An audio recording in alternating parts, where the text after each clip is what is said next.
Hello and welcome once again to Let's Stream Final Fantasy XIV with me, Voltage McGammar. I want to thank the two people who followed me since last time, Verifind It and Z Swords. I really appreciate it. I need to try and get into the habit of actually reading those when I begin the game. Today, I should advance the main plot. I only have about 3 more trials left in the Realm Reborn, along myriad other things and several other cutscenes and such. But that means it's almost time for me to play Dragoon. And my Dragoon is still only level... What level is it? Yeah, transfer it all. Yep. Oh, I have to hold it down, that's right.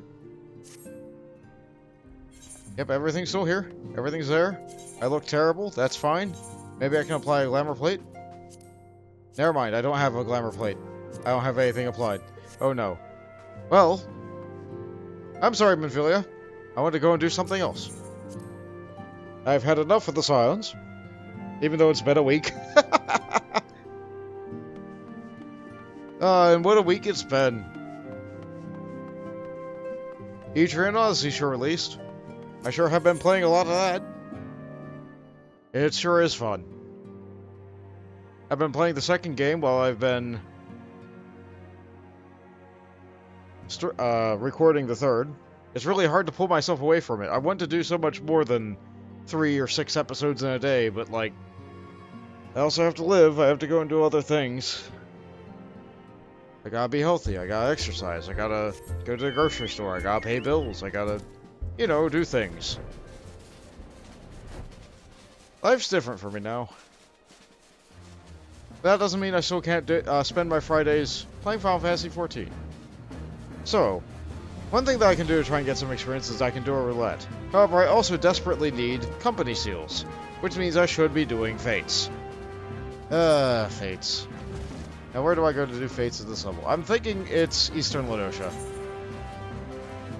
So that's how I'm going to start. And I'm just going to get right into it and start doing fates because it's a thing to do. I won't get better gear from doing fates. But honestly, in this game, I don't need better gear all that much. Meanwhile, in Etrian Odyssey, I wonder often whether... Is 2 defense really worth 1,000 money? Alright, where am I going?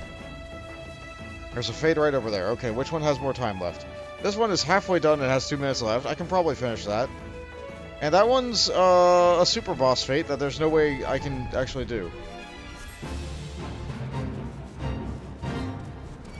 Okay, we are here. We get you out. I still don't have area attack damage.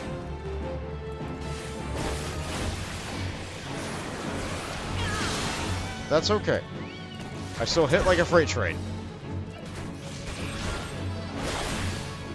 Get the damage buff from that.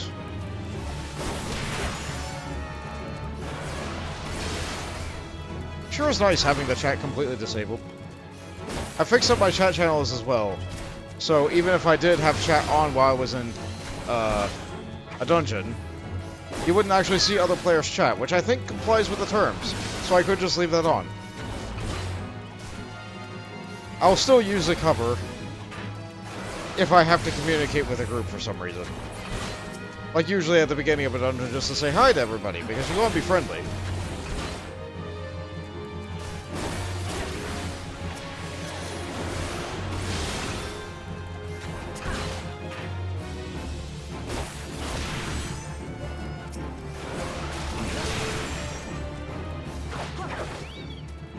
I sure haven't used jump.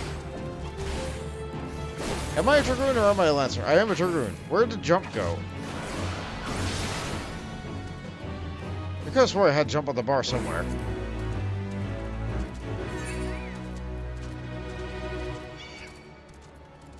Yeah, that's fine. They aren't actually gonna hit me. Let's just put it there for now.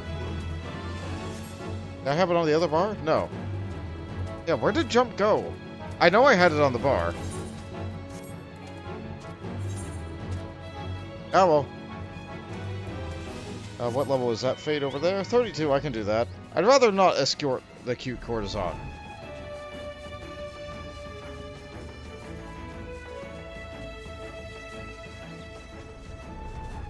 If she really wants the escort, then she'll wait until I get done with this one over here.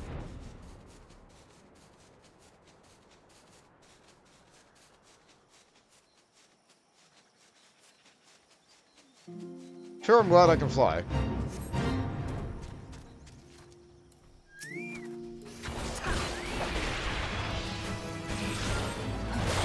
It warned me that my level was not high enough for this fate. I'm not really worried about that.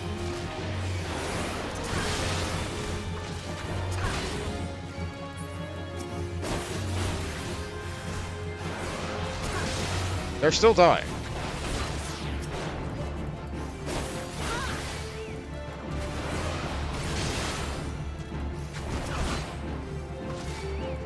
Keep that damage buff up. Jump goes so fast now. Oh, I failed. Oh well. Still enough to level up. Still got several seals. Still getting what I'm needing. Ooh, arm's length.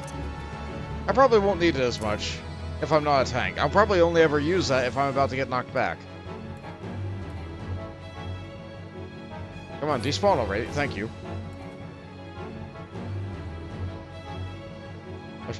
Oh, my Chocobo is still running at it. Can I get my Chocobo to despawn if I run over this way? I might engage in combat with a raptor, but it'll be fine. Okay, there you are, Medley. Leave that alone. Get that out of your mouth. 14%. Still not doing that.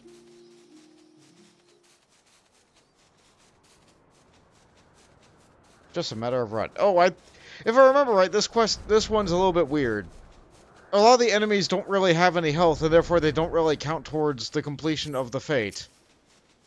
I think they all have the same name.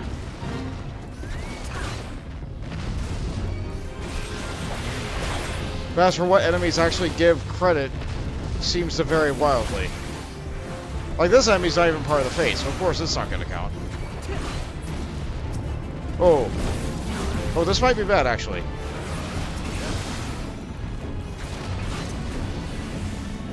I'm not going to dodge this one. I have confidence in my Chocobo's ability to keep me alive through all this damage. Yeah, I'm just one-shotting them. But you see, like...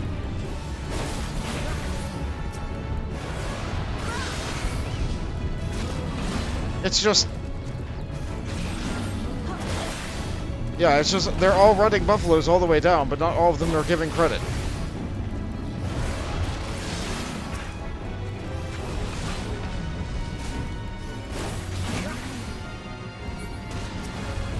No big deal. As long as I kill enough of them, they'll all just die. They're dying in 2 hits.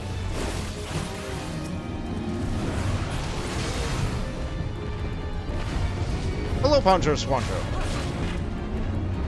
Long-time fan. Can't stay to watch. Just wanted to say hi. Well, I appreciate it. It's nice seeing everybody coming and saying hi again. I've read the message so many times. Oh no, like, you're alive after 12 years? But like, it's like, yep, I sure am here. And I'm always happy to see everybody again. It's that warm, fuzzy feeling. I really appreciate it. Thank you. I hope you have a wonderful time doing whatever it is that you need to be doing today.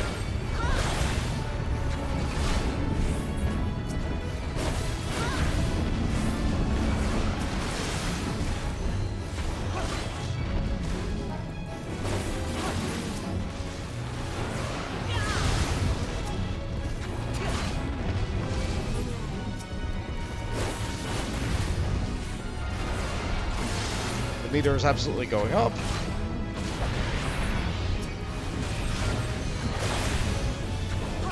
I would be getting more seals if I did fates in a higher level zone. If I did Northern Thanalan in particular, that would be the best for seals. If I just can't get the experience there. Not as a Lancer Dragoon anyway. I would die. Hey Zolkova.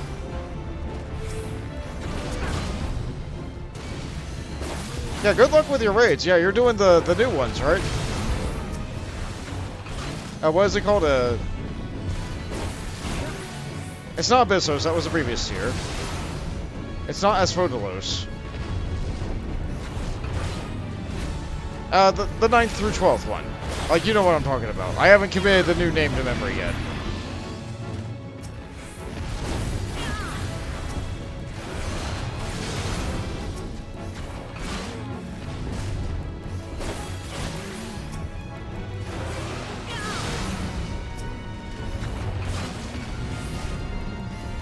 I'm perfectly fine with saying the names of the raids because a name without context is not a spoiler, in my opinion.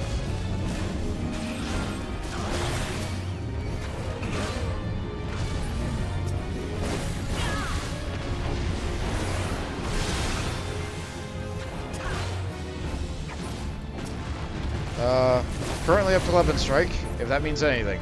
That doesn't really mean anything to me because I personally am not doing the raids. I'm pretty sure that would mean something to Chlor, who you may have seen during my wedding vow renewal thing. She was a person who got locked outside, because somebody gets locked outside every year. Don't know why. It just happens.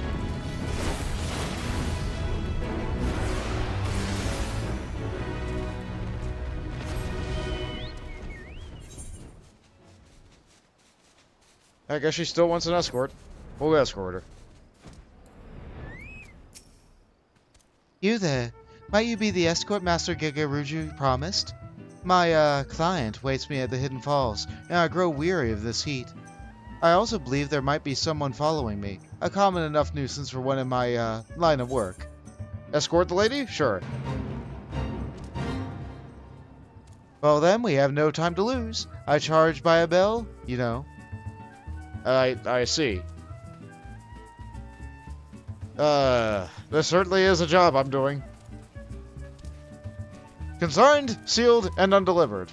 Important client are Master Gegaruju's. One, Amsmer's Golden member. Great.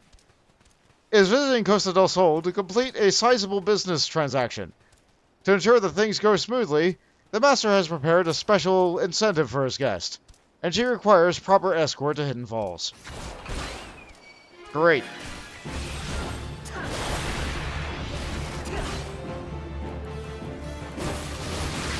Yeah, some fates have wonderful dialogue and text that goes with it. This sure is one of them.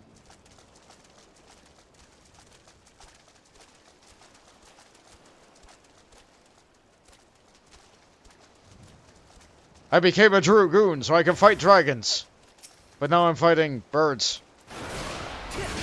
Oh, well, at least it's a step up from rocks. At least they're sentient. Get off her.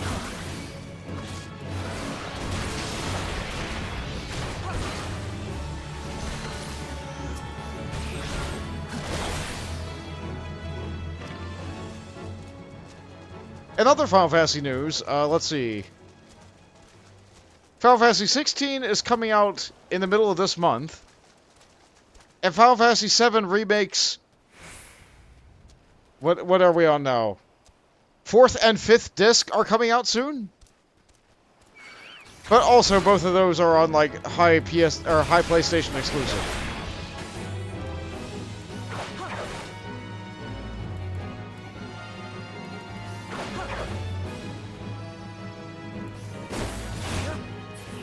So I absolutely will not be playing those. Not until they come out on PC about 6 months later, anyway.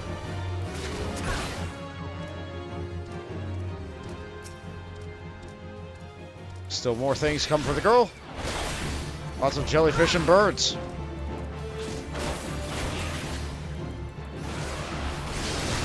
Not for her.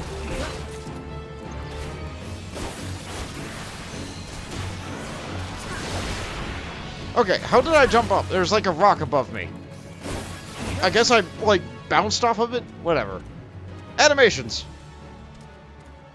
There's one in Northern Thanalan you like, called Dark Devices. Oh yeah, that sure is a series. Yeah, one day I'll do that. It's on the road. It's on the way of things I need to do. That's not what I wanted to check. If I look at my money total here, I have only 4,000 of these things. I need a lot. Oh no.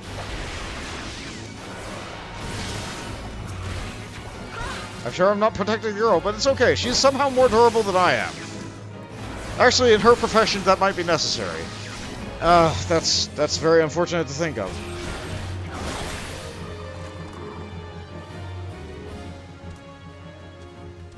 Yep, and there he is. Ellsworth Gold member.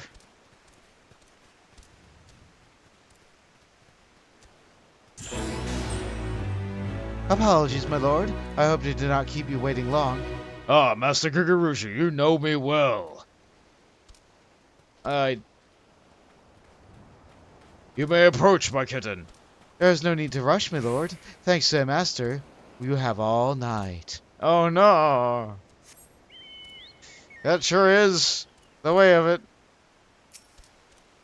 Hello. Okay. So that's still over there.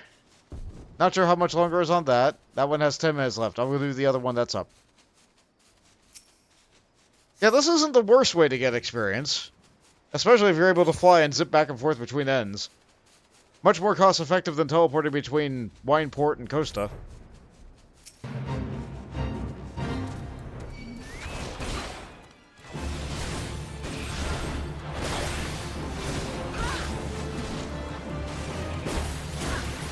Wait, does this fate even have a name?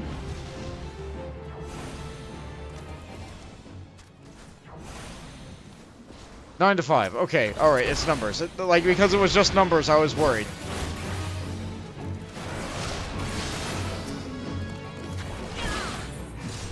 Part of my anxiety over that is earlier today I was playing Etrian Odyssey 2. I went to a particular corner of the labyrinth, mapping it out, saw that there was a person to talk to. Like a great big, picture of the guard showed up, but no text box came up. I couldn't pull up the menu. I couldn't turn my character around. I couldn't do anything. Yeah, I'm playing EO2 off stream. I'm playing EO2 just for myself. Like, if I happen to get far enough in that game where, I could probably just, jump it up and have it, mesh with what the old stream was, maybe I could do that. Maybe I'll actually play it when I beat EO3 on recording. But I want to keep on playing Etrian Odyssey when I'm done playing Etrian Odyssey, so I play a different Etrian Odyssey. You know? I sure have video games. I am enjoying. Thank you. Sometimes your favorite game series comes out, and you just can't help but play a lot of that game series.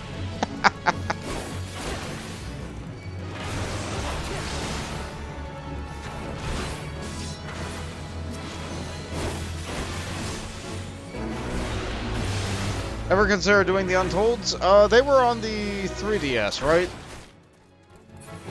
Well, I do have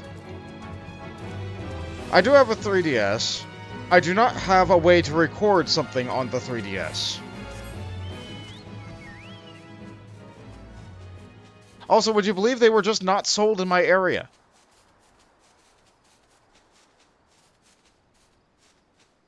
They were sadly only 3DS. Well, if the Etrian Odyssey 3 HD port goes over well enough, maybe they'll release even more elsewhere, and in other formats, and in other ways. They said they're listening. They said they're looking. They said they're also reading feedback on it. Most notably, hey, Atlas, can you fix the text? Can you give us text options? That would be nice. Some of the text just is nigh unreadable. Voltage looked into the oven. Oh, it's pitch black inside. Oh no! What happened here?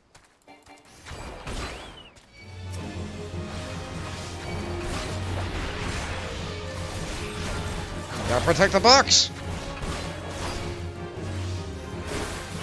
Oh no!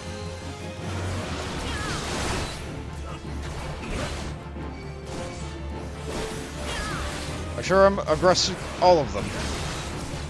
But I think I'm gonna get help from the guards. Hopefully their overpowers are actually doing some damage. Oh, Medley's over there, just fighting one on her own.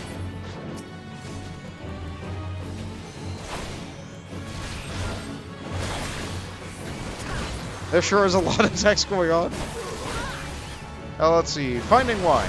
A band of buccaneers is bound for the borders of the bursting boroughs of the wine port in search of beverages to sate the buccaneers' cravings. Steer the scoundrels from the settlement while seeing that they stay sober. Oh, that sure is a lot of alliteration. Good job, Koji Fox. And you put me in a mushroom hat. Thank you. Hi, Jade. Good to see you. I know you're still waking up, I think. I think. Yes. The boxes are still fine over there.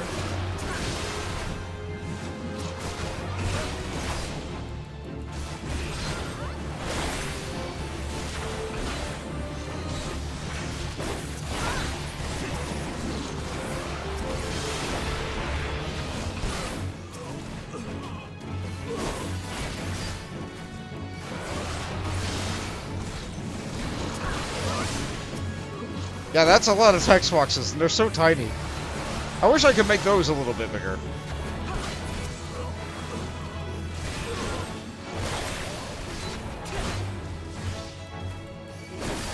Actually, wait, maybe I'll move my monitor further away. You know, my monitor is further away on my desk. One moment. How did that happen?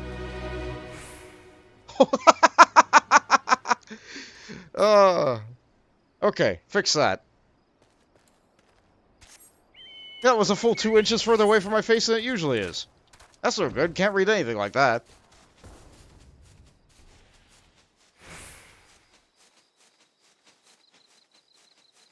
Mostly awake, had a bad morning due to sinuses. Ah, yeah, I hear that. It sure is a season. People have been hearing it in my other videos too. I just randomly cough every now and again.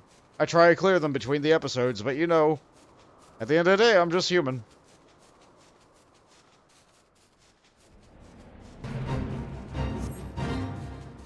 Okay, what we got here? We just gotta get this guy. Okay, so if I throw a spear... Okay, I got 2 of them. But if I pull them all the way out to the edge here...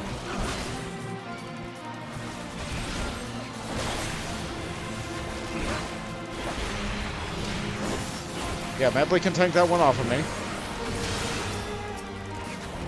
Okay, and I can easily take it off of Medley. Oh good, and there's all the bosom buddies. So Medley should have another talent point now. I keep calling them talent points because I played World of Warcraft for way too long.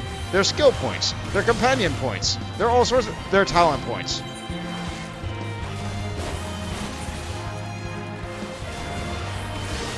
Oh, I'm actually getting up there on Chocobo level. I don't think I have the money to continue leveling beyond level 10. Like, that's way too much. Like, the onions are way too expensive.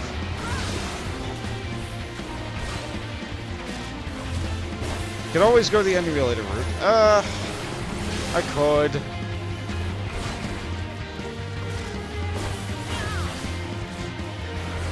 Emulation rules are a lot, stricter than they were back in the day. Like, people still use them, but, like, we're not allowed to talk about using them when we're on the platform. Oh. Hello, Miss Pepper. Sure.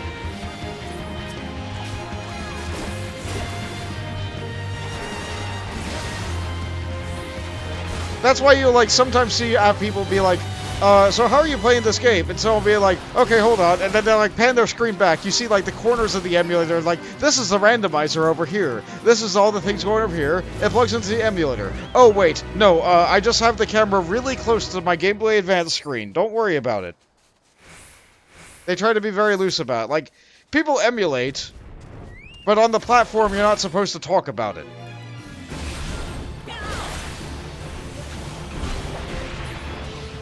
That was not a fate. I just saw the thing above its head. It's like, hey, you want some experience? I'm like, sure. Sure, I'll stab the thing. I'll make a little bit of experience.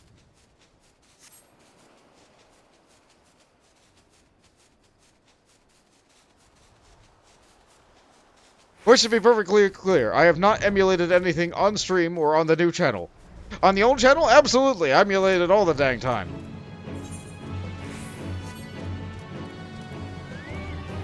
Which is not to say I'll never emulate, but, if and when I do, I'm not gonna talk about it. If you see something, that's just kind of the thing, you know?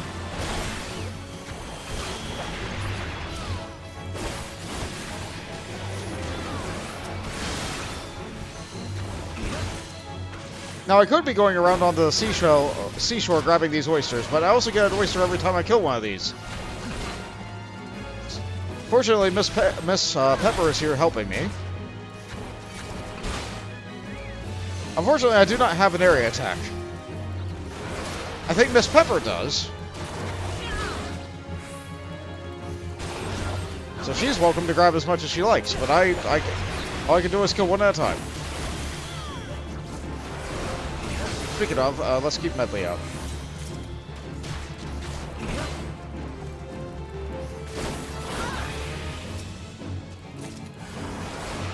Yeah, Dragoon does get their AoE a little bit later than everybody else.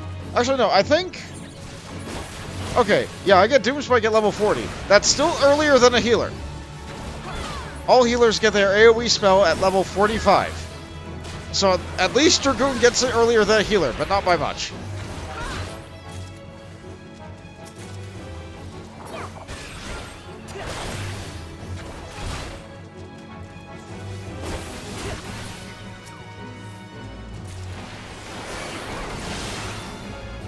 Not by much. I should probably turn in after this one. Yeah, okay. How much we got? Okay, yeah, if Miss Pepper turns in, then we'll be done.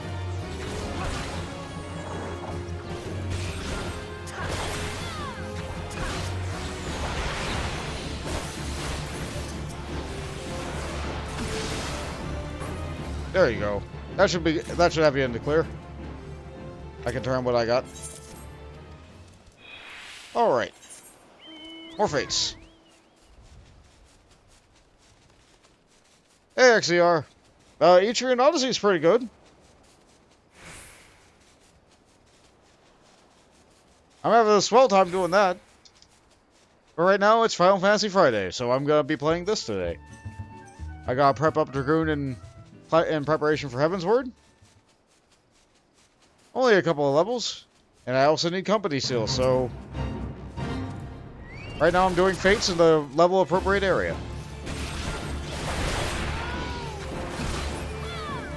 So I guess this is kind of a chill time for me to just casually stab at things and look over a chat and see what you guys are doing. I am still in A Realm Reborn because there's actually quite a lot of content in this game, especially if you read it or let the NPCs talk. It is entirely possible, if you skip everything, I've done this before, if you skip all the dialogue, skip all the cutscenes, just rush objectives, play as a healer or tank so you get instant Qs.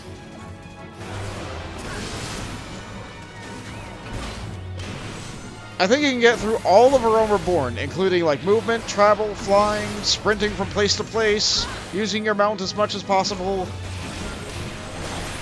You can get through the entire A Realm Reborn and be in Heavensward in about 10 hours.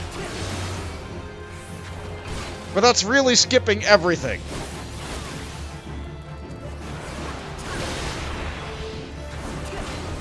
If you do that, then you're gonna get to Heavensward and just look at all the characters and be like, why are we... What? How?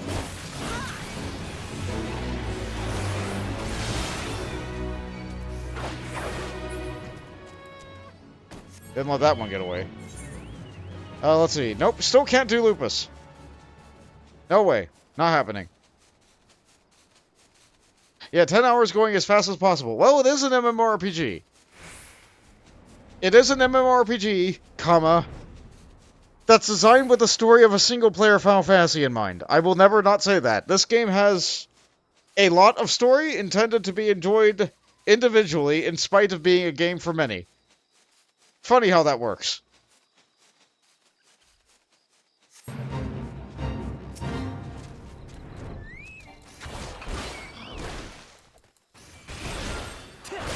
Yeah, tons of game news. Yeah, they had the Summer Fest. Yeah, you know, E3 and...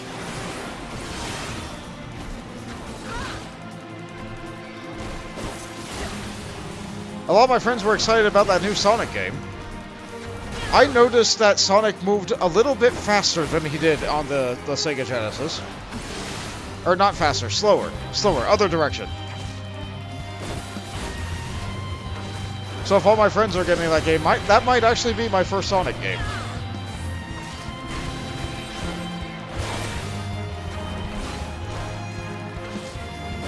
All but confirmed.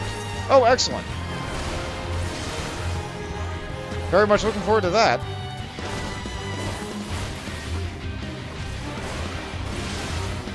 E3 and Odyssey. I think maybe Jade and I went to different fates. Oh no, she's over there. It's fine. Oh, were you stuck in combat?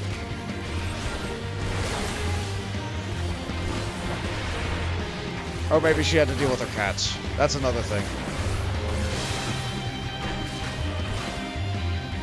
Oh, let's see. That Pinocchio Dark Souls game looked neat, but it's also a Dark Souls game, so I'll probably just watch other people play it. Good job, Medley. I didn't die.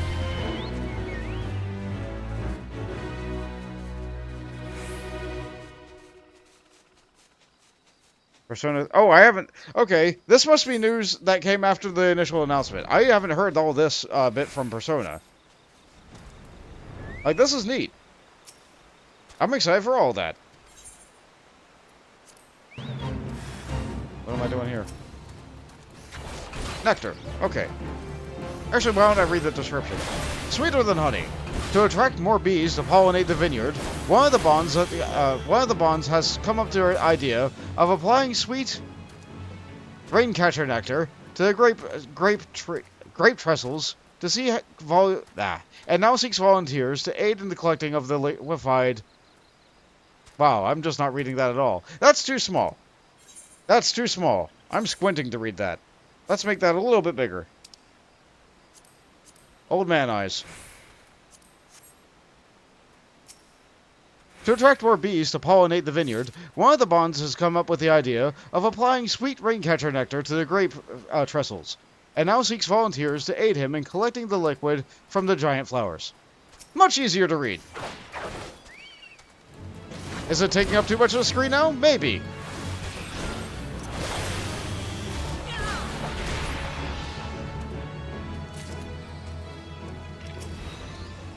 Looks like the respawn rate is real slow, though, so I'll just be collecting.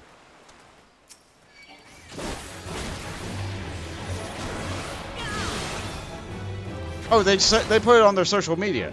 Ah, I see. You see, I do not have a social media account.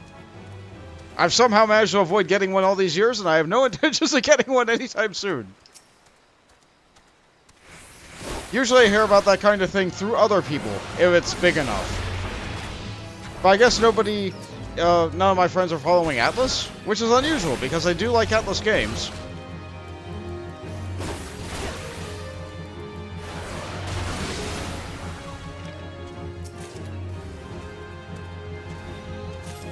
Meanwhile, my big Atlas enjoyment is Etrian Odyssey, and like, they're trying. They just put that out, so you can't put anything else out about that. Closest I got is a Discord from the sound of things. Yep. I like Discord because it doesn't have any ads on it. As much as they really, really wish they did.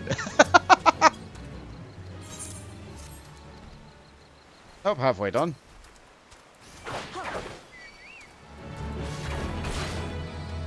I'd probably get this one done a little bit faster if, looks like there's a gather point over there. I'll head for that.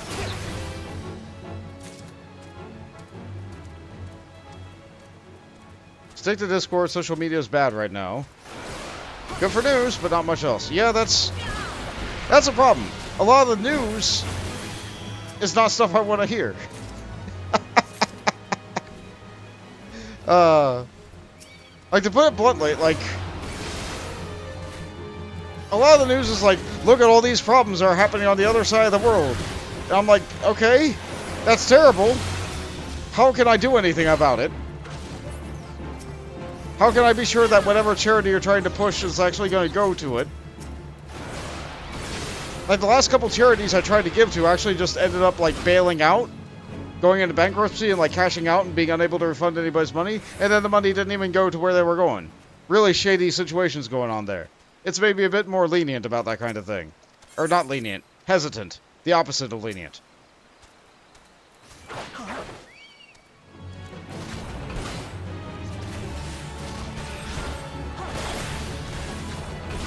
Yeah, basically the world's been in bad shape for probably the last 8 years, to be quite honest.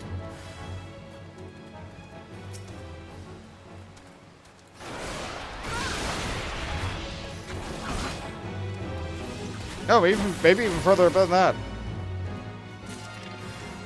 It's really hard to get away from it. But you know what? That's not... I guess that's not what I'm here for. Sorry to bring the mood down. I'm excited about gaming news.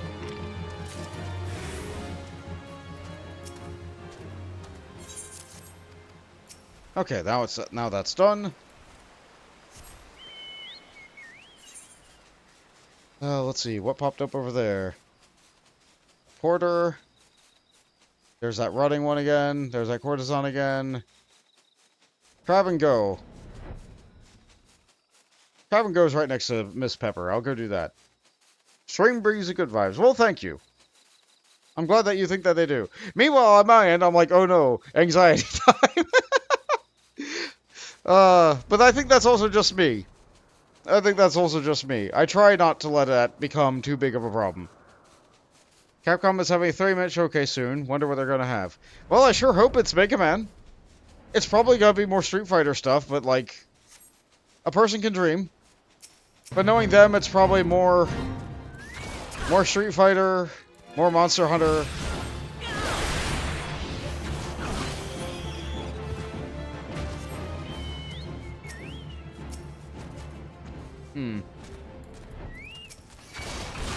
Yeah, that's their favorites.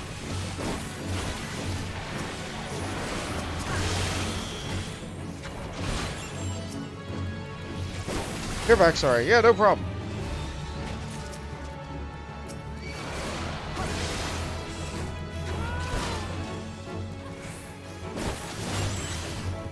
Life happens. It's okay. Good thing we're doing Fates and we weren't, like, doing an Alliance raid where you, like, could have got kicked for inactivity in the middle of all that.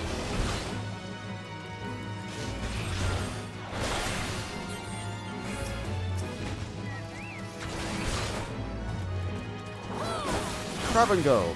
Giant crabs known as strippers have been invading the once pristine beaches of Bloodshore, making it difficult for Costa del Sol retirees to take in their morning walks without having their raiment sliced in ribbons.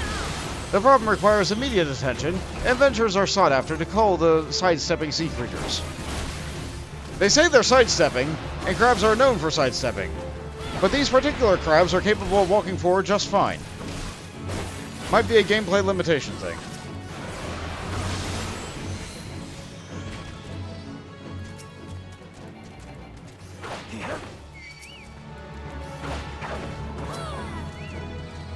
Okay, that gathers a nice group of them.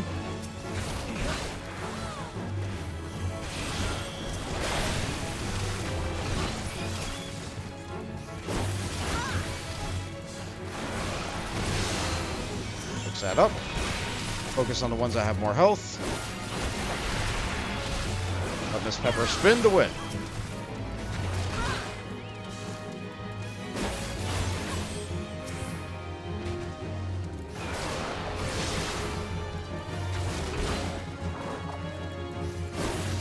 I think we only need about 2 more.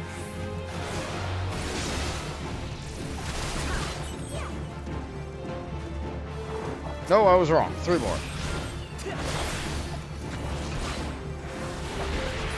Ace Attorney and Mega Man. You know what? Let's have an Ace Attorney Mega Man. No, that would probably be a terrible crossover. Windows mean nothing. Oh. Hey, Adrian. Let's see. 14. Have I been playing E3 Nazi? Yes and yes. Final Fantasy 14 is certainly going.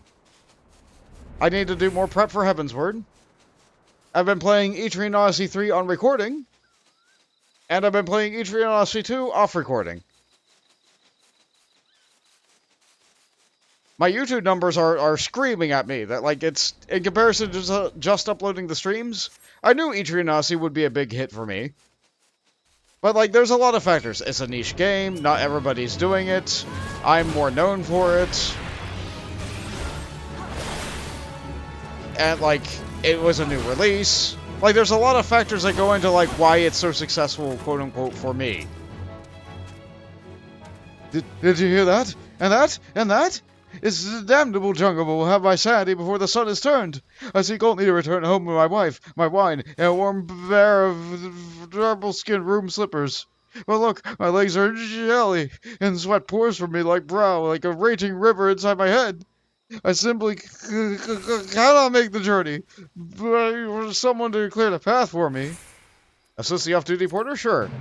You have my pure heart of ease, good friend. Now let us hurry before the fear takes me again. Long way home. Slavering Bleast, block a wine porter's way home to the arms of his loving wife. Put a fear into the creatures that the lonely lad may and his libido can make it home. Of course it had to go with a libido, just for the alliteration. Of course it did. Curse you, Koji! I praise you and curse you with the same breath.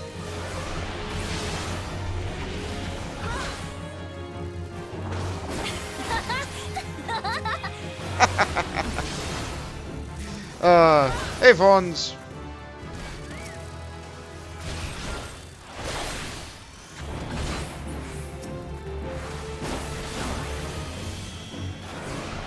Yeah, Adrian honestly was good for me. I'm glad that's come out again. I'm glad that I'm able to play it again. I'm glad I don't have to use dubious means to try and record it. I could have gotten it on the Switch. But I'm ever hopeful that there will be some kind of mod pack that'll let me change out the art.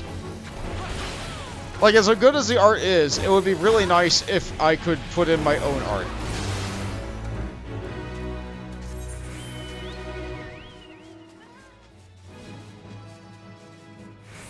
I'm not familiar with modding, but from the people who are in my friend group who are familiar with modding, they said that changing out an image file like that should be a pretty easy thing for a mod creator to do.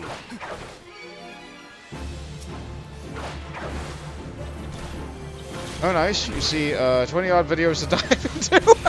Oh, I guess you haven't seen. Alright, that's cool. Makes sense I wouldn't start on one again. Your viewing experience will have to wait till after you played it too. You chose Steam as well. Yes. Yeah, the Switch is also long in the tooth. Not as long in the tooth as my computer, but we're waiting for Switch 2 any day now. Any day now.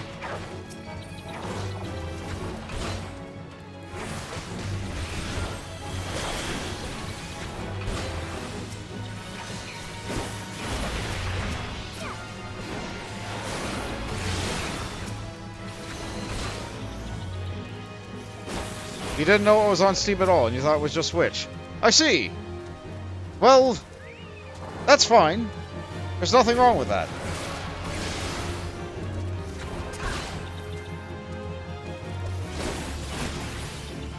You enjoy the game however you wish to enjoy it. I'm just glad the controls accommodate for being on a controller now. Like, it was kind of on a controller with the DS, but it did overly rely on the stylus.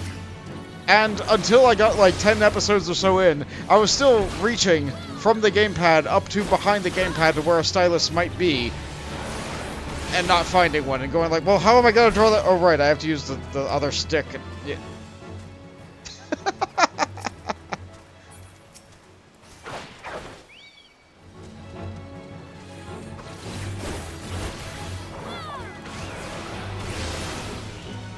Is that the last one? No, there's another one.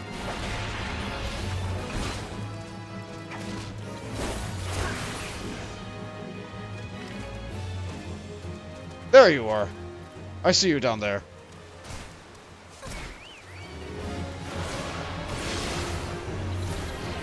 Oh, that's a lot. Well, we only need one.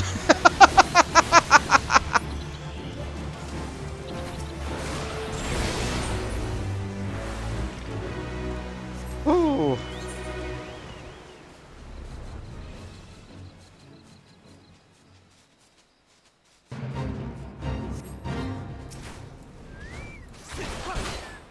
The Thirst. Oh wait, no, this is the same one. This is the same one. No, this is one that leads up into it. The Thirst. A band of harsh buccaneers are looking to quench their thirst in the pirate way. A good old-fashioned raid. And I've gathered in a copse near Wineport to hammer out their plan of attack and join the Maelstrom. So to go and join the Maelstrom and stopping their attack before it can actually happen. There we go. I can read, I swear.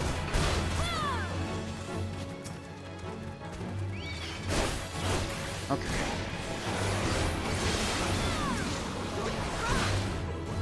Taking a bit of getting used to handle the R2 controls of the map. Yeah.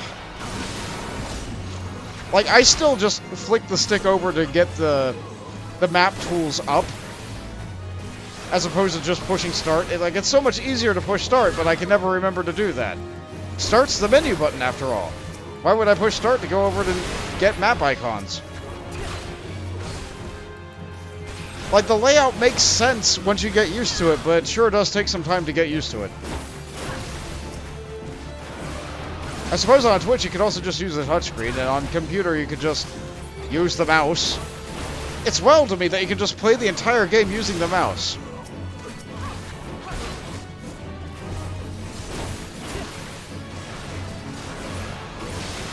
The map is weird when the mouse controls pop up. It detects I have a mouse in, so it shows them every single time I go in. Grats.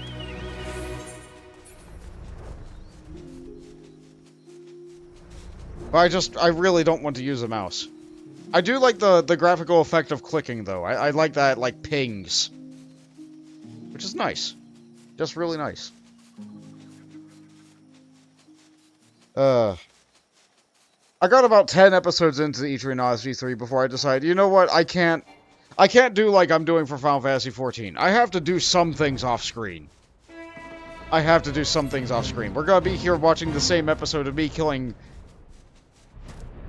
I don't know how many snakes. Oh, I aggroed so many.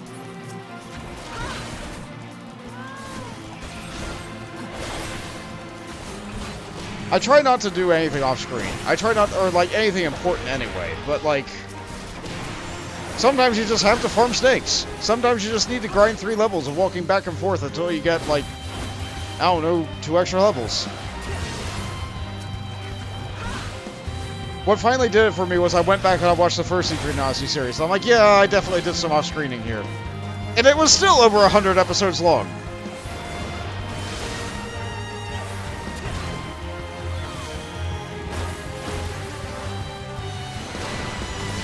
The 5-day trial mission. Oh, E3 and Odyssey 2, 4th floor.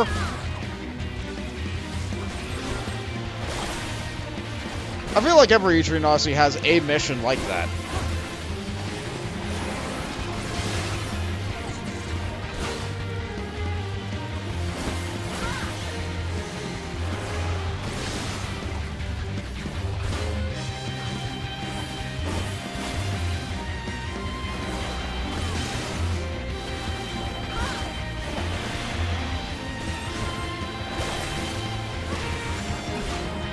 Yeah, no need to be exorbitant about it for sure.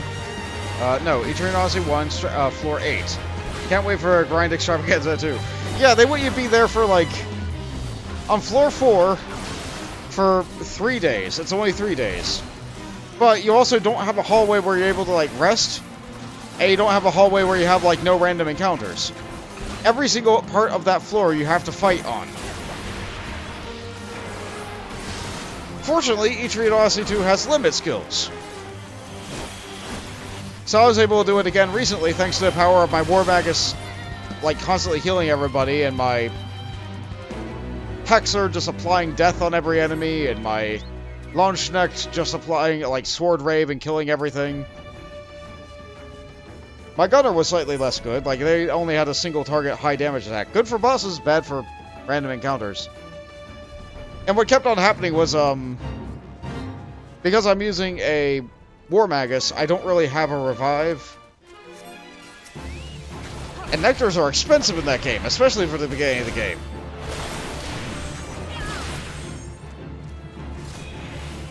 So sometimes I get that random encounter where a floating eye is just like, you're struck from behind, it's a preemptive strike, and then my Launchknecht was just dead. So it's like, curses not again! I'm running out of nectars, and I can't leave.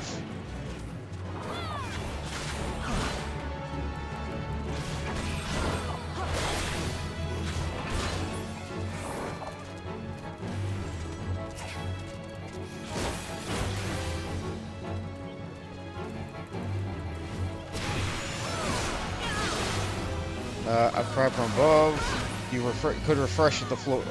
Yeah. Yeah, the spring. Yeah, I remember the spring in E3 and Odyssey 1. It made it really nice to recover. That's not there in E3 and Odyssey 2.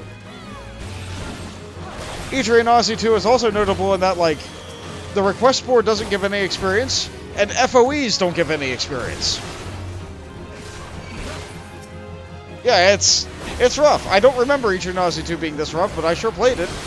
So, I'm playing it again now, and I'm like, yeah, okay, I kind of remember that.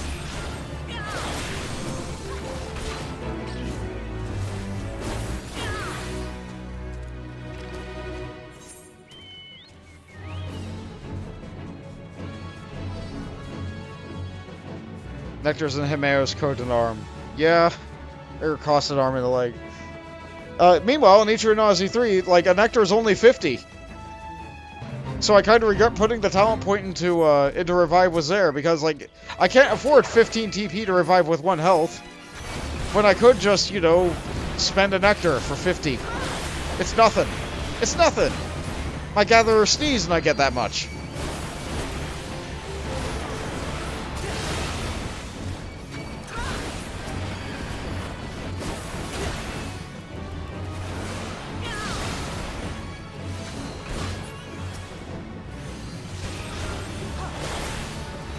That said, I'm not really at the hard part of Eternasi 3 yet. I know it gets worse later. I know, like... I remember the jump of difficulty of, like, the 3rd stratum being huge. On my original run-through, which was many, many years ago. It feels like I'm going through the game again for the first time. It feels like it. I'm definitely seeing and experiencing things like, I don't remember that. Which is great. I love that feeling when I'm going through an old game. It's like, I remember half of it. But then I get to other things, and it's just like, like, what was this? What is this used for? I know this is important. Even worse, how do I build my characters again? So I have a lot of misspent talents.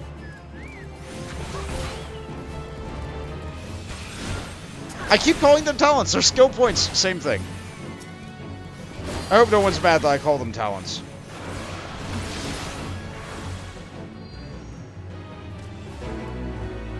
Yeah, I sure am just playing the game while talking.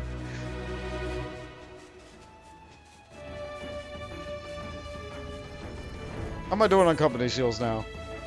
7,000. What level am I? Ooh, 34. How's Miss Pepper doing? 32. You know what? We could spice up the gameplay a little bit. We could do a Brayflox. Yeah, you're not at Sunken Temple level yet. We could also do our leveling roulette. But I feel like the higher we get on the leveling roulette, the better it'll be.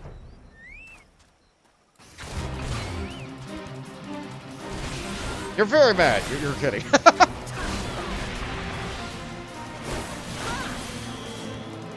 You like the change of skills where you can do multiple points at once? Yeah, that is a wonderful quality of life. I forget it's there all the time, though. I do it the slow way anyway.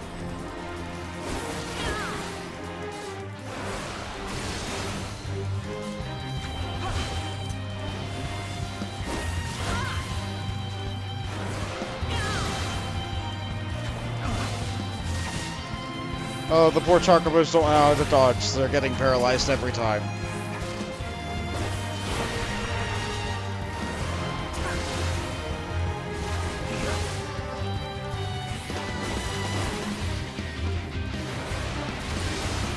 Actually, do I have food? Yeah, I have milk. Why haven't I been using this? You always bank your skill points until you get a specific reason to use them. You don't know what you're going to fight next, after all. Yeah, fair enough. I feel like that's how I'm going with my hoplite right now. In 3. I'm pretty sure I need fire first. So that's why I've been raising points of fire. Also, the hoplite needs a lot more anti-skills than the Protector ever did. Like, you have to max it out all the way to get the invulnerability. Meanwhile, Protector only needed to get, like, what, 7 skill points in? That's gonna be rough.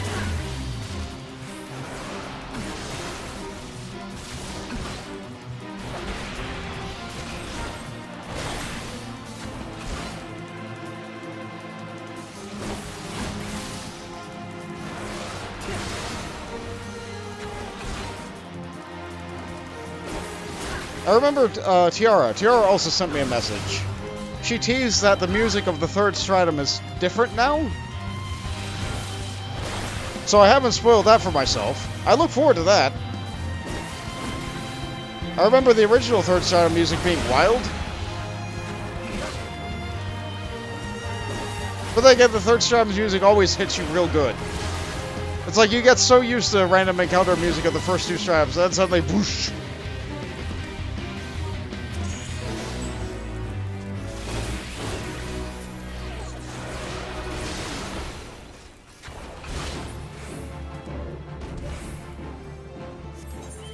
Alright. Is that Lupus again? No, that's Crabs.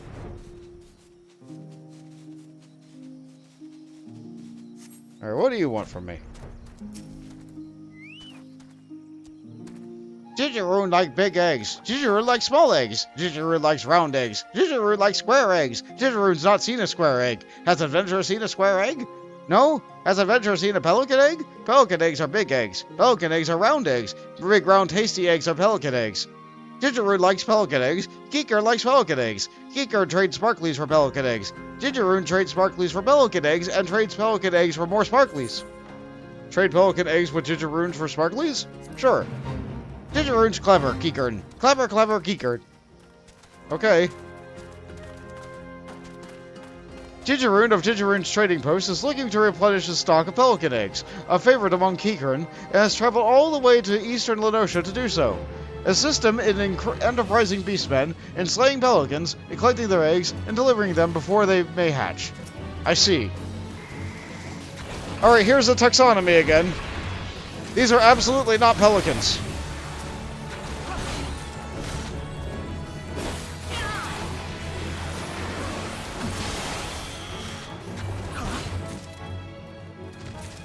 I don't know why they're called pelicans, but they're not pelicans.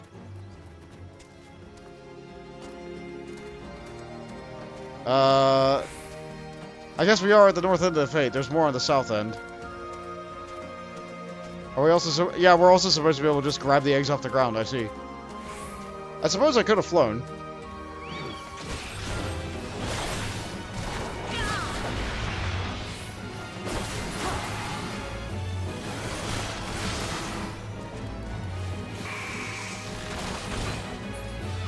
Yeah, the game really didn't change much at all. Like, they even kept in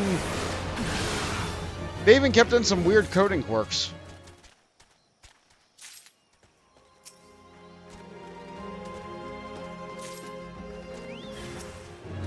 Like, there was in Etrian Odyssey 3, with one particular sea encounter, if you boot up a fresh load of the game, which means, like, you didn't reset the game, you just, like, you close the game and then you fire it back up again. The way that the random numbers were generated on the DS and Game Boy Advance back in the day to save on, like, processing time, was like they were preset into the game when you first loaded it. So if you went on this one particular mission with one particular wildling, who will summon one particular tiger, which has a chance to do an instant kill attack, and on your first turn you either, like, used a medica or defended, the enemy would not kill you, they would not attack, and on the second turn, the tiger would immediately kill the boss. And then you would just get a load of experience for one character without even having to have, like, any combat experience or anything. It's one of the best experience exploits and ways to get experience in the game. That is Etrian Odyssey. And that is the experience exploit in Etrian Odyssey 3. Granted, you then need a new fresh load of... You need a new fresh load of the game. Awesome. Which on the...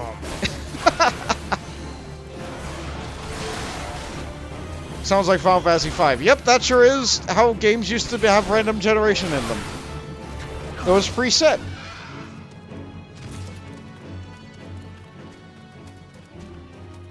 I think we can turn them in. Let's try flying. Okay, never mind. We'll fight this pack and then we'll turn them in.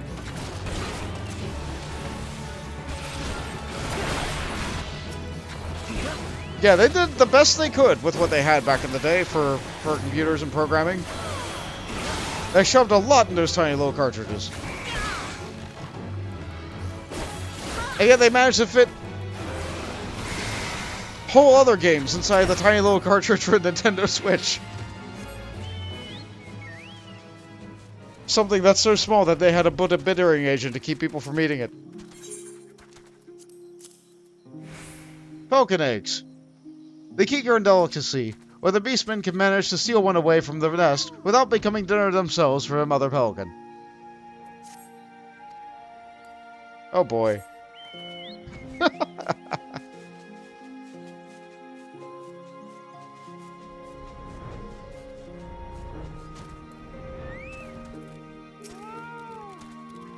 Of all the places in the wide realm where you could be standing right now, praise the Wanderer for leading you here to me. I would just say that a few too many sips of wineskin have left me displaced from my companions, and now I find myself stranded here at the crossroads of nowhere and no place. As it would happen, could get any better for a poor man of a pea-sized bladder, I am now being stalked by what appears to be a pack of raptors, of all things. It would be too much to ask for you to escort me someplace less hostile. Escort the merchant? Sure. Your kindness will not go unrewarded, friend. And then the text flew away. What? Oh, that would be why.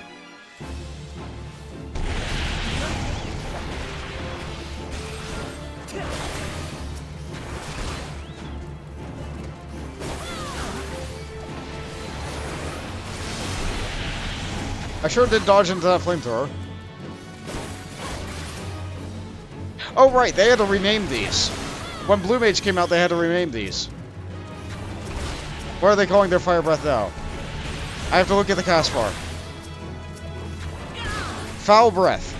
It used to be called Flamethrower, but they renamed it Foul Breath when Blue Mage existed because they wanted Blue Mage to learn Flamethrower from a different, very specific mob. So now these guys do Foul Breath instead of Flamethrower. A lot of overworld mobs had their attack names changed specifically because of Blue Mage. Which, I would not be averse to picking up Blue Mage. Blue Mage can be fun. I am of level where I can actually do that now.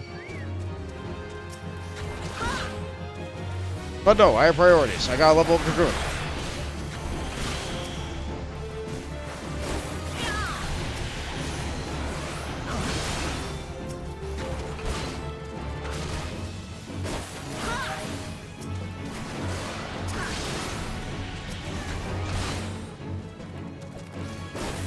Where are you going?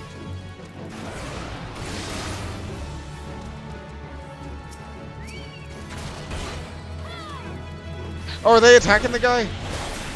No, no, they're all coming from this way.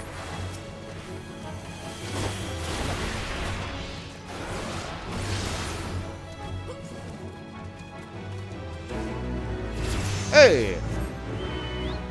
Congrats to you, Miss Pepper.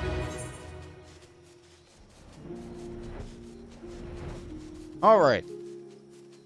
So, let's see. I'm level 35 now. Do I have more gear in my bag that I'm able to use? No. So my gear is still... My gear is starting to get up there in age now. That's okay. Take a small stop in town. Yep, that sure is a quest right there that I can't do. Actually, I have a lot of you guys here now. I'll ask again now that there's people who might be able to answer. Binding Coils of Bahamut.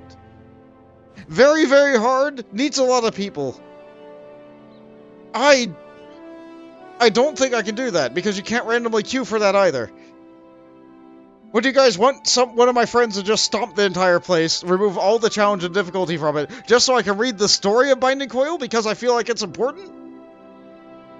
Like, what do I do about that? That sure is right there. I'm staring right at it. That's in my head. Oh... Oh, the raid series sure had a story to it. Later in the game, they fix it and they add a normal mode for the raids, where you can just go through it, have a story, it's a lot easier, it's fine, it's easy. But then, they never added an easy mode for Binding Coil of Bahamut, which only has a hard mode. In fact, one tier even has a harder mode. Let's see. You'd like to hear the story, so having someone stomp it would be fine. You could do that on Jade. Raffle stomp it. Okay. Like, in any other content of the game, it'll be like, yeah, sure, I'll just queue for it. Sure, fine, easy. But then there's Binding Coils. It's important to tell the story of the coils before I get to a certain point in Heavensward, but like at the same we don't have to do that now. We'll do that some other day. I need to continue leveling up Dragoon. And I guess you're still leveling up Paladin. Oh, that's good. That's gonna be a whole episode. The Binding Coils.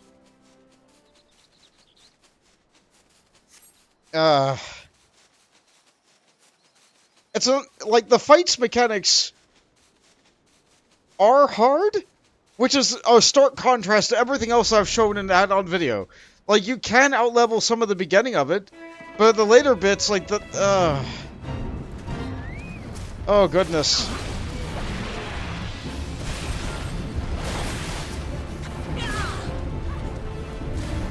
Yeah, we'll change region after this fate, Miss Pepper. Like, you're a paladin. You'll be able to survive even if you do a fate that's like 10 levels above you.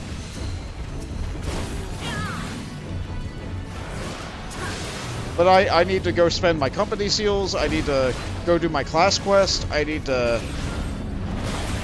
see about upgrading my weapon, maybe.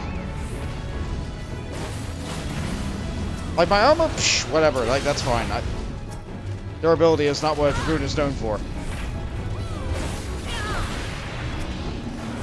Just... My mind is moving again. My mind is wandering. Just looking at these Aurochs, it's reminding me of a little bit of Final Fantasy 16 gameplay footage that I saw. You got to see a fully rendered, excellent, like, 3D model, full unique combat animations, unique to just itself, Auroch, being fought by Clive, the protagonist of Final Fantasy 16. Complete with, like, parry action, complete with, like, interacting with the player, complete with getting staggered. Oh, that Auroch looked so beautiful! And it's just a normal basic enemy. They did not need to go to that much lengths for it.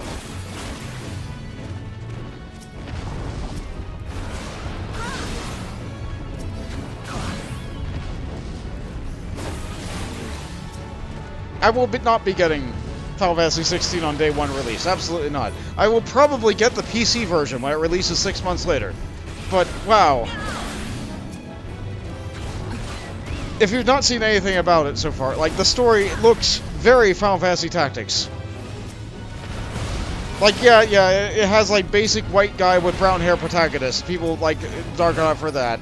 Yeah, it has gameplay that's kinda not Final Fantasy because you only play as Clive and not your other party members. The game also has accessibility options where, like, you could theoretically just play the game with one button if you really wanted to, for someone who's not very good at video games like me.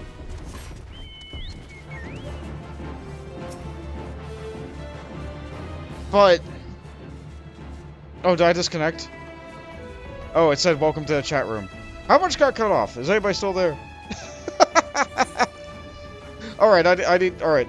Miss Pepper, let's go and re-equip. Let's go and... You probably don't have to do your class quest. Do you want to stay here until you level up?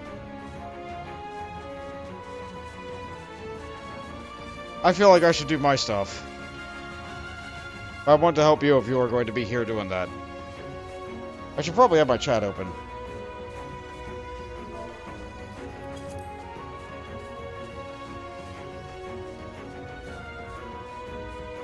You're not on your class quest right now.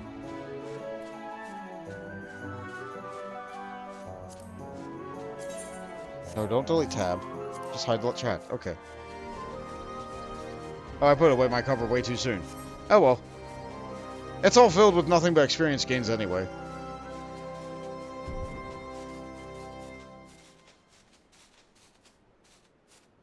Oh, you're only 33. In that case, let me go spend my company seals. Let me go spend my company seals. Is that just a return? Yeah, that's just a return. See how many more I need. You go head out on your errands. Won't be back till tonight. Good luck leveling. Well, thank you for being here, Zolkova. Look forward to an episode in the future of the Binding Coils.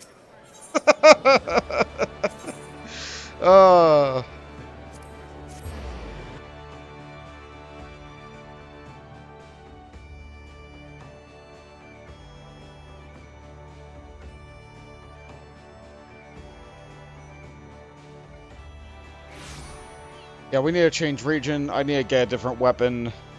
I gotta spend these seals and see how many more I need.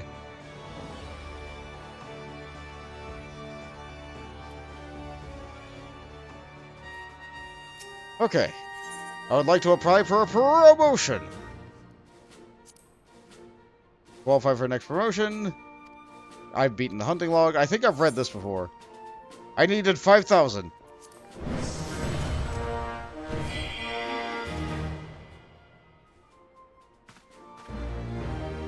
In the name of the Admiral, I hereby appoint you to the rank of Storm Sergeant 3rd Class. By this promotion, you are now eligible to undertake a wider range of company levies.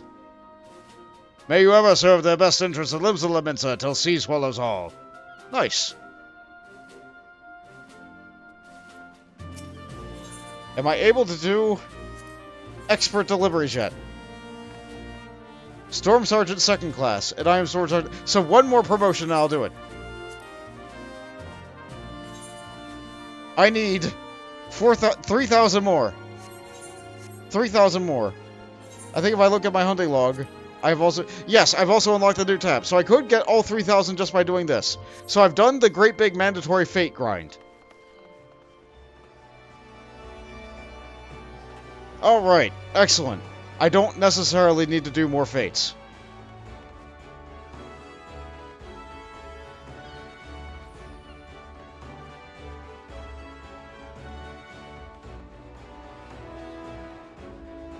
So that leads me to the next question. Miss Pepper, do you want to keep doing fates, or would you rather spam dungeons? Like, I don't know what your situation with seals is. Actually, your situation is probably worse than mine. You would rather do dungeons. Okay, fair enough. If that's the case, I'm going to go and buy myself a weapon. Let's go to the Hawker's Alley. This is available even if you're on the free trial for the game. You just go into the market and wait for everybody to load, because Limsa takes way too long to load. I would like some war arms. And I would like that war arm to be for level 35, please. If possible. They're sorted by class. That sure is a Dragoon weapon that's level 34. It's only 2 points better than what I got, so you know what? I might hold off on buying it. That is 6,000 gil. On a free trial, your gil cap is so low, you have no reason not to. But for this, yeah, let's do some dungeons. You don't care about seals on that character. Well, I care about promotion ranks, because that unlocks more content that I'll be able to show in the game. But if you don't care on Miss Pepper, you don't care. Fair enough. Now then, dungeons. You cannot do Qarn yet, because you're not 35. You don't have access to that. I don't need to worry about my next class skill ability yet. We'll do Brayflox again. Unless you want to do your leveling roulette now. Yeah, you would get your company seals from doing your leveling roulette. How about that? I also have never done a guild test in my life. They just don't reward it. Look at that. That's only 300 experience. Granted, it's a level 10 one, but like, in comparison, like, we're getting like nearly 2,000 bonus experience on top of the normal. It's just not worth doing guild tests at all. I should go through them one day just for the sake of like, yep, this sure is a guild test. All right, yeah, I'll just queue for Brayflox. We'll do a leveling roulette when you have a wider variety.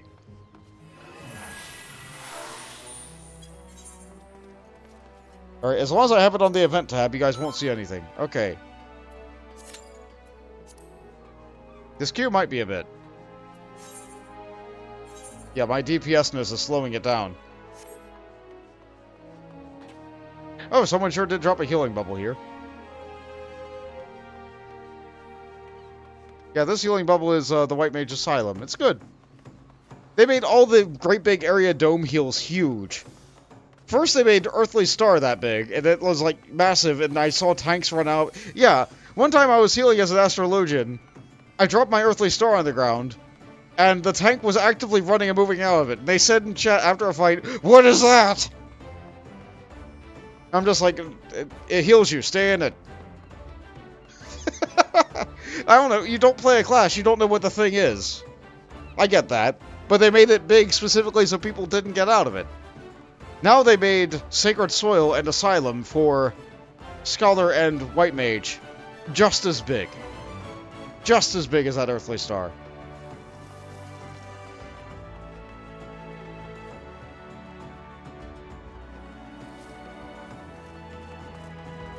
I'm aware that the chat cover's not on. I've changed my event tab to just never have any chat. It's nothing but NPC dialogue and people's progression notices. And I have names set up in such a way that full names don't appear. The experience bonus that you're seeing there, like my experience bonuses are there, Medley's experience bonuses are there, but other people's progression bonuses only show their initials. Oh, there we go. Am I able to eat another? No. I cannot enjoy crunchy. Actually, I think I can even say hello in party chat while still having it on the event tab and not seeing other people say hello. What a terrible way to play.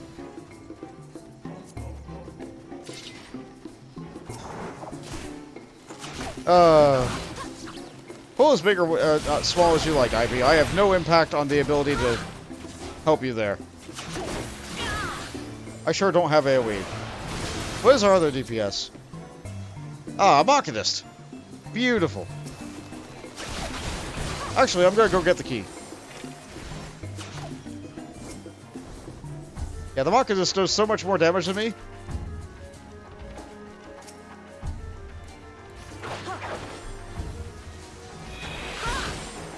Simply by merit of the fact that they have an area of effect attack.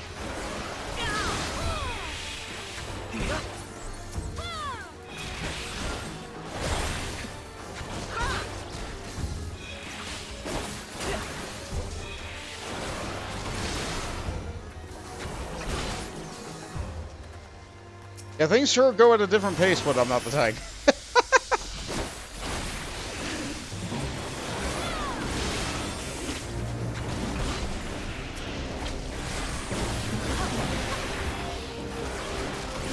Take that one wounded.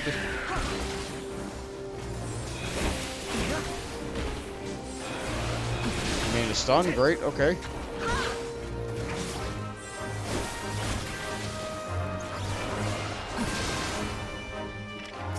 I know that Miss Pepper's area attack is going to be more effective than my spear ever could be at dealing with the ads, so I'll just focus on the boss. And yet they... I think the enmity table was lying to me there.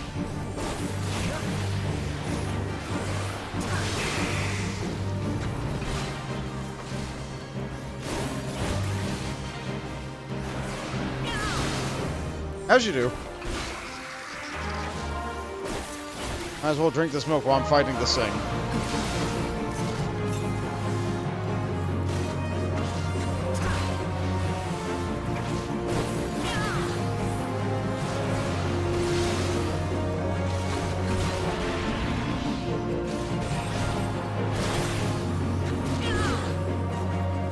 I gotta keep up my damage buff. That's the only level of skill that I have at this point in the game. I mean, I guess there's also timing life surge to go with my third combo hit.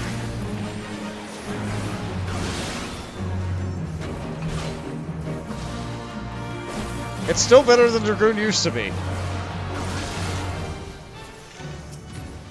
Oh, someone in party leveled up.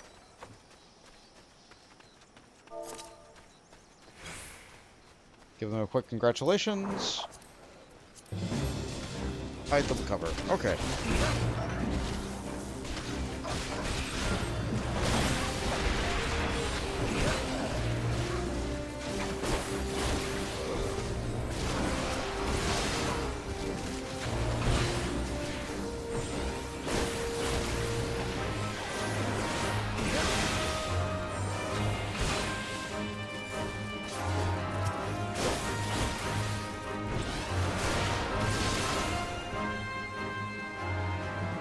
Oh, a Lancer's Ring. Oh, that sounds right up my alley.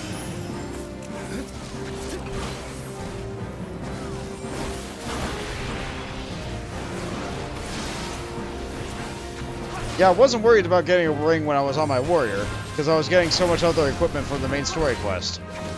But now that I'm on a Lancer or Dragoon or whatever, I can't really rely on that. Woo! Oh right, our healer's an astrologian. They give me a card. That buffs my damage.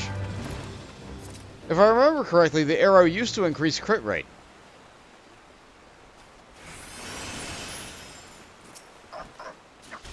But people got into a situation where the only card they wanted was the balance, which increased damage. They didn't want the Spire, which gave TP back. They didn't want the Bull, which reduced damage that you took. They didn't want the Spear, which increased crit rate. They didn't want the, ah, shoot, can I even remember the others? I'm only forgetting one card. Increased attack rate. What was that card?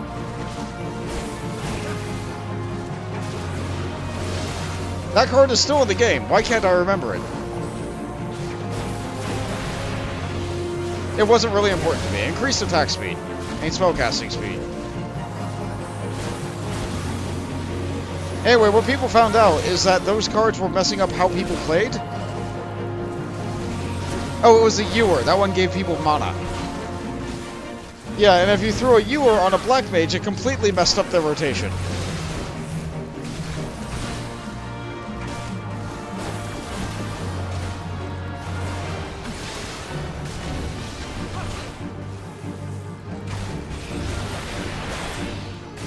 If you threw an arrow on a monk, it made them run out of TP because they attacked way too fast. Now TP isn't even a thing. Stamina is not a thing for any class in this game. So that's a problem that didn't need to exist. But then again, those cards also wouldn't do anything anymore.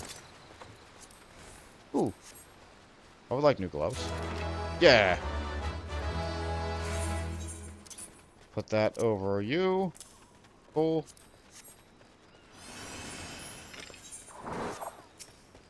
I like dungeons for leveling simply because they keep your gear up to date and you don't feel like you're weak. There's another way that we can level there too. You know, that would be content to show. That would be content to show.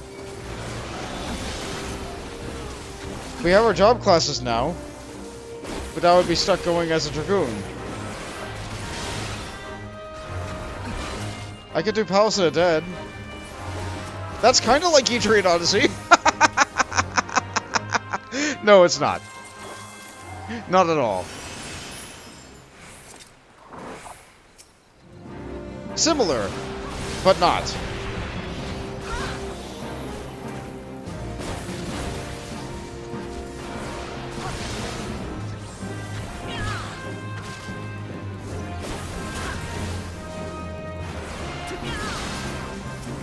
Going through Palace of the Dead for the sake of going through Palace of the Dead sounds like a wonderful, swell time. I would love to go through Palace of the Dead. Going through Palace of the Dead to level up Dragoon? That sounds like a miserable experience.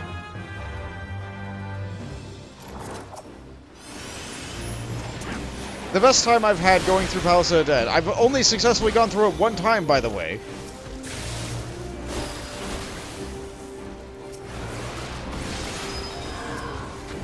My best experiences going through Palace of the Dead were as a warrior or as a white mage. With other people at the party being like ranged physical DPS or a caster capable of resurrecting, like a summoner. Not a red mage because they can't raise at that level. Because you're stuck at level 60 in there.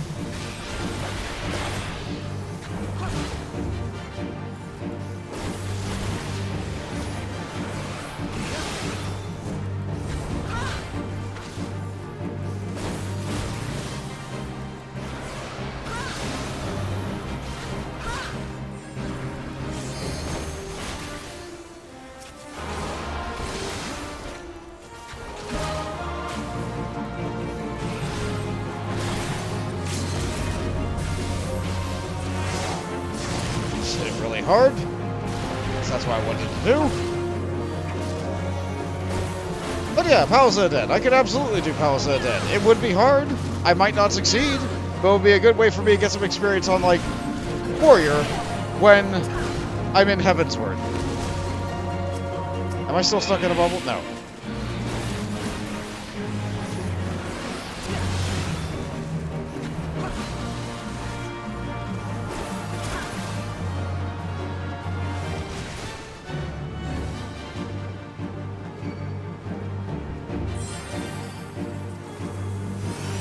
The Astro card sounded interesting. Shame it doesn't sound like they stuck.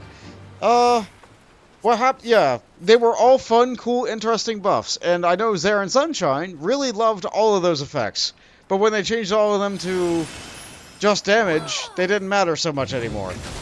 Now what the effects do is, like, there's still 6 cards, and they're still the same 6 cards, but half the cards are blue, meant to go on tanks or melee DPS, and half the cards are purple, meant to go on ranged or caster DPS, or like healers. It buffs their damage. If you put it on the correct one, it has twice the effect. But if there's nobody in your party that has that, you can just throw it on whoever. In addition to that, there are 3 of both of those. They also have a sun symbol, a star symbol, and a moon symbol. If you collect all 3 different symbols by playing the cards in the correct order, you increase the power of a buff that you put on yourself. That also gives you mana back. You also get mana back for drawing cards in the first place. So you're constantly throwing out damage to everybody, and you're always trying to get these like cards to line up in such a way that you're able to get a good buff on yourself. But you never want to delay like throwing out a card, because then that like doesn't use the cooldown. And it's just an extra mental headspace of you drawing a card, looking at the symbol, seeing what symbols you have, seeing what DPS you have. It's just a lot. Old cards were, like, a lot more complicated, too. So, like, sometimes you would be stuck, like, thinking and, like, looking at all that. And then there was an additional system called Royal Road, where you could sacrifice a card to make your next card stronger. So, for example, if you sacrificed a bowl or... No. If you sacrificed a Ewer or a Spire, it made it your next card affect the entire party. So what everybody constantly did was they would always fish for a bowl or a Ewer or a Spire to get area effect, and then they would fish for a bowl or a... No, just a balance. Just a balance. Because they wanted an area of effect balance to throw out right before raid buffs went out in order to maximize everybody's damage during their peak moment. That's what Astrologian gameplay came to be. And that's kind of what it is now, a little bit.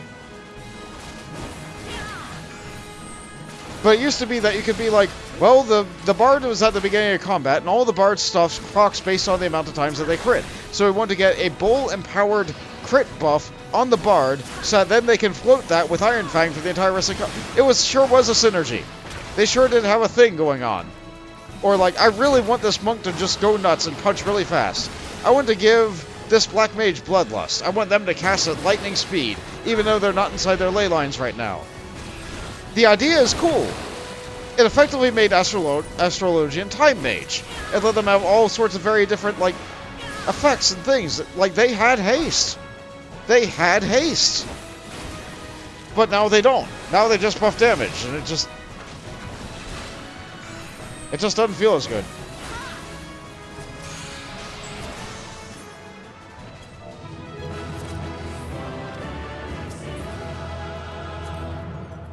Let's see. But then again, that's all a contextual thing. If you played old Astrologian, and then new Astrologian came out, it would either feel better because you hated old Astrologian, or it would feel worse because you were really attached to old Astrologian, which is what happened for Zare. Meanwhile, if you never played old Astrologian, you wouldn't know the difference. This is just Astrologian. It works fine. It's the favorite healer of raiding classes because it has lots of burst healing options, and it buffs raid damage. I don't like playing Astrologian that much. Between the healers, I would much rather play Sage or White Mage. They're greedy healers. They don't buff raid damage. But that's also a personal preference thing. Sorry, I sure did go on a tangent. Let's see. What level is Miss Pepper right now? 33. No, you're 35. Okay. Well, we'll go and do our class quests. I'm pretty sure there will be a solo thing. No, I don't think there is one for Paladin. I think you just have to go on a grand adventure. Alright. Have fun in Ul'dah. I'm going back to Korthus. Yeah, let's go get our new skills and then do a new dungeon.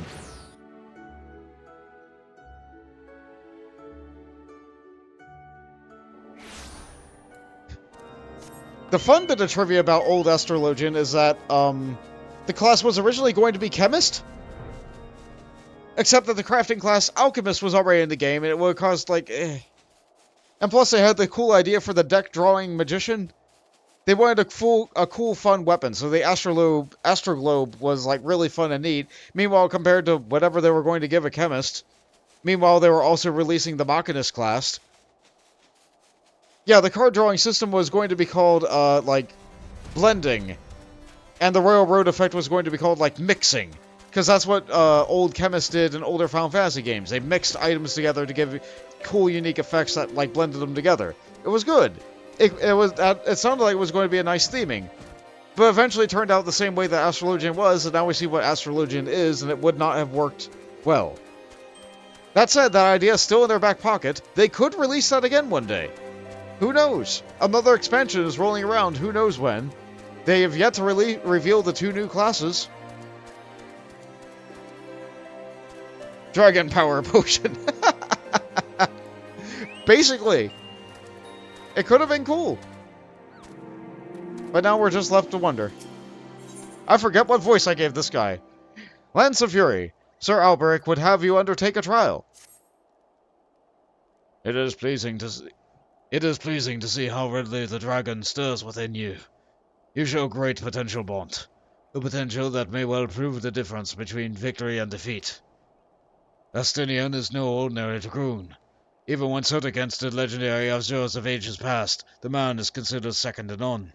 Such is his prowess. In fact, that the day he was chosen by the Eye, it was proclaimed that Haldame the Dragon's Eye had been reborn. I'm sorry, let me try that name again. Haldrath the Dragon's Eye. I mean not to disparage your skill, Bont, but to pursue Astinian in your current state will be tantamount to suicide.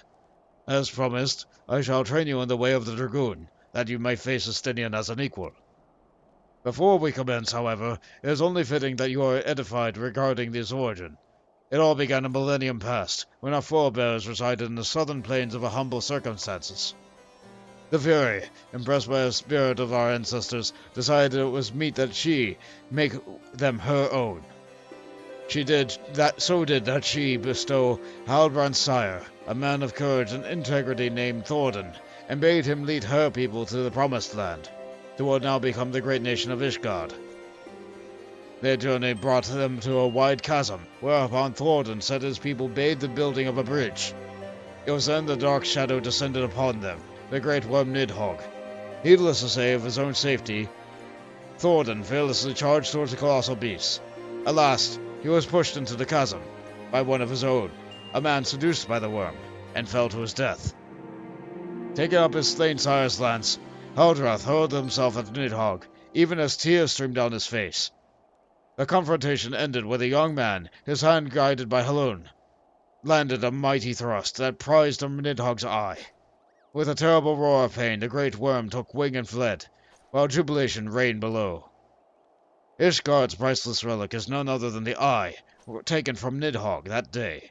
It is a veritable wellspring of her dragon's power. Even so revowed from its owner, it can exert control over the hearts of men. Haldrath himself fell to its malign influence, but his love for justice broke no corruption, and he prevailed over the power, claiming it for his own. And so it was that the first Azure Dragoon was born. I'm going to cough. Sorry about that. Being derived of our foe, the power of the dragon is a thing to be loathed. But as Haldrath proved to us all, so long as our hearts burn with justice, we need not fear being taken by its thrall. Ah, but what is justice precisely? Justice assumes many shapes and forms, Bont, and none may say that one is greater than another. So long as you hold fast to your beliefs and stay true to yourself, you leave no room for the power of the dragon to master you. But enough of history. Let us return our attention to the present. A knight by the name of Sir Brucemont will see to the next stage of our training. Seek him out in Witch Drop.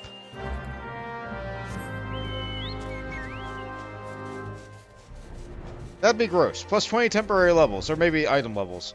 It probably would be item levels, which, at my state of the game, would be crazy. Like, I'm only level 36, but my item level, as seen by the screen number here, is only 28, which is being helped tremendously by my pre-order bonus earrings, which are providing an experience bonus to make it easier for me to level. If you don't have these, it takes slightly longer. Like, this is a 30% boost. That's nothing to sneeze at, but, like, absolutely doable without it. So, this is Witch Drop. This is where our good friend, like, Frankel was going to be pushed off to his death. In fact, back in the day before he could fly, people were doing fates in this zone to try and level and keep up with the main story before they boosted the experience. They would be running, trying to get to a fate over there, and just drop straight down here. And they would land here with 1 health, right next to that. And then that thing would aggress upon them and kill them. Fortunately now, we have flying. So the adventurer seeks to become a Dragoon. Ha! Sir Albrecht speaks of legends and chooses one, but I would see that you prove yourself with a more practical fashion. With your lance. Defend yourself. From what? Oh, a dragon. You just summoned a dragon? Good job. Oh no, this is not a dragon, this is a death gaze. You trained a void scent?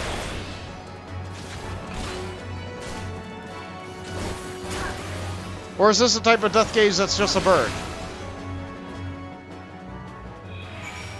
The dragon within stirs, resonating the soul of the Dragoon. I have some skill, I will admit you that. And the glow of your soul crystal. Perhaps Sir Albrecht was not wrong about you, after all. Now return to him. Your training here is complete.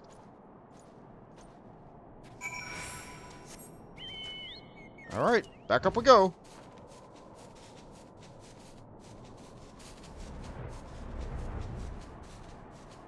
Yeah, 20 extra item levels.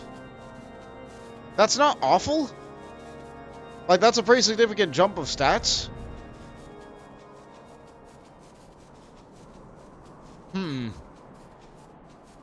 But I don't know if that would be stronger than, like, 6 or 15% extra damage. Or 20% extra damage. I think the bowl used, or no, the balance used to be even stronger. Like, nowadays it's 6%, but I think back in the day it was 10 or 5%, but it could be boosted to, like, 10%.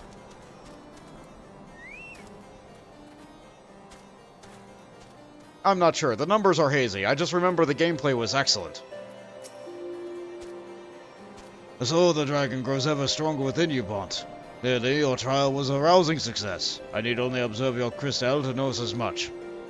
Yes. Though you have only just begun to walk the path of the Dragoon, it is clear that you possess a talent for becoming Estinian's equal. Go forth and make the powers you have obtained your own. When the time is right, we shall proceed with your training. Okay, now learn Elusive Jump.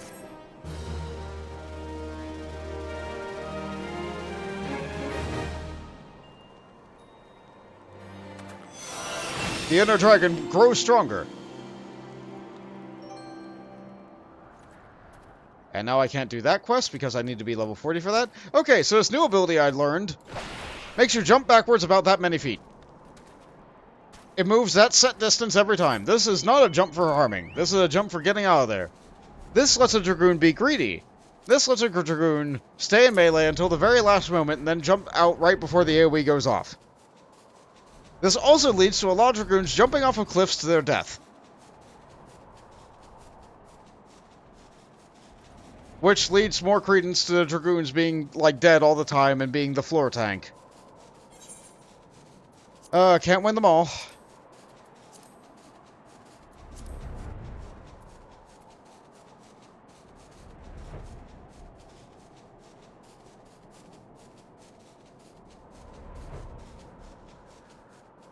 Battler, that's by White Brim. That's, like, near here, isn't it? No, it's further north.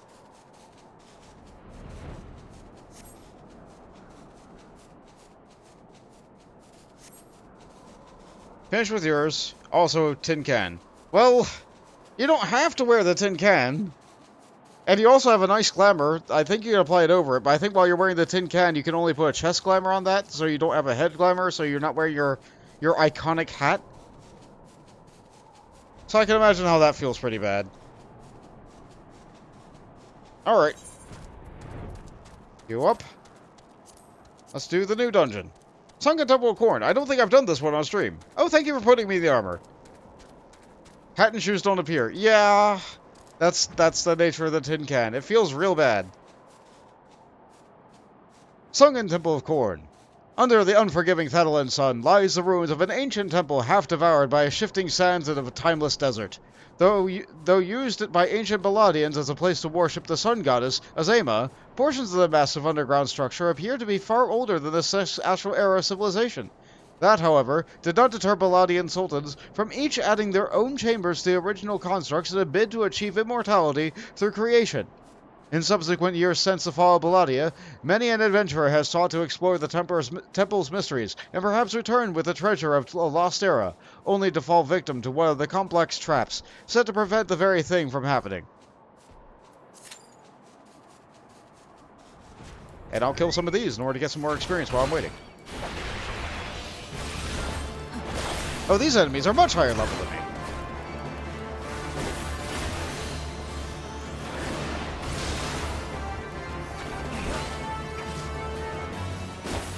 I'm still more than equal to the task.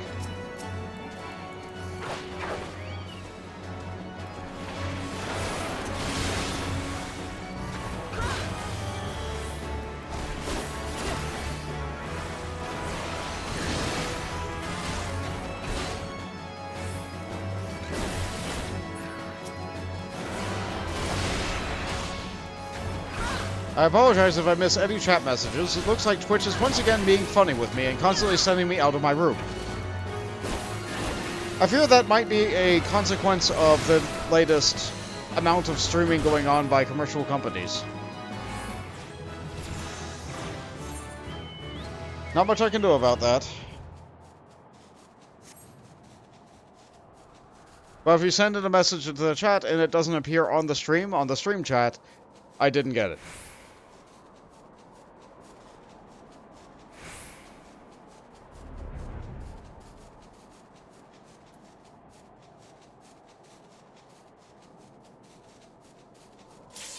Oh, there's our queue.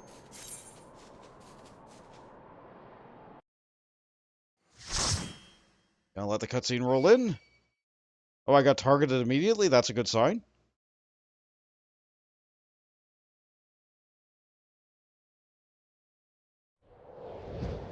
Ooh, skeletons.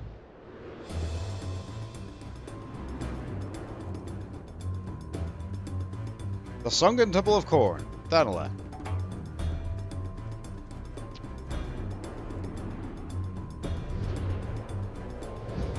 Lots of ghosts.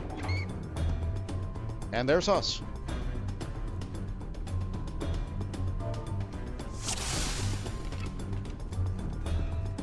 Put a quick hello into chat. Ooh, I have to kill those for my hunting log, but we don't have to fight them if you don't want to. Oh, we're going to fight them. Okay.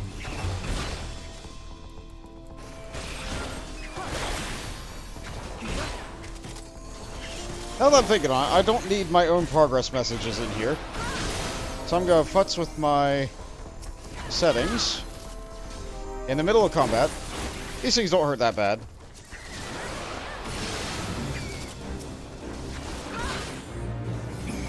Yeah, I don't need my own progress messages.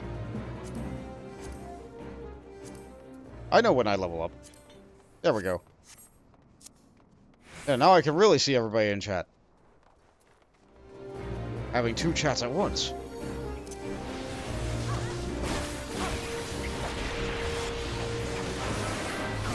Alright, so this dungeon's gimmick is that there are the 4 symbols of, like, Thanalan's nations. Like on these little pedestals that you can use on a thing at the end. But the thing is, the trap triggered by it isn't lethal, so we never do it correctly.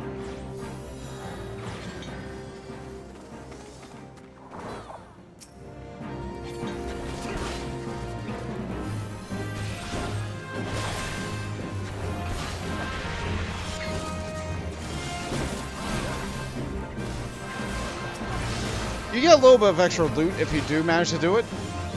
It used to be that that glass that was required in that room was used for a unique furnishing, but there are now much better looking furnishings available in the game. If you really want the furnishing, you can just come in here unsynced and get it.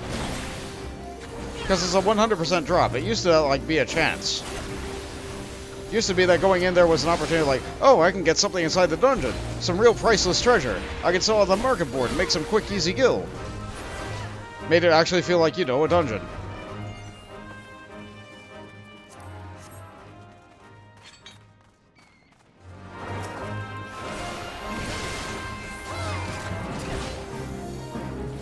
Oh, I haven't addressed one thing here. This is a bee!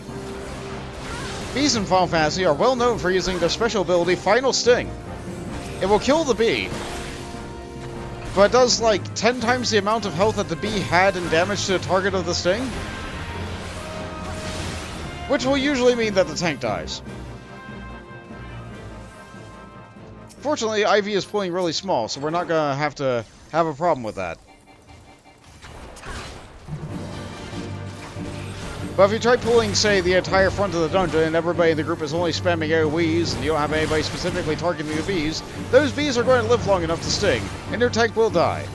The mobs will probably be fine, or, like, they'll be near dead by the time that happens. So, like, you'll just need a quick res on the tank, no big deal, but, like, these wasps are doing the same thing, but other people in the party have area effect damage. The monk is doing great, good job.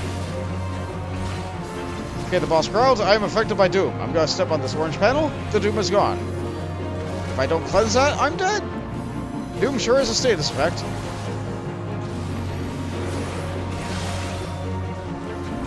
It's entirely possible to stun the boss to prevent that from happening, but the timing is very... As Ivy did that right there. Good job, Ivy. Almost as if on cue. I'm just gonna keep hitting the boss and hope that we kill it before the wasps kill you. Neat.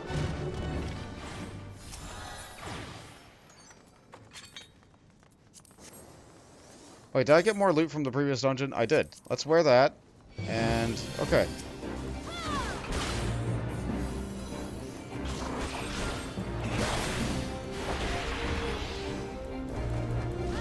Okay, so this mechanic is that the face has, like, no health and needs to die on this dais. So I'm not going to do damage to the face until it gets on the dais. On the dais. On the dais, on the dais, on the... it's on the dais. Gonna make it rocks it on the dais. We don't need to fight these. These will leash if we go into the next room. But it looks like Miss Pepper wants to do it.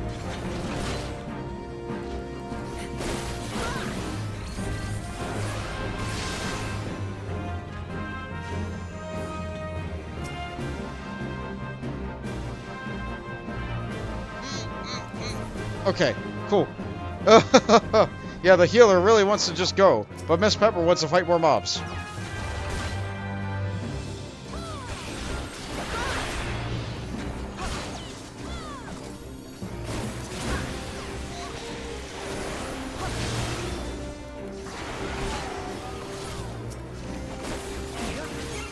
Guess I can grab the fruit.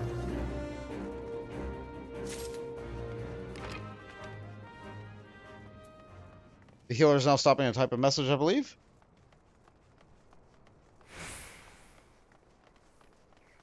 And they are now informing Miss Pepper that, like, we can skip these, we can just... I really shouldn't do that.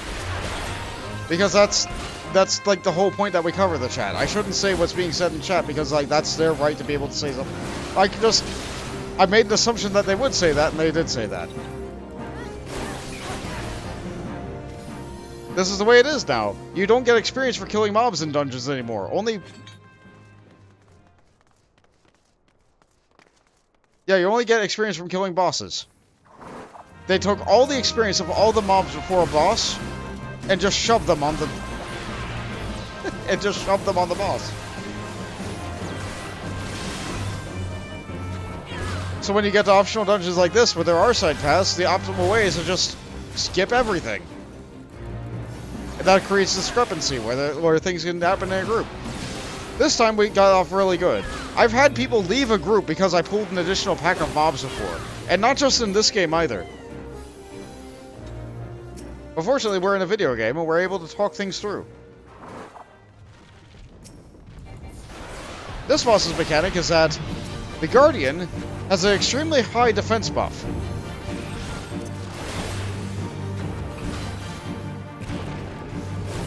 But the core is very weak. But the core will regenerate. But when the core is down, we're able to do full damage to the Guardian. Now when it gets back up, it's going to have no threat table. It's going to start throwing its punches at random party members.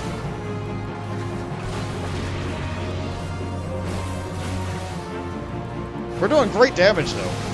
It's all this monk, I'm sure. Nope. That got stunned. So it fires off a cone, a line, then there's an unavoidable punch, and then there's a room-wide AoE that actually hits really hard. Usually the punch goes for a healer. Very unfortunate.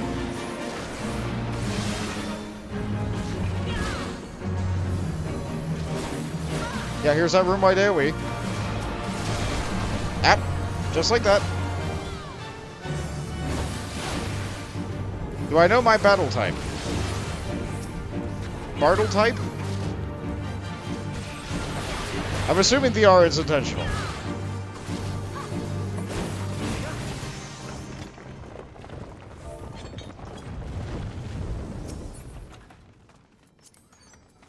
Breaches of war.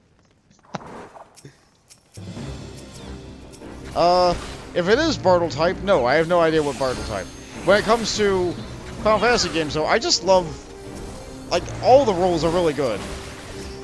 I like playing as a greedy healer, though. I like playing as a white mage. I like playing as a paladin. I like being able to cover up for when other people make mistakes, and I can fit in a role. I've saved so many dungeons by being a paladin and just off-healing with clemency after both healers fall off a cliff. It happens sometimes. When I'm playing as a damage dealer, I like playing as something that's simple but fast, so I really like playing as Machinist. Or Monk. And if I have to play as a caster, I want to play as a caster that's capable of doing some level of utility. So I like playing as a red mage. I don't like that black mage stands perfectly still. And Summoner's great now, but there was a time when I really hated playing Summoner. New Summoner is very simple. New Summoner is really easy to, like, just get into, pick up and play, and it actually feels like Summoner. But old Summoner felt like a dot wizard. We have to wait for it to pop back up because it died like 3 inches off of the platform.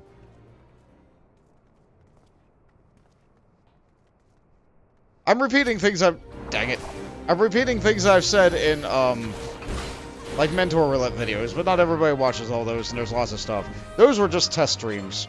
And I might go back and do some more Mentor Roulettes every now and again, but for now I'm enjoying the adventures of Bont.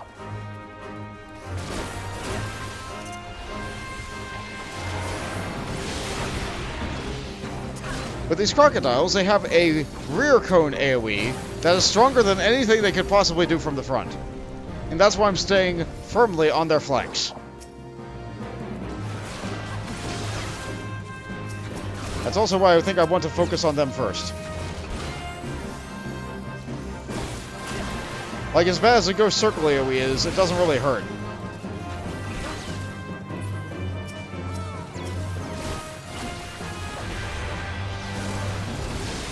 Meanwhile, I've seen this Croc's tail kill somebody before. Oh, the healer lived. I don't think they nerfed it. Like, why would they go back and nerf a mob from, like, a level 30 dungeon? Maybe the healer just has a really good item level. Maybe the people I see get hit are like Bont here and just coming in with gear that's 10 levels low. Typology for mud players. Sort of proto-MMOs. Explorer, Achiever, Socializer, PvPer. Well... yeah, we're inputting it wrong. Which just makes us fight 3 extra ghosts, no big deal. But you have to fight like 7 extra mobs to be able to not fight these 3 extra ghosts and get a little bit of extra loot. But, let's see. I would say I was an explorer. I liked exploring those early mud. Like, do you remember a mud called, Grendel's Cave?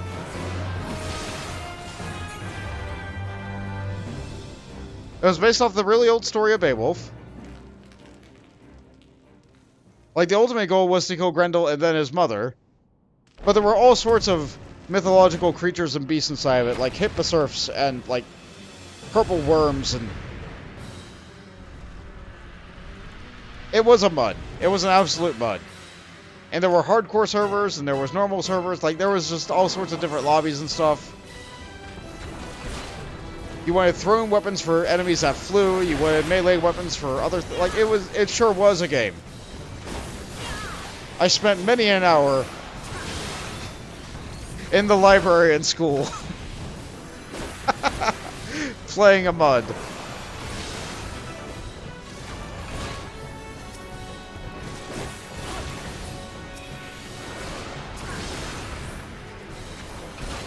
But I love going to that cave, mapping it out, exploring what they got. If you didn't have a map, then the map rotated based on your relative facing. I'll deal with it.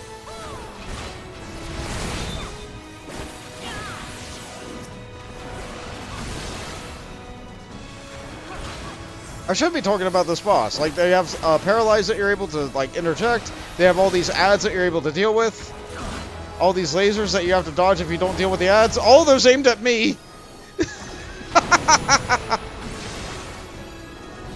I'll just take a hit. It's fine. I'm gonna die.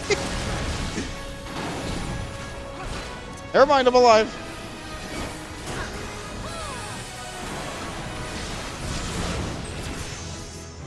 Oh.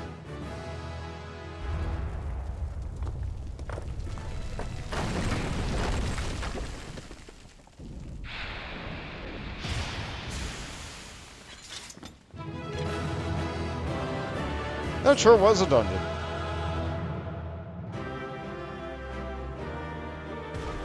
Muds are unfortunately before your era. Ah, that's unfortunate.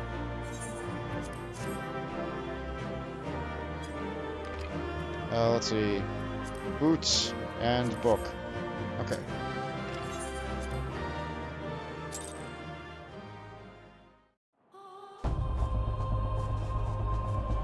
Now, if we're just spamming dungeons, we're going to do that one a couple of times because that's the one that's the highest level and will give Jade the most experience. We could do a roulette now to see if we'd be able to not have that situation. How many levels did you get off of that, Miss Pepper? Voltage looked in the oven. He found a bag of money? Why is this here?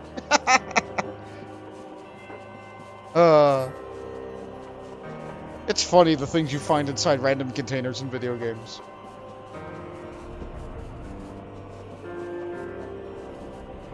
Maybe the bag of money is in there because they were cooking the books. I'm sure I've delivered that line before, but it's hard not to when I get that voice line. It's good. It's all good. Wait, did the oven actually pop up? Yeah. When someone is correcting a ledger and making it so that, like, it looks like they made more money than they did, or it looks like they made less money than they did so they have to pay less taxes, that's referred to as cooking the books.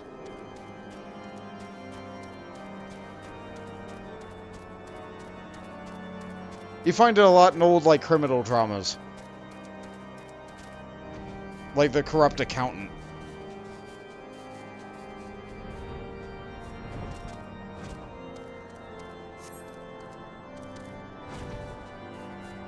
Yeah, let's do a random one. Let's do a random one. Because, yeah, for Miss Pepper to be able to do the next dungeon, which would be Cutter's Cry, she would need to be level 38. And she is level 37. We gotta get one more level for her. Oh, right, I also got a piece of bonus loot there. So, what did I get for that? I sure did get gloves. They're better than what I got. I sure did get some shoes. They're better than what I got. Or pants, rather.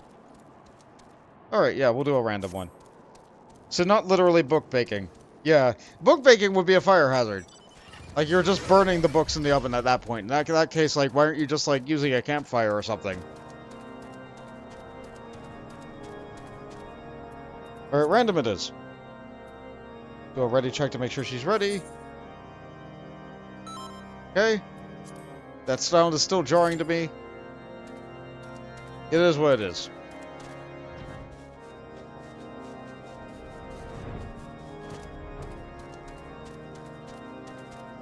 Are there any other hunt the log enemies inside the Korthus that I would be able to fight? Like, this is just something nice to do while I'm sitting in queue. Couple in Central Shroud. Yeah, I can pop over there. Outer Lenosha, South Shroud, North Shroud. Yeah, North Shroud is actually closer. I'll probably get in the dungeon before this pops, but...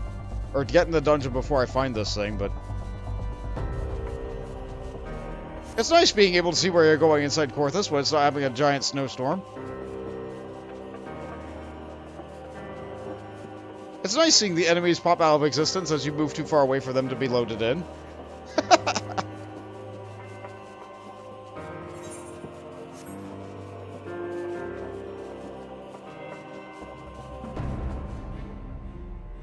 Thinking about money in the oven, though. Maybe, like, someone's saving up their savings, and they don't actually do a lot of cooking. Maybe they eat at another person's place. Maybe they eat, like, cold, like, sandwiches and stuff. Don't actually bake their food. Yeah, sure, the oven's there. No one would think to look for something like money in the oven. If something's not being cooked, why would anybody open up the oven and look in there? Unless they're an RPG protagonist.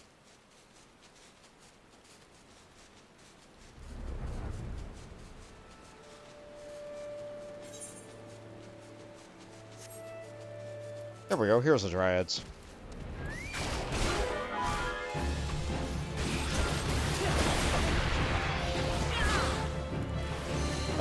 That looks like it could be painful.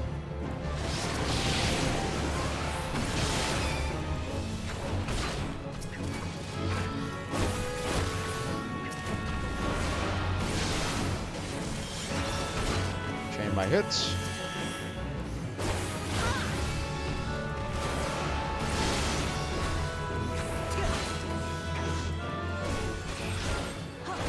For a very long time, your oven was just another cupboard for pans. Yeah! A broken oven is also a wonderful storage device. It just looks nice. It looks like it belongs in the kitchen. No, it doesn't work. Yes, we're putting things in it.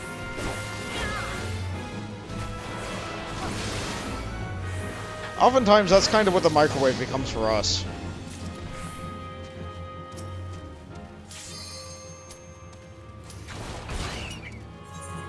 How many more of these do I need? I need 2 more. I need another one after anyway.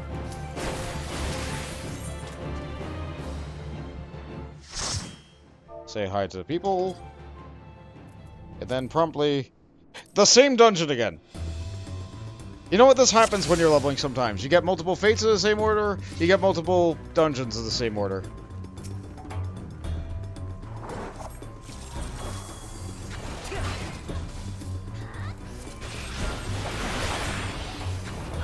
Sure, I'm glad I have Miss Pepper here to give me fast cues, though.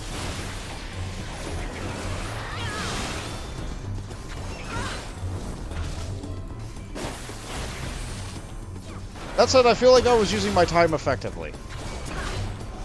Like, I wasn't just sitting around town waiting for the queue. I was going out, I was hunting. I was doing stuff. As for this over here tells you what the solution at the end is. It tells you that it should be the flame tablet on the left and the fruit tablet on the right. There were lots of ways that people tried to remember that, like, always cook your food, or flame left, fruit right, or... the less reliable FF. Because over there is the helm, and there's a gem further ahead as well. So there's no G or H, only Fs. But that doesn't tell you the order, so people would still mess it up.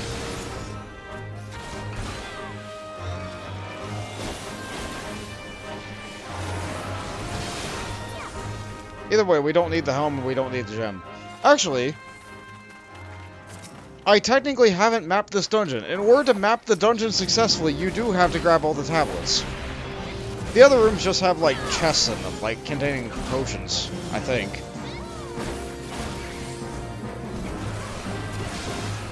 And potions aren't bad. Like, they are an expense. I see the bee.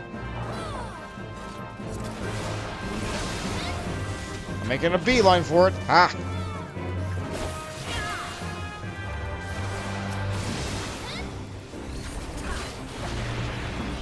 Another little thing, when damage was a lot lower, this head used to be capable of running away. And then you would encounter it later in the dungeon accompanying some of the mantises. Where it would also run away again. I think if it ran away too many times, you wouldn't get that treasure chest.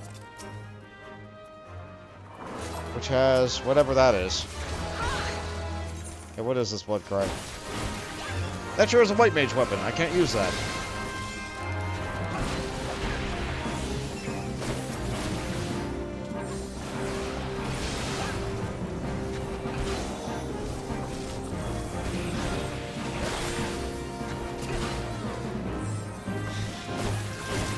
Yeah, over there is where the gem is. Like weird special keys that don't matter anymore.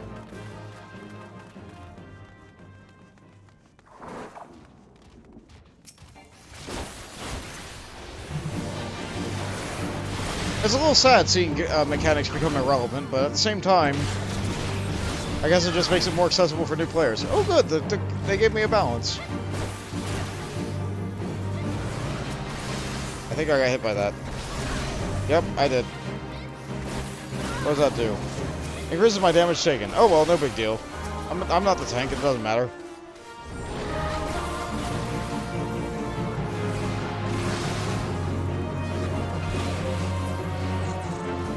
Good stun. Well done, Miss Pepper.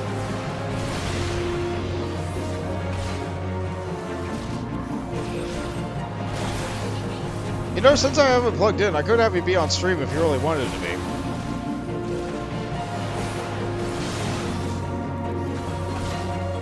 Nice stuns.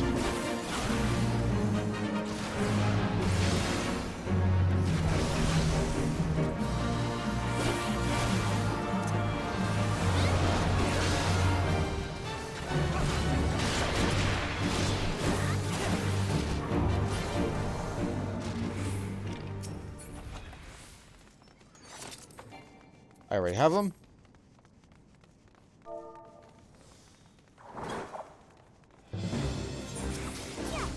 I'm trying to hide the chat, so I brought that up in the middle, sorry.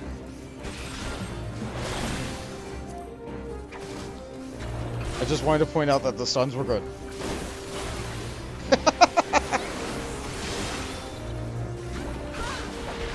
Takes a little bit of skill to be able to time those stuns good there. I mess up on that a lot.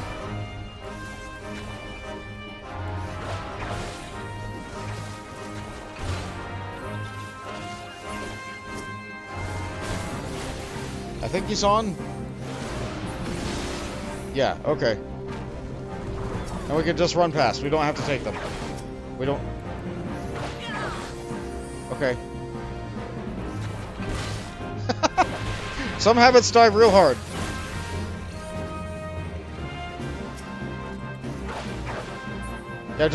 Yeah, don't worry about the head. Let's just continue on.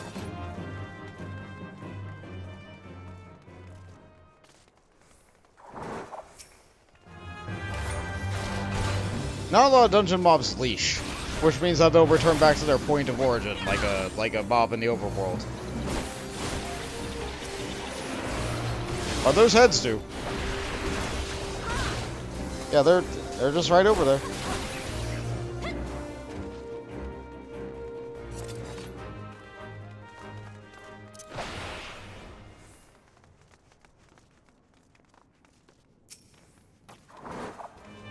That's right, I could be turning around back. That is another thing that Dragoons use Elusive Jump for.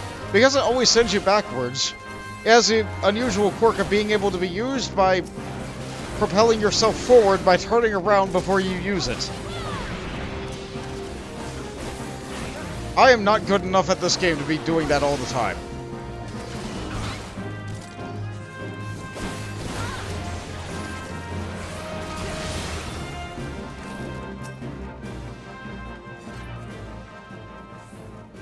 Dang it.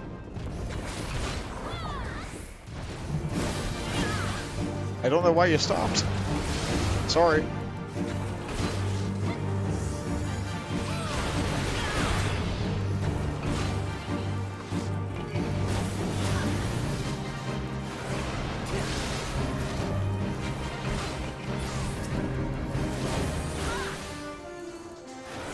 guy down again.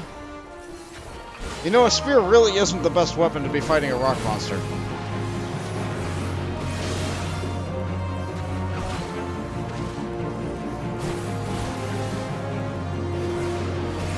Either as a sword or a pair of knives, or...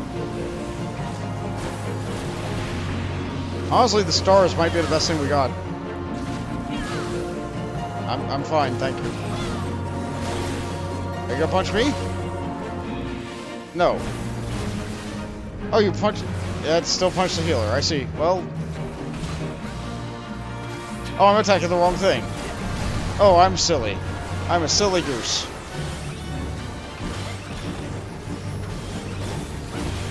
What are you doing, both? You're doing it wrong!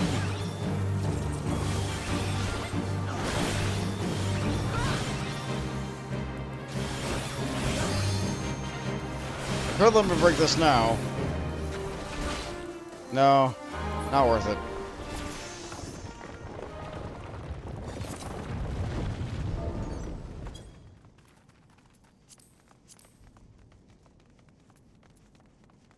Let's see what we got there. Actually, can't I wear that? I can. However, because it's flagged for this dungeon as tank loot, I can't get it. Dragoon loot is not tank loot.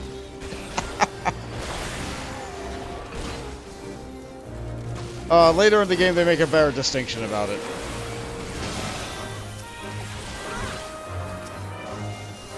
Actually, yeah, Dragoons used to kind of be off-tanks. They had an ability that made them get additional threat. I don't remember what the name of that ability was. I think it was Feint. And then they had another ability that increased their parry rating. But they didn't have any additional abilities or anything that affected their ability to parry.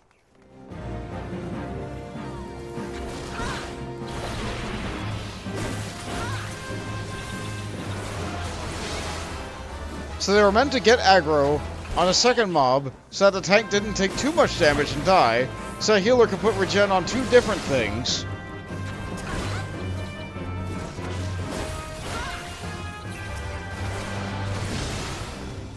And then when the tank was ready to get aggro, elusive jump used to be a way for you to lose threat. Nowadays, tank stance just does so much threat that you don't have to think about it. Like, the only person who has to worry about threat is the tank. But back in the day, tanks did practically nothing. Practically nothing for threat. So everybody had to manage their own threat. A black mage would have to hold back. A dragoon would have to use elusive jump. A ninja was really good for that because they could use goad. No, goad was a TP recovery method. They could use smoke bomb and transfer their threat to the tank. And they had another ability which halved the threat of the current target or something like that. Everybody had to multi-class in a bard in order to get quelling strikes that they reduced their threat output. And yet you had people who were black mages that went non-stop, full ham, didn't have quelling strikes. Why would I ever level up Archer that high?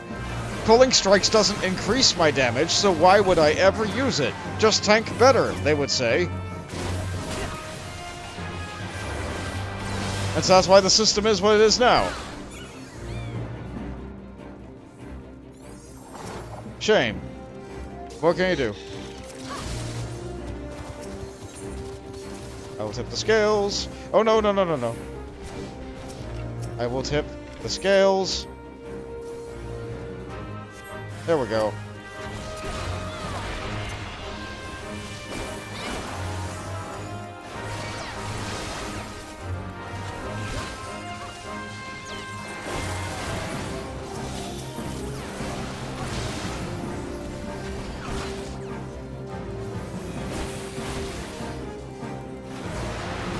More worried about the croc than any of these ghosts.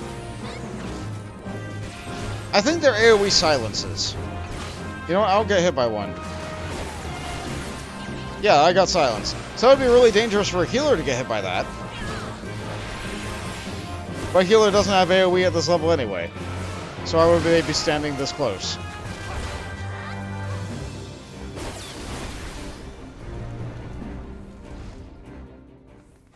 We skip the cutscene. second limit bar.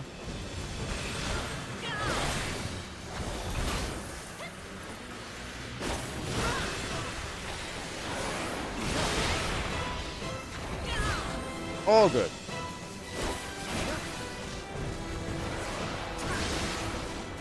We're absolutely getting experience. Actually, where's my food buff? I should probably put that on.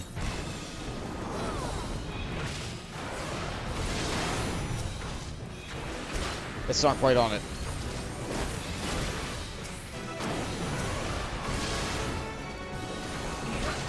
There we go.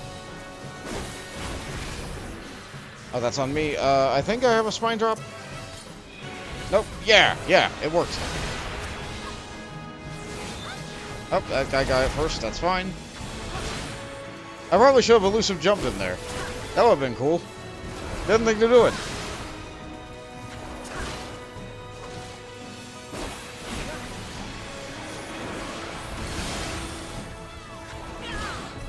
I'll probably use elusive jump more once I get the actual gap closer ability.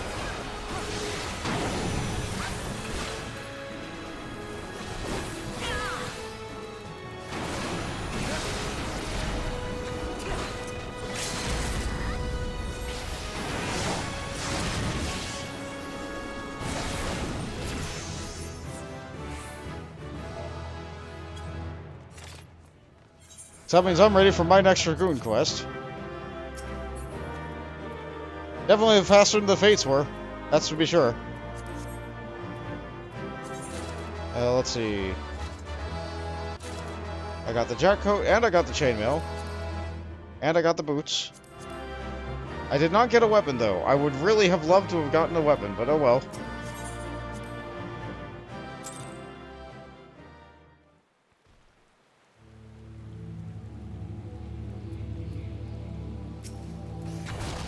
You need to be right back real quick. Okay, that's fine.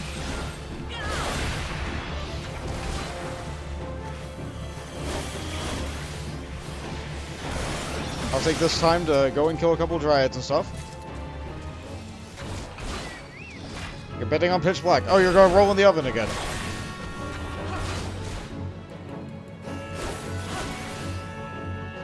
Well, have at it.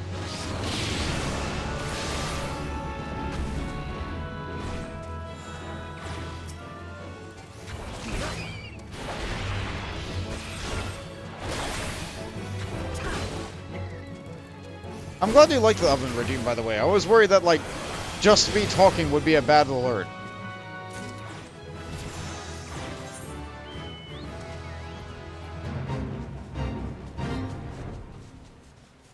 Central Shroud. Voltage looked into the oven. It's a deep dish pizza with loads of sausage and pepperoni. Oh, that's much better than a pitch black oven.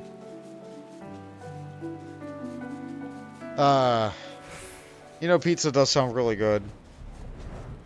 No, I've had pizza somewhat recently. I shouldn't have it again. Dinner tonight is probably going to be... It's probably going to be chicken. It's probably going to be breaded chicken.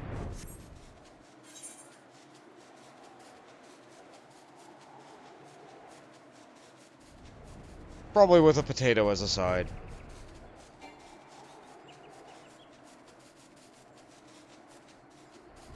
Maybe have some ice cream for dessert. Depends on whether or not I'm hungry after the chicken.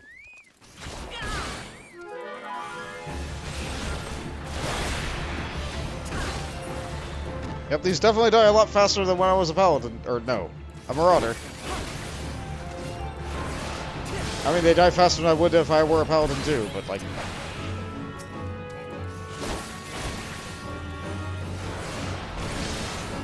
Let's knock them down. How many more of these I need?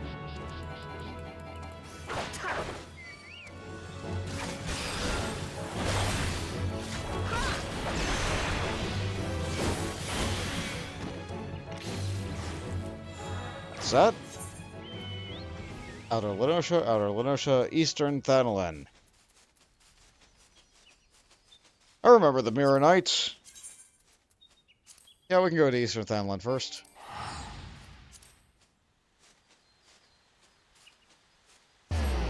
Well, I'm high enough level to go to Stone Vigil if I really wanted to.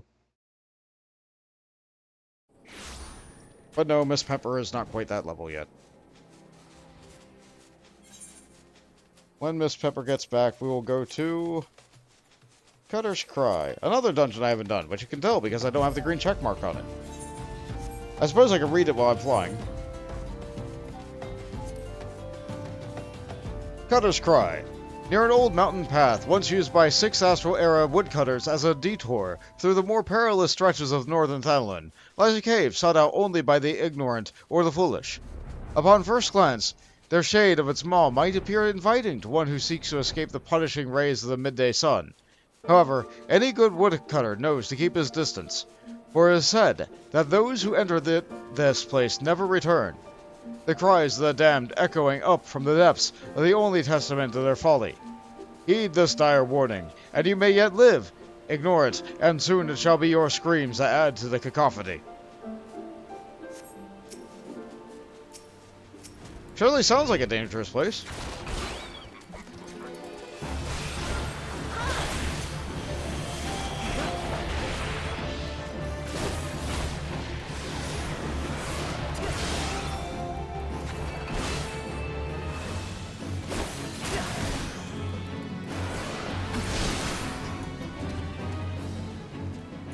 I used to think these guys were real neat looking.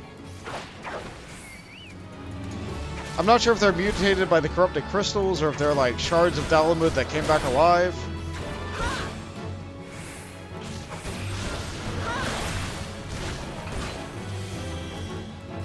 I'm not really sure why they're called Mirror Knights either. They don't look like mirrors. They only look a little bit like knights.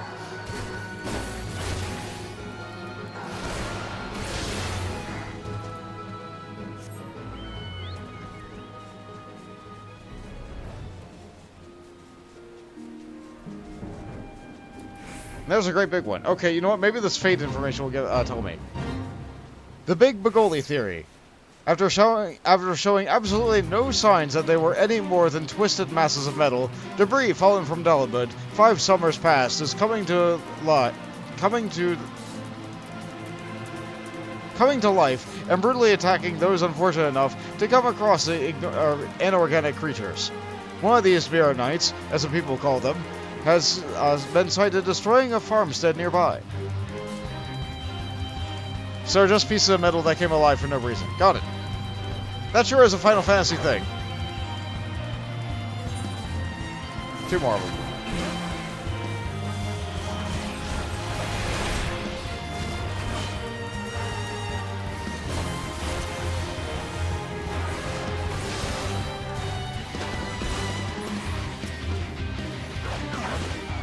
Just need one more.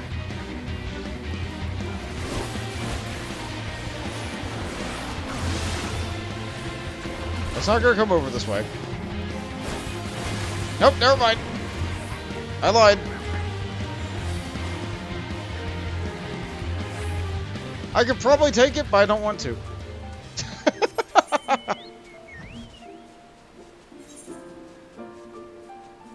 Outer Linosha.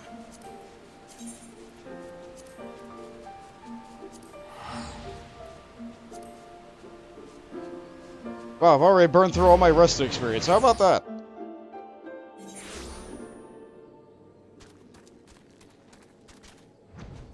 And these are on the lower level end of Outer Linosha.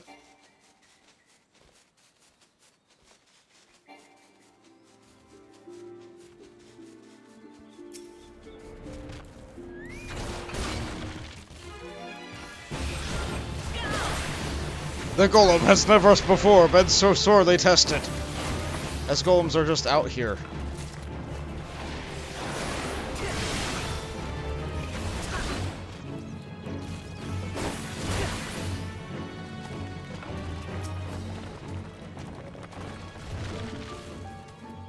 It's hard not to look at these guys and think back on that line. And think about how foolish La Habrea is.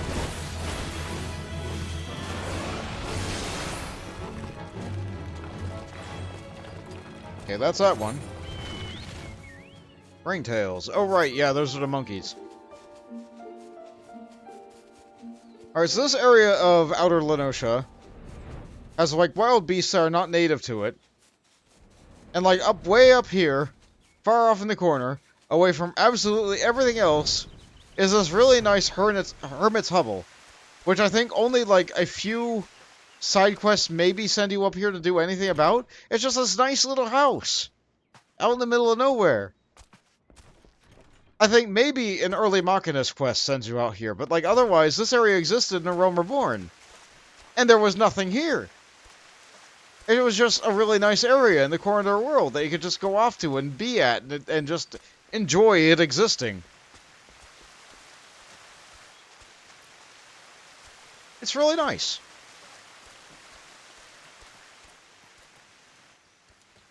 In fact, I don't know if any of you guys may know of a person known as Denmo McStronghuge. They make wonderful videos. Or they used to make wonderful videos. I'm not sure if they still are. I still see them around playing the game, but I'm not sure if they're still making videos. They often ask for help from people who are playing the game to be extras or, like, important roles for their scenes. And I believe that my character is co-starring in one of those. I think it's like rescue.mp4.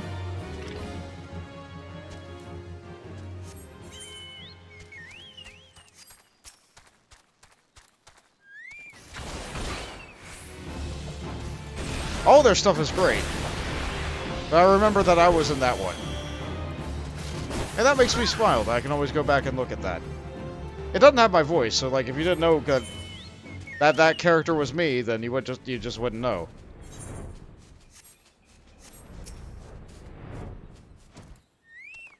I still think it's neat that this game sure does have a community that does things sometimes.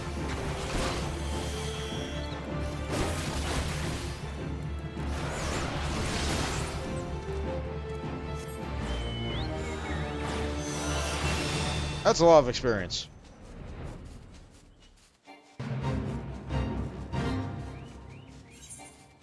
Let's see. I could do more of these.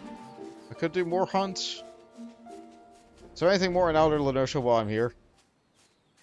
Might as well, like, combine trips and save trips and all that. Well, that's in Gorthus. That makes sense. It's Dragoon. Nothing else in Outer Lenosha. I did see another Lenosha in there, but not Outer. So I can freely teleport away. I will have a Dragoon quest, so I might as well go and get that done while I'm still waiting for Miss Pepper. Where am I going again? Here.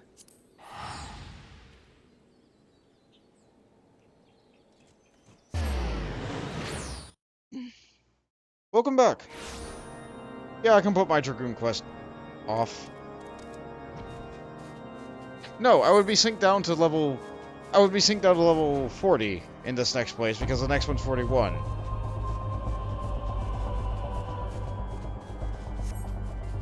I was putting it in my mind, okay? Like...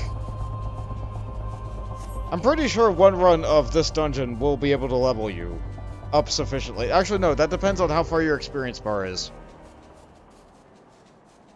And whether you have any rest or not, and whether, like, free company buffs are active or anything like that. Yeah, I'll do my Dragoon quest. No. What will I get? Is it an important ability? It's AoE! Okay, I'm doing the Dragoon quest. Unfading Skies. Sir Albrecht would send you on your next trial. You grow ever stronger, and I speak more than just the flesh. You are slowly but surely realizing your potential as an Azure Dragoon. It is heartening to look upon you, though I must confess that my presiding feeling is one of relief. You must understand the mere thought that the Eye would choose an outsider, one who ill comprehends the threat posed by dragons, filled me with the gravest of misgivings. Yet you have... but I should say no more. Lest flattery impede your improvement. Now, during our last lesson, I enlightened you on regarding the origins of the Dragoon.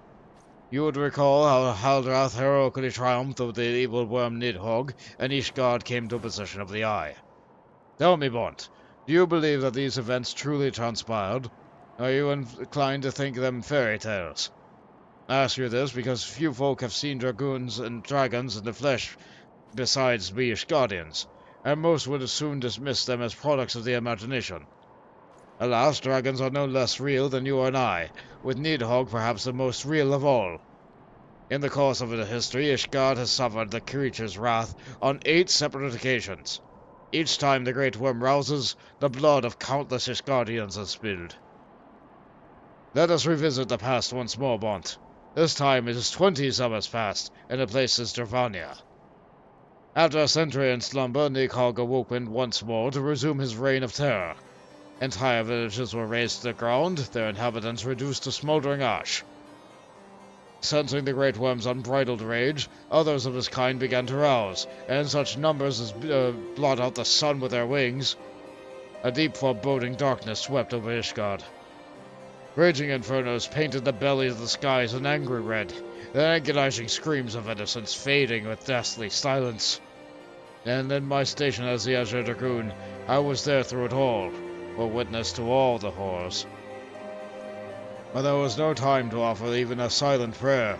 Nidhogg lingered in on one place only long enough to lay it to waste, and when he took to wing, so too did I, pursue him, a man-possessed. This game of cat and mouse continued for what seemed like an eternity before I found myself face to face with the Great Worm. A battle unfolded in a tiny settlement on the edge of Korthus, raging on for 3 days and 3 nights, with neither side able to give a decisive advantage. Remaining on my feet by sheer force of will, I realized that it must be now, else it shouldn't end well. Marshalling the last ounce of strength, I wagered all on a single thrust. My lance struck home, burrowing deep into the ruin of my opponent's empty eye socket. Yet before I could withdraw my weapon, the worm lashed out wildly in agony, dealing a blow that left me sprawled upon the scorched earth, nigh insensate. In that instant I thought myself surely doomed, but Halone was not finished with me. Having lost the taste for battle, Nidhogg let loose a blood-curdling roar before fleeting to the sky. The battle was over. I did not perish for my injuries. They rendered my body unfit to bear the power of the dragon. Now as Azure Dragoon no law. Lame, bedridden, and our thoughts wandered all the way to the innocent lives that had been lost, the people I had failed to protect. That last conflict with the dragons of Dravania left countless orphans in its wake. Destinian is one of them, the sole survivor of Ferndale, the final village to suffer Nidhogg's wrath. With none left to care for him, I did the only thing I could. I took Estinian in as my own son, instructing him in the way of the Dragoon when he was at age to learn. Yet I would not have you think me noble. My actions were born not of compassion, but guilt. My guilt has failed him. But alas, I have also failed him as a father. For what manner of man did I bring him up to be? A thief who would endanger the lives of every one of his countrymen. You heard me right. All of Ishgard may suffer for his crime. Now we know little and less of the minds of the dragons, it is conceivable that the disturbance surrounding the stolen eye will rouse Nidhogg to awaken once more. That his kin, if not already stirred in their slumber, serves as fair warning of that. Time is not on our side. Fortunately, it would seem that you are more than ready to embark on your next trial. Make your way to Wistrop again, where Knight Helstein awaits you at the arrival. My nation is depending on you, Pont. I am Sir Albert Bale, Knight of the Ishgard and servant of the Holy See. I'll do those later. I feel like those aren't going to change until I get done with the quest. And I'm pretty sure I read them before.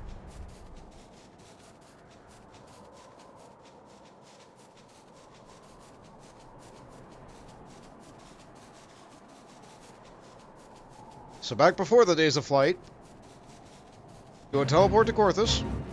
You would ride your Chocobo down this little road, talk to him, ride your Chocobo back up this road, or teleport again. Fall down at a witch drop. Hope you don't die to avoid Dragora. Do your quest. Teleport back up out of the hole again. And walk all the way back down there again. I sure am glad that we have flying now. I sure am glad this is not my first class.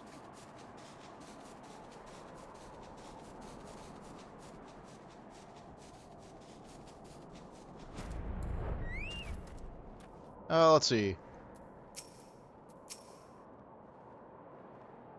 You are the one who would aspire to be as your Dragoon? Why, you are not even a Vishgard. If you truly possess the power of Sir Eberich sees in you, then prove it to me with your lance. On guard! Alright, so... Mightling Stragglers. Banemite Stragglers. Just a lot of mites. Just a lot of little guys. Sure would be nice if I could have, had my area attack before this encounter, but here we are.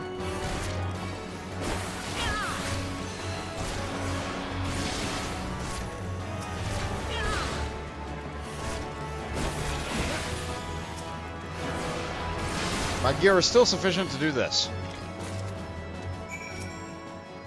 That strength. I have not seen its like since Justinian himself stood before me. Mayhap Sir Eberich has the right of it, after all. Return and show your crystal to him. I have no doubt he will be pleased. Back up we go! Like, there are ways out of Witch Drop. You don't have to teleport. Oh. That sure is the high-level area. I don't want to be there. If I see an Ixali air balloon, then that's not where I want to be at level 40. And I sure can't see anything in Ishgard now. It's just blizzards and night.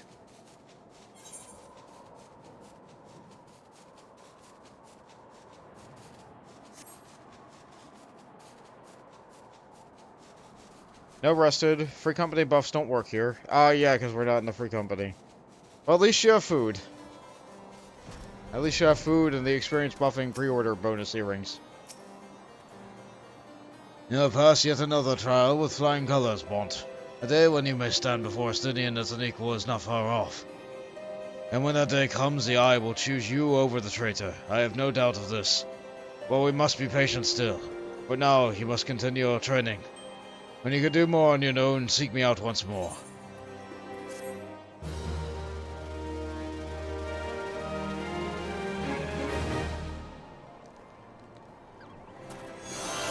Your inner dragon grows stronger. Action learned. Doom Spike.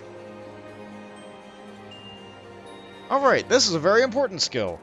I'm gonna put this on this other bar, way over here, away from all the others. That's where I'm gonna put all my AoE buttons. When I get them. I'm also probably not going to need Piercing Talon forever. Once I get a Gap Closer, this will be gone. You know, I could move the stun out of the way. You know what? Let's do this. That'll feel better for now. I can always rearrange my bar as I get more abilities. Okay.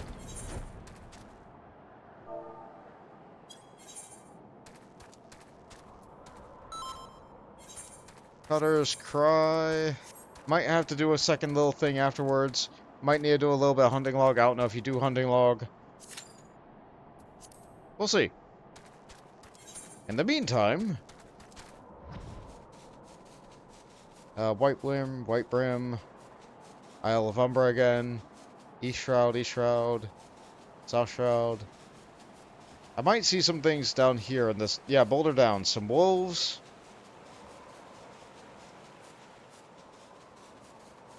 Something in Nadalon, great. So I guess I did want to be there. All things in due time.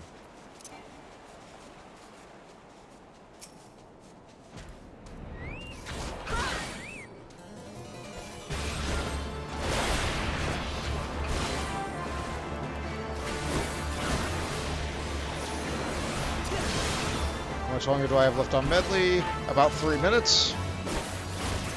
Let's use another cabbage.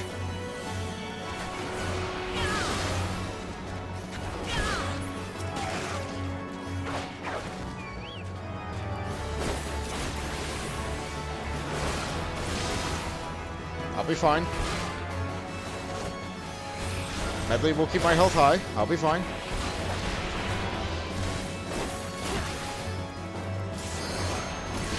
I'll kill this one wolf and that'll hit, yes.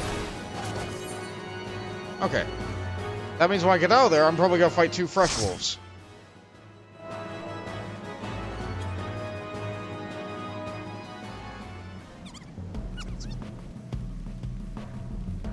There's a little guy. Several little guys. Battleland. Cutter's Cry. Home of little guys. Oh. Also home of those.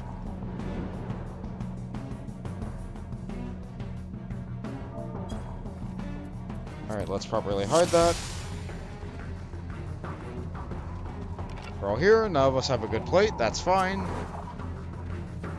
Okay, so, I gotta get my damage buff. Now I can do this. I can never remember that the name of the spell is called Doomspike. However, I can always remember the sound. The little... And this is just my life now.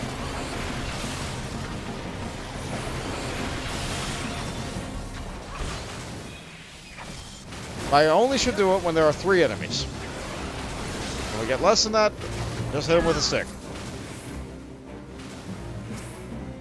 You feel a chill run down your spine as there's more ants everywhere.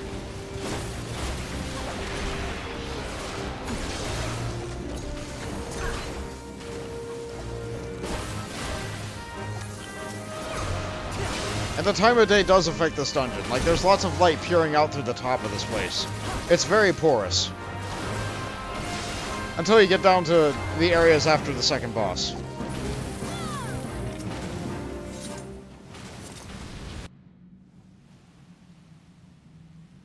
We go down to the sandpit, we get sucked up to the next area.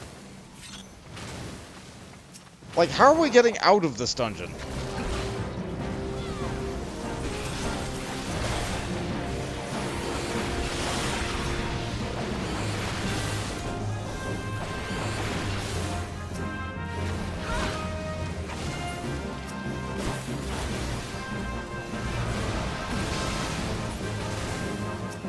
I guess we just teleport.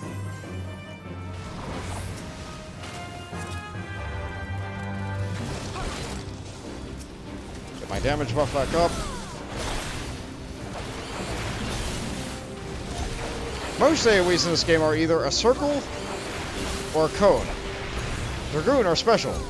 We get a line.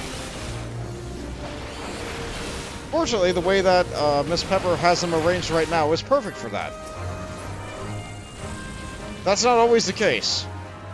Sometimes the line is too thin for you to hit great big chunky mobs.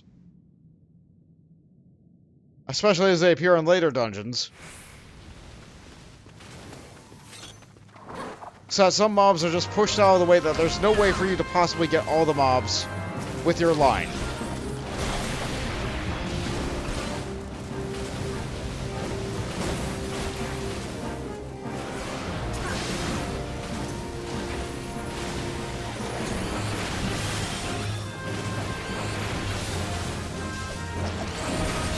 Oop. Yep, that's a self-destruct. I can be over here.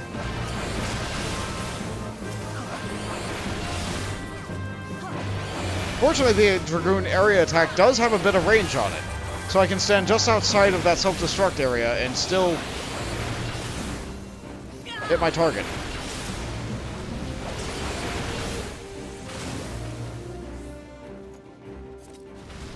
That is the one advantage of the line. Okay, so this boss is a Myrmidon princess. An ant princess. It's going to be a queen, and it's going to summon ads. However, if we play our cards right... Yes, that's an astrologian pun again. Oh, it's going to silence me. Oh, no.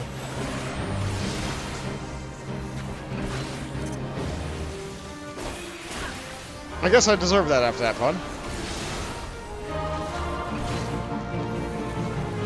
Let's see, the first ad that will summon, when it gets really low on health, is going to be that Marshal. If the Marshal gets close to the boss and stays within the boss's range and sees that the boss is hurt long enough, it will cast Cover and transfer half of the damage it takes over to it, which is what's going to happen now.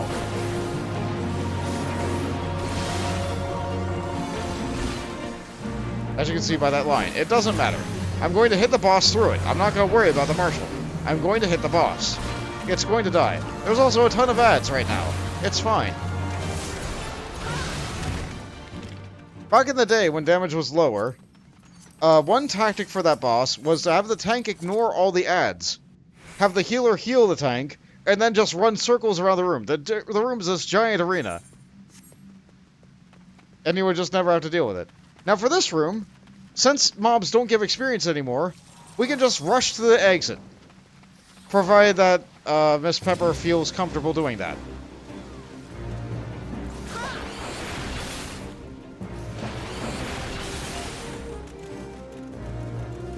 It's just a matter of, can Miss Pepper use the exit while being attacked by all these mobs? If we can just ignore fighting them, and this actually becomes a very fast dungeon. This whole section skipped because they forgot to put a lock on the door. Okay, Miss Pepper got through. That's good. The final DPS made it through. This is fine. We're doing it. We're going through. Cutter's Cry is a very fast dungeon.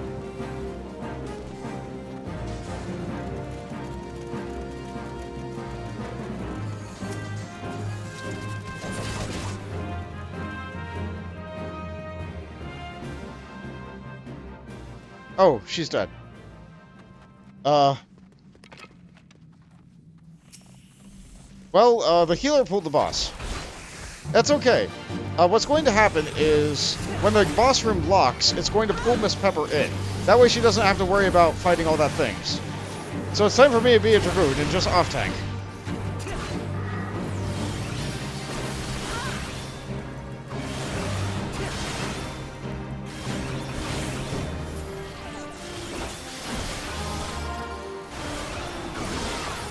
Alright, she has it. Okay. And it goes underground. Okay, while it's underground, it creates these guys. But it's okay to get hit by the little guys, or as long as you avoid the big guys, or like that. It'll also then turn towards a random person, spit another debuff on them that the healer will need to Asuna off, and then it might decide to fire a code in that direction too, because why not? So I'm gonna make sure I stay on its side, like that. I've been killed by that before. It sure is a sandworm.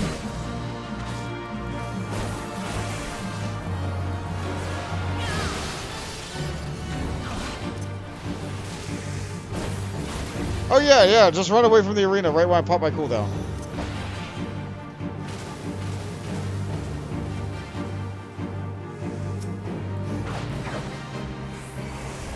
Oh no, not the cone! Curses! It doesn't hit nearly as hard as I thought it used to, though. Maybe my gear is fine? Maybe the level boosted earring is helping? Maybe, like, I don't know.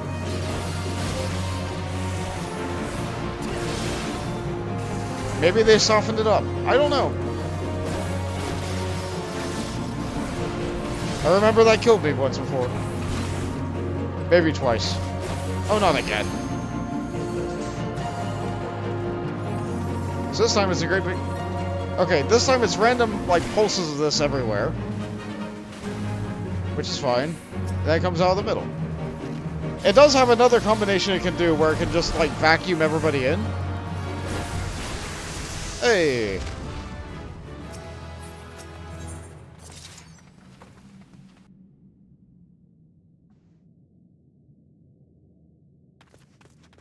It can try to vacuum everybody in and then burst out of the ground?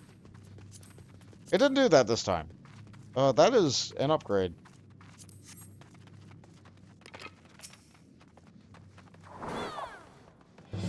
Maybe that'll be worth having. Maybe not. We'll see.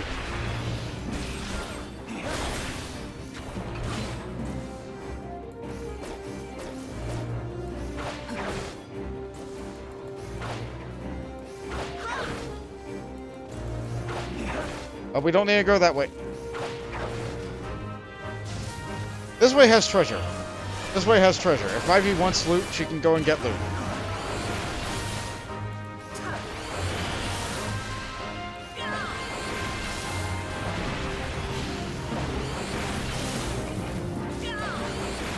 Oh, the other person pulled the loot anyway.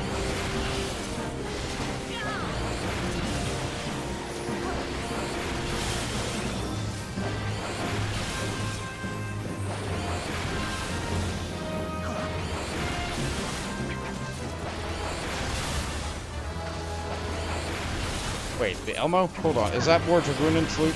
It is. I don't think I can equip mid-combat.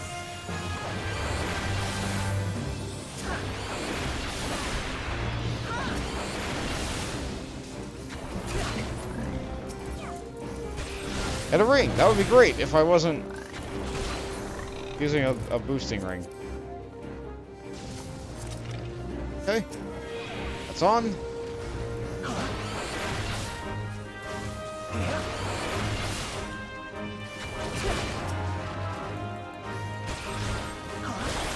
Put the damage buff. Actually, I'm able to hit the Spriggan pretty easily as I'm just walking along.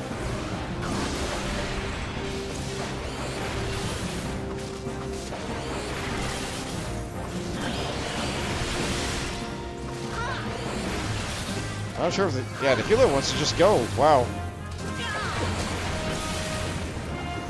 It is entirely possible to pull, like, all of this straight up to the boss. Because there's no pull gates.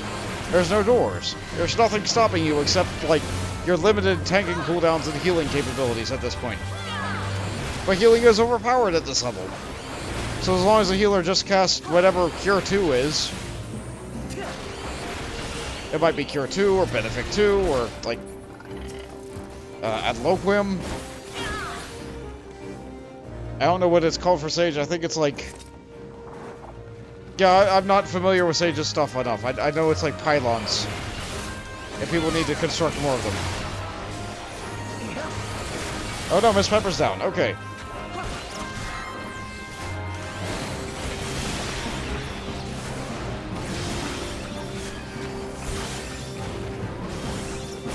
I sure was just talking, wasn't I?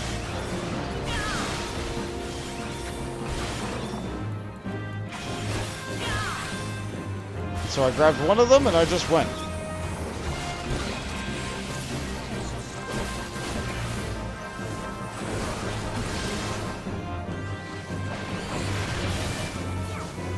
Yep, pylons. I know that's not what they're called for Sage, but that's absolutely what they are.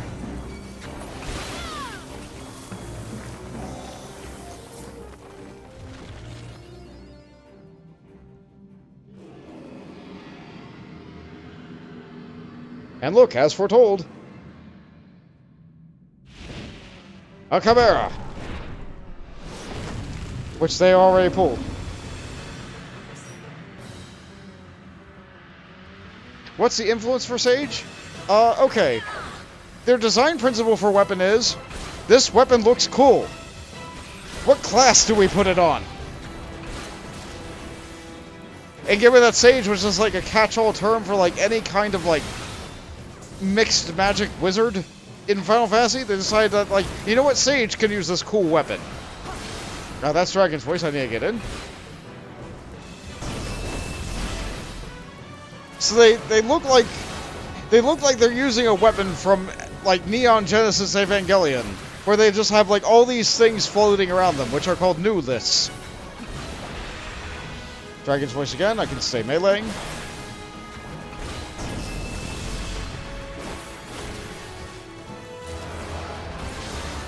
They have a system where they have to use one button to augment 3 other buttons so that makes their healing, like, use less buttons to have more effects.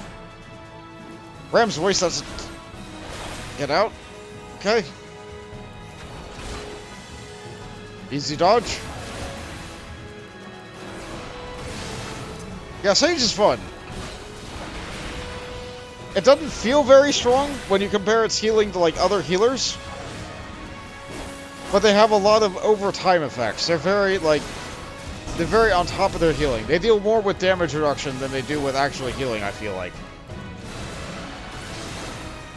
Which is one way to heal, but it's not for everybody. They're a popular pick for someone trying to, like, get into healing because they start at such a high level. But they require...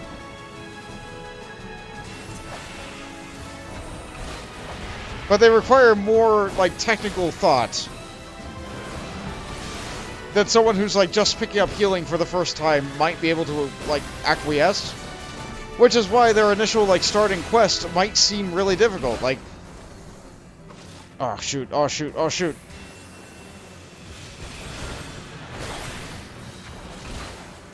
I almost died to that. I don't think we're gonna get the level 2 limit break. No.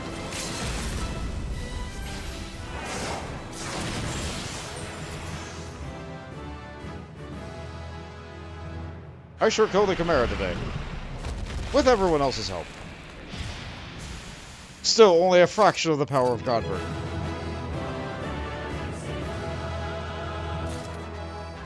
And everyone else left, so I got all the loot.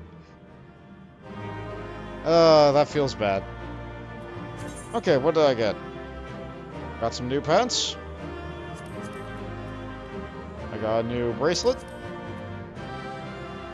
I can sure wear those trousers. I think they're equal to the pants I just got. Okay. Still no new weapon. Did not care for that healer. Yeah, they were trying to pull for you.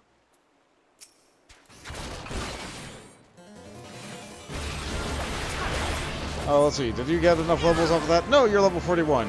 How far away from 41 are you? I guess you also have your class quest to do. Yeah, the Paladin class quest is really important.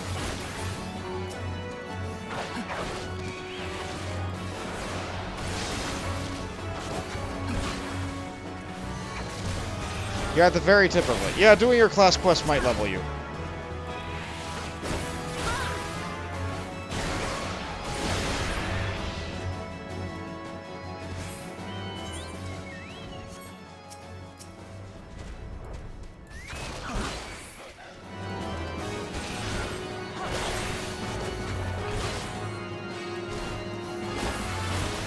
I believe the ability that you get is Spirits Within at this level. Which is nice, because off-global cooldown attacks are nice.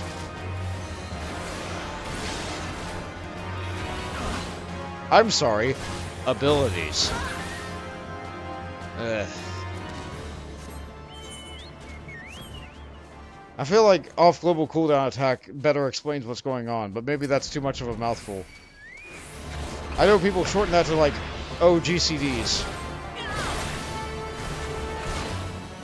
But it's hard for me not to say the full thing, after saying the full thing for so long. Wait, do I need to kill any more of these? Yeah, one more. Okay.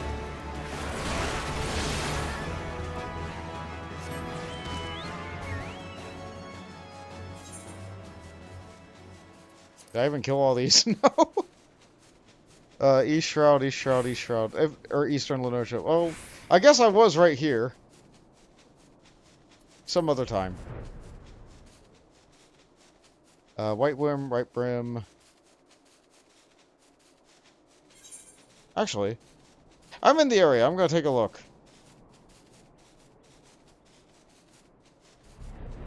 Just fly over this mountain here, no big deal.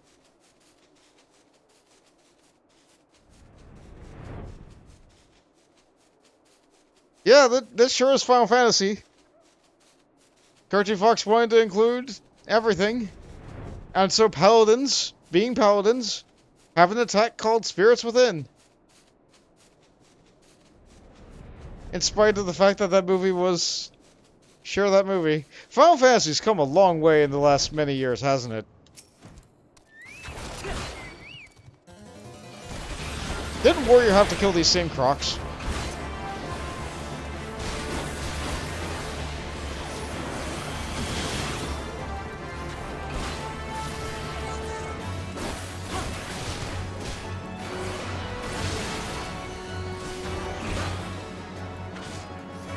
I hate these things. They have their, like, brain exposed from the inside.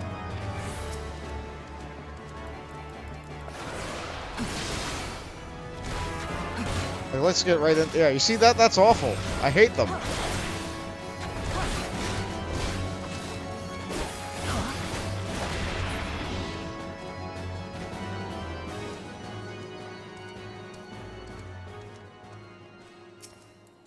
I need more.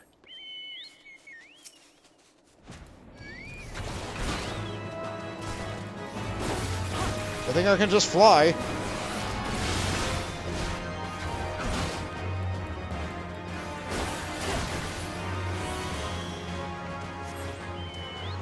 It's all those. Dragonflies. Oh yeah, those things are much further north.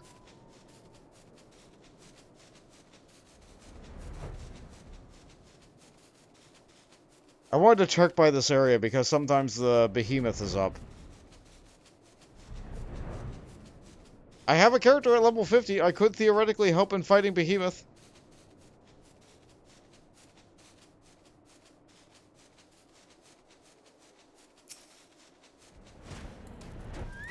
It would be nice to fight a world boss.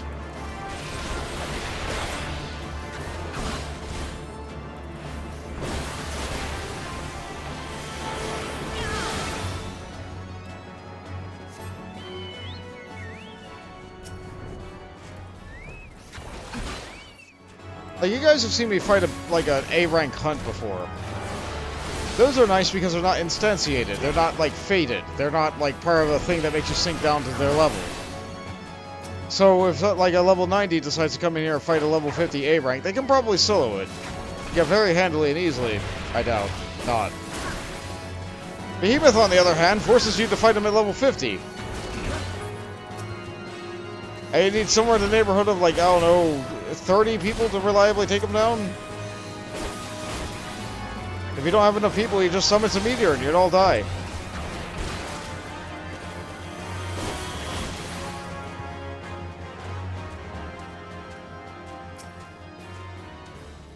Because you know, Behemoth.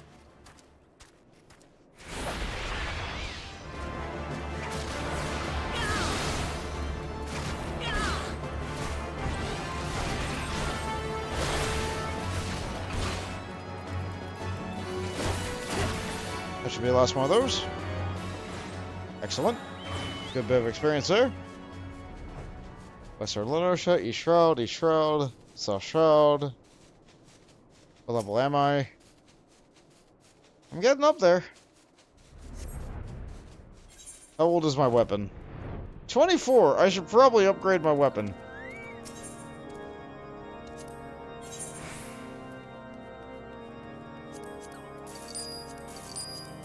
Solve some random bits of mobs.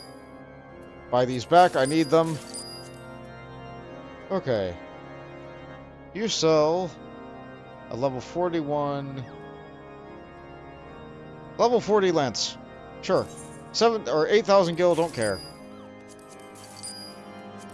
Thank you so very much. How's that looking?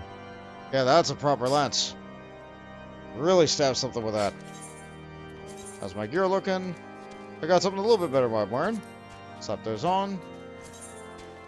I said yes, slap those on. Oh right, my tank armor was... yeah. Alright, now I look like a real-ish Guardian Knight, if not a Dragoon. You dinged 41. Excellent. So we don't have to go back into the previous dungeon again. We can go straight into Stone Vigil.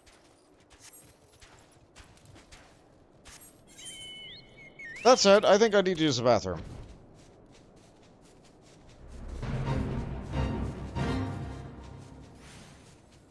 So I'm going to stay nearby this fate, and I'm going to use the idle camera. And I will be right back.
I return. Oh, I forgot to hide myself while I was away. Oh well. I can't hide this, though. Alright. Checking this. Why did I bother hiding it? Okay. We are ready for Stone Vigil.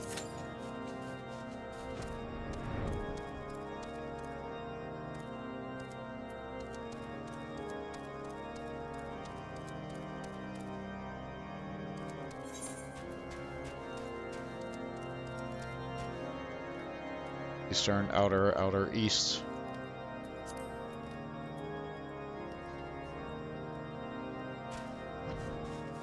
Mordona might be an easy place to go.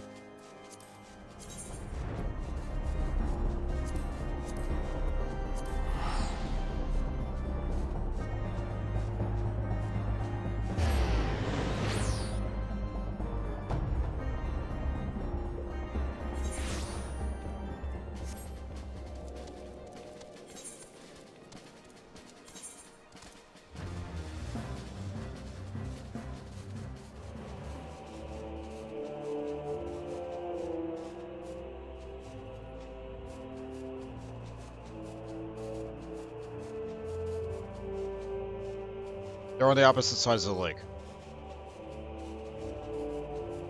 Sorry, I grabbed something to, like, snack on while I was out there. Gotta keep the energy up. It's a snake!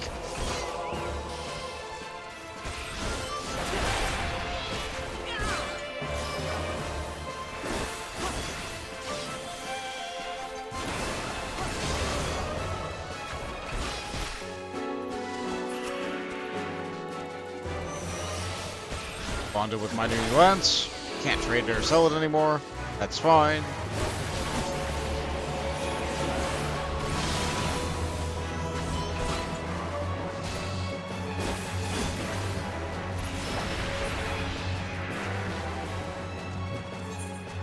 How many of these?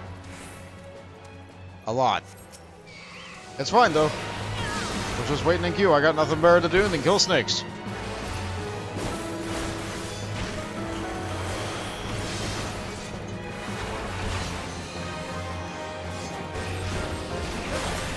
Now, I do like the Mordona combat music.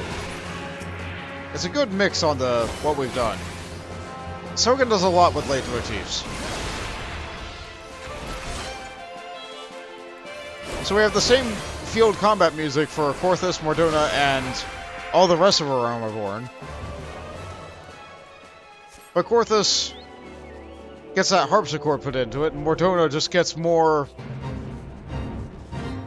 I don't know, it gets something extra put in.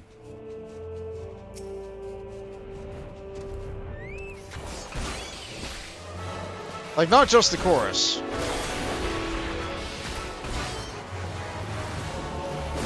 Feels like it just gets like a whole, more instrumentation, more horns, more drums. I like what Sunken does.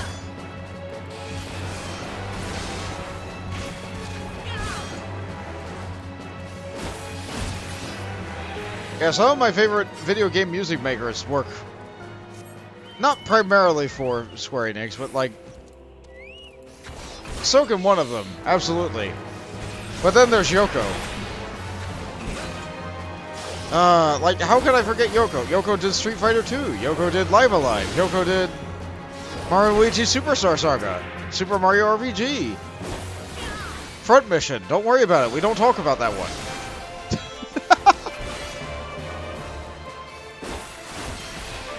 Final Fantasy 15 as well. Probably not 16. Maybe she'll have done one track for 16. But it seems like Sunken has his hands all over it.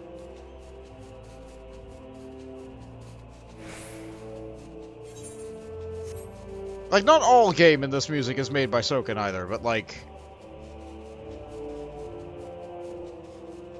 I feel like he's consulted for a lot of the music in the game, if nothing else. Or he makes the bass version and then other people make leitmotifs off of it.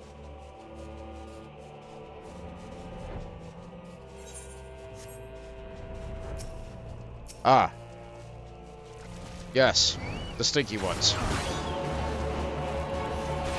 How about don't breathe on my chocobo? How about don't breathe on me? Ugh. I hate them. I don't think there's a single person that likes morbals.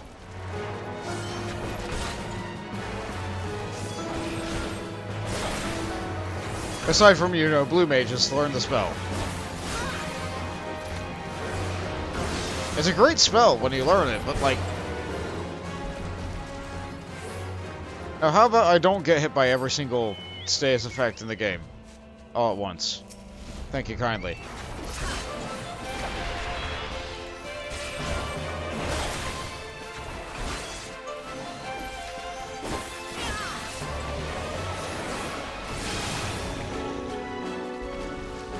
Is that off? No. One more.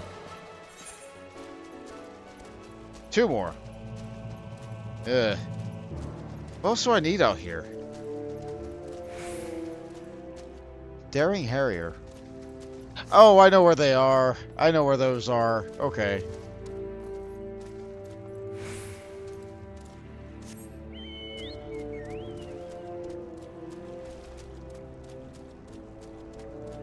I need to find another marble, though. I will probably never say that ever again.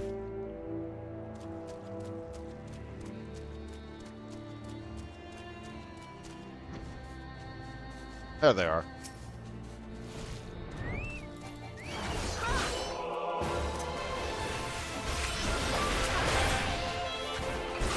Oh, this is a long queue. Even with the benefit of having a tank in the party already.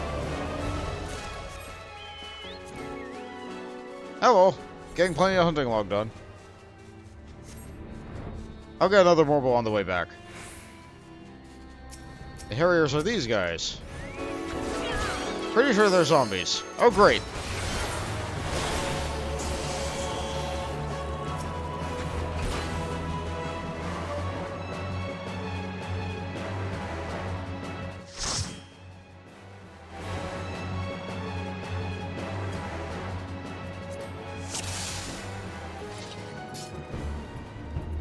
More milk. Ooh, we got a Lalafell with a cowboy hat.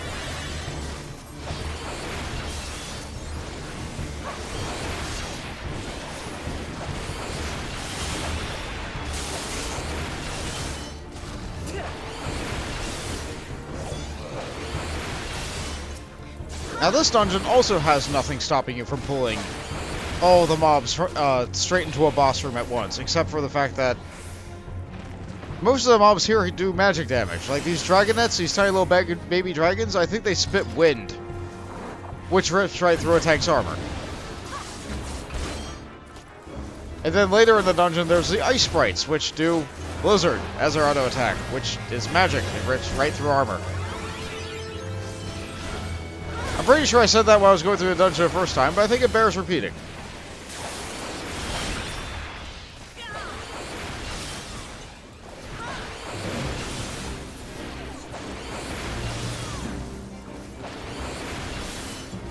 Sure, I'm glad I have area damage. Sure does make my rotation even easier. Let's see, when do I get my next area attack? Well, I mean, I get Dragonfire Dive then. A Gear Skull Ghoul at 60. But I don't get Sonic Thrust until 62.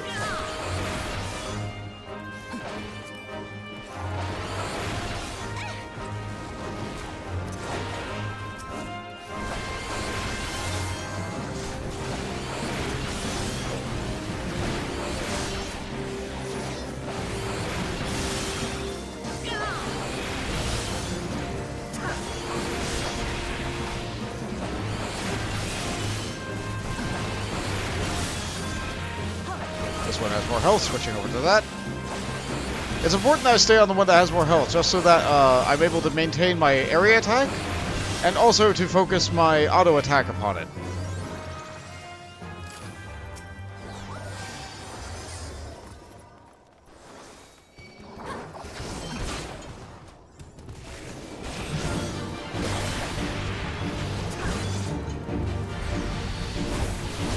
Things are very different from the angle of a DPS.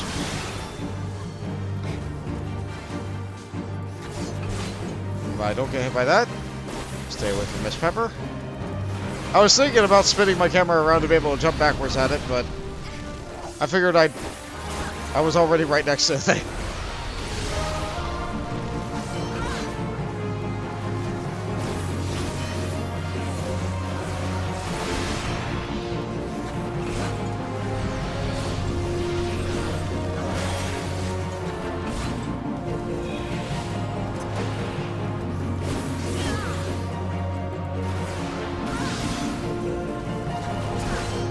Second swinge. I stay away from this pepper.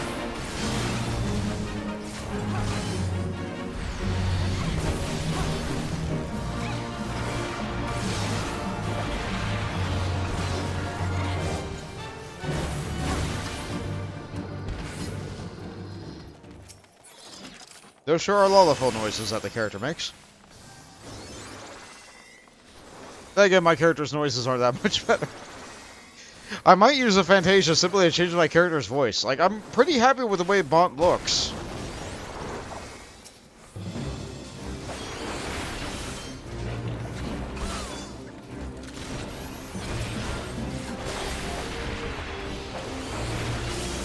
But his combat voice every time he attacks is like... I was not expecting that. Thank you, Fonz.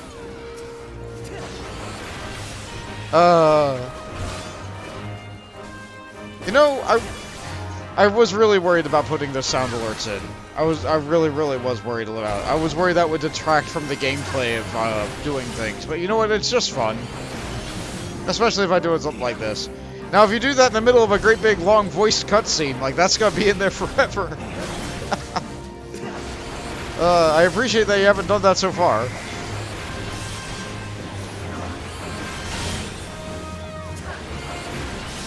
But you know what, I'm sure somebody else has recorded, like, all the voice cutscenes, but, like, if I'm voicing it, then, like, sure, go nuts. That said, there's nothing I can do to stop you from redeeming it anyway, other than taking the redeems away, and that's no fun at all. By all means, redeem away. Play as many sounds as you like.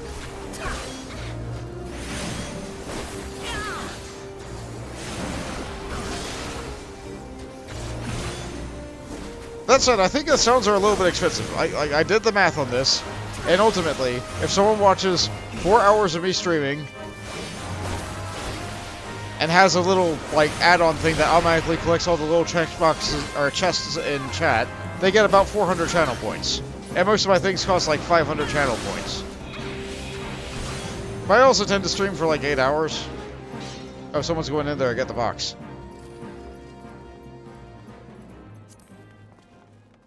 Neat.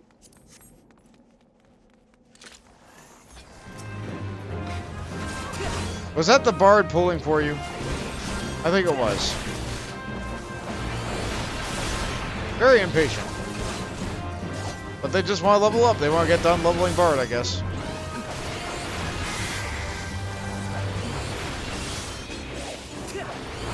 I can kind of relate. I sure am leveling Dragoon right now. It's not a bad class. It gets better. But from what I have right now, it sure is a class.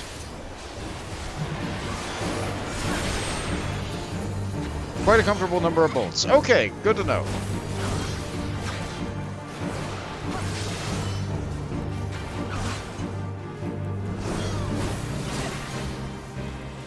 Like, I could make them cheaper if you feel like they should be, but... I also didn't want them coming up like every 2 minutes.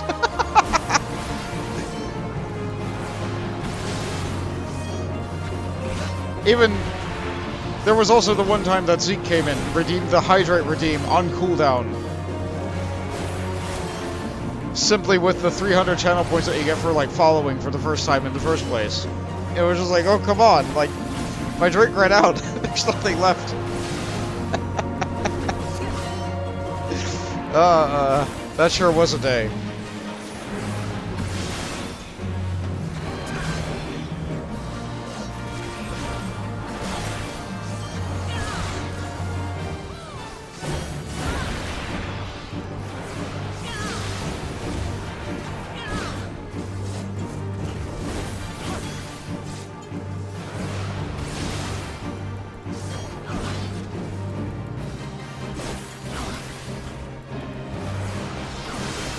I can help. If I punch the mob with my lance in my hand sideways like that, it reduces his physical damage done, so it does less damage with that tank buster. Which is good at this level because the tank doesn't really have a lot to work with. I could use the limit break here, but it'd be better for the bard to use it on the next trash pack. If the bard doesn't use it here, I'll use it on the final boss.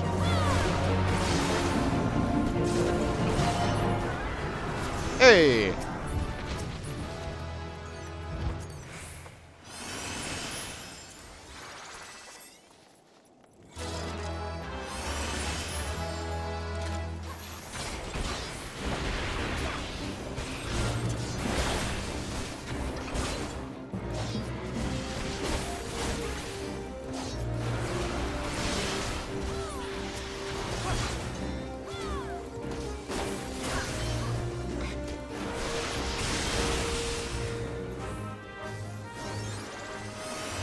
I move one step closer. Yeah, there we go.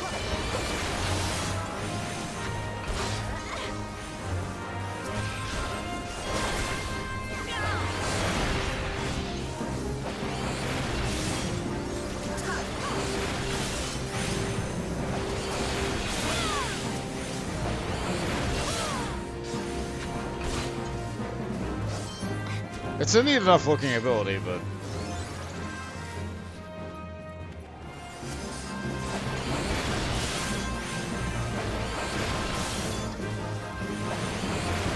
when you spam the same ability over and over again, it feels really bad.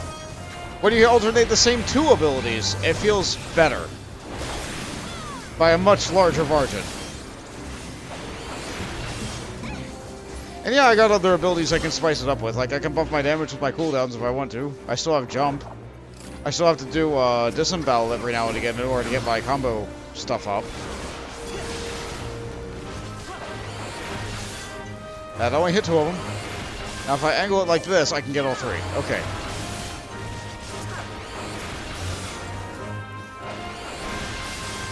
Okay.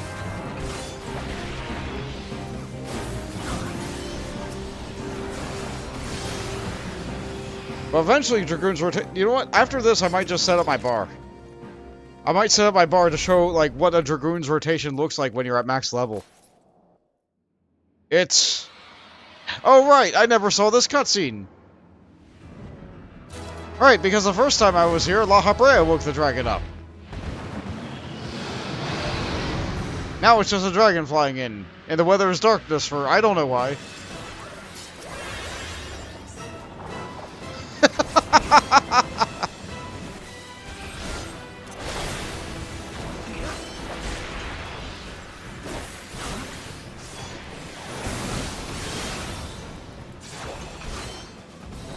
Yep, I got all the loot.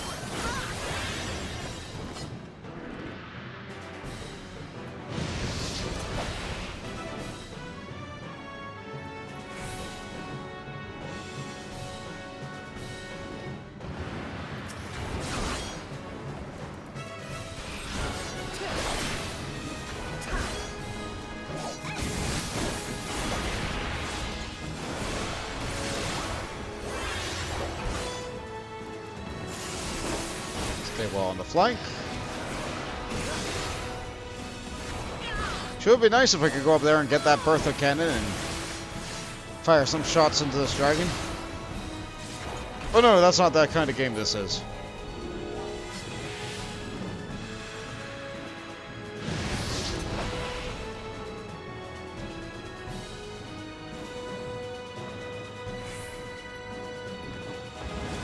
I don't have to use elusive drum to dodge all those, but you know what? I sure as hell feel like I want to.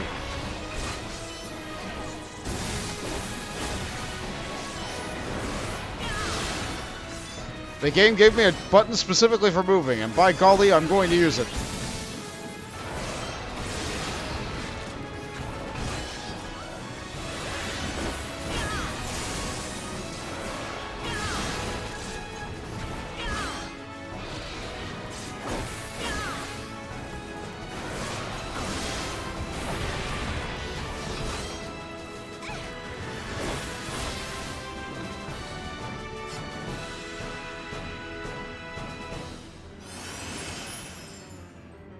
The Bard wants us to move faster, but we can't. Guess we're in battle.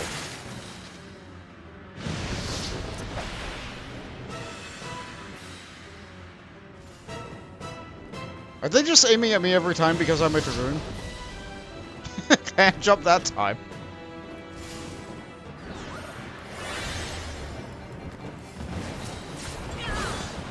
I don't know if we're gonna get a level 2 limit break. I'm keeping track of that. Oh, we're gonna...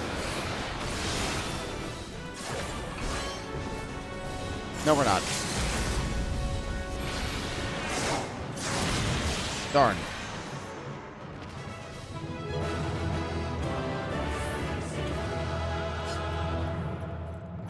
What we got here?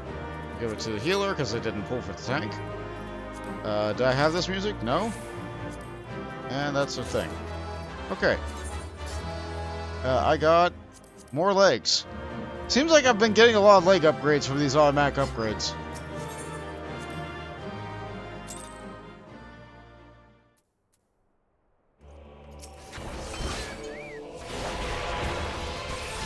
How's our level looking now? I am now high enough to go to the next dungeon. Miss Pepper is a little bit behind. You attract all the jerk-whattish players. They just want to go fast. I understand their desire, but I understand your desire to not want to die.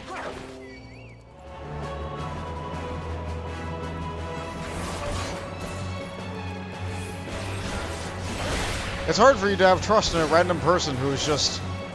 Like, that's the major difference. I'm not your healer. I feel like if I was your healer, you would feel much more comfortable tanking, and you would be able to, like, just go massive pulls and just be like, yeah, like, I have faith in Voltage. Voltage will keep me alive, but, like, when you get a random person healing you, you're like, I don't know who you...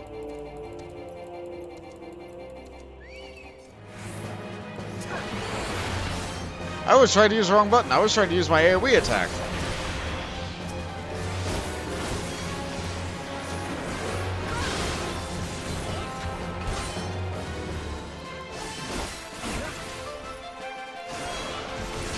Need one more of these. I suppose I could get us back in queue if you want to go again. Have you asked the mayonnaise question? I don't think so. Part of your brain tells you that just let them die, but another part of your brain says you'll get reported, plus the healer will just heal them anyway. Yeah. Like, the dungeons are easy enough that, like, you need a tank to do great big massive pulls, but you don't need a tank if you're just going to pull one pack at a time.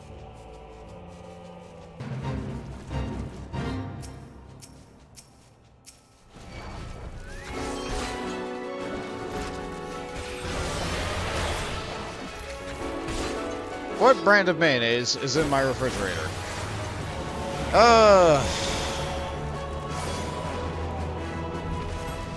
You know, that's a good question. I don't actually eat mayonnaise. Mayonnaise always gives me food poisoning. Every single time.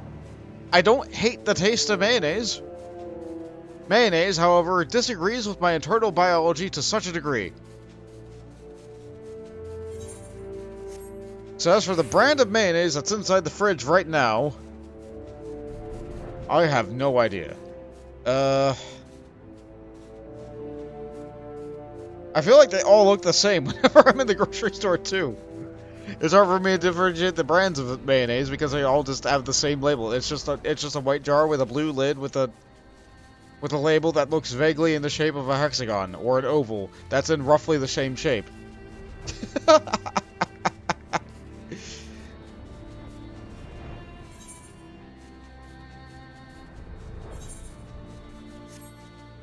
I'm sorry if that's not a very satisfying answer to your question.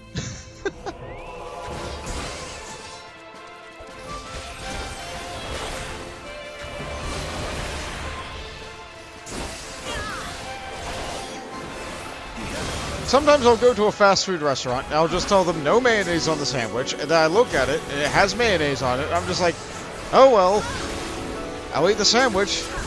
I'll just deal with getting sick later. It's fine.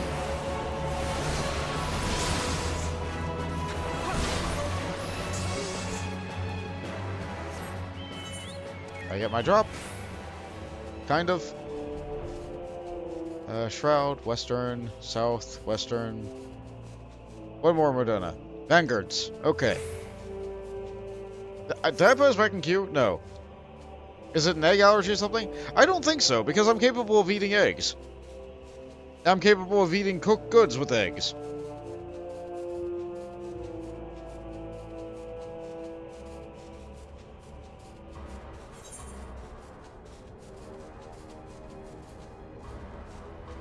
Yeah, I'll put us back in. I'll do a ready check. See if you feel like it. If you want to stop, you can also stop. Okay. Let's see. 8-minute queue time. That's fine. Gives me mainly more time to hunt down my hunts.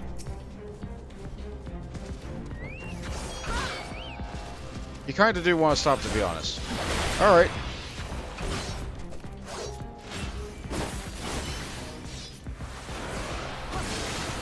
Alternatively, you don't have to level Paladin either. Like, you also had Summoner leveled, right?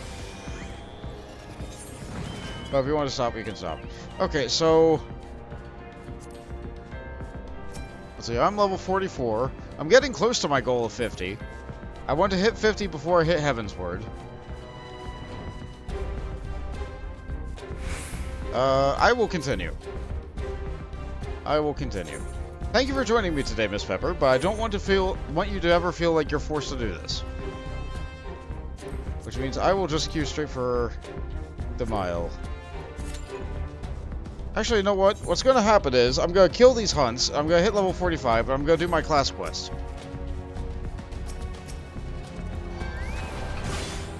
That's what's going to happen. Yeah, you do, and Scholar. You wish you could get the answer, but you won't get that until 60. Well...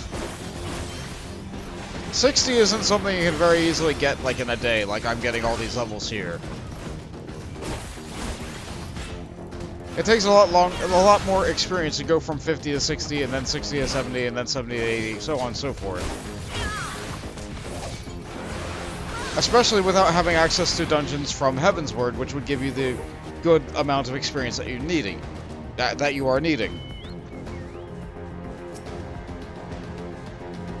Honestly, the best way for you to get that experience is the main story roulette, but that's the main story roulette. It's boring. You've done it 5 million times.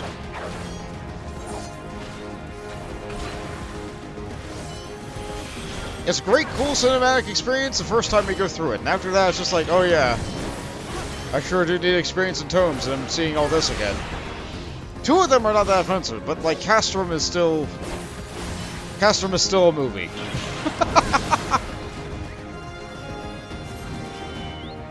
Yeah, Praetorium is just a long dungeon now, and Ultima Weapon's Ultima Weapon. Sure feels like a trial. Like, almost all the cutscenes are taken out of Castrum. Or I'm getting that mixed up, aren't I? They blend together in my mind. They're the same thing. Yeah. Castrum is the one where you fight the girl. Praetorium is the one where you fight the guy.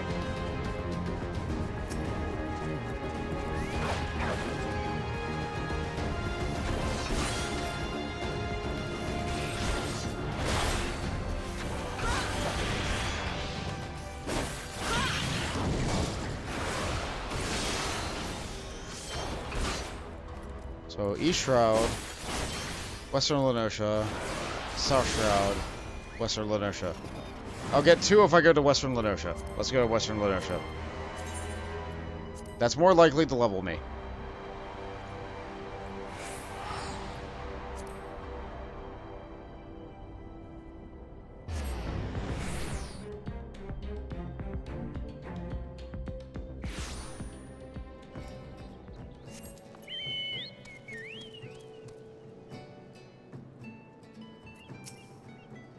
What is this?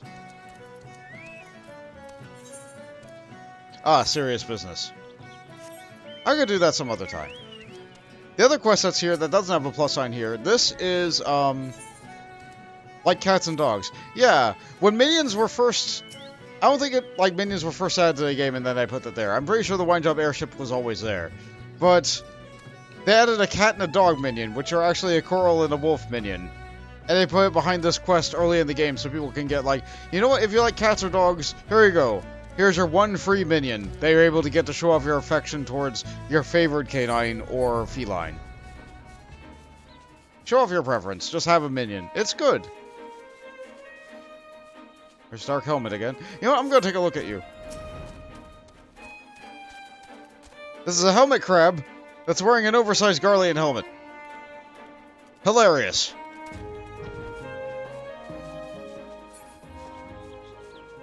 It's also a Spaceballs movie reference. Don't worry about it.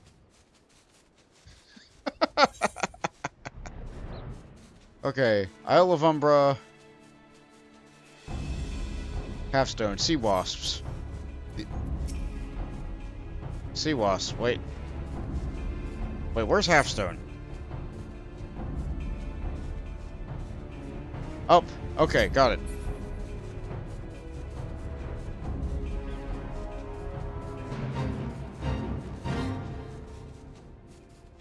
That sure is a fate. No, I don't want to get involved in that. I just want to get my jellyfish.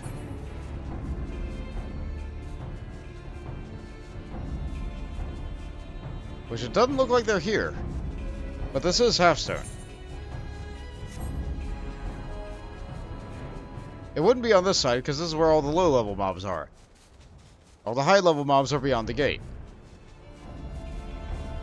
So this is Halfstone. I just need to find where in Halfstone is this weird-looking jellyfish mob.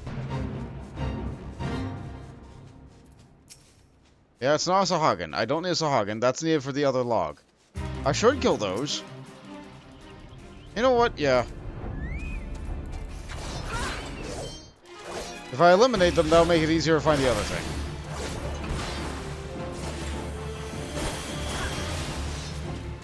Yeah, it's not in the spawning grounds. It's still in Halfstone. Maybe... Oh, yeah, I know where it is. It's over there. That area is technically Halfstone. Ah. Technicalities. You know I love them.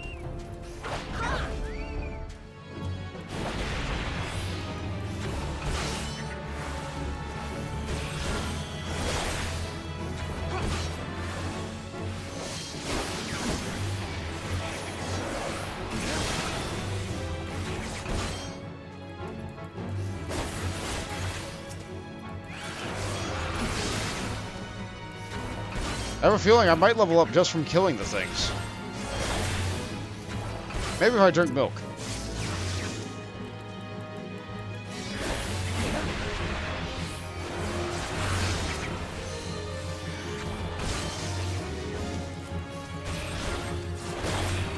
It's a shame the bit that I really want to show from this game is not until Stormblood. I really want to show the Evilist raid series.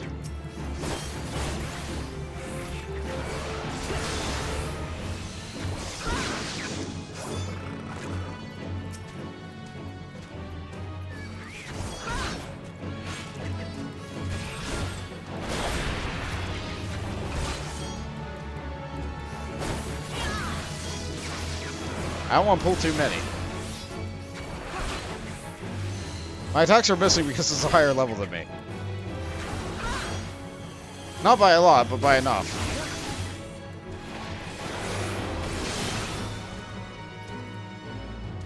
No, that's not enough of them. Get over here.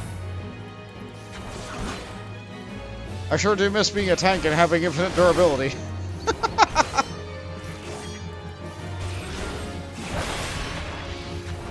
The trade-off is supposed to be that I'm doing much more damage, but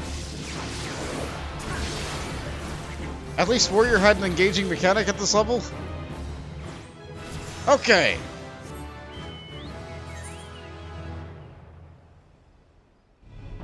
All right, I'm in Western Lenosha. I might as well. Hold on, did I also need I'm conflicted. I'm right here. I might as well. Hold on. Let's update my gear set. Take a look at my things. It's fine. Equip warrior. Warrior's so much stronger than...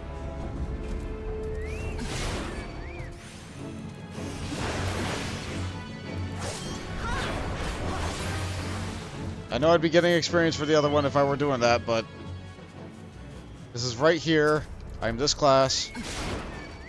I need these. I need these seals. I'm right here. Just get it done.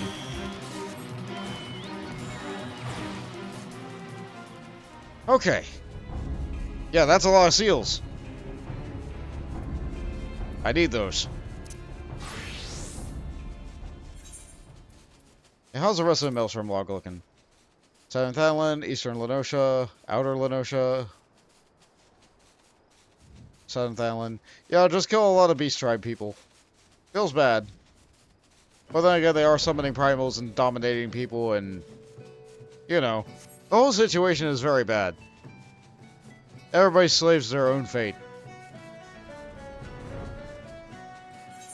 I could buy the ferry to go down there. I won't.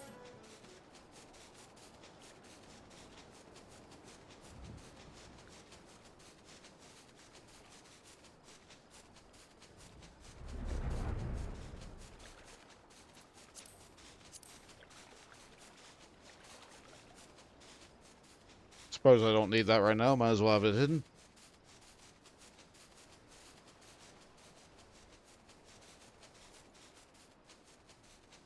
I need to kill these skeletons again, don't I?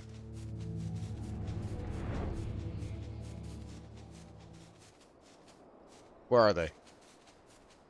I could have swore the skeletons were like right here.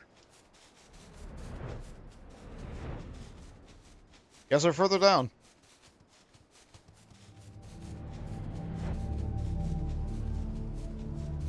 Yeah, they're there. Okay.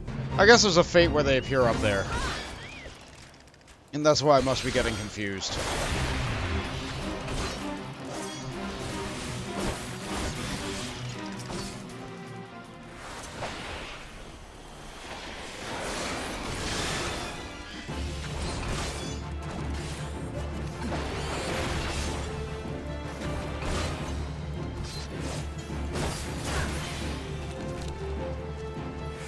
That's not all of them.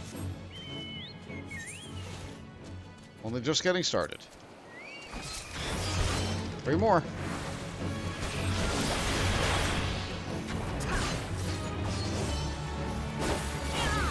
There must be more somewhere else.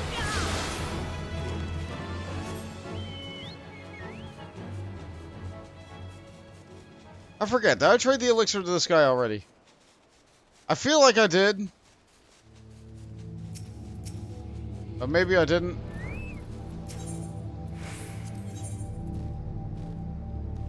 Yeah, I did. It says I already have it.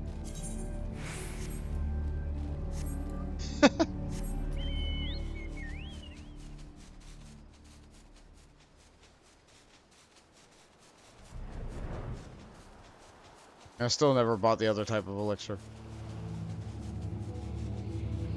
Yeah, there sure aren't enough skeletons here.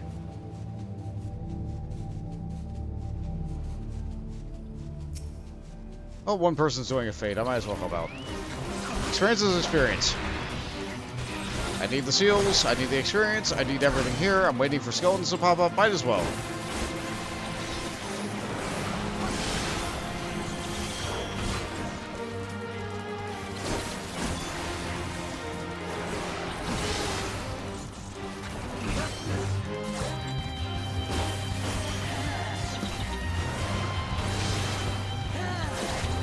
I wonder why a samurai is fighting here.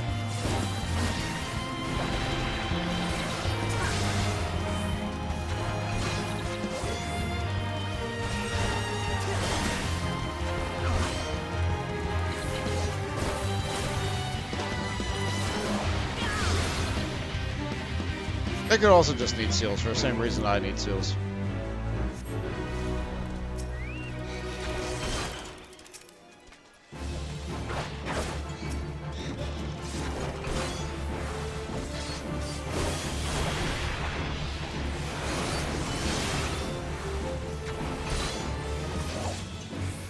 be all I need for these.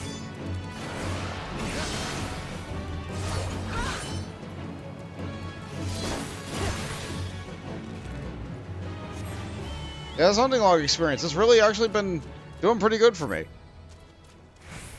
I know I discredited it earlier, but like I've had more than enough time to get my hunting log done while waiting for queues.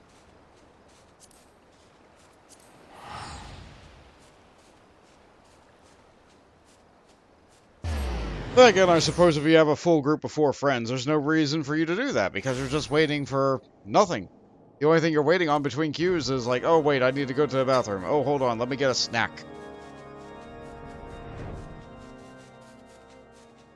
Maybe let's do the dungeon tomorrow. Like, maybe those are the kind of things you wait on instead of a queue.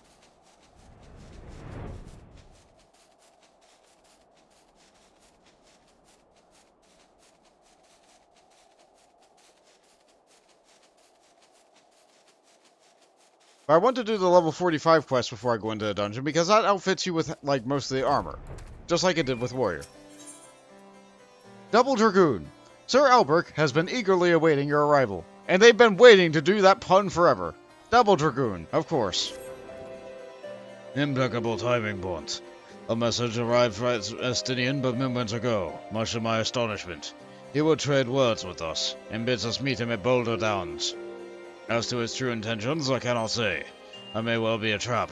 I must go nonetheless. I trust I can count upon your company. Boulder Downs, huh?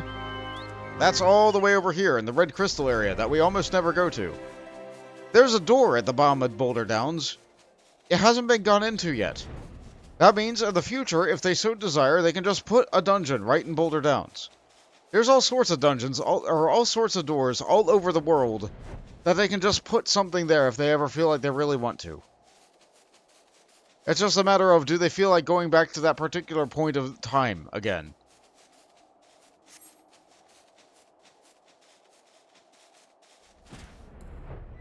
Maybe in the future there will be a dungeon here, and this will absolutely date the video. But such is the way. Can I put on anything better looking before I look at this guy? Nah. Okay.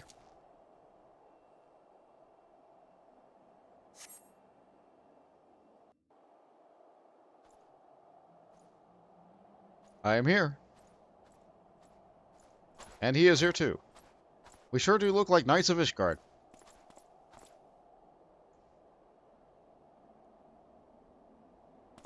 And there he is, suddenly. His armor is much nicer looking. Greetings. Master, it has been too long. Estinian, and end this folly at once. You must know how each second the eye passes outside of Ishgard's walls brings us closer to a repeat of the tragedy between the summers past. Surrender yourself to the eye, and return with me to Ishgard before it's too late. Ah, but it's already too late, Master. For you see, Nidhogg has already awakened. What? Hear me, Master. You have mistaken the cause of the dragon's return. The eye is not to blame. A premonition came to me by virtue of the dragon within, warning me of the great worm would soon rouse. Even as he slumbered, Nidhogg seethed with irrepressible rancor that wound for that wound for 20 years ago. That rancor will send him flying at a speeding arrow to Ishgard, whereupon death and devastation will ensue. But there is a possible solution. Were the eye to be taken to a remote land, far from the Holy See, then, and only then, could destruction be averted, and the lives of innocent Ishgardians be spared. You mean to make the bait of yourself? Nay, there must be more to this than you let on. You seek vengeance for Ferndale.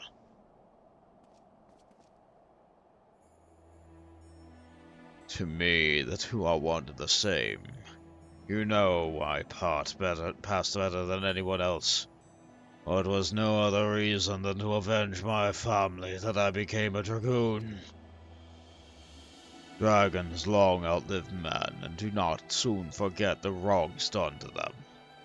What grudge they harbor burns as fire in their hearts, over time swelling into an unquenchable inferno.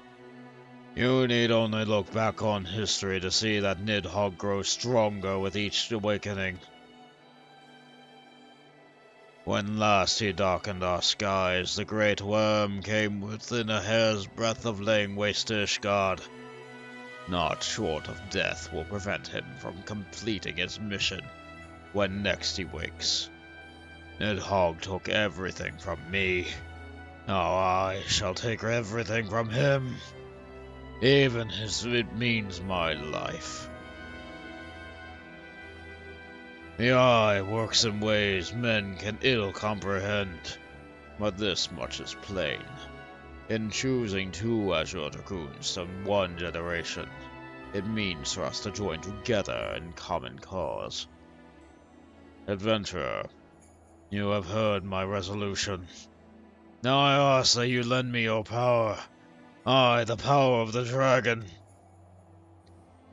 In the long and proud history of Ishgard, never before has there two Azure Dragoons arisen in the same era to fight as one. This is our best, nay, our only hope, our only chance to send the great worm to the eternal slumber. Behold my armor. This is a darkened mail, forged in the lifeblood of dragons. As blood calls to blood, so too does the armor call to the dragon within, redoubling the wearer's strength thereby. If you would realize your potential as an Azure Dragoon, you must needs clad yourself in the same. That so, you will inherit the technique passed from Azure Dragoon to Azure Dragoon, down through the generations. Then, and only then, will your training be complete.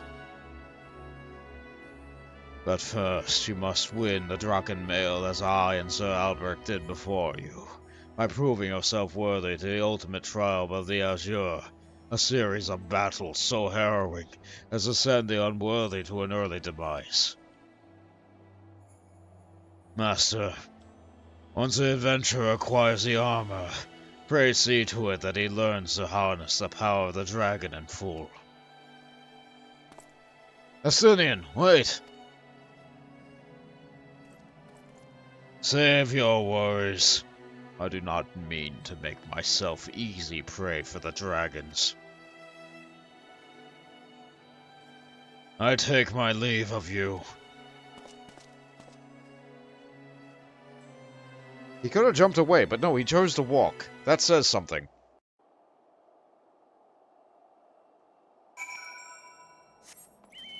Oh, we came all the way out here just to go all the way back.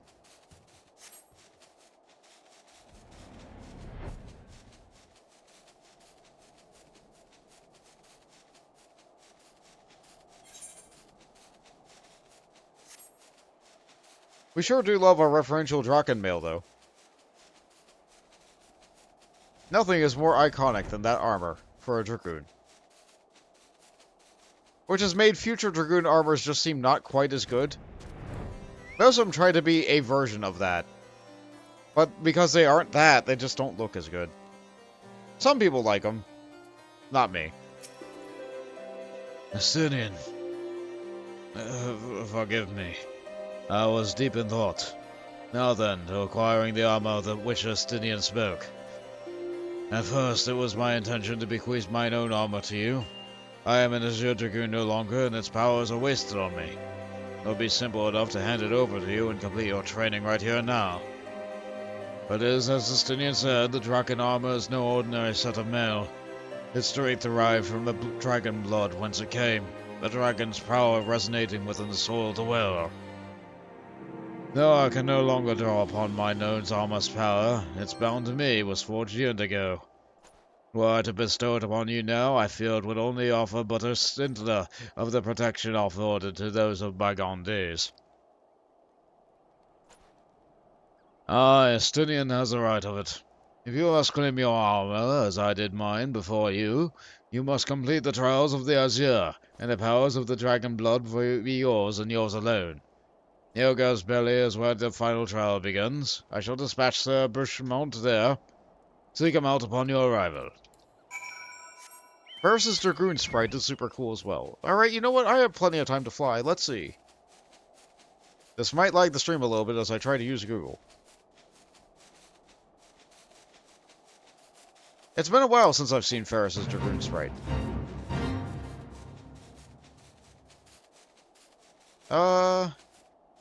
That's artwork. That's more artwork. That's fan artwork. I can't show that.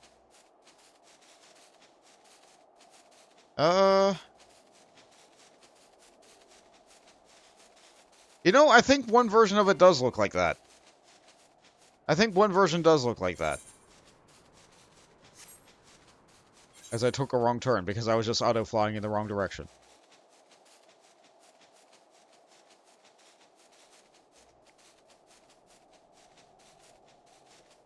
But of course, like many armors in this game, there is a bit of, what's the word for it? Gender differences? There's a single word that would fit that better than that phrase, but... Like, sometimes there's a boob window, sometimes there's just, like, the belly isn't quite covered, sometimes the inner thigh is shown, like... I hate when they do that kind of thing. If you're gonna show some skin, let some guys show some skin too, you know? Let it be equal. You have grown strong since last we met, adventurer, but you pale in comparison with your agile forebears. You would prove me wrong, let your dance do the talking. An unspeaking swordsman. It's a suit of animated armor. Good! Sure, I'm glad Ishgard can waste some effort for these trials when they could put it against dragons.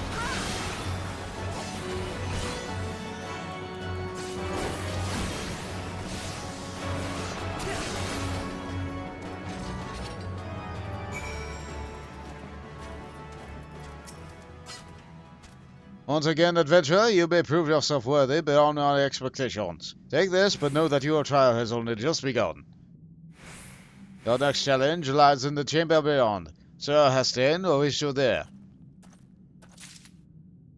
I sure did get a piece of armor. And it sure has more legs. Game loves giving me legs first.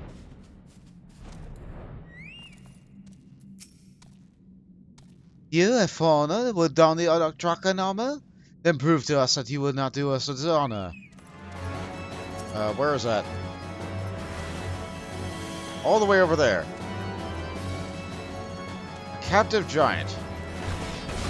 Or a giant captive. Both seem to be true.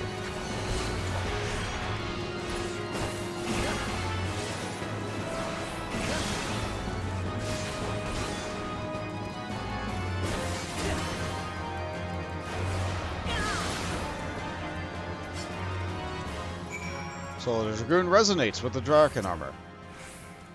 Sir Albrecht said the eye had chosen you, and it would appear to speak true. The armor is yours. Wear it with pride and honor.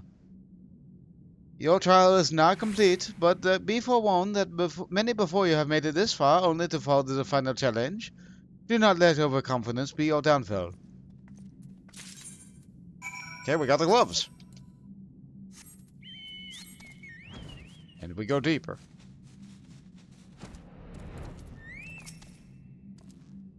So you have made it this far. Very well. Prove yourself worthy of the Azure, or die in the effort. How about we get you out of there? Another giant captive. If they got time to capture giants, why aren't they not, like, using them? Also, this is like a sentient being here with a mind and everything. Like, this is like slavery, Ishgard.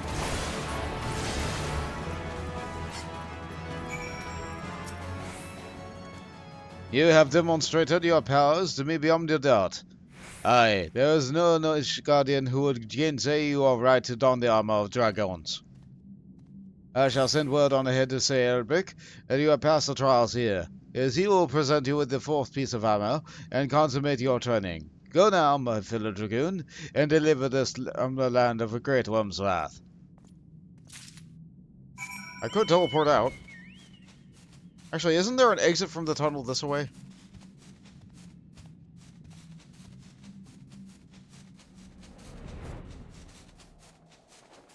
So there is, right into the bottom of Witch Drop. Good job. I sure did get shoes. I sure am right next to Nadalon. I sure can kill some wolves. I sure do need these experience. I'm like half Dragoon now. Even if I do get the helmet, like, I won't be able to wear it because I'm a Vieira. Which ruins everything. It only just now occurred to me. Oh right, Vieira can't wear hats.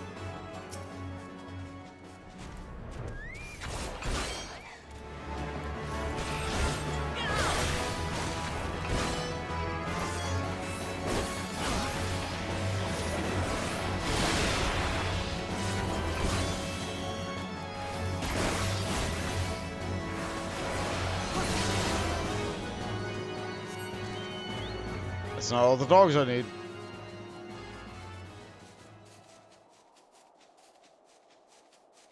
Are the dogs inside different? I think they are. No, they're the same.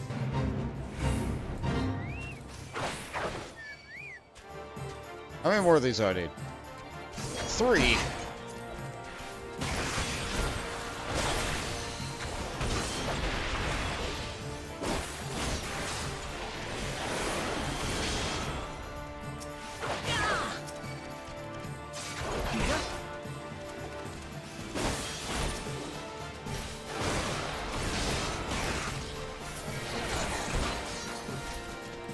Come on, Medley, you can finish the one off.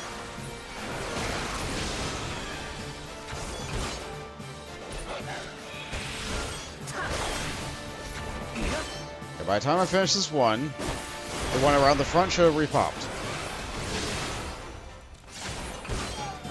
I can just fly right up and over.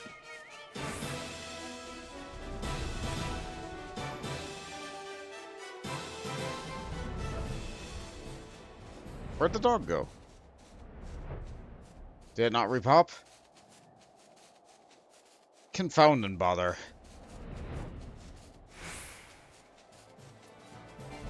Suppose I can fight this one over here.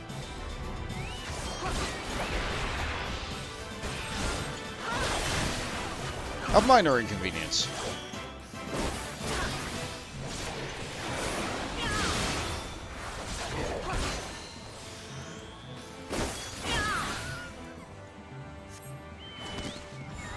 That is something to be said for enemies that are, like, actively in the field. As opposed to enemies that you only encounter in random encounters. Like, randomly, like, you move in and then battle transitions to a random encounter, kind of like Etrian Odyssey or Final Fantasy VII. Not the remake. You know, when you really want to find something, you can just go and look for it.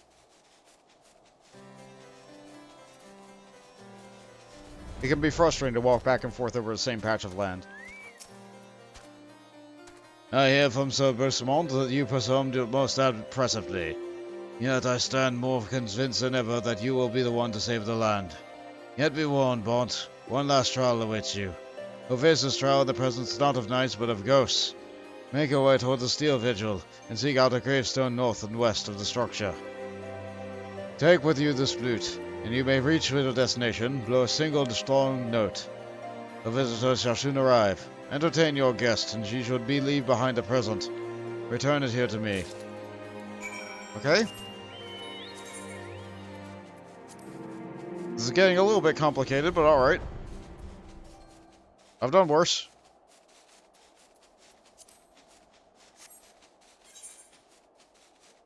So Steel Vigil is up here.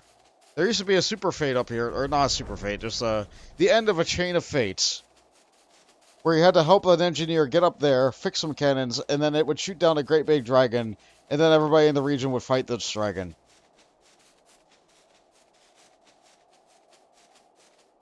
That was back when people actually needed to do the fates here for experience.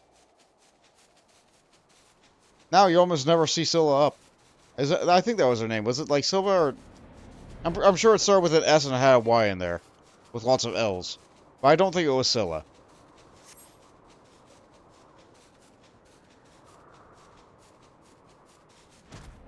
Okay. Dude, Dragon Flute. That was not one strong note.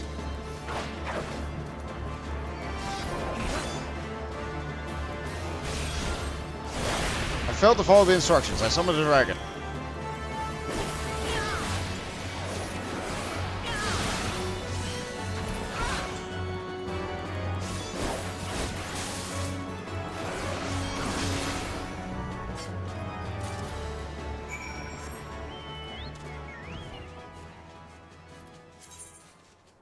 That was not a ghost.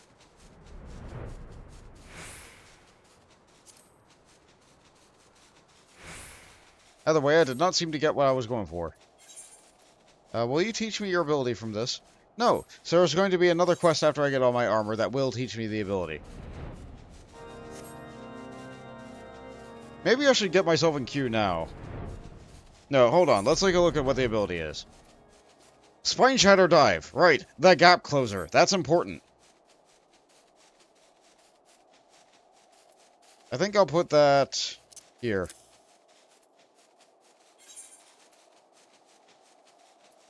It's important enough that I need to have it somewhere good. Yeah, there it is.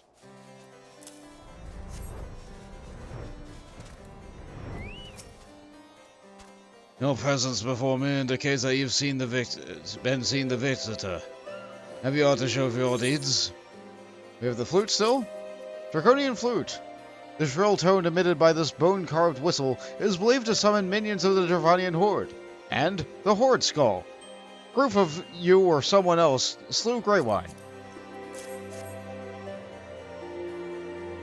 Ah, the Skull of Greywine, old warrior of the Dravanian Horde. It is said that in ages past he could bring down a castle with a single breath. His strength has dwindled since those days, but the dragon past his prime is a formidable foe nonetheless. In slaying him, you have proven yourselves worthy of this. You now possess 4 pieces of the armor of the Destinian, myself, and our forebears did wear.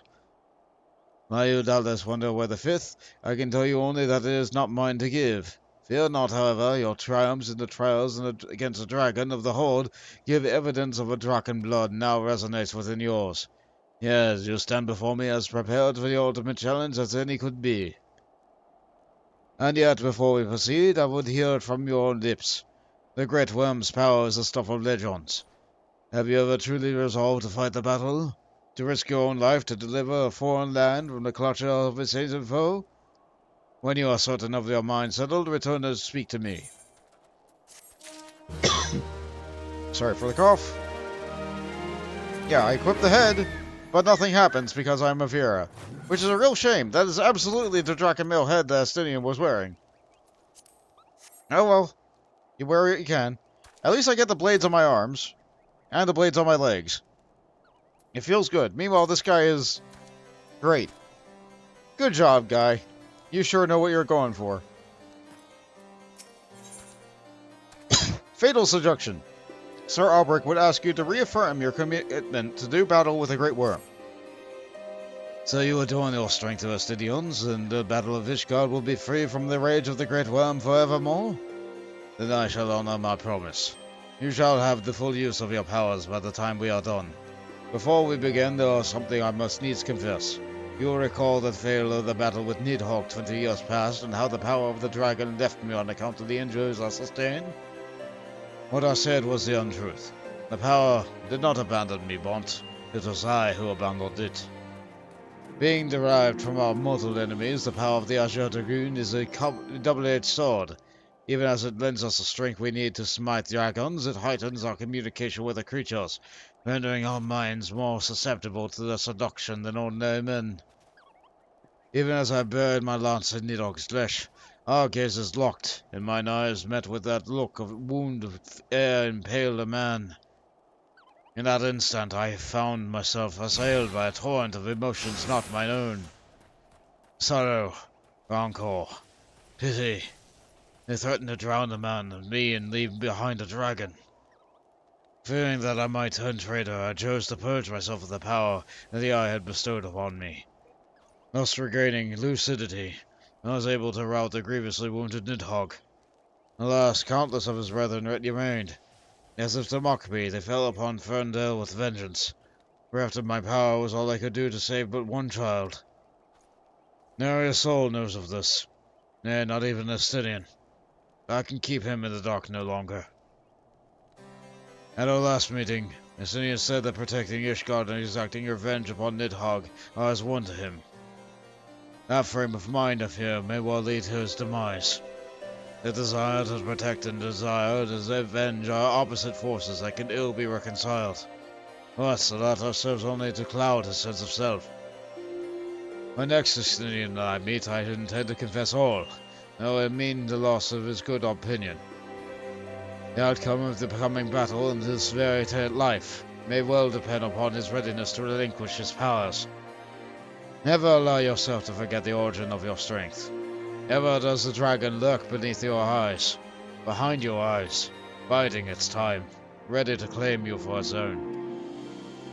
Heartless and complete conviction, and you'll find yourself in its vice-like clutches. So forewarned, let us return to our present endeavor. My promise to Estinian was that I would impart upon you the technique that will mark you as a true Azure Dragoon. If you would know the truth, however, this knowledge is not within my power to bestow. No, you must claim the technique much as you claimed the fourth piece of the armor you bear, by proving yourself in battle with the dragons whose power you would unite with your own. I entrust you with this flute once more. Take it to the southwest of Providence Point and blow a single note. By locking the wills of your adversary and prevailing, you will prove yourself worthy of the champion, and cause your lances forward. The dragon within you shall then awaken. Has he taught me anything? Technically, he gave me the trials that taught me the Doom Spike technique and the elusive jump and the jump. But Spine Shatter Dive is beyond him, huh? Huh. He did give up all of his powers, though, so I guess, like, that's something.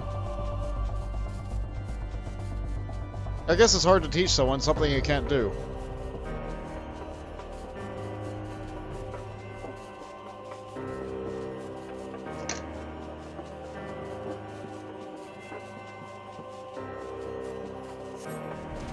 And because we can fly, we can just come up here, and play the note on our flute.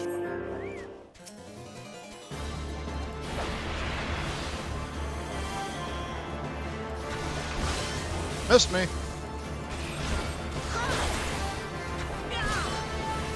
Now I have a much better helmet.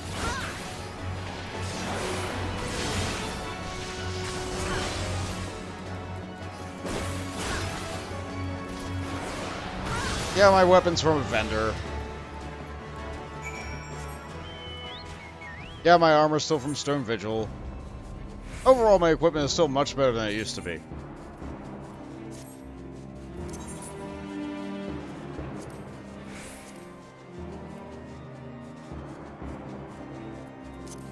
I'm contemplating whether or not I should throw all of my armor into my inventory. Yeah, I think I will. I'm gonna be leveling up Monk as well, eventually. I'm gonna be leveling up Paladin as well, eventually. Maybe not. We'll see how we feel when we get there. It is good to see you safely returned. I take it from your bearing that your engagement was favorably. Here's our flute back. You left this as a place of the man, Bont, but you returned as a dragon. There is no more left for me to teach you. From here, your battle is as yours alone. Now, you might recall me saying that the fifth and final piece of the dragon armor was not mine to give. However, that is not wholly true. I could guide you in the direction of that which you seek. That said, I have yet reservations. The sheer power of the dragon housed within is such that a great many of the Azure forebears, myself among them, have proven hopelessly incapable of wielding it. I do not doubt what I see. I, within you, has awakened the strength of the forever eluded the likes of me. You are not worthy of wearing the armor, then I know none who are. Remember the warning to you, Bont, and heed it well. Nidhogg is a lord among his kind. Heartless and complete conviction you will surely fall under his thrall. Before you can master your foe, you must needs master yourself. Own your lance arm well, until it can bear no further owning, and then present yourself to me.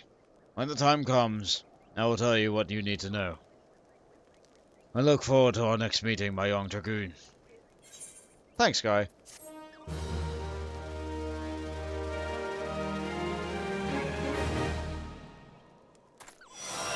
Your inner Dragger grows stronger. Action learned, Spine Shatter Dive.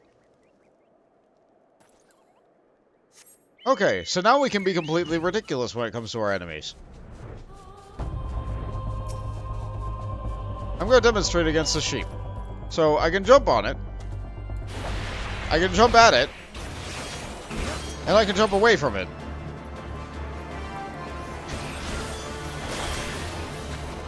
Sure is nice having multiple buttons to do stuff like that. Red Mage can do similar feats. Of course, their actions don't make their body completely fly off the top of the screen.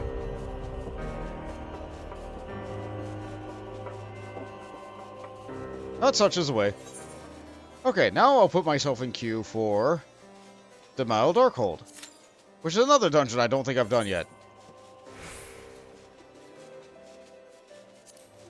Yeah, no, I haven't. And then after that, there's Aurum Vale, which is another dungeon I haven't done yet. How about that? Okay.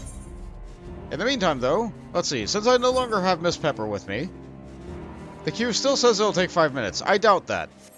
But because these are optional dungeons, I can't simply just use the trust to go in and do it alone. I somehow managed to skip all the dungeons I would need the trust for. I suppose I could use them to go back into Stone Vigil. But no. East Shroud, South Shroud, East Shroud, North Thandlin, Eastern Lenosha. Yeah, might as well clean these off.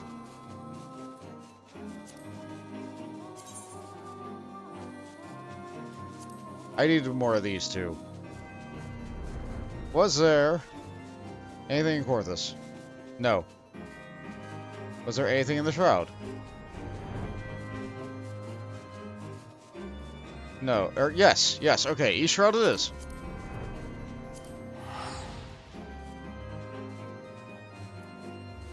So I need some sylphs.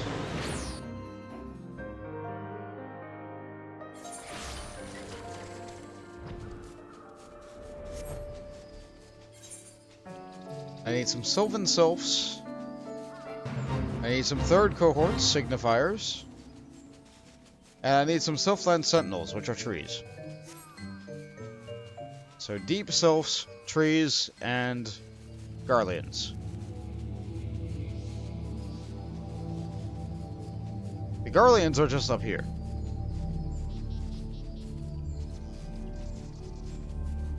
Yep, there they are. Oh no, this is where the size are too. Okay. Easy enough.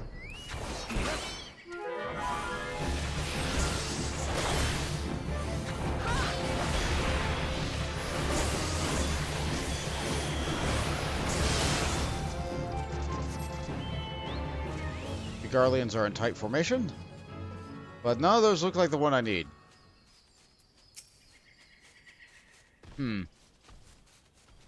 This enemy is also sandwiched in place. That's kind of difficult.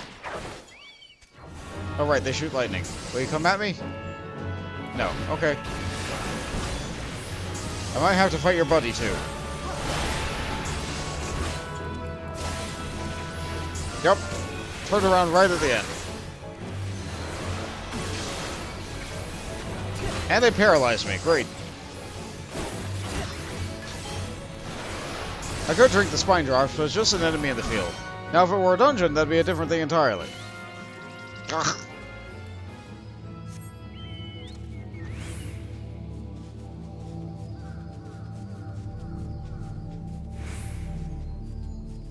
Let's see. Are the Garleans I need deeper in? So they are. Are you a caster? Curse you! Curse you casting Paralyze on me. Oh, you caster. Of course it wants me to kill casters. Well, I don't really have an answer for that. Other than to just get right up next to it. Okay, it only wants two. Unfortunately, it seems like I'm going to have to fight all of them.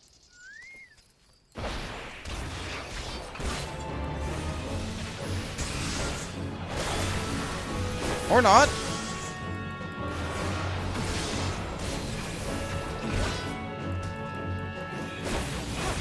I'm fighting him right next to his buddy. His buddy did not notice me there. I guess he really hated that guy.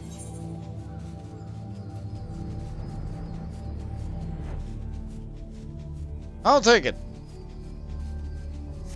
5 Sylphland Sentinels.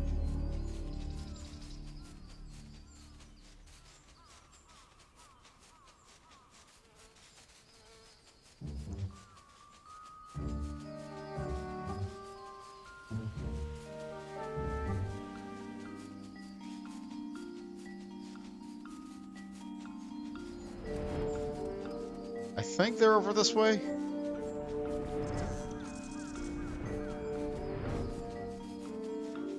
Yeah, the Sylphs sure do have a nice place.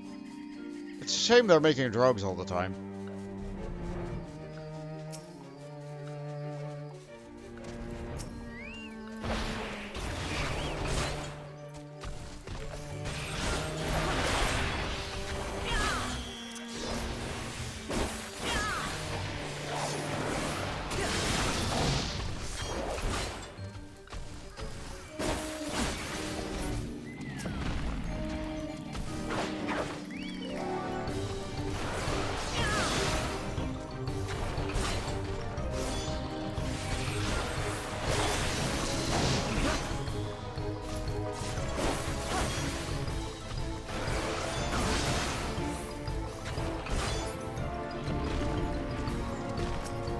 Five of these, huh?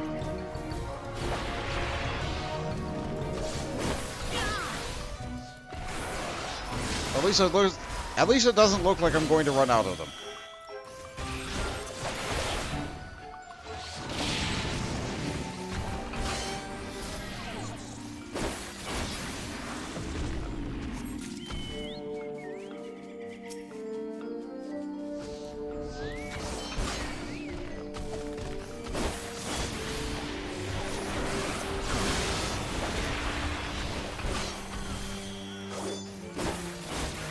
Nope, don't want to get hit by that.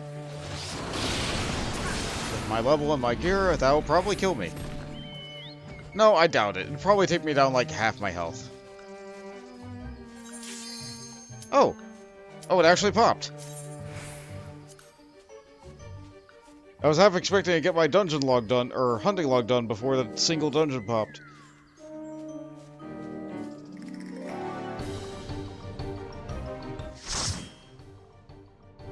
Let the intro sequence play, then say hello.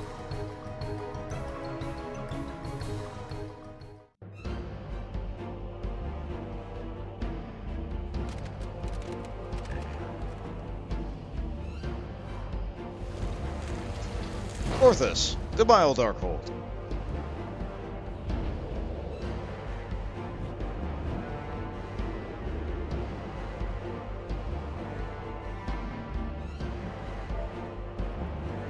This place underwent a little bit of a revamp.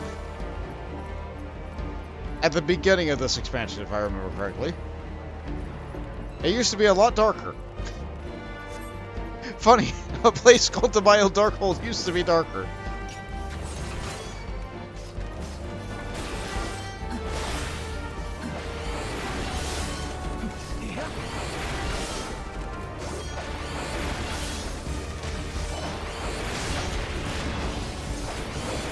Okay, so a special gimmick for the beginning of this dungeon is this purple crystal here.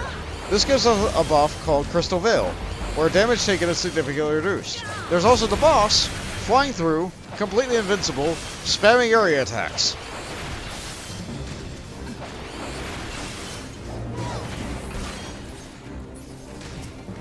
There's also additional side paths with additional loot that you're able to unlock by standing on magic gates, but very few people ever actually go down into them nowadays. Like, you have to stand within that circular area for a good period of time.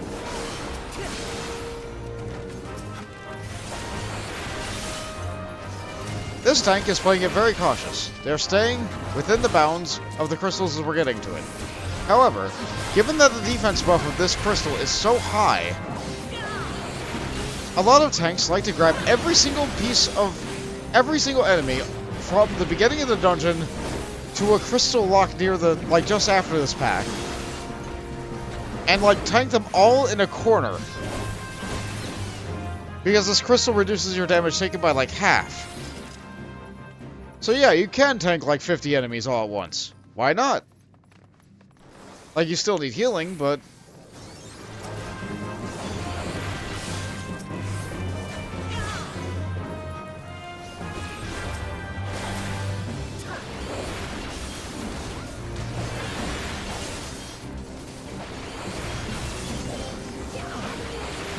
if I target the eye...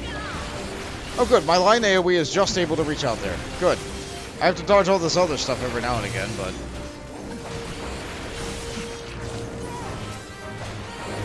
alright, now the target of my... okay. Looks like we've got more enemies. Because they didn't pull that side of the room. I jumped on the wrong mob. Yeah, the boss is completely invulnerable at this point in time.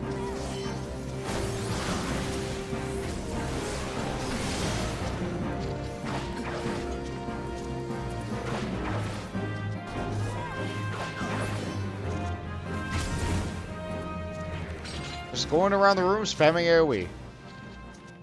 Then when we unlock the lock, the boss will come into this final room. This room used to have much... it's a lot flatter now.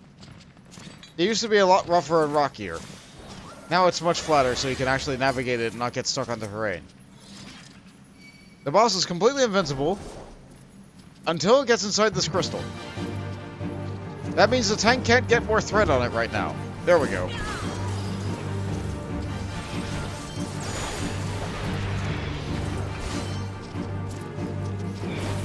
Every now and again, the crystals are going to dim. And then a different crystal on a different edge of the room will light up. So we'll have to move the boss. Hopefully our damage is high enough that we won't need to do this more than once. But as far as I can tell, it's near impossible to have enough damage to be able to kill him before he forces you to change it once.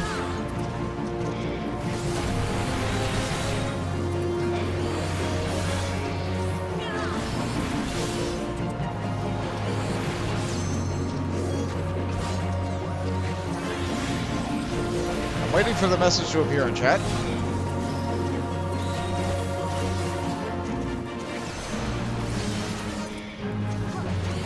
The power of the crystal begins to dim.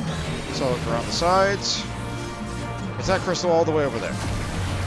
Now the tank hasn't moved yet though, so I have no reason to start moving. Okay. The boss will pulse an AoE while we're all moving. Or it'll cast a Dread Gaze. That's unusual. I've not seen that happen.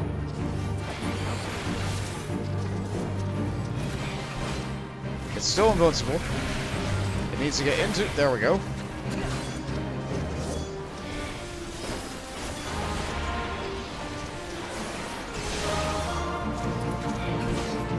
I'm just going to focus on the boss now.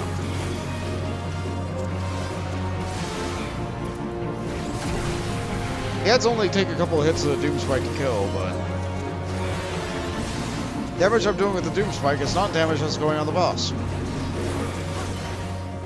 And we're right here, conveniently, right next to the exit. It's always by this part of the room, the northwest end. For the next bit of the dungeon, we do not have the power of the crystal to protect us. So some tanks, they ride in high, they're like, oh, I'm invincible in this dungeon. And then they come to this part and they die after 2 trash packs.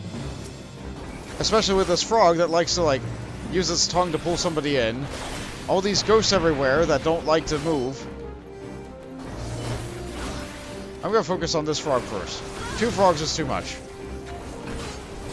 Before the revamp of this dungeon,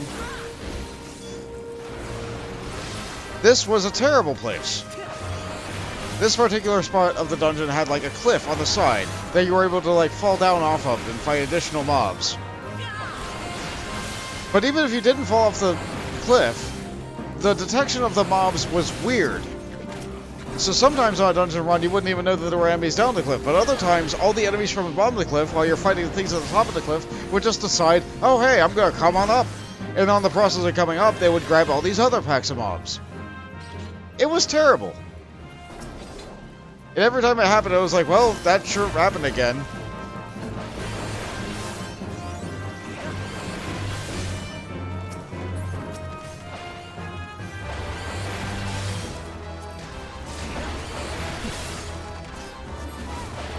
I think just passing on all the loot, that would be great.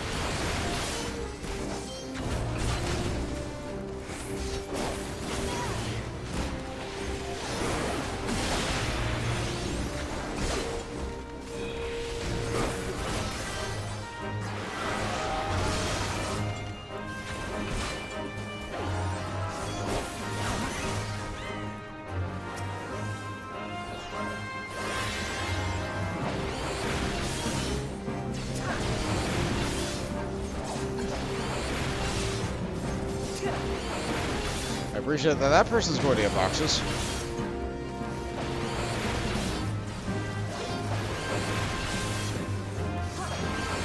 I'll take it.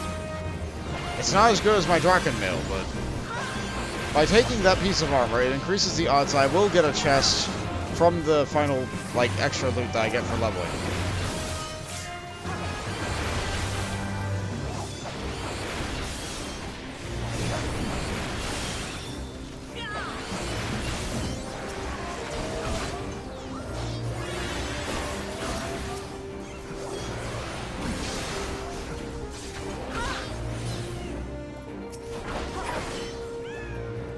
There also used to be a tiny little pond here that everybody thought they could jump over, but nobody ever could. They would try to jump over it and look a little bit silly, and have to wander around to the right. Alright, so this boss...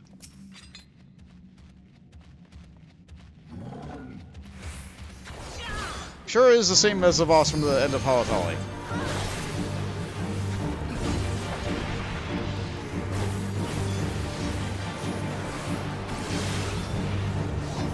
Grrr, brothers, aid me!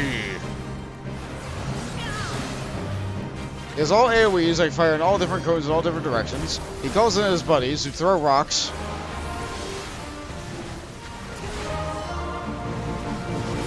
And sometimes you can't dodge a rock because they hit you with a rock called Boulder Dash. The tank has done his best to cram himself into a corner, which gives him even less room to dodge, really. Maybe he doesn't need it.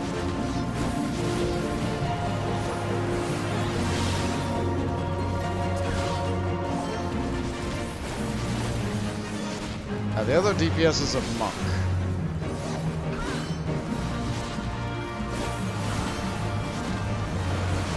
Yeah, we don't need a limit break here. We'll save it for a final boss.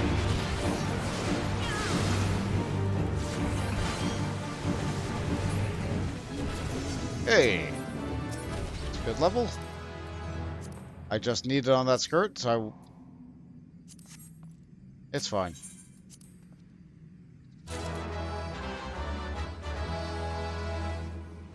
I don't think the skirt is unique.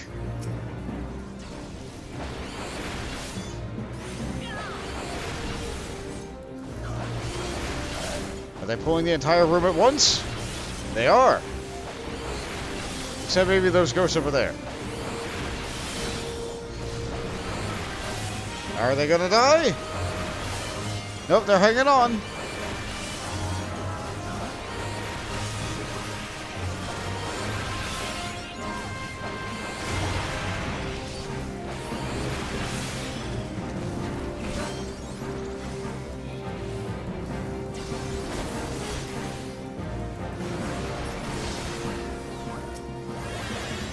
still have these two up here. Are you just gonna... Alright, I can do this.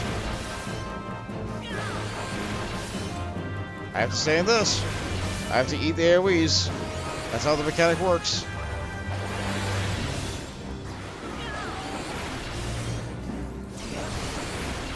We got it unlocked.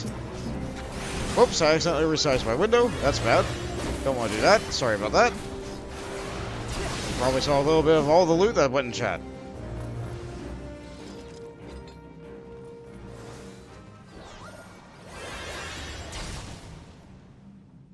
They're standing in it. I don't have to be there.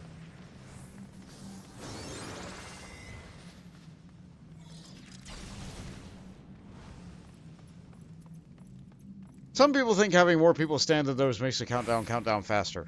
I'm not really sure. It feels like it's the same speed no matter what. One is enough.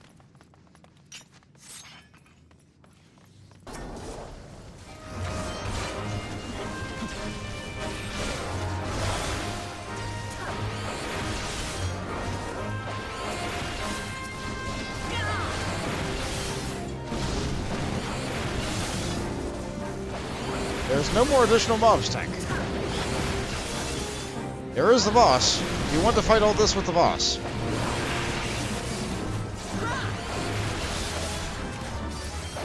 Oh, the tank is dead.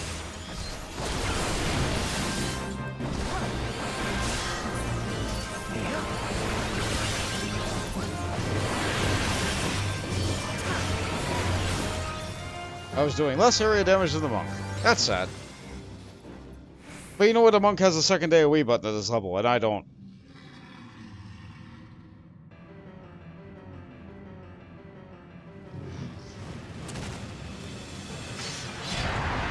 Actually, I think they have 3.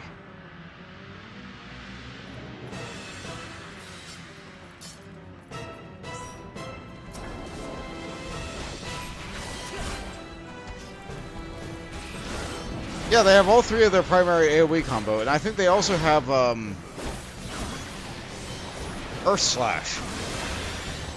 No, it's called something else. It was translated to something different in this game.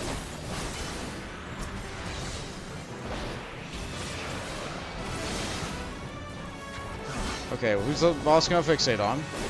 Not me. But they're aiming at me anyway.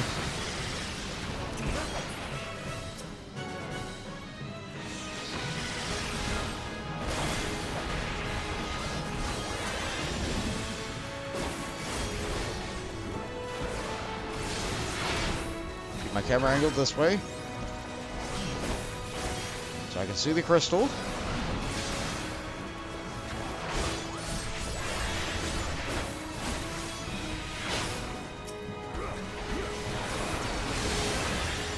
The faster these crystals break, the faster we can get back to doing damage to the boss.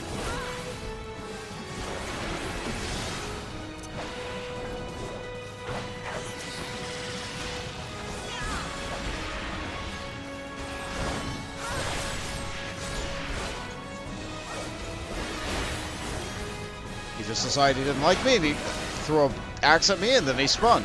I could not dodge either of those attacks. As a melee DPS, anyway.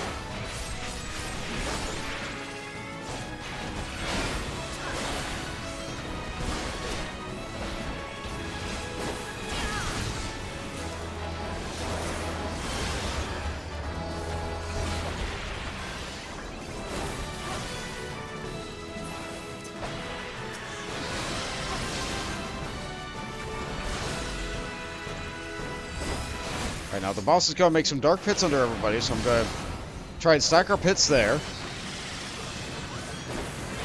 We might see the level 2 limit break. Maybe. If it gets down to 10% and it's not done yet, I'm just going to hit it. No, okay, monk got it. Good for you.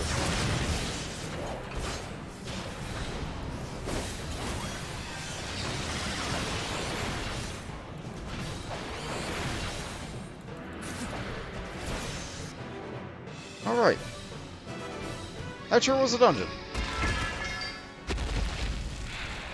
I feel like I did something, But I don't feel like I contributed a lot. I feel like that a lot when I'm the DPS that's doing less damage than the other DPS. And the only reason I can tell is because I know how threat meters work. And everybody left before I could come out of the cutscene to commend. Oh well, I guess that means all the loot's mine. Good, I got a spear. Thank goodness. Let's see, I got a bunch of skirts. I got the gloves. I got an Aurum card, even though, like, I guess that was the first boss. I guess that's why I'd get a card here. That took me to level 46. I'm still just a little bit shy of being able to do the other dungeon. Between the two, I much prefer Dzemael Darkhold over Aurum Vale. I put myself back in queue for it. Yeah, I can't do Aurum Vale yet anyway. No, wait, hold on, I was synced. I can do Aurum Vale. Okay, well... upgrade my weapon, it'll be fine. Yeah, that's good. Yeah, let's equip the good stuff. Okay. Oh. I guess it's just all new dungeons day. I only did, like, what, one repeat dungeon? I think it was Cutter's Cry twice. No, we also did Qarn twice because,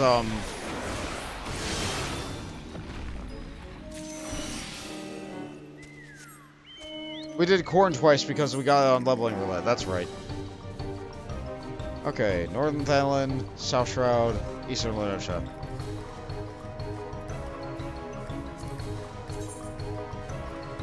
We'll go to South Shroud first, because that's real close. And that's a hog, so I know exactly where that is. Quarry Mill's closest. Weather into Shroud is thunder. I had to look around. It was dark. It could have been tension. One day it'll be tension. One day.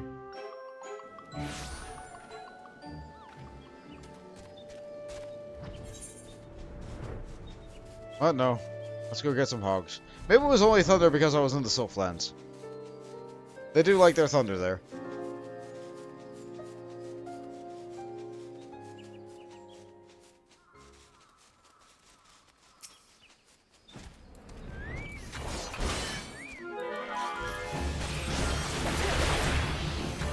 Yep, I sure am using a lance to kill pigs.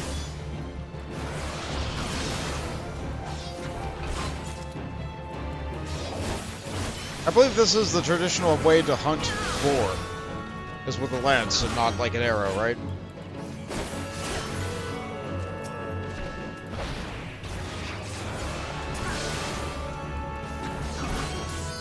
Ah!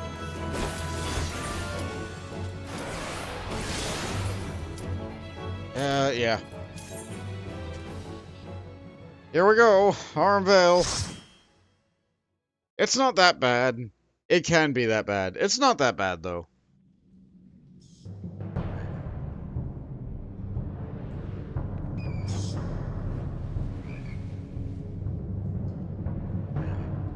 Korthus, the Aurum Vale.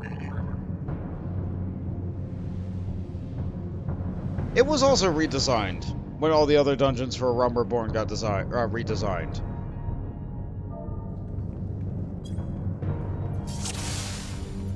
This first area was not nearly as flat. The pools of the Aurum, they were really... Yep, okay, they pulled that. That was not me who pulled that, that was them.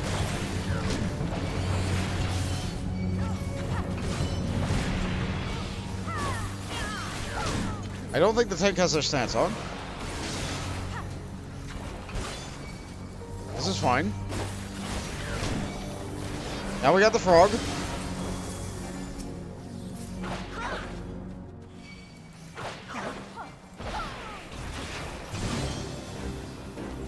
I'm afraid to go to the middle of the room. Let's see. Grit. Grit, do you have it?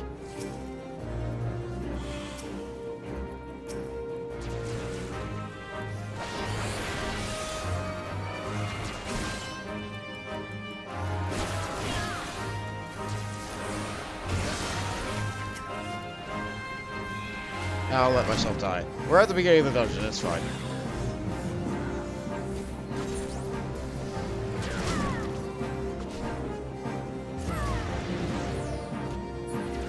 Yeah, this is the Aurum Vale.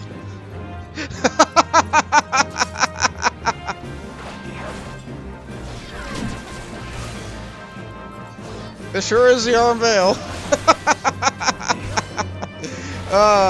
When everybody tells horror stories about the Aurum Vale, this is how it goes.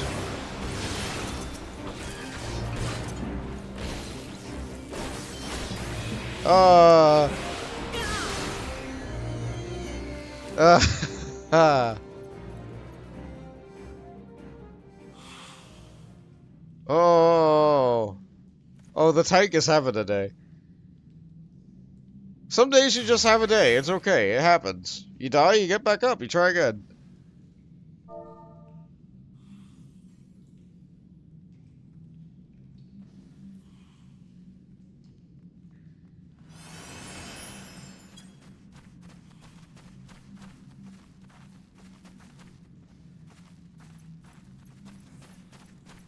Alright.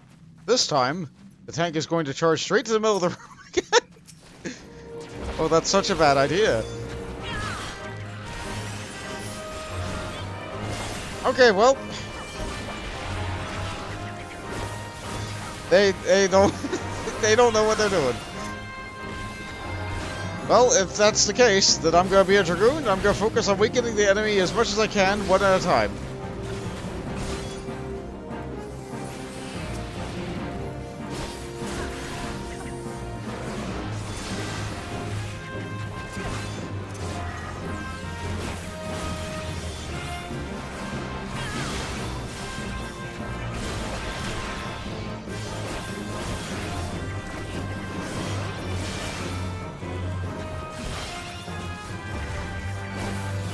If I can't solve the problem, I'm going to make the problem easier to solve.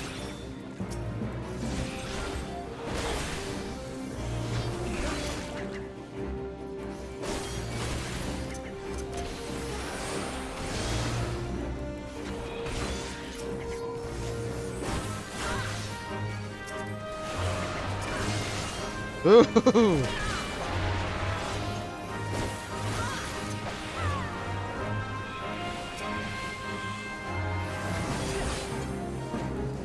Okay. Alright.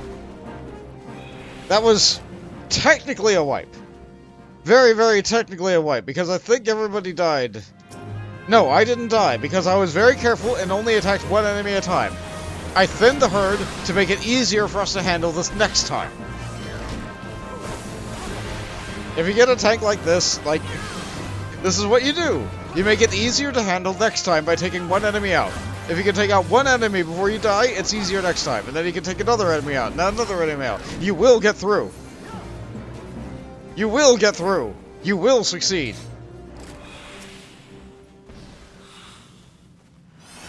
Oh, this is rough, though. Oh, that's right in front of a geyser. You know what? Let's...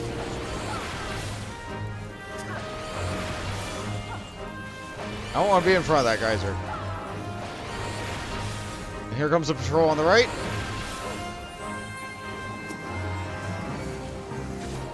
That was my fault.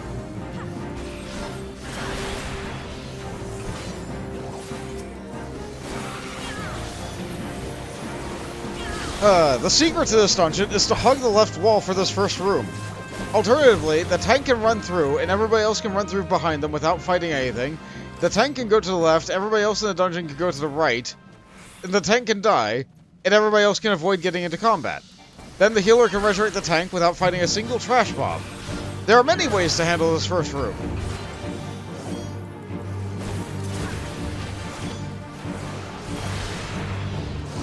We sure handled it some way.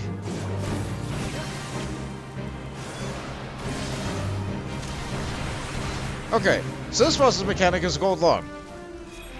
You want to use one of the fruit that are in the corner to dispel it from yourself. As a constant damage over time that continues to stack and get worse and worse. the fruit will respawn by the time you get a second application. This tank wants the tank right next to this fruit.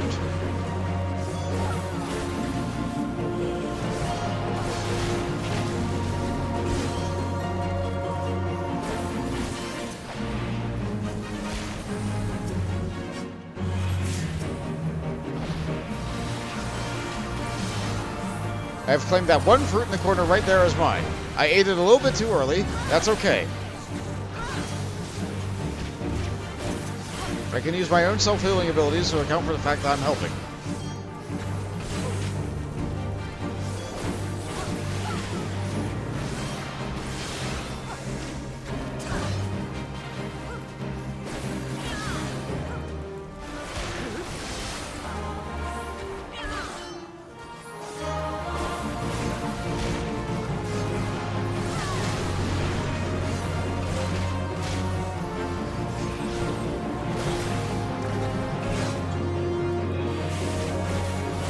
So close to being dead.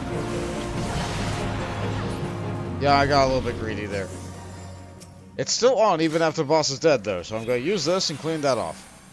In case they didn't respawn, you can always just get more over here. Marble fruit. It cures what ails you.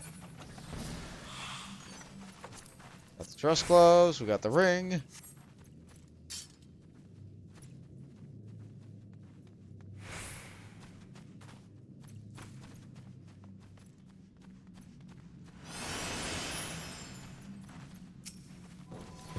Alright, these hatch into more enemies. Back in the day, you wanted them to hatch, because then that gave you more experience. But now that normal mobs don't give experience, you kill them.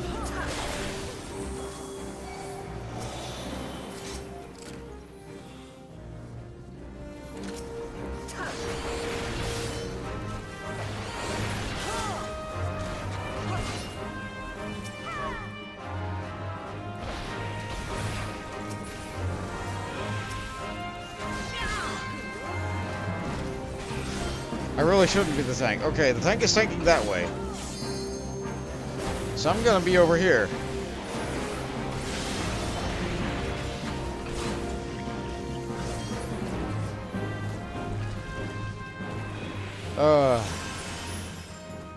Everybody starts somewhere. Everybody starts somewhere. Okay, Warble Seedling Pet. The others probably already have it, so I'm gonna need on it. For the nonce, his breast is the worst of your problems. Use this item to acquire your Marble Seedling minion. I have better armor than this, I think. Now if I stay in this line right here...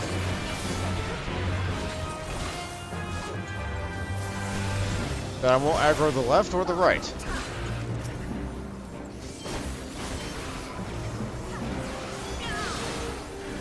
Next up for things at Aurum Vale, this boss. This is a Cyclops called Coin Counter. Like many things here, it used to be a lot worse. This was one of the first bosses in the game that did not project its area of effect attacks on the ground. However, it was too hard because its attacks hit really hard for the average player, especially on a free trial, to be able to deal with. So now they're projected on the ground and he's ruined. All the challenge of this boss is gone.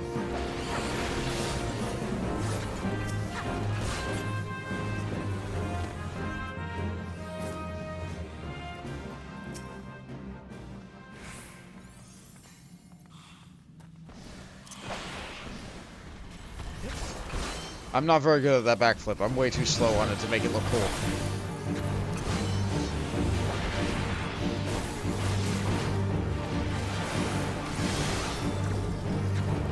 So you just have to look at his cast bar and remember.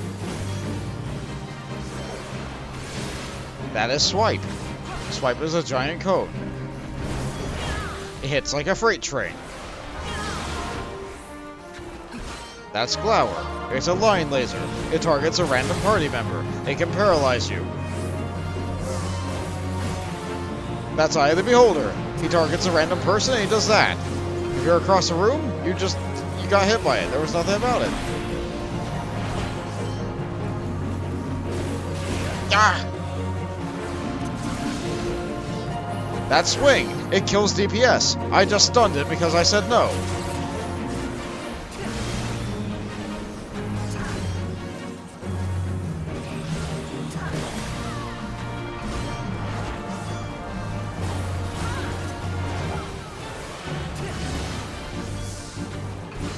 Another Eye of the Beholder.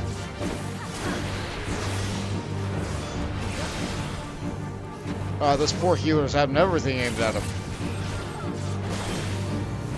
Bless this healer. They're doing their best.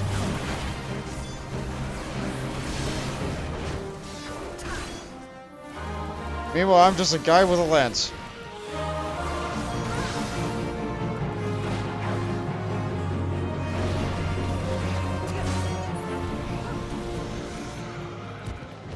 Somebody leveled up.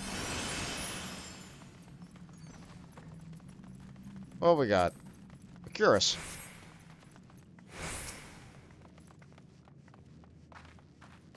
He's going to pull this whole room because that's just this room.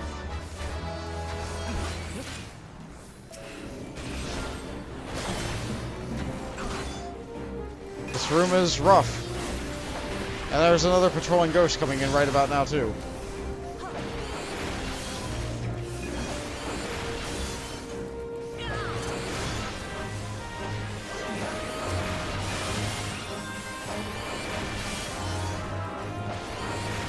Tank's gonna go down. Okay, they're staying up. They're still up for now.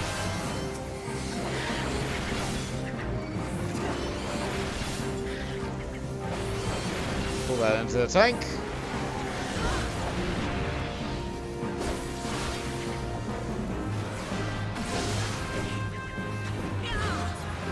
Okay. More loot. I have no idea where. Okay, I have to look at the map every time I'm in this room. I always get turned around in this room. I have to go west. Da da da da da da. Go west.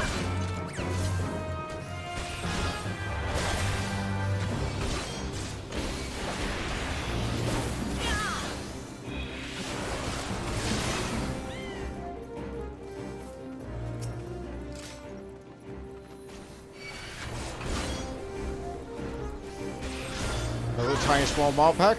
And next is a final terrible room.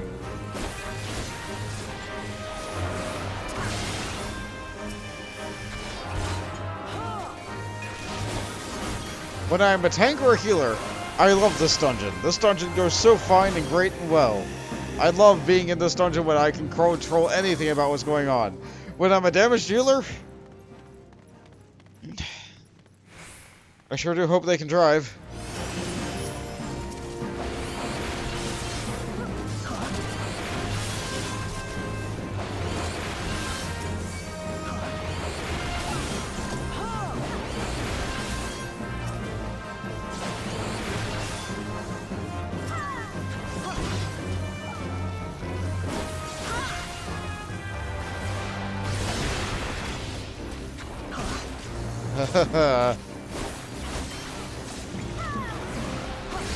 Yeah, all these fruit create delayed little tiny little mobs if they don't get broken in time.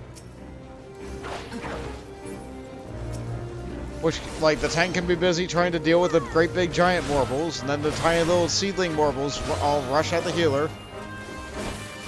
And then problems happen. It's not as bad as the first room. Ugh.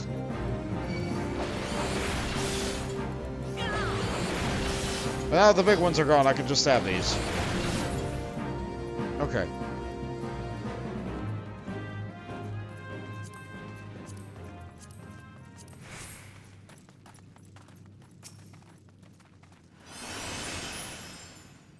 Let the tank go in.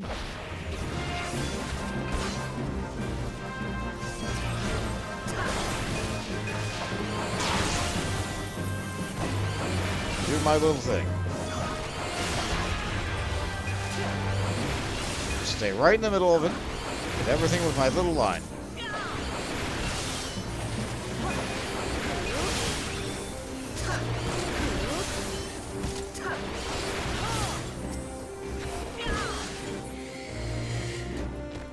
Oh.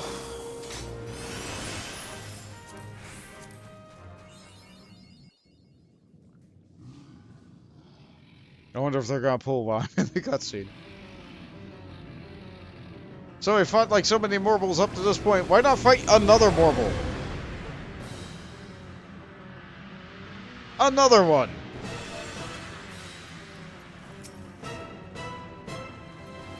This one's named, though. The Miser's Mistress.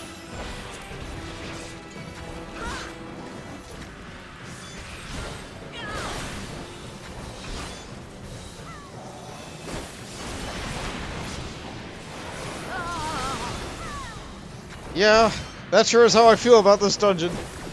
Like, it doesn't bother me. But then you get, a group like this, but yet we're still succeeding. It's fine. Okay, so I got a stack of hook burrs from that burrow attack, and then they gave this person an additional stack of this burrows. The fruit in this room respawns really slowly, but there's a lot more fruit around. The fruit should be used if the tank gets hit by the bad breath, or when you get up to 3 stacks. All the stacks do here is make the attacks of the boss hit harder. Yeah, so here comes a burrow. I have 1 stack. I have 2,700 health. That took off 1,000 health. But I don't have 3 stacks, so I still shouldn't need another one yet.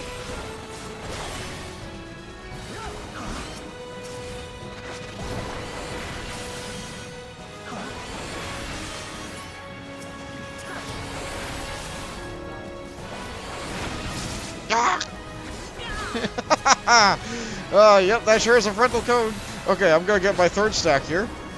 I don't know. I'm gonna die if I need to eat this fruit now. Oh!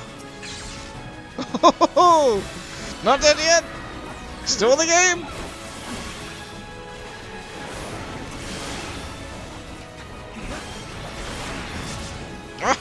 That vine probe keeps getting me!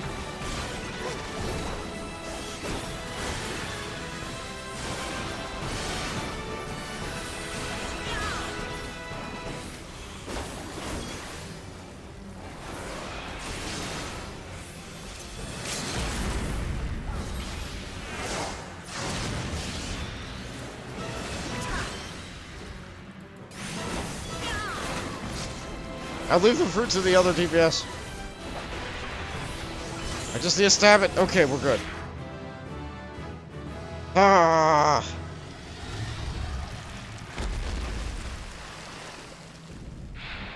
Okay.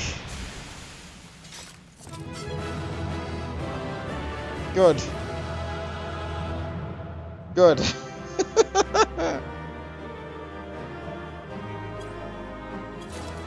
Okay. Give that... Okay, no, nobody wants a commendation. Fine. Oh, this is fine. What did I get for my free leveling loot? I got the jacket. I got the jacket. It sure does look like all the armor that everybody's wearing in Gridania, but like black. I got the pets.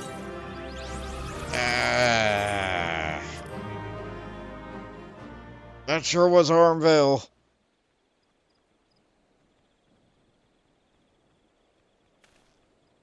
And yet I'm so close to level 50.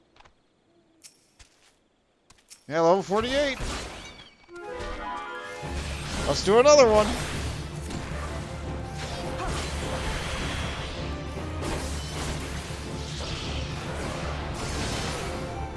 If I don't do it, it won't get done. If it doesn't get done, then... What's the weather without fog? Okay.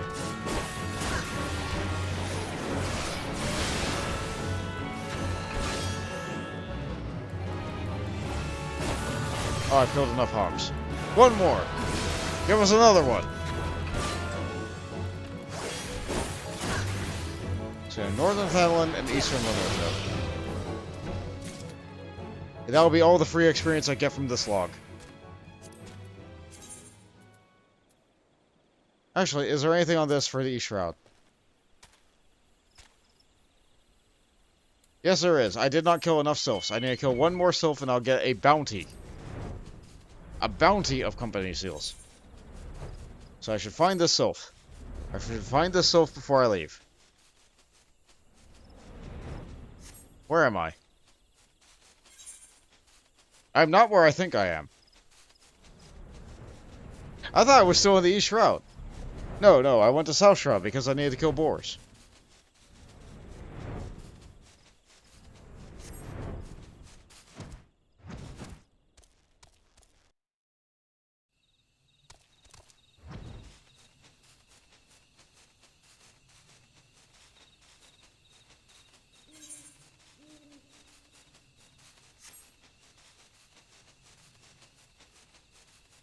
I think I had been killing these sylphs before, but...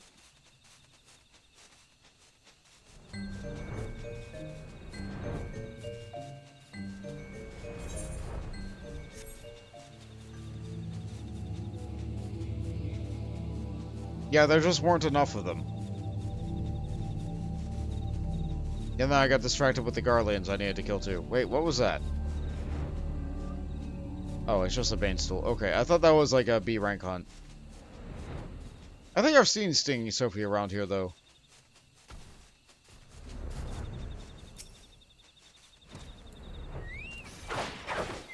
Alright, then I walk back this way because you're a caster. That should pull you away from your friend. Okay, there you go.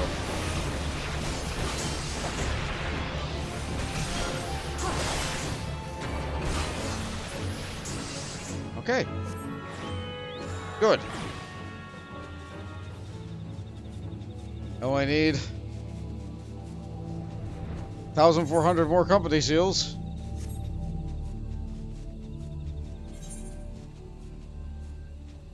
Alright, how do these align? Northern Thanalan, Eastern Lenosha. Northern Thanalan should be near, like, nothing that I need for this. Yeah, everything's in other Thanalans and Lenoshas. Eastern Lenosha, though. Yeah, nothing was there either. Let's just go there and get it over with. Basilisk. It doesn't matter where I go, they're between the two. I think they're a little bit closer to the cerulean process.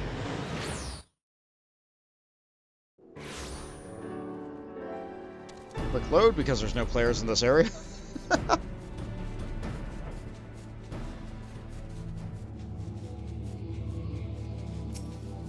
Ooh, there's the B rank.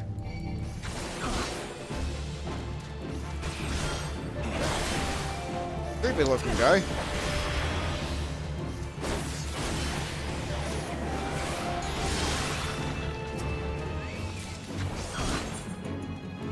Four of these.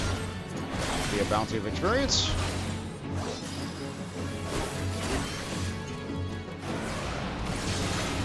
Our milk.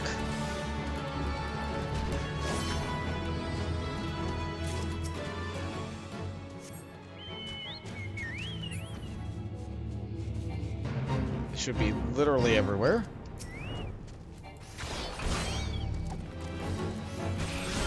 This fate has no time left on it, otherwise I might actually do it.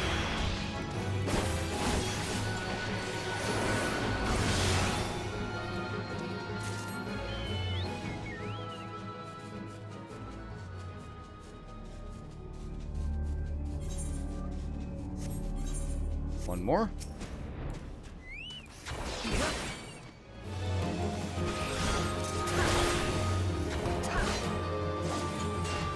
Back in the day, miners would always be assailed by this one particular basilisk right here.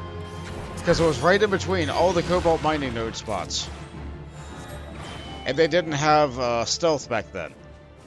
Or they did, but like you didn't move at full speed while you were stealth, and you couldn't mount while you were stealth. So I just need to go to Eastern Lenosha.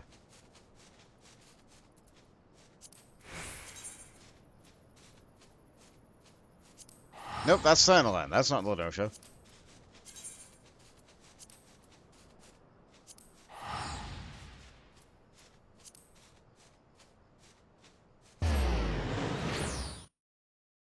I didn't think I'd get the hunting log done, but here I am. I say that every time I complete a thing on the log, don't I?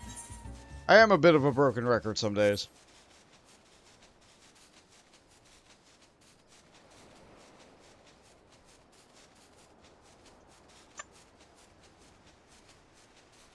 If the queue takes long enough, I might actually start go fishing again.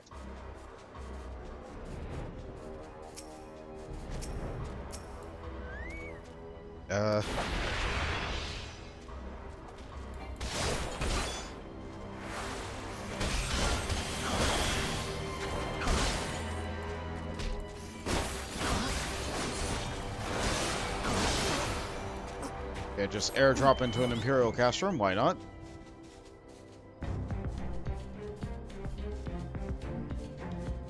Yeah, this one's guarding a tower.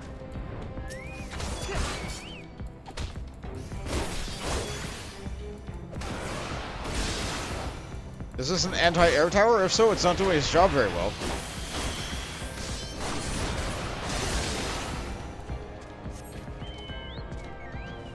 Now, let's take a look at this thing. Oh, it's probably a radio communications relay or something. Ah.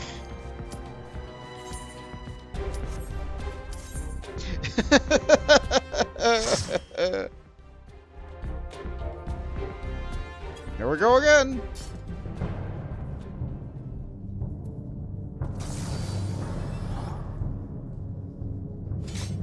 Alright, I did not get the same tank. Yeah, last time the tank was, a Benui. Just like me. Okay, what is he gonna do? Which way are you going? You're hugging the left wall. Good. Good, excellent. We'd like to see that.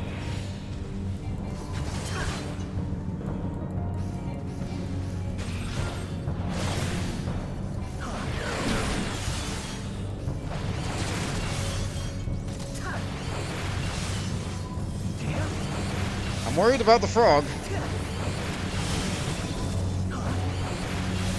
But everything else is right here.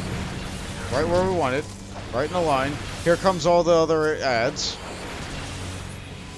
All the other patrols? Okay, we're getting them.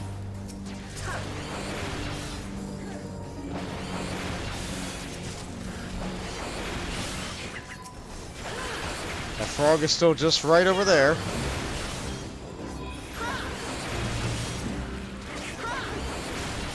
Turned around.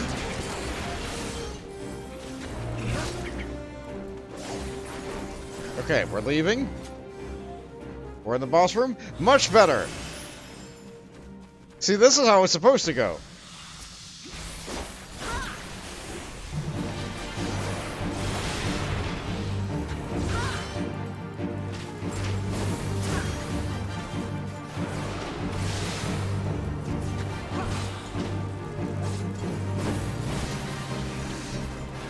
I'm forgetting my disembowel buff.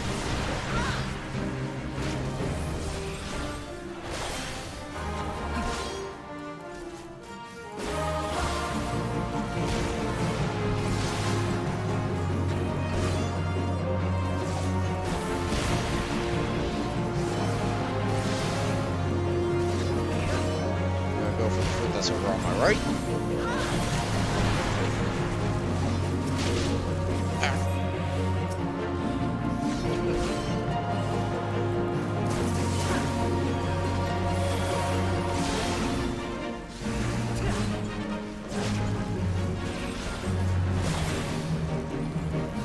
He needs a fruit.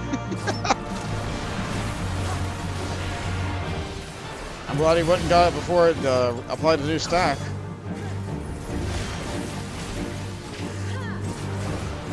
It's on me.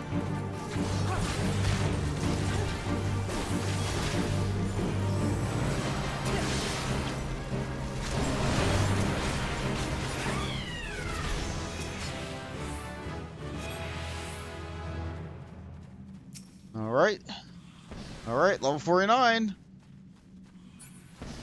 Let's grab the box. Don't forget the box. A pot helm.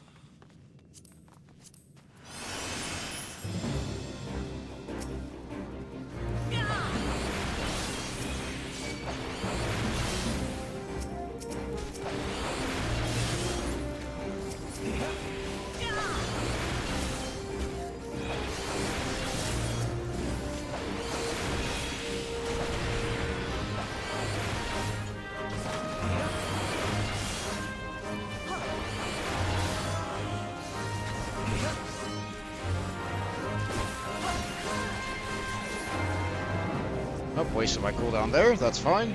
Just means the party does so much damage they don't need me.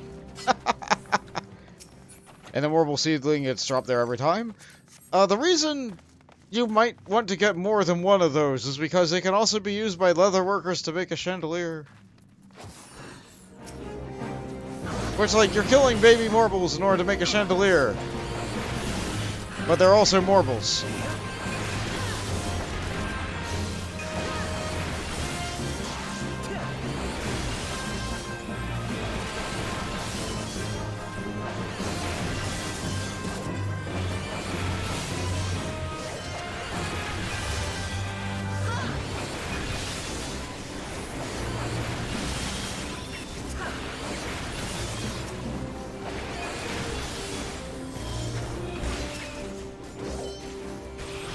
Yeah, leather working as a profession as a whole is just very...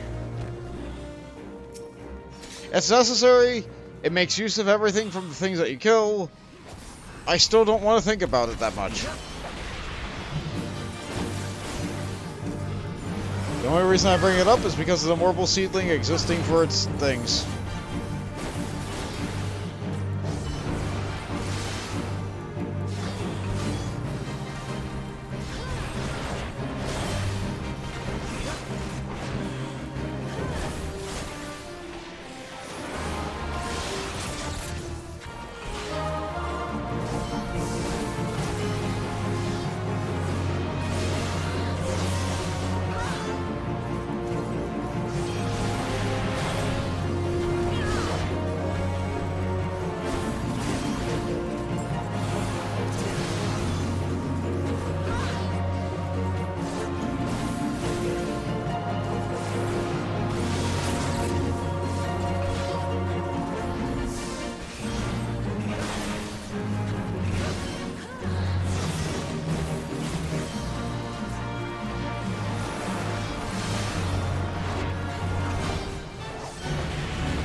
Nope.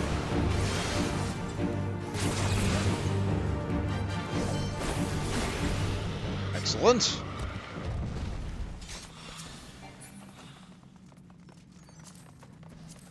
So close to my goal. So close to 50. Then Dragoon will be in a good place. Start heaven toward. You know, after I get through the rest of Aurum Reborn.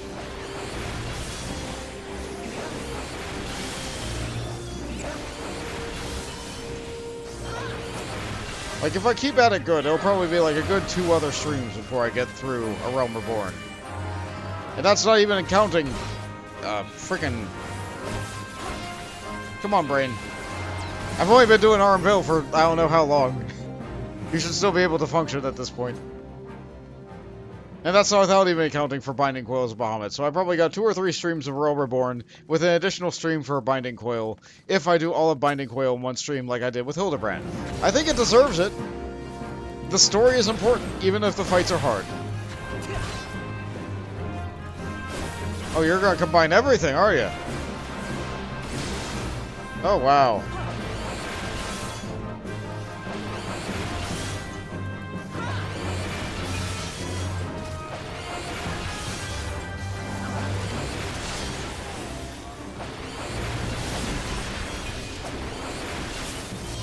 Ooh, dodged into the bad breath there.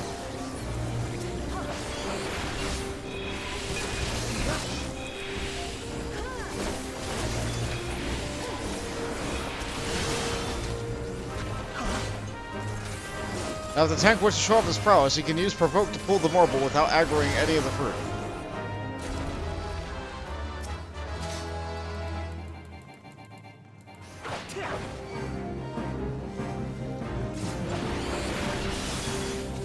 He did not. That's okay, though. I guess they wanted to get me the loot box. I say me because nobody else is ever actually going for them.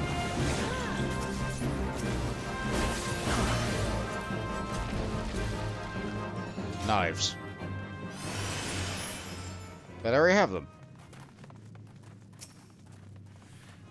Yeah. Are we pulling them into the boss room? Is that how you want to do this?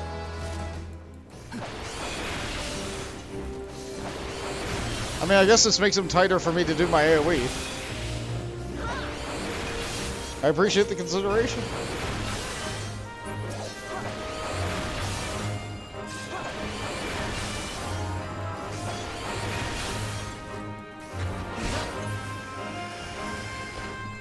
Much better than the previous group. By miles. Well, mistakes hopefully lead to learning. So my only hope is that the tank learns from the experience. And doesn't just give up and say it was hard.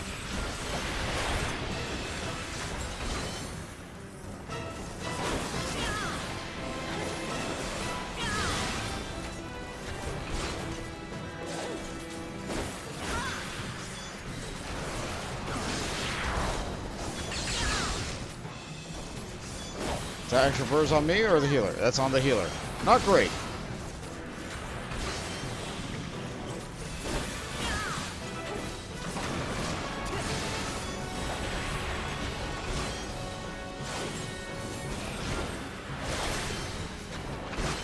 That's on the bard. Dancer, sorry. That's the second stack of the application. Yeah, we're absolutely not getting level 2.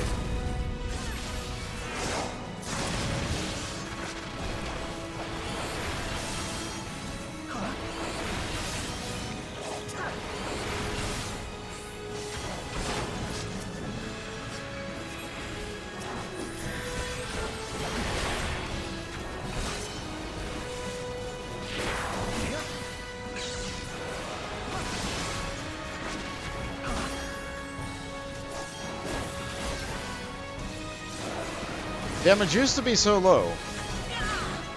Like, potency on the abilities used to be so low that this boss used to be able to sow their seeds twice. And have it actually go off.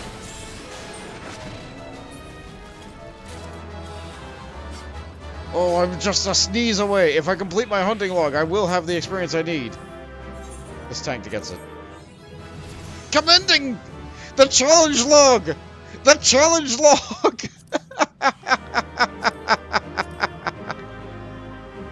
I leveled from...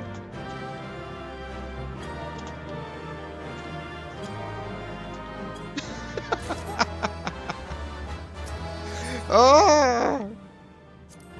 What are the odds? What a way to go. I'm just gonna finish it on principle now.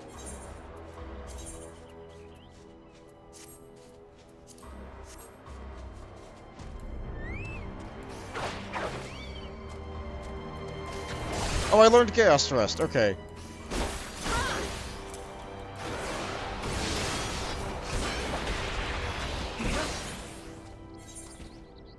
Like, this is still experience that Dragoon needs. It won't be a lot, but it'll be a head start going into Heavensward.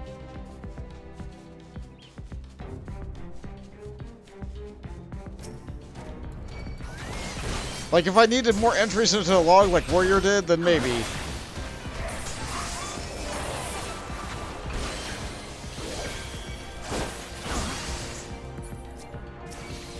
Yeah.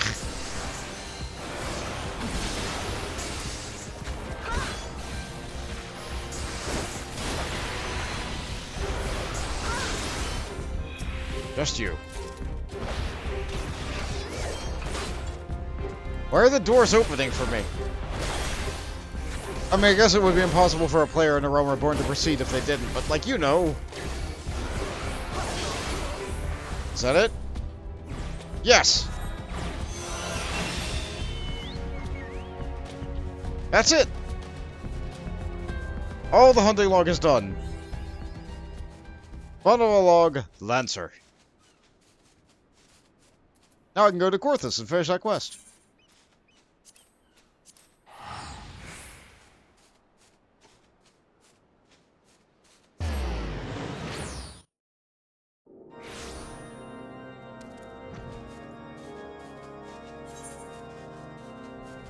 The quest will be easier than it seemed like it was on my warrior, because I have all these accessories from having gone beyond that point in the game. My weapon is not very good, but that's okay. I say my weapon's not very good. It's from Dzemael Darkhold. It'll suffice.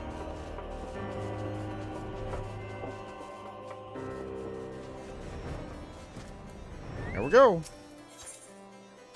Into the Dragon's Maw. Sir Alberic wears a solemn expression on his face. Ah, Bont. An urgent message arrived from the Estinian on your absence. He bids you come at once to steal Vigil. It would seem Nidhogg is on the move, and rather sooner than we had anticipated. It appears you have not yet fully become master of the dragon within you, and yet we are racing against time. I feel we have no choice but to do battle with the best of your current abilities, and without the Drak and Mael I promised. Now let us away. Estinian must know the truth of Dale, lest he fall to the Great Worm's seduction.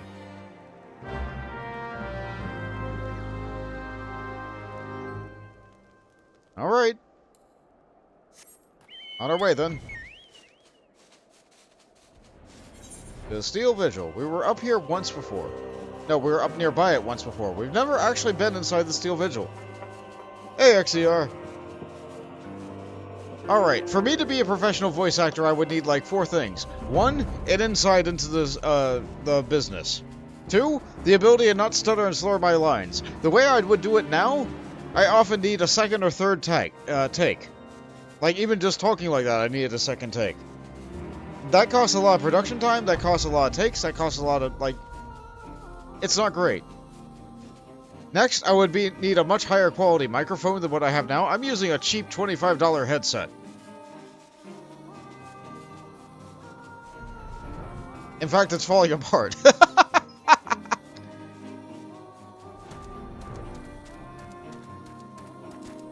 I said that I would need another thing, but I can't think of it right now. Oh, here we go. Unable to execute command while mounted. Sure, here we go. Into the Dragon's Maw.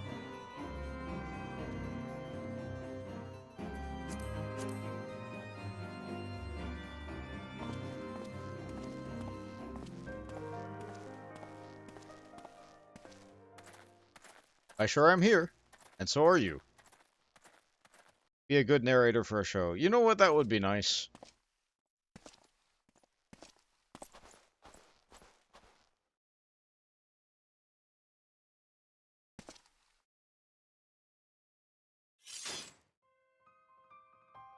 Ah, Rick. I have waited long for this day.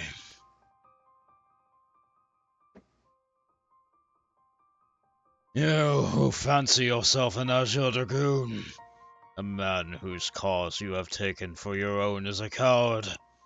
He relinquished the power of the dragon on his own volition and watched as Ferndale burned. Do you not think it ironic that I was chosen as your Dragoon? I, an orphan, who had not of value to protect in Ishgard?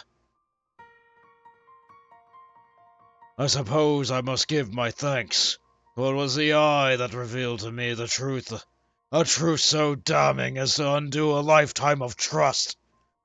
I loved you as a father, but I can ill forgive you as Ferndale. As I understand it, you've kept even the Archbishop in the dark regarding the missing eye. Do you mean to take your shame to the grave?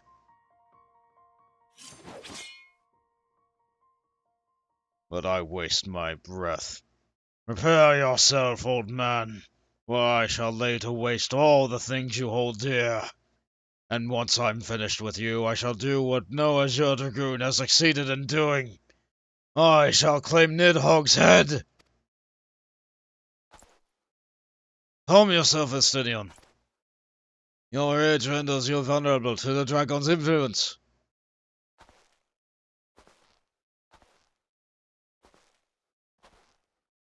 Bond. In you, I thought I had found a kindred. Someone beside whom even I could fight the Great Worm. It is with a heavy heart that I relinquish that dream. Your affection for this coward has rendered you deaf to your own destiny.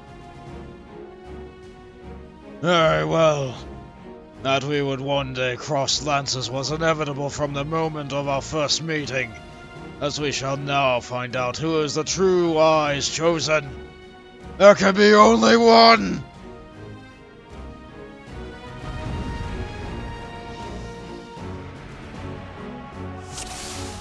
Defeat Astinian. I am the Eye's true chosen, and you shall know as I bury my lance into your heart.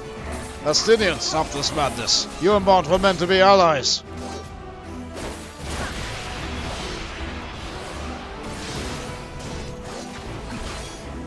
He looks so much cooler than me. Even has a blue aura about him. He really is the Azure Dragoon. I'm just some Dragoon.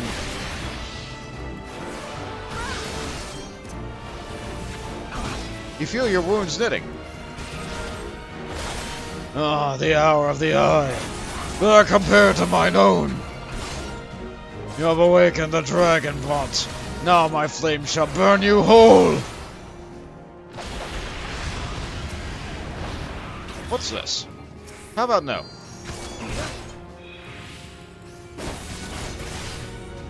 The dragon's curse corrupts Astinian's very body and soul. Oh, he's leaving fire pits on the ground. Power! I must have more power! Oh, Lord of Dragons, grant me your strength! Justinian, surrender to the beast within, not to the beast within! Get a hold of yourself!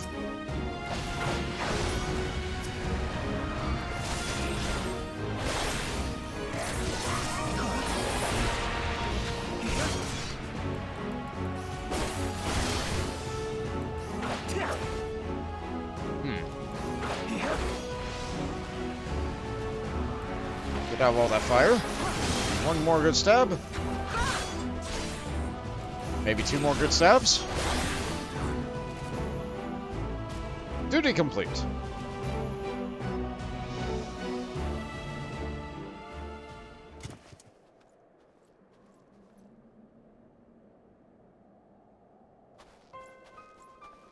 Feeble creature, dost thou desire power? No. I already have it. Look to thine anger and to thy hatred.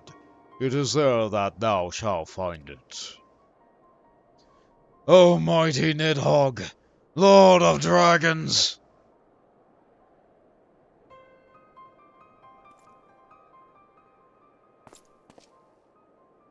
Grant unto me thy blood, that I might be granted the claws and fangs wherewith to rend thine enemies.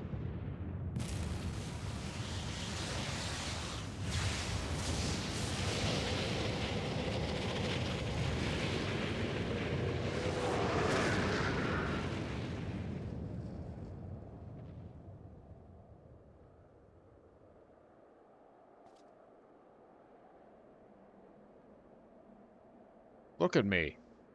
That's clearly not me, because Viera can't wear the helmet. Bont!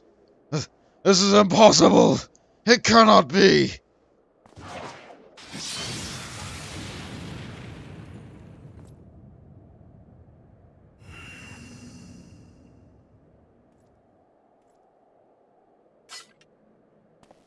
I guess it was a ghost of Dragoon's past.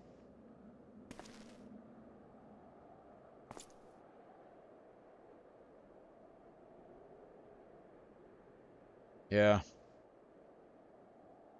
Forgive me, Astinian. I have failed you once again. I'm fine, Bont. Somewhat shaken, but otherwise wholly of body.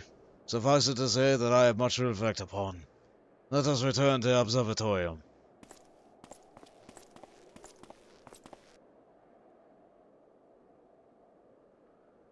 And Nidhogg was nowhere to be seen. And Astinian was nowhere to be seen. The soul of the Dragoon shines with unbound radiance.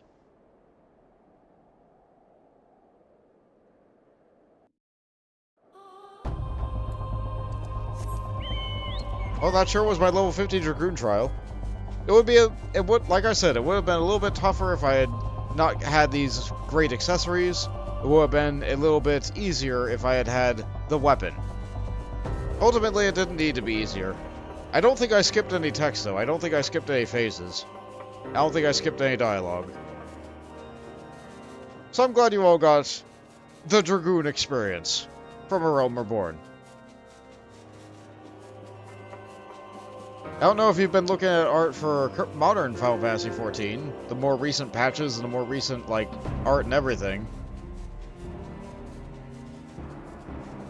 But I feel like this part of A Realm Reborn is important to the future. Even if I decide not to continue maining Dragoon in the future. The story of Dragoon from A Realm Reborn is important.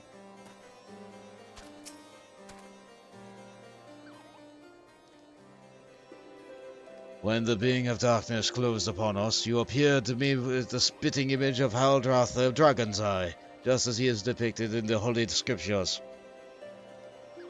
I thought that mayhap the years had taken their toll on my mind, but behold, the soul of the Dragoon shines as it never did in all my years I bore it. It would seem you have achieved that which was thought impossible. You have awakened the ability that none but the first of your Dragoon possessed. Truly a momentous achievement. I can still scarce believe that you were able to summon the selfsame Dragon male worn by Haldrath. To think that it had been sealed within the soul crystal all this time. Wait, you mean the tiny little rock had a great big chest plate in it? I have borne witness to many and more wonders over the years, yet none compares to you, my young Dragoon. Could it be that you are... Mark not my mutterings. I am certain that was your indomitable sense of justice that read with the spirit of the Azure Dragoon, prompting him to bestow the armor upon you. Yes, that is doubtless what happened. Hammer space. Yeah, basically. As the being of darkness faded, so did Nidhogg's tiara subside, and now his kind have ceased their stirring. Whether this compelled by your awakening, I cannot say. I suspect that we shall learn the truth of it eventually. Justinian, my dear boy, whatever has become of him, he will ever be a son to me. I pray that he is somewhere out there still, and that he has not wholly forgotten the great man he once was. When the darkness brushed against me, the selfsame torrent of emotion swept over me as those I experienced 20 summers past. But there was something else besides. There was a voice. It lamented the rift that divides dragons and man. You will come to comprehend what I speak of in due time. Till then, Bort, I pray that you will ever use your newfound strength in the name of justice. Sure thing, guy.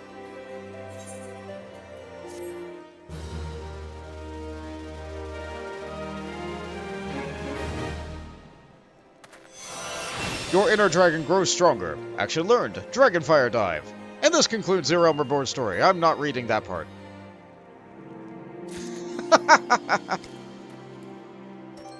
And so the achievement series for Dragoon is Dragoon Age. Because of course they had to put a pun in there. Now if I wear this armor, then I will look like this. I look fine. I don't have the Gabolg like he does, but I do have all these fins and spikes coming off of me everywhere. And it looks kinda nice. However, just like all the other armors, I have to take all this off. Because what's going to happen is, don't mind me just getting naked in the snow. This is a pretty common occurrence in Final Fantasy XIV, actually. Now that I'm in town, I should be able to use this, which will give me a slightly higher item level version. Which looks like a more, it looks like it has technology lines in it. Let's just put it that way.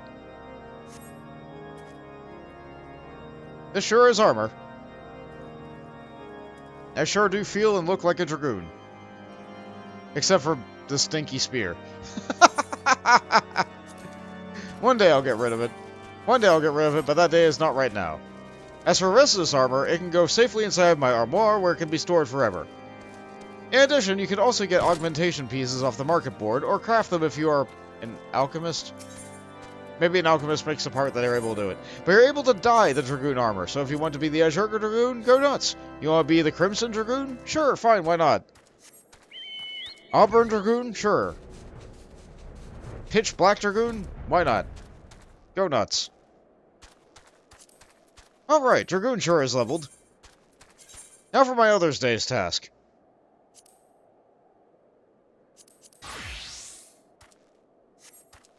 Part of what makes my item level so high is I bought a weapon. I could use my tombstones to buy a weapon.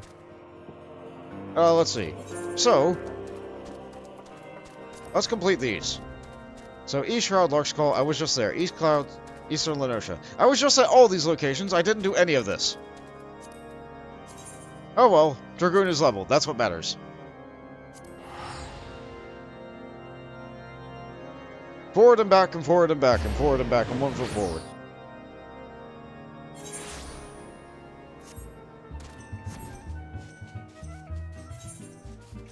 I need these. No, hold on. Never mind, I don't need those. That's warrior experience. I need these, which are not in any of those locations. Eastern Lenosha Bloodshore. Okay, so I need this one. There's kobolds here?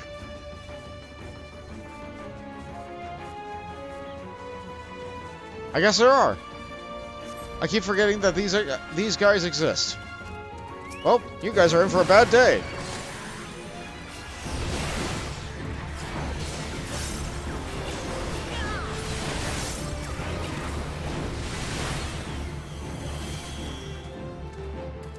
That wasn't enough of the kind that I needed.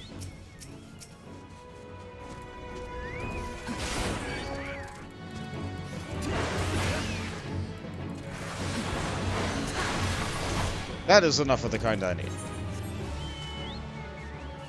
Let's see, I need 800 more seals. So if I do 2 more of these, I'll have enough. Outer Lenosha, Southern Thanlin, and Southern Thanlin. I might as well get them all done. Why not? Outer Lenosha first.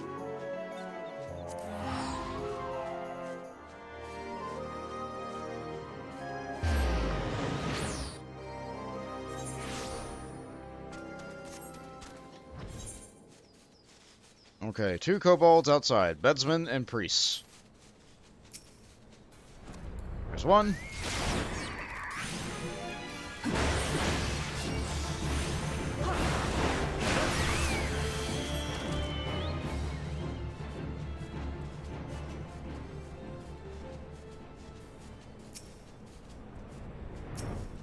It's difficult for me to read the text or the names of the mobs over all this yellow terrain.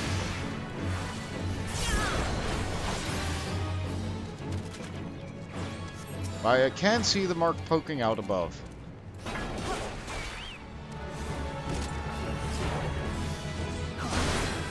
Oh. I hit it too hard. I guess that's kind of the point, but like...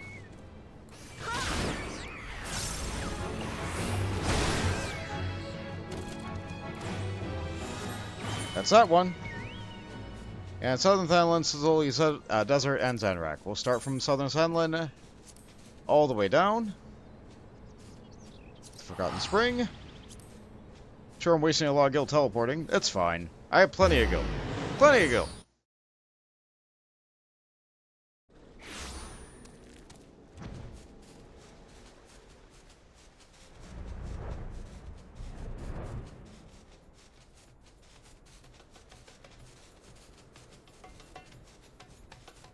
Okay, so some are around here. Okay. Pugilis.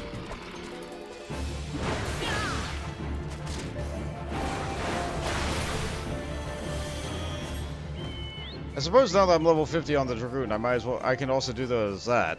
It doesn't hit quite as hard, but whatever.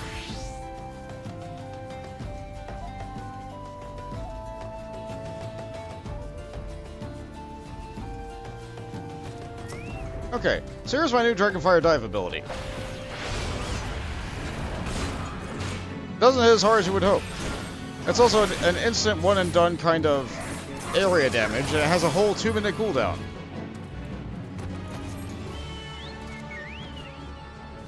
So it's just area damage jump.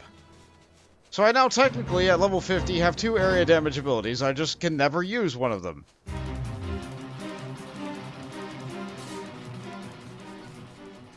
It doesn't feel great. It's cool. I'm glad that I have it. But I wish I got something a little bit, like, better. Maybe if the cooldown was a minute, not 2 minutes, it might feel a little bit better.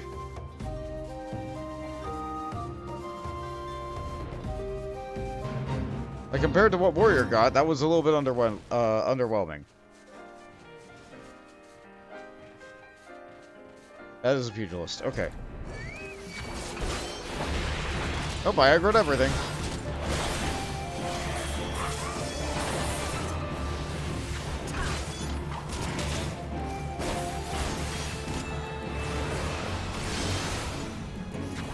Even aggroed the beacon. Guess I had to kill a tower. Wouldn't be the first time. It's like Warcraft all over again.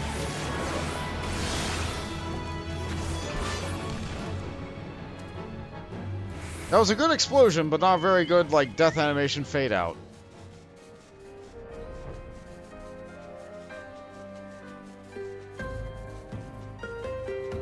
Give it a 6 out of 10. Okay, so now I need a knowledge of divinators, and I'm pretty sure the warrior will just kill them faster, because I have a better weapon. My Dragoon weapon is so bad, I will kill them faster as a tank. Pugilist, Archer, Tower, Lancer, Fortune Teller. They all look the same to me. I'm just not able to tell the nuances of lizard people, that's all. Archer, Pugilist, Fortune Teller, Battle Drake, Archer, Beacon, Lancer. I think I might be too deep into Zanrak. No, it's not in Zanrak. It's a Divinator. Yeah, they're in the Sigoli Desert. I'm in the wrong place. That means I probably need to go, like, down over here. Blood Augur Hex Magics. Yeah, it's probably over there. That will definitely give me enough company seals I'll be able to achieve the thing.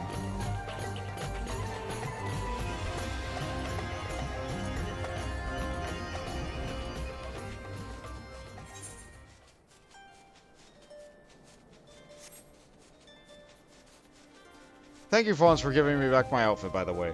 The armor's nice. I enjoy the armor. But also sometimes it's just nice to get comfortable.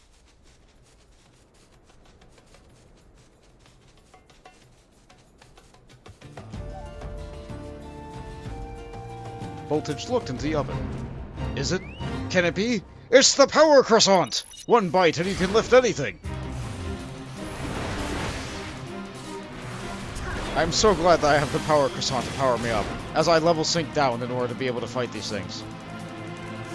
If this fate weren't going on right now, I would be able to crush all these diviners. Let's see. Yeah, I just need to kill this guy. If I knock this guy down, I'll be able to punch everything else out, no problem.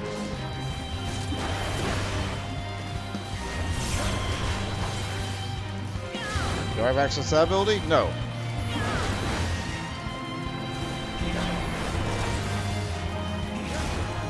Okay. I can't die.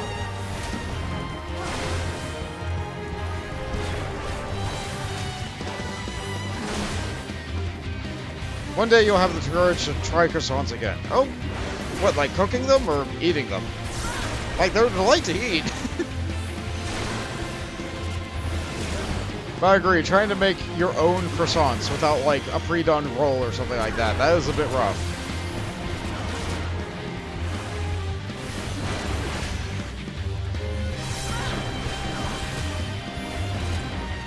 I think croissants were also the premier thing cooked in Yakitate, Japan.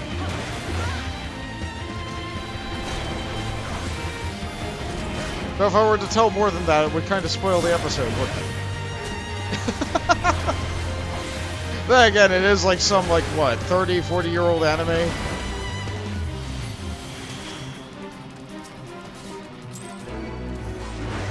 Alright, see, you messed up. You made me do a low-level feat. You shot me the entire time of the feat. Now you get an axe right in the head.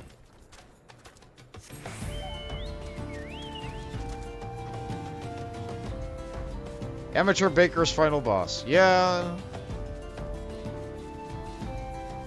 You what I need? You are. Very low level Amalja.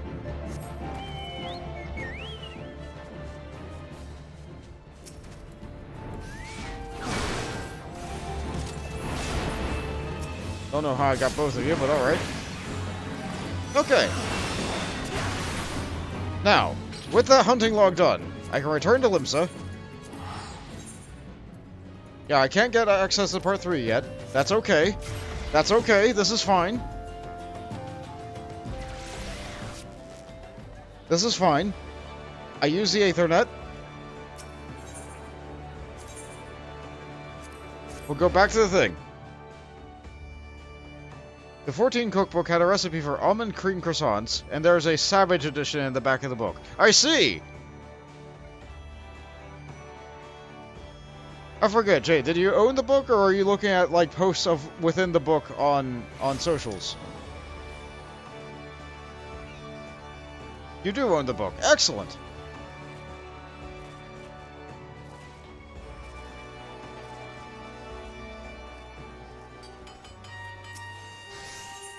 Okay. Apply for a promotion. You are currently swords. Hold on. You are currently Storm Sergeant 3rd class. To qualify for Storm Sergeant 2nd class, you must fulfill the following requirements. Alright, let's get this.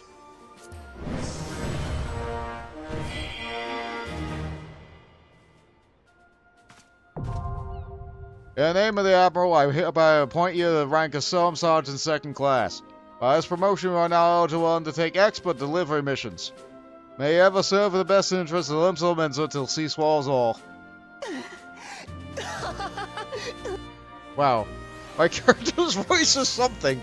Okay, so, this is why I like getting all the drops in the game. For this moment right here.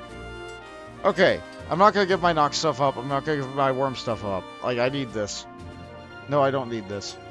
Hold on. First, we go here. Hide armory chest items. There, now you won't have to worry about accidentally giving away items that you, like, use.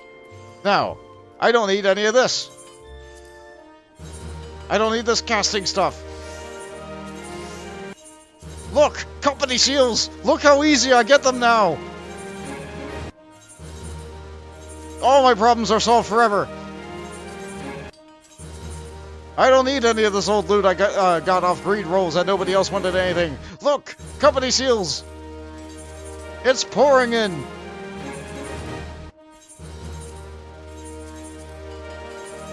Look at all that currency!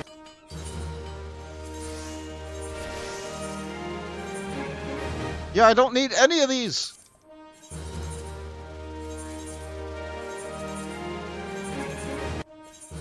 I'll keep the knocked earrings. I'll keep the knocked earrings. My retainer will need that. But look! 14,000 company seals. Before I apply for another promotion, I need to get this. If I don't get this, then it's not then it's not gonna get going. I need some ventures. Give me like, I don't know, 20 of them. There you go. Now I can send my retainers on more ventures. Alright, apply for a promotion.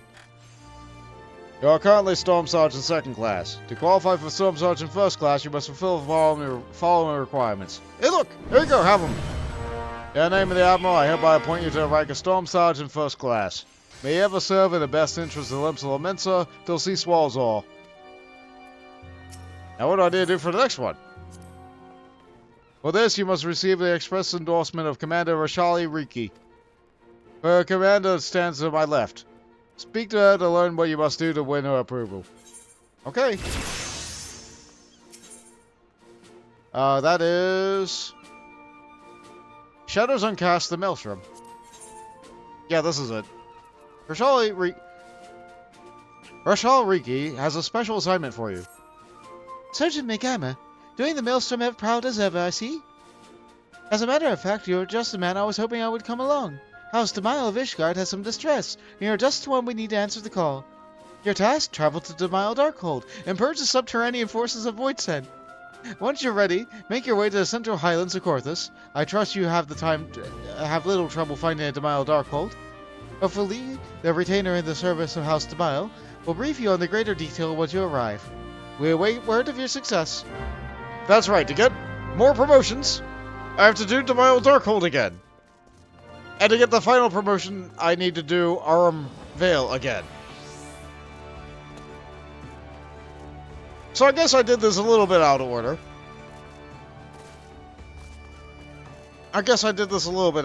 But then again, I also don't have the seals to be able to promote again right now. But that's okay. Now that I can just turn in gear, it's fine. It's fine. I can just throw in anything that I win from dungeons runs now, from now on, right into them, and then I can get more stuff. I can just get more stuff. Hold on. Is this repaired? I did repair it, right? No, I didn't. Things need to be fixed before they can go into that dresser. There we go. In we go. I wonder how many glamour prisms I have. Special update. You can look at things. Don't worry about it.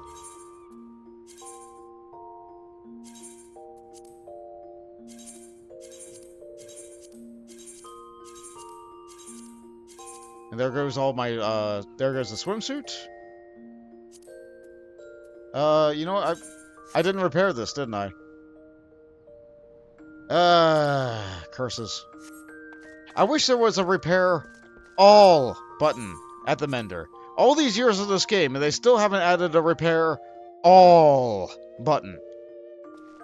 There's a repair all equipped, there's a repair all in inventory, and there's a repair all for every other, like, little individual bit of the armory chest, but there's no button to repair all. You know what, just spend all my money, just fix everything up. Make it all good as new.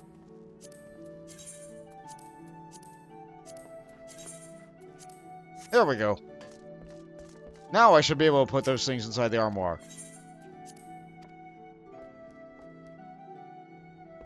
The Glamour Dresser has finite space. The armoire holds only specific things, but will hold as much of it as you're able to give. So I'm going to put all my fighter gear in there. Because why not? I don't want to put those away. I do want to put these away. Okay. I think that's everything. My inventory is as clean as it's going to get, which is still filthy. But I feel a lot better about it now. An extra marble seedling, why not? In addition, now that I have those ventures, which I can now much more easily get, I can send in the oven back out.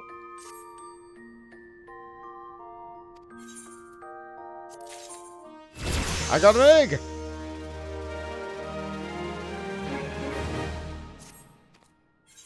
What level are you now? 15. And you're still able to do it because they still have item level requirements. Great, go! Nothing I put up on market sold, that's fine. Actually, they don't have anything up on market. That's fine. And we have Blanket there, who is a level 1 fisher still. So let's send you on an equal venture. Go out and get some fish. I sure am glad that I can get them going now. Later in the game, they'll be able to give me really nice, unique rewards. If I continue to send them out. I could also send them on the quick ventures, which give you just like a random assortment of stuff. The little, like, exploration ventures are really good for experience, like, if you never log on, like I do with Vaunt. But if you just want stuff, the quick ventures are good too. That way you don't have to worry about the retainer's level. They can just give you something. It could be a fish. It could be a roof of a house. It could be a weapon. It could be a nice shirt. You never know. Quick ventures. It could be a sandwich. Either way, they also the 18-hour adventures also give you these pieces. Later in the game, they start to swarm you with silver pieces. So every time you send one of those 18-hour adventures out, they give you 10,000 gil, roughly. I don't know. I just think it's a nice thing to have and do. I like going for the unique pets. What else can I do? You know what? That's actually a lot.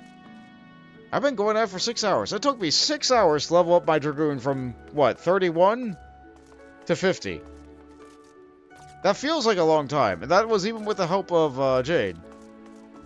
Thank you a lot, Miss Pepper.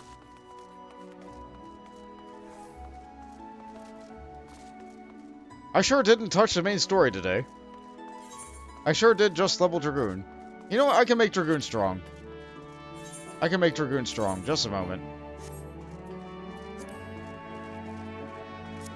I was thinking of teleporting to Mordona, but I don't have to teleport to Mordona. There's like 3 more things I can show this episode. So, in the Aetheryte Plaza, after you beat the Ultima weapon, if I look around, I should be able to see her. Yeah, here we go. Here's a Rowena's representative. I hate this UI. This is the worst UI I've ever seen. Welcome to Sundries of Splendors. In this one-stop shop, a subsidiary of Rowena's House of Splendors, practically every weapon, piece of gear, or helpful item that can be purchased in exchange for Allegon tomestones or similar tokens has been gathered in a single convenient location. Take a moment and browse the merchandise. With this, you don't have to teleport to Revenant's Toll to get gear for level 50. After you beat the primary bit of every expansion, a Rowena's representative will be dispatched to the primary capital so you don't have to go to where you need to go to spend tomes. So, let's see. I want to buy melee DPS gear for Dragoon, and I want to buy an Ironworks gear weapon. You can't currently equip this. Is this fine? Yes.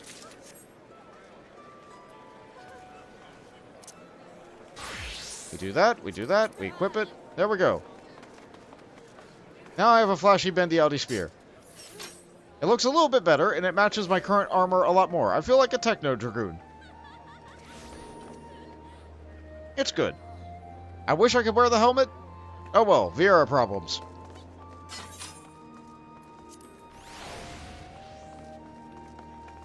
Yeah, much better with an IM level of 100 as opposed to, like, what was it, like 60? In fact, I still have the old lance. I could try it. 80. Yeah. Hit much harder with this weapon. Much more comfortable with that. Much happier. The other thing I can show, because I completed my hunting log, and I've done various other achievements, I have not shown what you are capable of doing with achievement points in this game. This is something they added last expansion.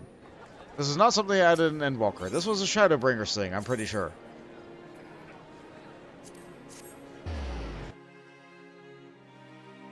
It's not exactly hidden, but the game doesn't really, like... I think the game tells you about it in the first bit of tutorial bit, but you don't really think about it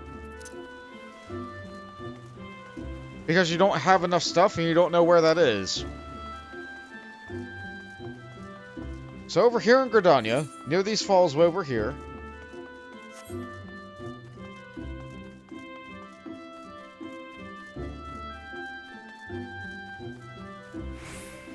we have this guy, Jonathas, Master of the Rolls. Oh, accomplished enough feats to keep the bards singing your lifetime, lad. Such an achievement shouldn't go unrecognized. To that end, I'd like you to have this. Consider it a token of my highest esteem. You acquired achievement points and earned you an achievement certificate. Certificates may be exchanged for special rewards for choices like speaking to Jonathas. I would like to exchange. Let's see, I can buy goblin caps. You can get a lot of things that used to be, like, the rewards for veterancy.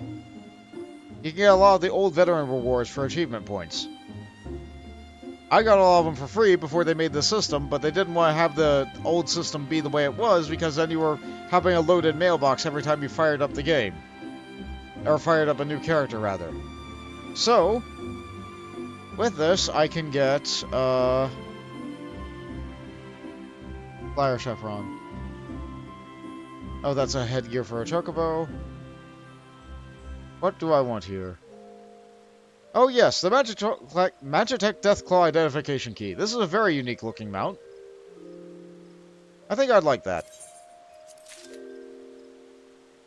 In addition to that, I could have a... wind-up Nanamo. And I could have whatever this guy is. You know what, let's get a fat chocobo head too. Why not? This'll be fun. If I can wear it. And if I can't wear it, then I can wear a ribbon. I will get more achievement certificates as I continue through the game. Okay, can I wear this? Yes! Yes! Finally, a hat I can wear! Finally!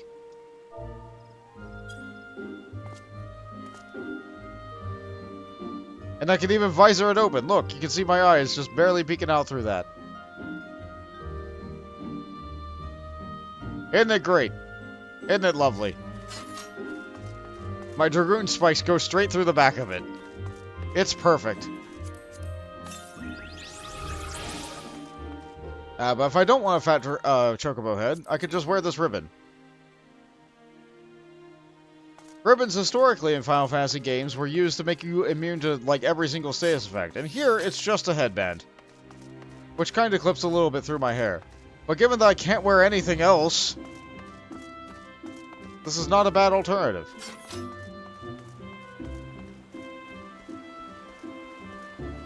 Yeah, I could see myself using that. And we use the Dynamo. And we use the Magitech key. This is a bit of a joke mount. I have to leave town in order to be able to actually, like, show you.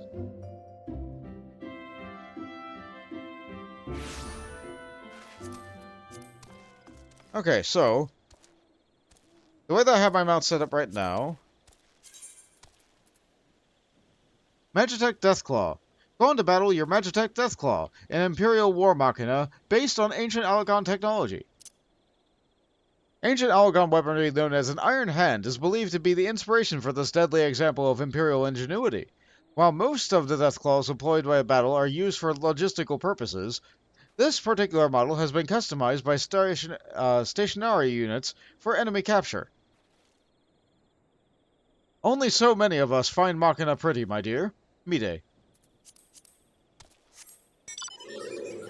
It holds you like this. It just grabs, like, pinches straight into your back, looks very painful, very uncomfortable, and it just kind of carries you around. And like every other mount in the game, it's capable of flying. Wait, hold on, what's the weather? Fog. Okay, sorry.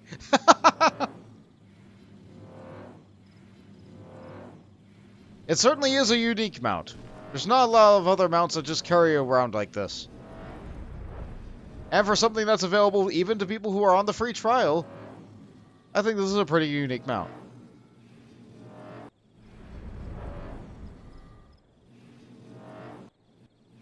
I enjoy it. Just carry my boy around like some kind of kitten, right by the scruff of his back.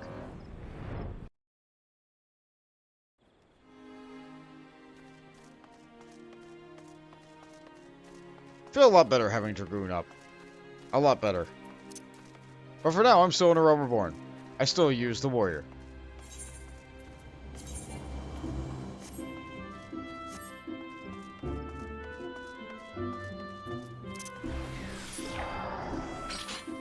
What am I going to do with the rest of the stream? I usually go on a little bit longer.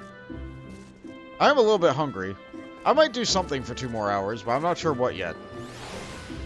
I might just fish.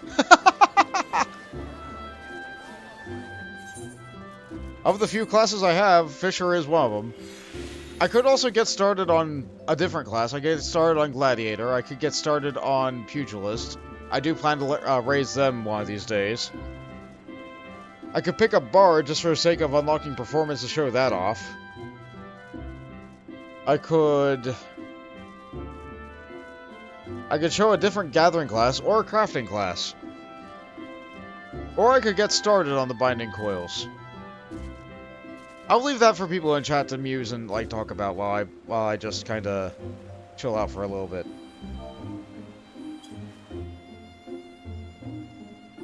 So I'm gonna go get some food. Oh, that sure is an outfit. Good job. Well done. That sure is people in this game. Alright, be right back. I'm gonna fill this plate.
forgot to hide myself over there, my bad.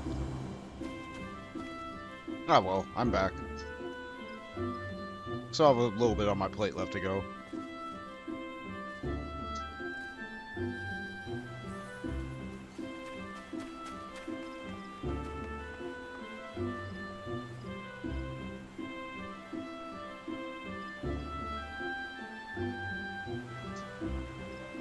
That sure was a very blurry shot of myself. People sure are phasing in and out of existence in front of this guy.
I've unlocked the performance action on my characters that have Bard leveled up high enough to be able to do that.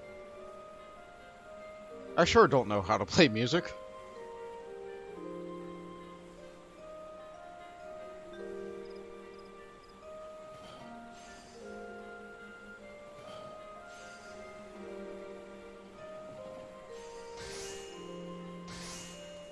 I know my good friend Splat. They used to host an event in this game. They used to host an event. Oh shoot! Oh shoot! That was just everything. That sure was a lot of advertisements. Don't worry about it. Just don't look at that part of the video. Let's see. Okay, so what are we thinking?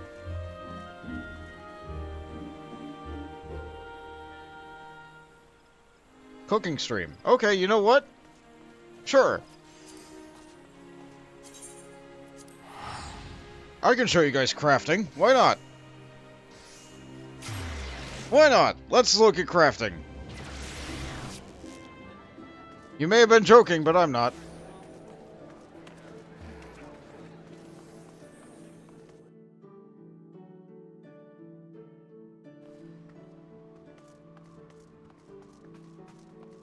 Welcome to the Bismarck. Enough is never enough. Oh, you look a little bit familiar. Maybe... Yeah, you look familiar to me, but I imagine you wouldn't look familiar unless... Anyway, let's see. A special ingredient is love. I always wanted to say that. I'm pretty sure I read that last time I was in here. Alright. Let's go pick up Chef. I beg your pardons, good sir, but this is the Culinarian's Guild. If you're here to dine at the Bismarck, one of our waiters will be along shortly to show you your... Oh, you're not a patron? I assume, then, that you wish to become a Culinarian? If so, I wholeheartedly recommend that you join the Culinarian's Guild, where one may learn the culinary arts under the finest chefs in all the realm. What say you? Do you wish to become a Culinarian? Sure, let's join the Culinarian's Guild. Wonderful. And without further ado, I shall acquaint you with the history of our guild. As you are doubtless aware, Limsa Laminta has long been a gastronomic capital of Eorzea. The city's rich culinary traditions is a product of a unique combination of factors. The first is our proximity to the fertile lands and the plentiful seas of Ilbrand, which have ever yielded bounteous produce. A second is our standing in the realm's foremost trading post, which grants us access to not only exotic ingredients from faraway shores, but also to foreign merchants versed in their use. We are, in short, the beneficiaries of culinary knowledge from every corner of the world. Or talk about eggs and food stuff. Yes. Until recently, knowledge of this kind was passed on solely through word of mouth. It was therefore susceptible to corruption and loss. But all that changed when one man made it his mission to catalog every recipe and note. His name was Admiral Guskus Blaswin, also known as the Mass Cleaver. A man's love of fine cuisine was such that at sea he would regularly spend as much time preparing meals in a galley as giving commands on its bridge. It was none other than he who founded the Culinarian's Guild and codified cooking methodology. Today, the Guild carries a broad wizard's legacy, though the scope of our endeavors has expanded significantly. Not content with simply preserving existing recipes, we labor tirelessly to devise wholly new, novel culinary creations with which to delight the senses. To this end, our doors are ever open to folk from all walks of life, including adventurers such as your good self. One may liken our guild to a great pot of stew, with each member of an ingredient imparting a unique flavor. As with each dish, however, adding ingredients willy-nilly is certain to spoil the taste. Before you may take your place in the pot, you must be deemed a worthwhile addition by Guildmaster Lingsath, a man whose passion for cookery burns hotter than any oven. For all trouble in him, I must warn you that ours is a truly sweltering kitchen. As such, you would be well versed to ask yourself, can I stand the heat? If you earnestly believe that you can, speak to me once more, and I shall be glad to guide you through the enrollment process. Sure. So, have you resolved to walk the path of the Culinarian? Where the Culinarian? Charles would have you reaffirm your desire to join the Culinarian's Guild. Wonderful! And you must speak with Guildmaster Longstop at once. This will come as no surprise, but he is the finest chef in Limsa. His skill and dedication are second to none. You will not find the Guildmaster up on the stairs yonder. No, never mind, you will, I can see him right there. Keep a watchful eye on the charges. Impress upon him your desire to learn, he will surely find you a place to you in this stew, by which I mean the guild. This is a Culinarian's Guild, where the finest chefs in the realm gather to master culinary arts. If you desire the Bismarck, pray speak with our head waitress, no. She should be glad to assist you. Hi, Guy. Well met, adventurer. I take you want to join our guild. Let's have a good look at you then. What's an underfed whelp like you know about cooking? Judging by them scrawny arms of yours, you're struggling to lift a spoon, never mind a cigarette. I jest. I don't take muscle for a culinarian. Elsa doesn't even take talent. At least not on its own. No, son. More than anything else, becoming a good cook boils down to a passion. If you got that, there ain't nothing you can't achieve. So tell me, have you got it? You have the passion to become a culinarian. Yes. That's the spirit. Your passion is culinary arts is plain to see. And you'll be needing every bit of it if you want to become a master culinarian. Why, if mastery were 12-course dinner, I'd already have finished the soup. Make no mistake, our trade's as tough as old mutton, and passion's the only thing what gets us through our grisly bits. But enough ilk. What do you call yourself? Oh then, Bunt. Whatever, welcome to the guild. To mark the occasion, I present you with your very own skillet. Ain't much to look at, but it's more to serve a novice like yourself. Now then, let's see whether or not you can tell which end's which. Aye, I know I said you'd struggle to lift a spoon, but you've won me over. Now, show me you can hold a skillet, and I'll get you started on your first task. Okay, so, what they just handed me there... Culinarian unlocked. So what? Okay, there's the crafting log. Okay, I need to get back to this guy. One moment. I think I still have some company scripts left. Trust me, this is gonna help. Trust me. Okay, so while I'm away from him, let's equip the skillet, which will make me become naked. prefer my best armor. That sure is armor. Okay. We need to have this be in our gear set. We have a new gear set. We're now a Culinarian. This can now go up here. Or down over here. This is fine. I want to move this up. I want it to be right next to... Yeah, right under the gatherers is where I want my crafters. So, from the quartermaster, this is going to help me a lot. This. It's expensive. It's what I have. Okay, not that one. This one. This lasts 18 hours. I'm going to go through it before 18 hours up. I'm buying this.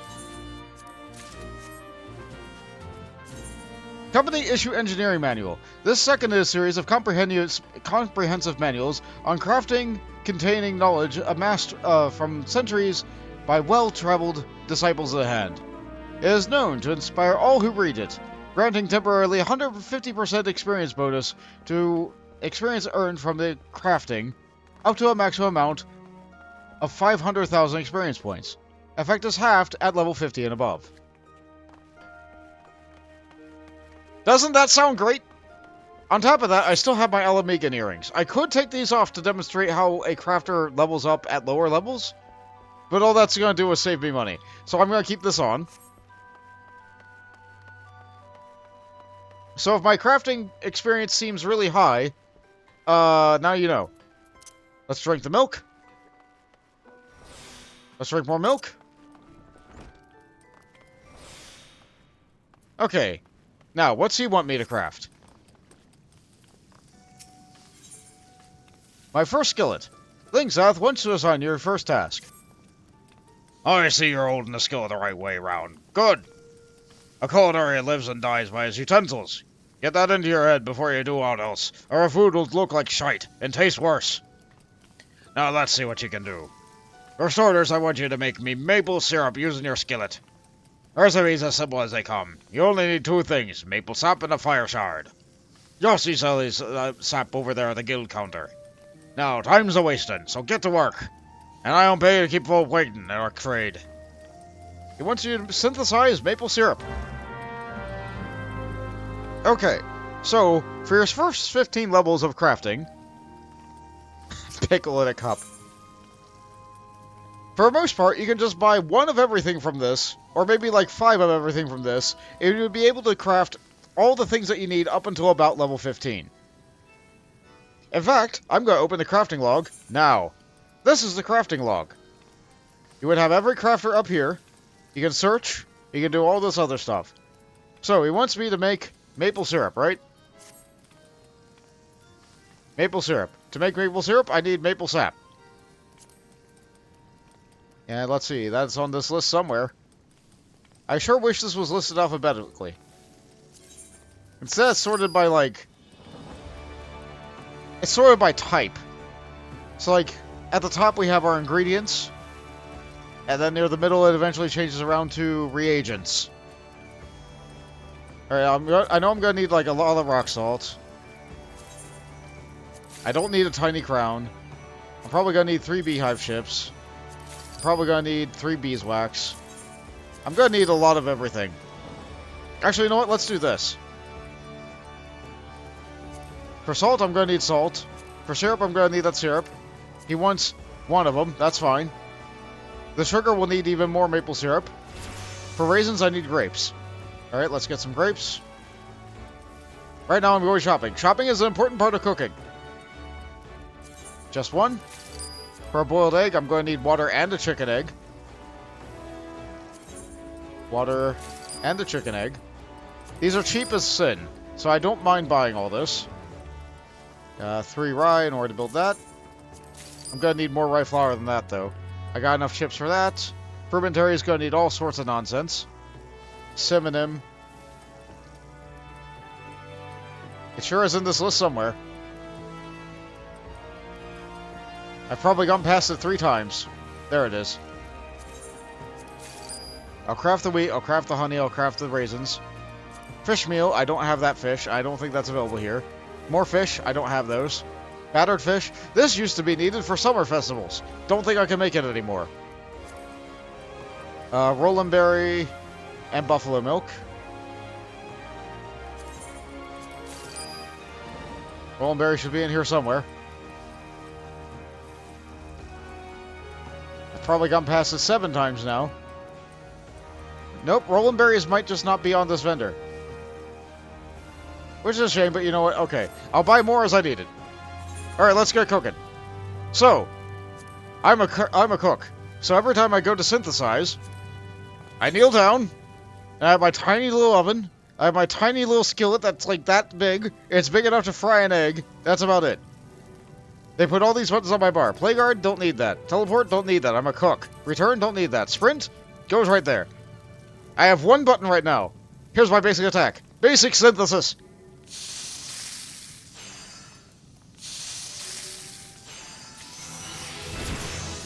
I cooked 1 sap, and I leveled up. No, I didn't even make the right thing. Before I get to cooking more, though, eat the manual. There we go. Now I'm really cooking. Alright. Go. I have 1 button. It gets that progress bar done. And that's it. Okay, I'm gonna make more salt. I need to level up.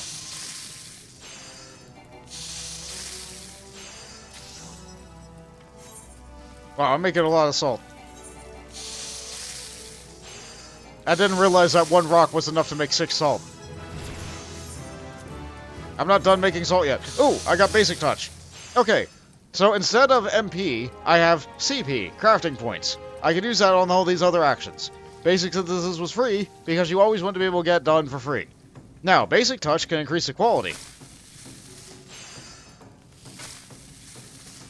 However, every single one of these has taken my durability on this down by 10. If I try to do another touch, it's gonna break. You know what? I'll demonstrate it breaking. And isn't that terrifying? Don't you hate the sound of your thing breaking right in your pan? So it sounds like I have enough to be able to do this twice and do this twice. And that'll get it done. And I made high quality salt. When you make things high quality, it gives you more experience. Right now, it's super simple, because they want it to stay super simple when you're level, like, what, 4?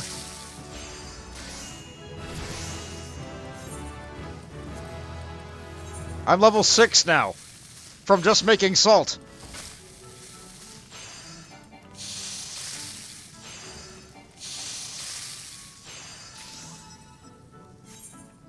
Alright, I have enough to make 4 more things of salt. I'm going to use the materials I have.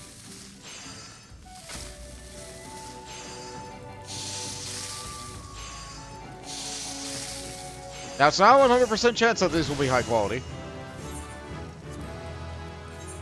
Okay, with this I can do more. Master's Mend is my first repairing talent. If I use this, that fixes the durability. So I can use more touches to make more quality go up. There we go.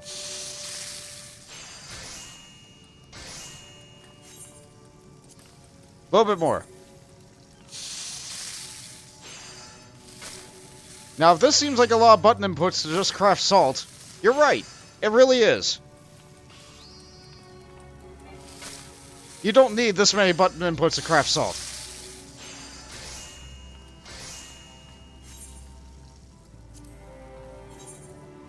Which is why a lot of people, when they go into crafting, they make macros. I am capable of crafting macros for myself. I don't need to go to an external website to be able to do that. They also have a wonderful feature called test synthesis, so you're welcome to like mess around and do whatever you need on your own. So that way you don't have to worry about burning your stuff. Let's see, he wants 1 of that. Okay, I have 3 of that. Okay, so I can make 2 of this. Okay. Crafting a new item in the log gives you a little bit more experience, but overall, you just want to craft that's cheap and still gives you a reliable amount of experience. However, if you craft lots of things, then you unlock different achievements, which will give you fancy, neat-looking tools. I am nowhere near any of those on this. Nowhere near at all. I'm level 8 already.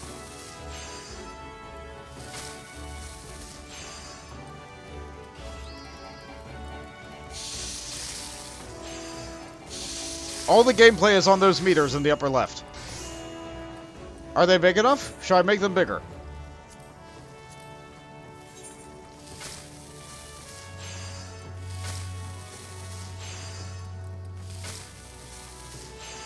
Ooh, actually this one's a full meal, so it has more durability. Ooh.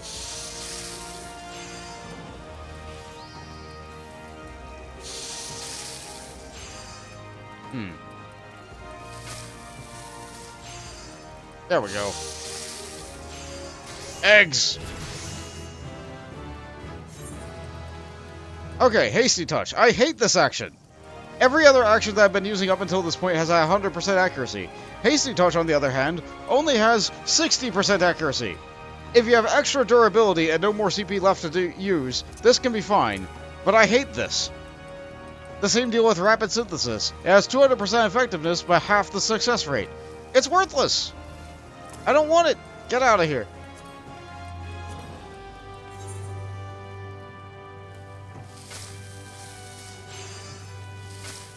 There's a combo action that works with it later. That makes it not awful, but... ugh.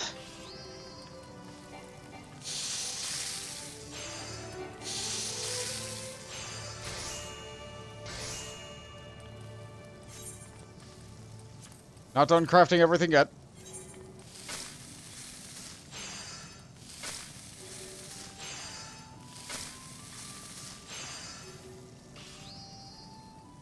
If you feel like the quality is jumping up at, like, weird intervals, it's very slow going to get up to, like, 20 or 30%, and then it just shoots straight up to, like, 50 and 100.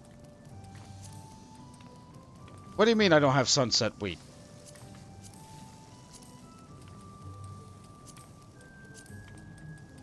Okay, I guess I need to get more materials before I can cook. What in the 7 L's you waiting for? I told you to make me maple syrup, didn't I? Here you go. Basic, plain maple syrup.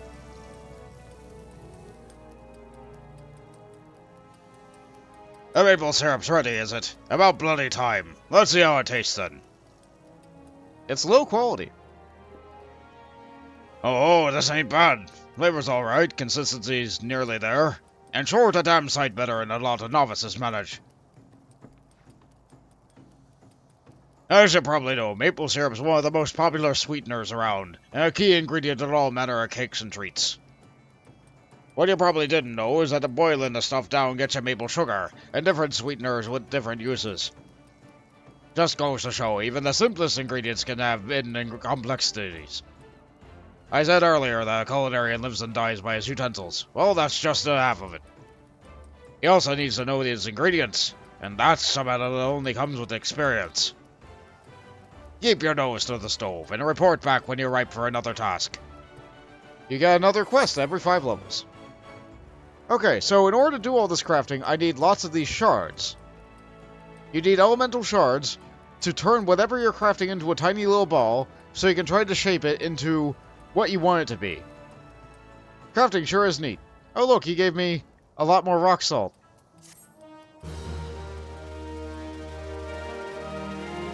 I guess maybe I didn't need to buy as much. He also gave me this really terrible looking shirt. Wow, that's bad looking, but you know what? That's crafting gear. The stats on it is craftsmanship. This will make me get done with my stuff faster. The 2 primary crafting stats are craftsmanship, control, I guess the third one is CP. Those are the only 3 crafting stats that there are, those are the only ones that matter. Craftsmanship increases the power of your synthesis actions, gets it done faster. Control increases the power of your touch actions, gets your quality up faster. And CP just lets you use more actions. All are useful, in different ways. A treat for Trout. Lingsouth wants you to cook for a fellow culinarian. You've come at a good time, but just so happens I need your help with something. One of their chefs buggered up an order a bit ago, and he's been down in dumps ever since. Ingham is his name. Joined a guild a few moons before you did. That Harmon lad, but he didn't take failure too well. Any road, I can't have him crying into a soup. Plays havoc on the seasoning sea. So I want you to try and cheer him up. There ain't not like a good meal to make a man's mind off his failings. A nice bit of grilled trout ought to do the trick. 'Tis one of my favourites.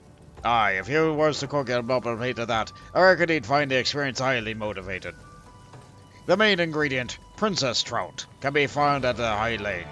As for Ingham, you'll find him working in the kitchen. Prepare the dish and take it to him. Happy grilling. Okay. So they said the High Lane has it. Is that the one just down the road, or is that this one over here?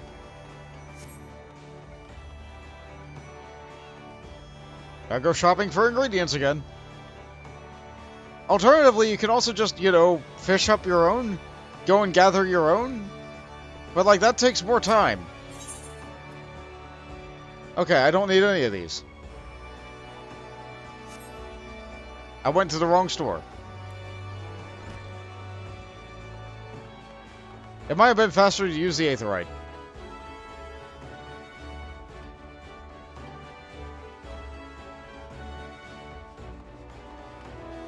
Oh well.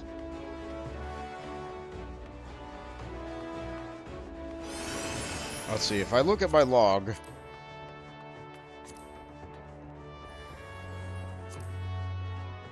How much experience am I getting per craft? About 1,000. It says 483% bonus experience. It could be higher if I was part of a guild.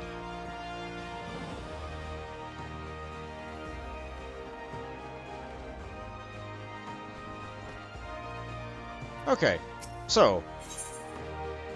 Let's see... A snail? Okay.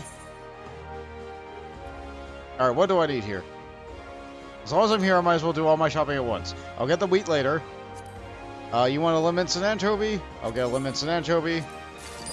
Crayfish ball, you want 3 crayfish? Yeah, I can do that. Battered fish, I can't get that anymore.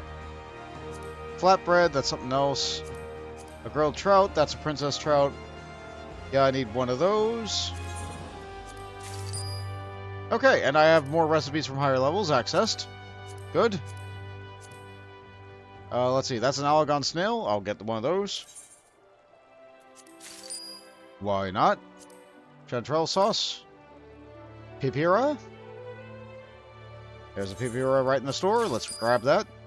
A boiled crayfish. Sure, why not? Let's grab that. Mutton? Nah. This thing? Nah. Goby? 3 dust gobies. You got those? You do. I could fish up all this myself. Nah. I'm good.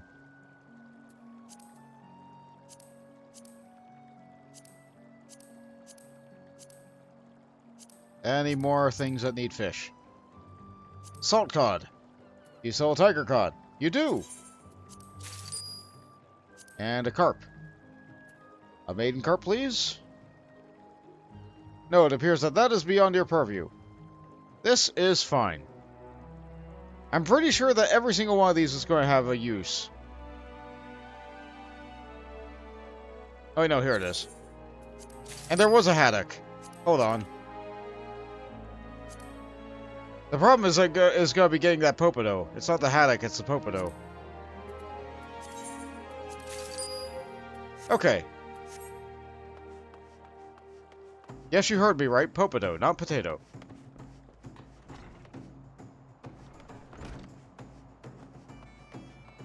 Different worlds call things different things. Like the Roland berry might be a strawberry, but it's a Roland berry.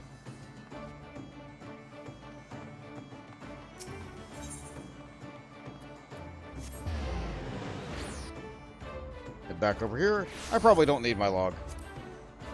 I can hide that. Alright, back to cooking. Never mind, I need some rye. How much rye do I think I need? Like 6? Yeah, let's grab 6. Nope, not 7. That's not a good multiple. 3 sunset wheat too, why not? Okay. We continue. We use this, and here we go.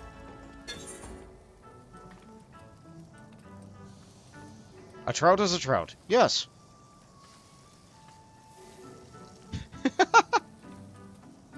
What am I doing again? Oh, right. Because I used high-quality ingredients, the progress bar started higher up along than it normally would. This used to be really important. Nowadays, you can't get high quality of a lot of ingredients.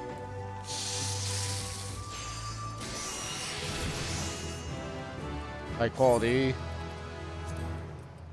I did not buy enough anchovies. Oh well. Use that flour with this. I can't make high quality of this, but increasing this bar still gives me more experience, I think. I'm not really sure. Ooh. I'm not sure I'll be able... I can get this done.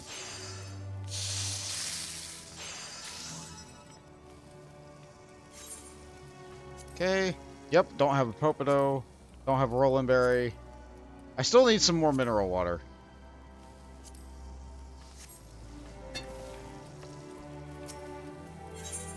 Alright, let's get like 3 mineral waters. Let's get that marmot meat. You know, just buy one of everything. Why not? Just get everything. I'm gonna need it. It's here because it's needed for something, right? Just buy one of everything. I'm done looking at the vendor. I think I needed 3 of these. I think I needed like 2 or 3 of these. Maybe 3 of these. Maybe 1 of these. Alright, yeah. Feeling a little bit better about this. Not sure about the distilled water. Okay, that should do. Now that I have 1 of everything, I should be able to get anything. Here we go. Trut. It could be.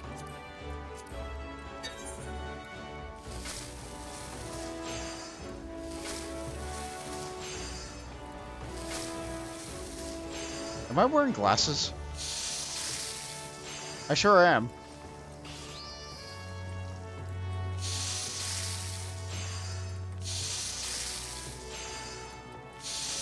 I don't remember buying those.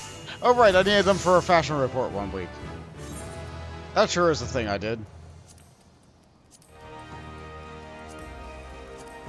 Armored steak.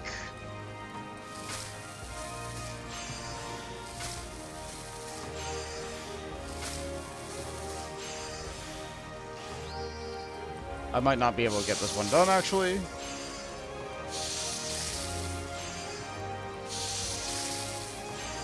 Okay, so it goes up by 9 every time. If I hit it again, I get it done. So I have 2 extra actions to be able to mess around with. Good. Didn't need to. 3 more marmot steaks. Why not? Here we go, the trut.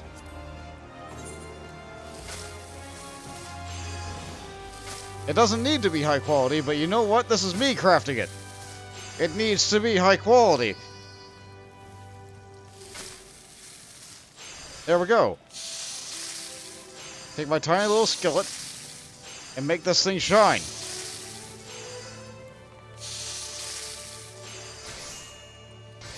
Okay, I made the thing. If I turn it in, I'll get better gear, which will make the next things easier to make. What brings you to our kitchen venture? Fancy learning the culinary arts, maybe? Yes, I'm learning from you right now. Oh, what is it? A grilled trout?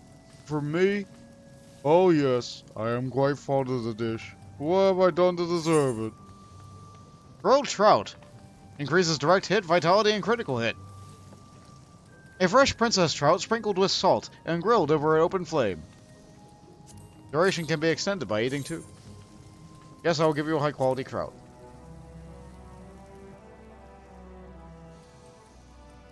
The guildmaster thought it would cheer me up, did you? Huh. All meaning though it may be, food is not the solution to every woe. But come, let us see your handiwork. It is my duty as your senior to give you counsel after all. Surely not. You made this? Truly? The aroma. It's delightful. And the skin, ever so slightly charred, just as it should be. 12 saved me, the thought of sinking my teeth into that crispy layer and tasting the tender flesh beneath. Oh, Beg pardons. As I was saying, this is quite impressive. In fact, I doubt even the guildmaster would be able to fault it. Trust me, I know. But I don't understand it. You've been here scarcely long enough to learn syrup making, yet you're already capable of this? Do you know how long it took me to achieve the same? 6 bleeding moons. Cause am I ever so utterly devoid of talent? No, no, I will not be outdone by a mere novice. I refuse to be outdone. My apologies. I thank you for the trout, and would have you accept this knife from me. Use it in conjunction with your skillet, and your cooking experience will be much enhanced. Do not mistake it for a gift. It is payment for the trout. Nothing more. Besides, it would give me no pleasure to get the better of a man who wasn't properly equipped. Now leave me be. I have stock to take. Yep, now they're explaining the 3 stats that I explained earlier. Okay, so quest rewards. I gotta choose between a hat, some pants, or some feet. This one also increases my perception for gathering. Sure, let's get a gathering hat for fishermen too, why not?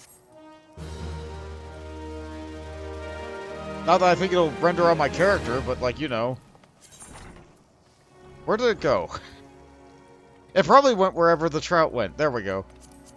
Yep, didn't render on my character. That's fine. And I think they also gave me a knife. They sure gave me a knife. There it is. Alright. Alright, now that I'm properly equipped, let's do the next quest. Dodo it yourself. Linksath wants you to assist Ingham with a large order. Ah, Bont. Fine timing of you. I need your help. Remember, Ingham? Well, your grilled trout did wonders for his motivation. Lad's been working his arse off ever since. Anyway, I thought I'd give him a chance to prove himself with a big order for delivery. But it looks like he might have bit off more than he could chew. Now, everything he's made to me satisfaction. The problem being, he's not made. And I ain't talking about a missing toil nor a stray crouton, neither. I'm talking about the bleeding main course and little Dodo. So I'd be much obliged if you could whip up 2 servants in his stead, and get them over quick. In case you're not familiar with the dish, it's one of Bismarck's old favorites. You rub garlic and salt into a piece of Dodo tenderloin, and grill it. Shouldn't suppose a rising star like yourself no trouble. I think I've already made it. No, I haven't. Okay. Next page. Sweet cream. I'm making sweet cream with a knife. Okay. That sure is how I'm choosing to do this.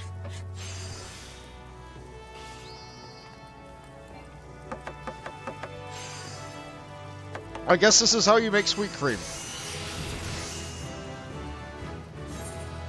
Okay, orange juice. I'm glad you were able to feed your cats, Jade. I'm cooking.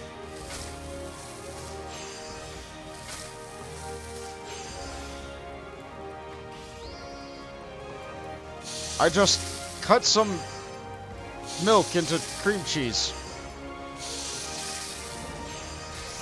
As you do.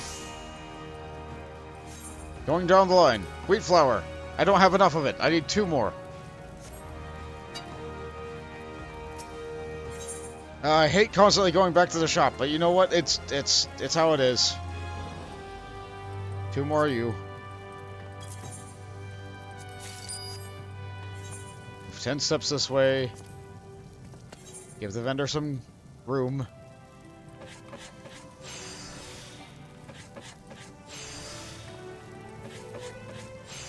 Ooh, that didn't reach 100%. Oh, that's plenty of progress, though. Plenty of time.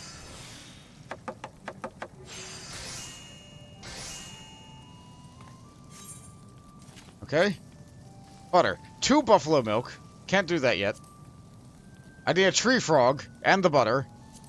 I need the butter. I need the butter. I don't have a crayfish. I need another onion. I can do this.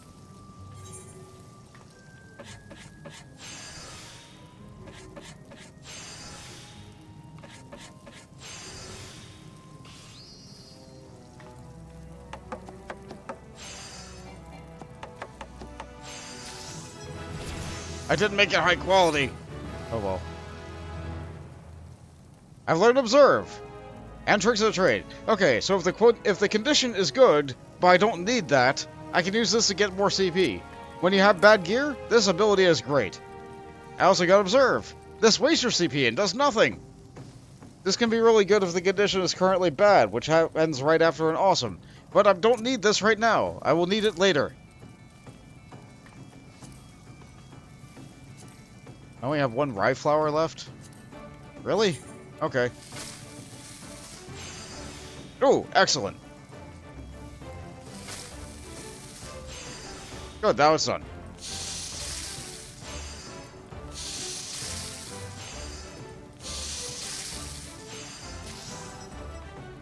Sure did make some bait. Mint lassie.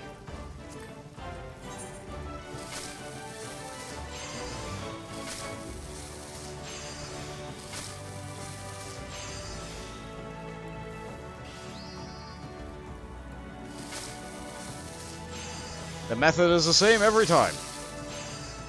Just throw everything into your pan, turn it all into a great big white ball, and kind of sizzle it around over the heat for a while.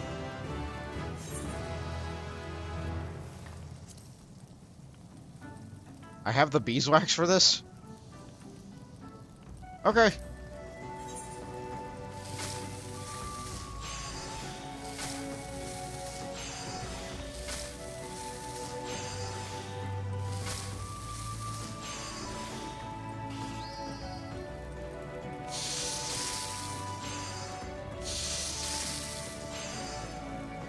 Alright, so 15 more. That will get it done. I have time.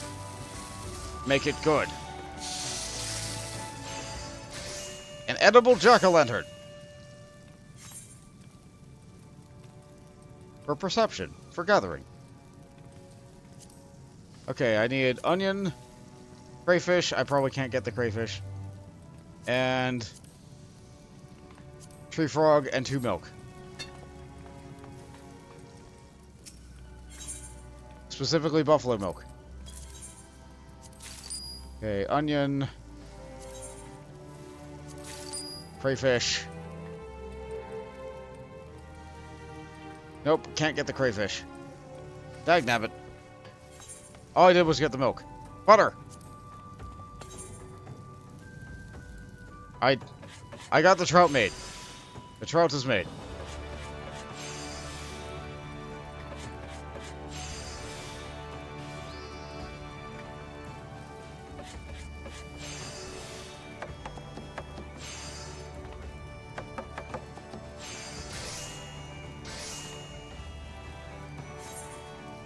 I got the trout. The trout is done. I need to make dodo.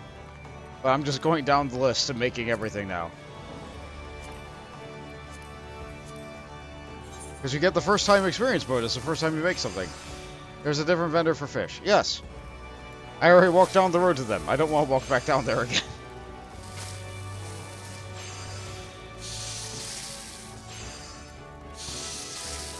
I can always, like, fill out my log. Oh, wait, no. Ooh. You've unlocked trials of this. I also got Waste Not, which is much better than Master's Mend. I also got Veneration, which is great. But not right now.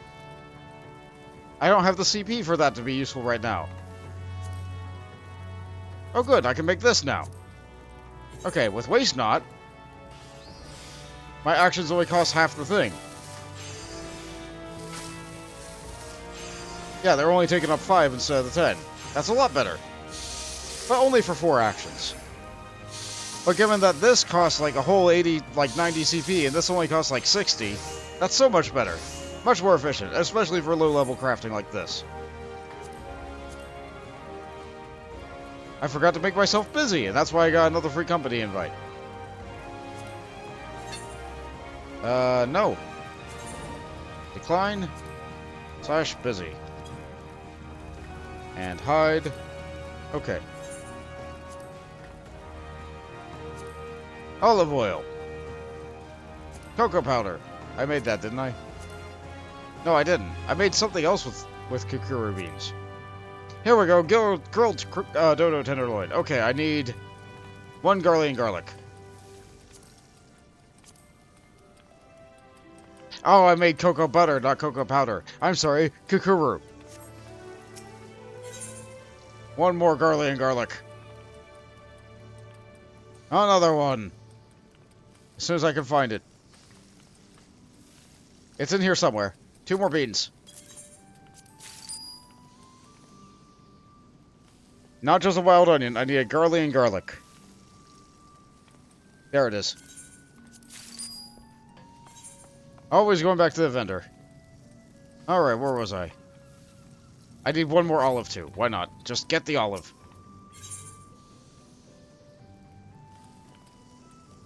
Where are you? There we go. Like, all these are costing pittances of gil.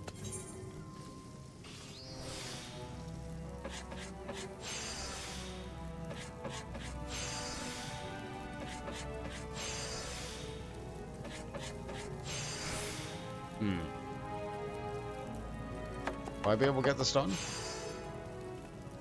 Yes. Perfect. Get this done too, why not? It's gonna be the exact same craft, but it's fine.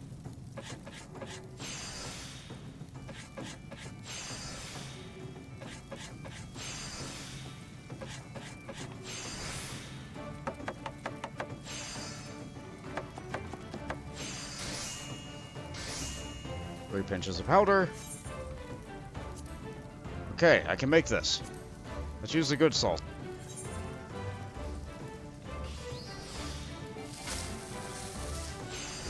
Ooh, an excellent. Well, that's good. Let's get this done good.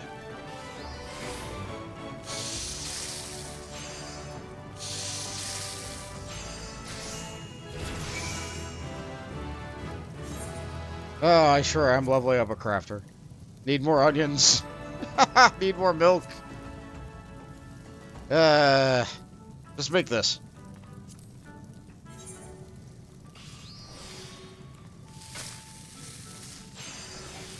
Another thing that's happening as I'm hitting these synthesis actions is inner quiet.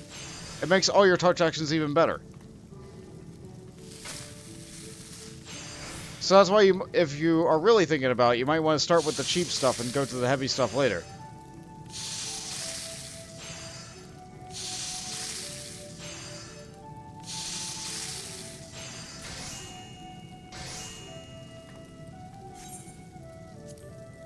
More onions, more eggs. Need to get the tomato sauce done first. Need more water. Need a bat wing, I guess. Need more water. Need more everything. Need more fish. Oh, I got a cod. You know what, let's upgrade my gear first. What is it now? The guildmaster has entrusted me with the preparation of a sizable order, so if you don't mind, I shall get back to work. Have your thing done. Grilled dodo. A lean dodo tenderloin grilled over an open flame.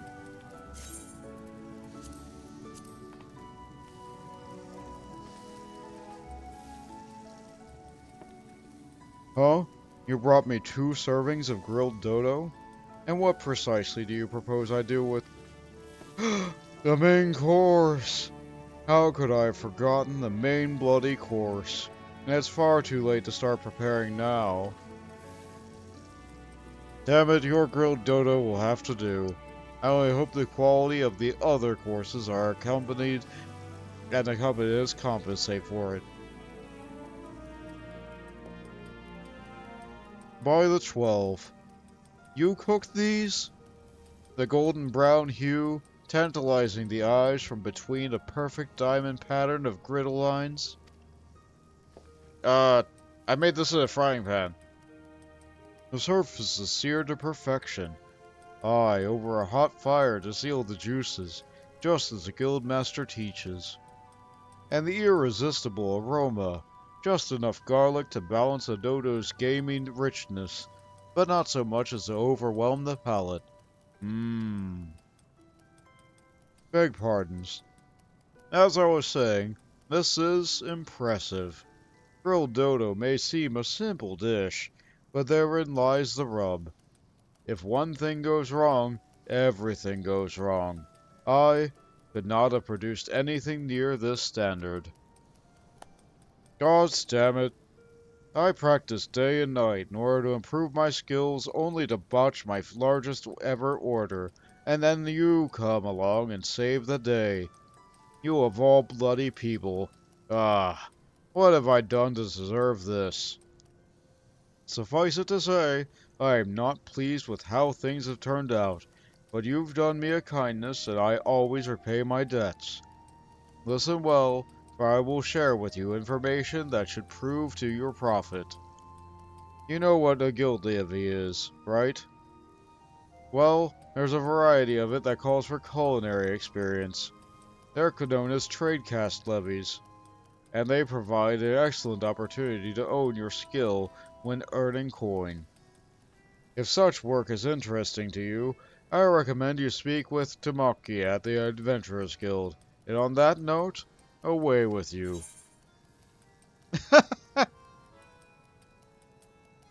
Let's see. I could upgrade my chest, which would be the biggest increase of stats, or I could get something on a different body part. I think I need something on a different body part. Let's get gloves.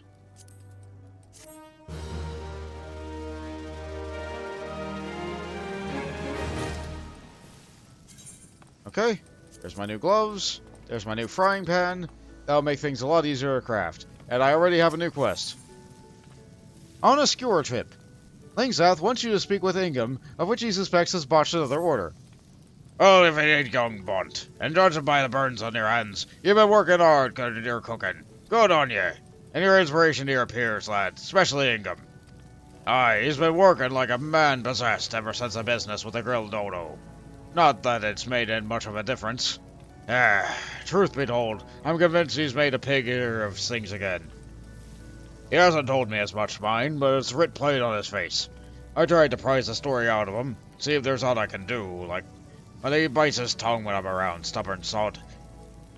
Any road, I was thinking, might be as I had opened up one of his peers. And seeing as how you've had such an effect on him, I reckon it might just be the lad for the job. So do us a favor and coax the story out of him, would ye? Oh, and let him in, and if he needs one.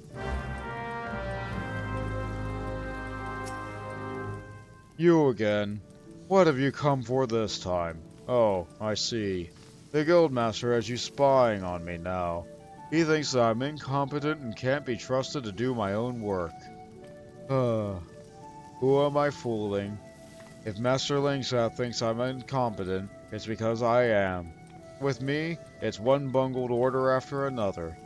It shames me to reveal this to you, of all people, but I've offended one of the Bismarck's regulars. The man, Maitamama is his name, has a soft spot for meat kebabs, and so I thought I'd impress him with a complimentary skewer, only to have his expression turn sour the instant he took a bite. I'll never forget the steel in his voice when he said they would have words with the management. I meant to add luster to the Bismarck's proud reputation, and instead I tarnished it. I want to set things right, but I don't know how. Maitamaga is still not out for Terrace, but I just can't bear facing him again. Not this soon. Gods, what am I to do?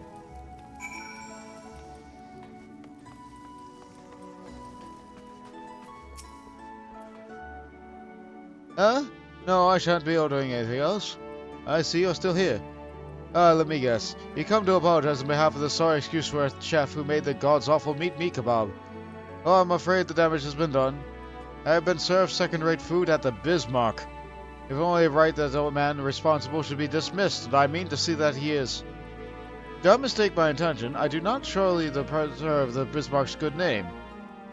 Well, it did become known that Lingsoth was employing a service of inferior chefs, this once fine establishment would soon fall into disrepute. You haven't had to speak a word, but I take it you have not pleased with my evaluation. Very well.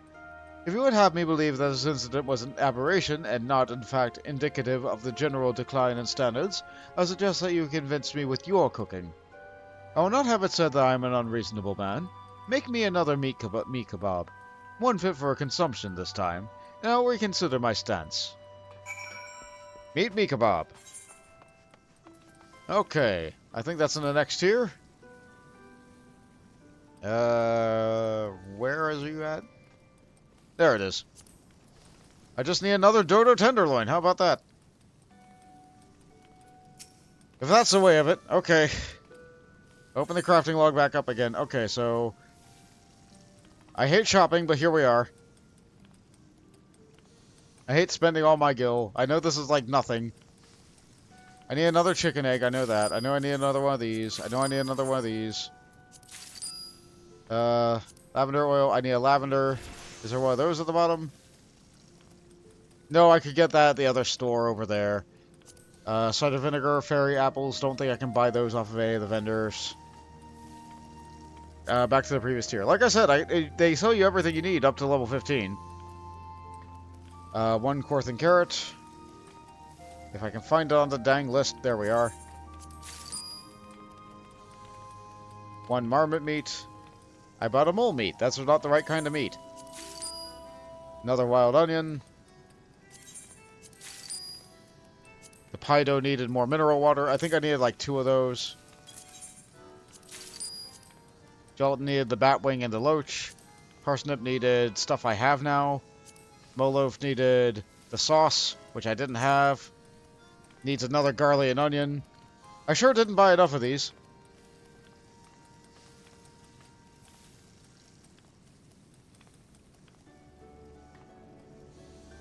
Need more onions.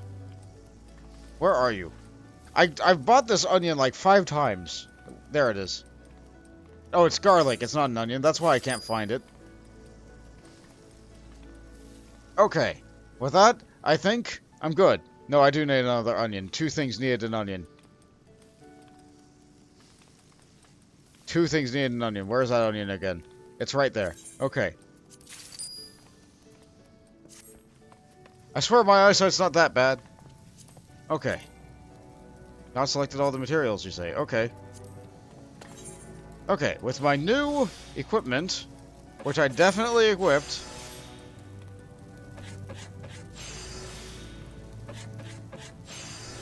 As you can tell by the fact that I'm wearing weird gloves now. Yeah, that's gonna get done.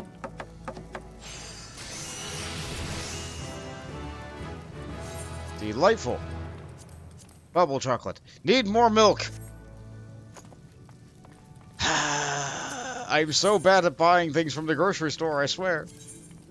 I'm much better at buying things from the grocery store in real life.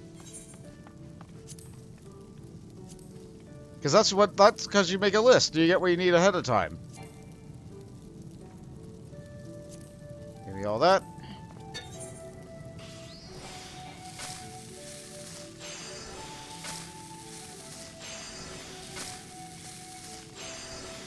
One more.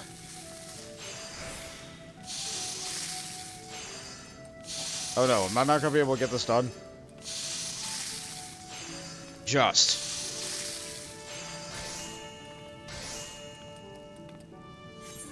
I'm supposed to be making a meat kebab. No. I want to make everything.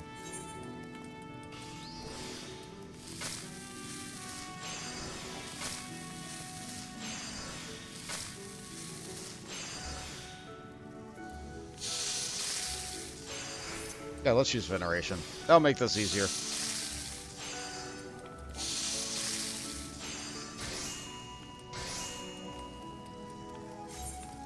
One of everything. It absolutely destroys my inventory. This should free up a lot of room here, though. Yeah, I used to have inventory space. And then I started cooking.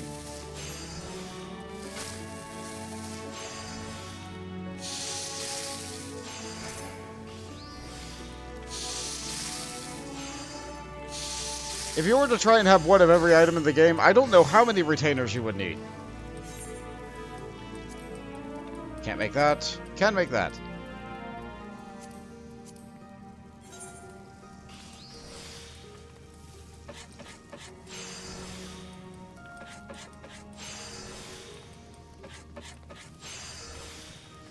It's so much easier if you just cook one item a lot. But that's no fun. Let's just fill up the bags with all this nonsense. I need more onion and pepper. Okay, now I have a combo action here.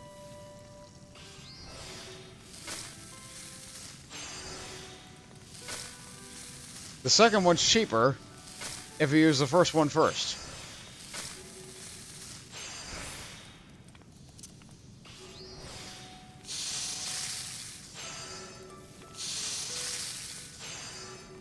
It'll get done in one more touch. So let's, there we go.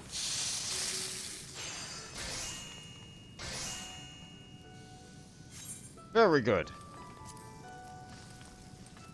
I'm not sure if this is what you were expecting out of a cooking stream, but here we go.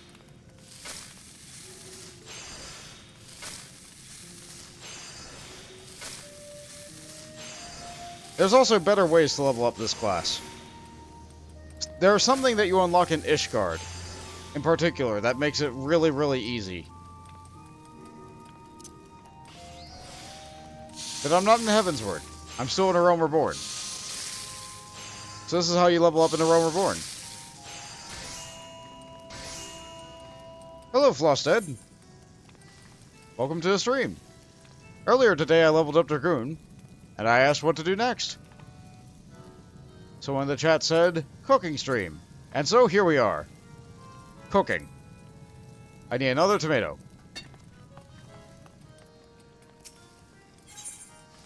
So let's see, I go shopping for a tomato. I needed more pepper. I needed more garlic. I know I needed that for an earlier thing. My inventory is still destroyed. Got another tomato. I don't need to stand in this particular corner in order to cook. I'm going to anyway.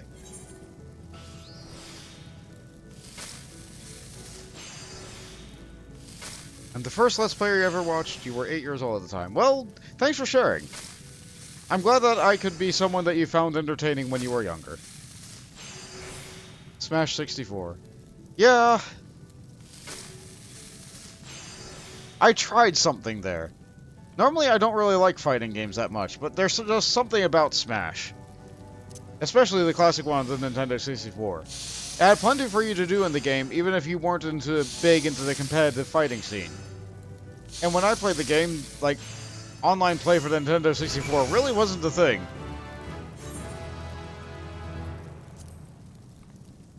I need more vinegar. I didn't get an apple, that's fine. Stone soup, apple tart. I think we're at the point where I can no longer just get everything I need off the vendor.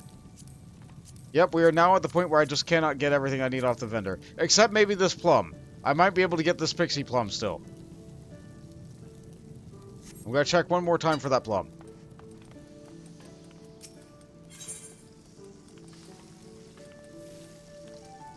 I'm pretty sure it's not there, but...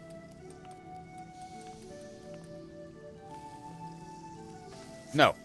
No, it is not. Now, what did I miss on this one? I missed the gelatin. I didn't make the onion. I bought a garlic instead of an onion. I can't believe I did that. My inventory is in tatters.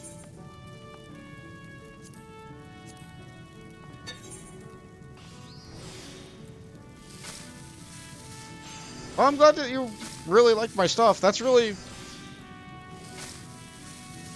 It's really humbling, actually. Like, it's... Like, I don't really think much of myself, but I read all the comments and all the things that people are saying about, like, me being part of their childhood, or me inspiring them to go on and do greater things. I'm just like, I'm glad I could be the one for you.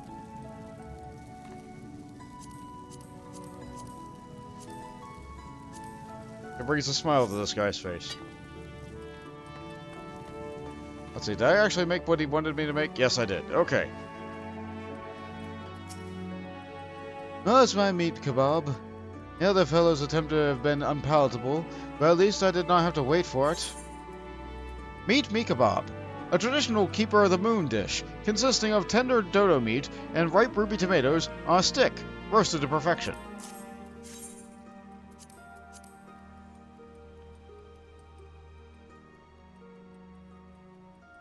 Ah, here it is. Finally. Unless you have any objections, I shall sample it in your kitchen. That way I can treat Ling's after my opinion with the flavor still fresh upon my palate. Okay. Well, well. It would seem you have made amends for your fellow chef's failure. This is as moist and flavorsome a meat kebab as I have ever tasted, and I've tasted more than I can count. As a matter of fact, I consider myself something of a connoisseur of the dish, and you know a little bit more about its preparation. Would you like me to tell you what I think of your colleague did wrong? First of all, in his eagerness to seal in the meat's moisture, he left it searing for far too long, producing something akin to charcoal.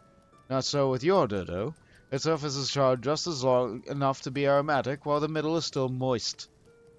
Second, your friend grilled all the ingredients together, even though tomato and paprika require far less time over the fire than the meat. To your credit, you did not fall into this trap. Last but not least, your friend was too heavy on the salt. Those with underdeveloped palates may beg to differ, but it is a harmony of sweet, sour, and salty together that makes a meat kebab, and yours, my friend, struck the perfect balance. Which brings me to my conclusion. I was wrong to assume that the quality of your colleague's dish was indicative of a general decline in standards. It would seem that Bismarck's reputation is in no immediate danger. Thus reassured, I shall forget about the incident. Master Longstop has done well to train such a capable culinarian. I pray you continue owning your skills under his tutelage. The guy literally did nothing for me. He gave me a pen, and then told me to go talk to this guy who I've been making up for the mistakes of the entire time. I guess I just have a natural talent for throwing things in a pan and making it into a ball of light. Ah, Bunt. Just the man I was looking for. Word's already reached me ears about what you got up to while I was away. You hear him tell it. You single-handedly restored old Maelstrom's faith in the Bismarck, and for that you have me gratitude, lad. And Ingham's too. I told him to thank you in person, but he's too bloody proud. Don't hold it against him, though, eh? You gotta forgive the daft sod. I don't know what you heard about me, but I ain't never been one to give none of mine of axe for buggering up a dish or three. Ain't no denying our patron's important, but it ain't me main reason for being here. Nay, my first duty's to train old culinarians, and even in the good old name of this restaurant suffers for it, you won't see me shedding no tears. You know why, son? 'Cause it's the people what ultimately make the place. And more than anything else, it's their passion for cooking that wants to bring out. Truth be told, there's even one old reason I was sending a man away, if he stopped wanting to be a culinarian. Of course, I doubt that ever some matters ever apply to ye. In the short time you've been here, you've already proven yourself more than capable, and so I've had you keep your nose to the stove. You're only going to get better. I look forward to seeing what you're capable of, and to tasting it for good measure. Alright. Let's get more things on my person. I would like to have an upgrade chest. This would really help me with my crafting, but the shoes. I gotta go with the shoes. Next time, I will absolutely get the chest. It's been far too long since I upgraded it. As for all the food I have, I sure do have a bunch of junk in my inventory. Now I'm at the point where grinding isn't really going to get me what I need. I still have many hours of this buff in spite of being level, what? 19? I only need to cook a little bit. No, you know what? Hold on. I can just cook anything and I'll hit that level. So what haven't I made that I have materials for? Go back a little bit further. Can I just make more pie dough? No. Didn't buy enough fish to make more cod. Did I skip something here? A tree toad. I need another chanterelle. If I get the chanterelle, I can make that. I've done nothing but pour money into this class. One day it'll make money back for me. Culinarian does a very good job for making money. Off of nothing. There are particular relief quests in the game that will just be able to, like, pour money right into your bag if you put in the time and effort to do them. It becomes a bit of a day job. It does take a long time, but that's guaranteed money that you don't have to rely on anything for the market board. So if you're hurting for gil, consider Culinarian. Let's see. Can is probably not a bad tool to convert rock salt into table salt. Yeah, probably not. You would go to sleep watching my Pac-Man Let's Play. Oh, I'm sorry it was that boring to you. No, I get it. It's a thing of comfort. I'm glad that you found it good. For me, it's really hard to go and listen to my old videos. One, because it's human nature to hate your own voice. Or at least I think it is. And another thing is that the audio quality on my older videos was so low. I was still using Cam Studio, and I was still using, like, one of those headsets that only had the one side. It was like, it was awful. It was awful. Things are a little bit better now. I did not level up from that. What's the highest level thing I'm able to make?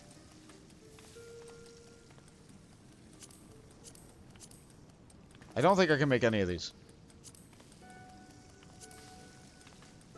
Do they have Highland Parsley here? I don't think they would, but they might.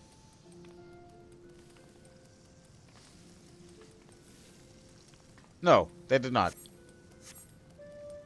There is one more thing I can craft, though. I know there is. I can make this lavender oil. I'll just go back and make something easy. I did buy an extra onion. Let's just make more dodo. I won't get the first time crafting bonus experience, but with everything that I have turned on right now, this will probably level me up.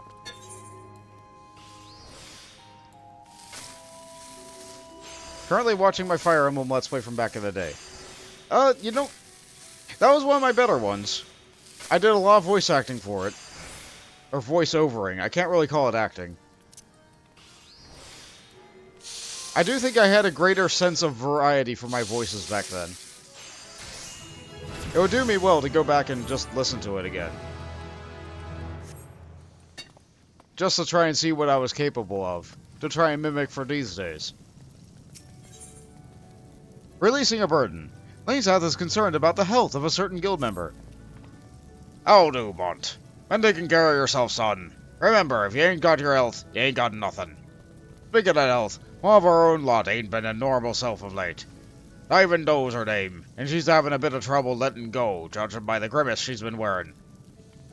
I told the poor woman she should take better care of herself, but she'll barely leave the kitchen for anything, which is probably how the problem came about, now that I think about it. Any road, if it ain't sorted soon, I'm worried she'll burst. You know what Pixie Plum is, son. That's a fruit what's native to Carthus, and just the thing to help solve Ivando's problem. Trouble is, they're bitter and sin when fresh. Which is why plenty of chefs don't cook 'em with the things. Of course, what they don't know is you can get rid of bitterness by drying 'em. Better still, doing so brings out their natural sweetness, without affecting their other properties, giving rise to a noble treat that is the dried plum. Now, I wouldn't have made these myself, but I ain't got no plums at the moment, and I can't very well leave me post to go and get 'em, so I need you to do the procuring to make them in me stead. You can pick the plums in the winds of the fond of origin. Following that, you can take the gander to the market bard in the Western Alkers Alley. Oh, and once you dried the plums are ready, see that Dove eats them, wouldn't you? Aye, and, you might well avoid letting on about whys and wherefores. Touchy subjects and all that. Okay. So they have confirmed. I cannot buy the plum. I do need to make the plum. I cannot buy the plum. So where is the plum? The plum was here. Okay, so I need to get a pixie plum. I can even confirm by looking at this. Shop selling price, none.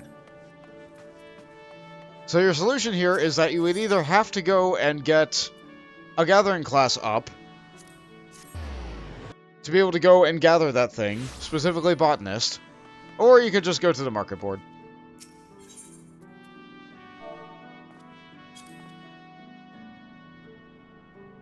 This is not available on the free trial, though. On the free trial, you would absolutely have to go and gather one yourself. I need a pixie plum. Now, I could buy a pixie plum for like 190 gil and get 6 of them, and it would cost me 1,000 gil, or I could just buy the dried plums. Yeah, this person's selling what they had. Good job. I'll gladly buy your plums. I will steal the credit of your work. Because it turns out to be a master culinarian, you don't actually have to cook. You can be a complete and total fraud and just make your way all the way straight to the top.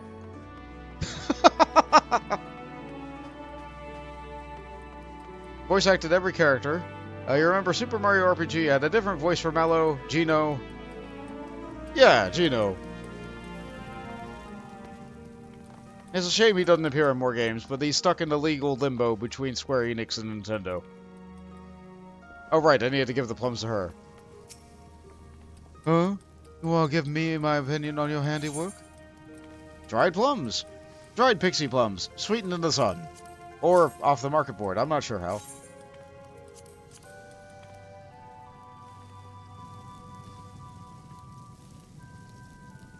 Well, my dodo won't need turning for a little while, so I suppose I can spare a moment.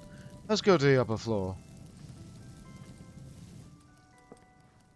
Oh, these are lovely. What kind of fruit did you say they were? Pixie plums? Why, I never. There's a hint of bitterness about them. A drying process rids them of that, you say? I had no idea. In truth, the only thing I did know about pixie plums is that they're a traditional remedy to... Now, look here. We've barely exchanged 2 words since you joined this guild, and here you are being presumptuous. What? It was all the guildmaster's idea? Oh, gods. Has that man no decency? This is an outrageous invasion of my privacy. Unforgivable. And,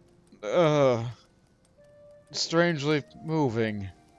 As busy as I am not so busy as the Master Linksath, yet somehow he finds the time to look into his many charges, while I can scarcely spare a moment to look after myself. I've been working so hard, but maybe effort is not the answer. Perhaps I just need to relax a little. Thank you for the gift. I promise to take better care of myself in the future. That sure is a game. That sure is a quest I did. Okay, I couldn't get the chest option this time. Okay, am I wearing anything on my head? Apparently I am, because that has a highlight. I don't think I'm wearing pants appropriate for the class. So I will get pants.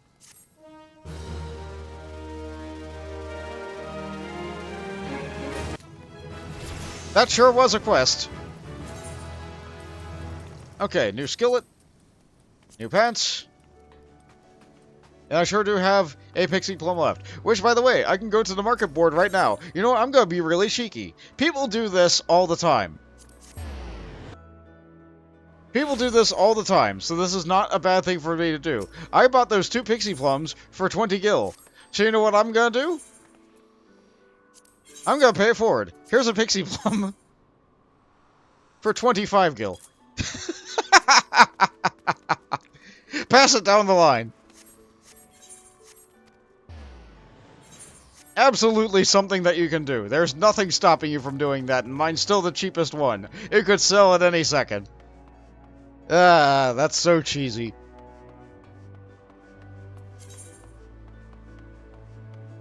It's still beneficial to everyone else because that's still cheaper than what a plum would be. So it's still a good deal. It's still an incredible deal. Alright. Now then. They mentioned leave quests. Back before the method that I mentioned about leveling up crafters came about in Heavensward, this was the primary way for you to level up your crafters and gatherers. Make sure I'm wearing... I could wear all that stuff. I don't want to. That's combat gear. Here we go. Welcome, welcome. The people of Eorzea are in desperate need of a man of your talents. Might I interest you in a levy or 2? Let's go with tradecraft levies.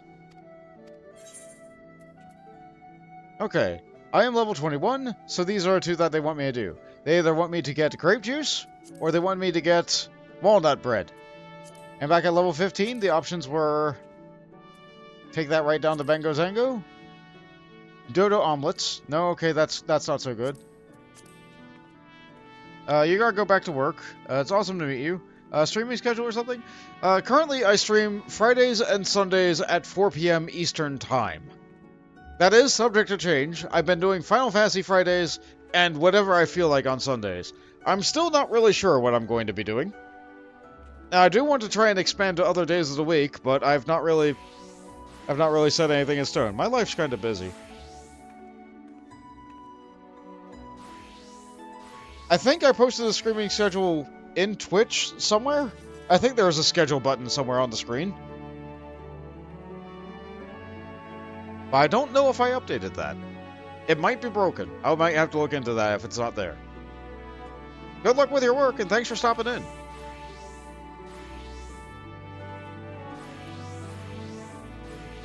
Now let's see, brain food. Okay, walnut bread. So, I want to make walnut bread. Walnut bread is a good thing for me to make. I still have my experience buff on, so I should actually do some crafting instead of just buying everything. However, walnuts might be really expensive. Making all the great videos over the years. Yeah, no problem. In case you were unaware, the new channel has more content than the old content had in terms of hours. So good luck with that, if you have any plans on watching a massive backlog of stuff.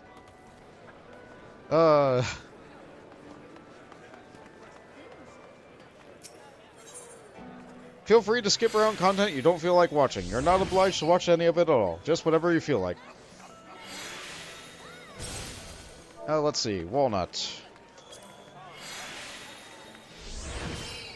So, I want to craft walnut bread. In order to do that, I would need Gridanian walnuts. Gridanian walnuts are only available to a botanist. I can't just go and buy them. They are very expensive. It's about 500 gil for walnut. Alternatively, walnut bread, for low-quality versions of it, is not nearly so expensive. I will gladly spend... Alright, how much gil do I actually have? I have something a little bit short of 200,000 gil. I'm going to buy this cheap walnut bread. This 300 gil normal quality walnut bread. Is this going to be efficient on my levies? No. But you know what? I only stream once a week and I only ever play this character on stream. So are you guys ready for the terrible way of just cheating at crafting? I just spent 30,000 gil. I just spent 30,000 gil on 80-something loaves of walnut bread.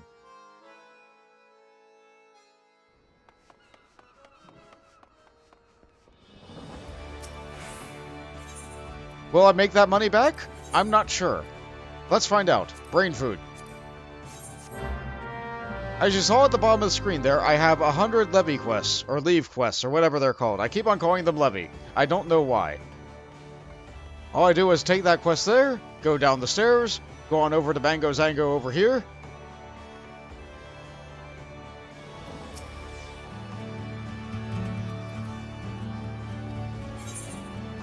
Yep. And do this bread. Oh, and it's a repeatable.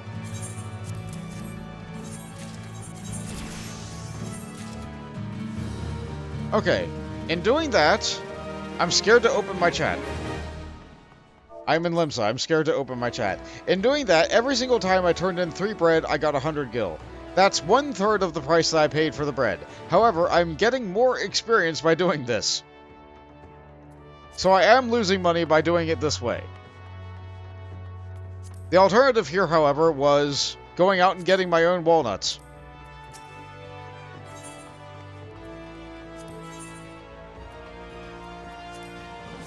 The grape juice might have been a cheaper alternative.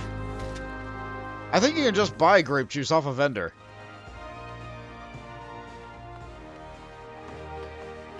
Actually, grape juice might be in my crafting log. Let's take a look.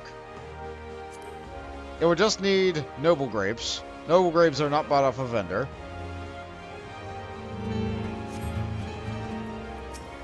Might look into that in the future.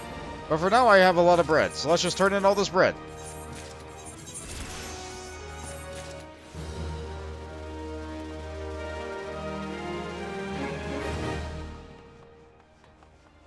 I'm not sure if this is what people were expecting when they asked for a cooking stream.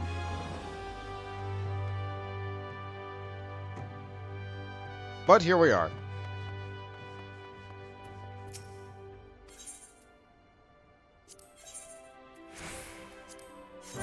I will level up.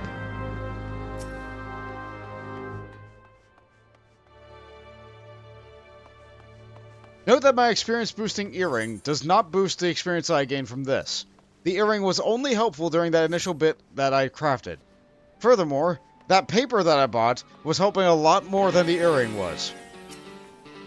And ultimately, at the end of the day, I only saved myself like maybe 1,000 gil, which I am now wasting on buying the bread.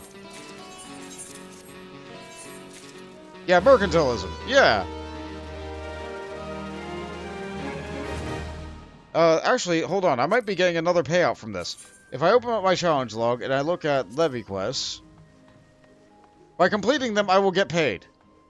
It will not make up for the amount that I lost, but I will make an extra 3,000 gil and a bunch of experience just by turning these in. So if you have a crafter, this is a good thing to do. Furthermore, the low-level levies and leaves don't really offer as much in the way of rewards as the higher-level ones. At the end of the game, currently, in Endwalker, there is a level 84 Culinarian quest that wants you to make carrot salad. Never mind, you're back. Welcome back!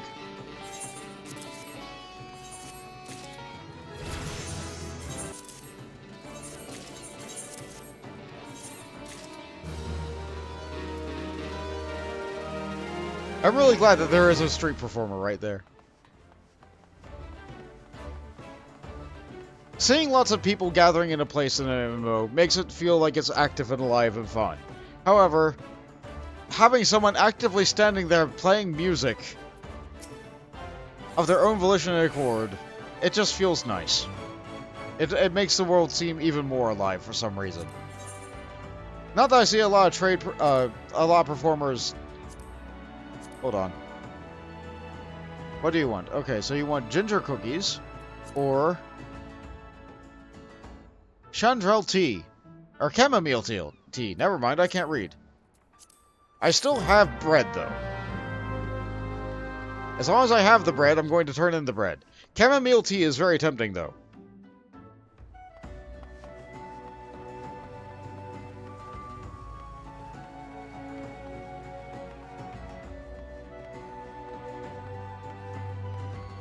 All the crafting classes and gathering classes work together like this. So if you're leveling one, you could just say, like, you might as well level them all because they all have interlocking and interwoven things that rely on each other in order to continue to level up and grow. All the crafting classes play the same. Mining and botanist play the same. Fisher's the only one that's weird. Does the carrot salad have gold leaf in it or something? No. If I think on it, let's see, it has, like... it has oil in it. It has alien carrots inside of it. It has cucumbers in it. And that's it. Like some grape oil, some alien carrots, and some cucumbers. That's it. It really doesn't take anything to make this. Oh. Well, thank you for that subscription, Flosted. It really does help out. Like, I know that costs you money, and I know that eventually puts money in my pocket. I put anything from that right back into what I'm doing here. The next purchase that I need to make for this is probably going to be a new headset. So, what you've just done is you've just given me enough to... Well, maybe not enough to get a headset, but, like, you're definitely getting me there. Thank you. I appreciate that.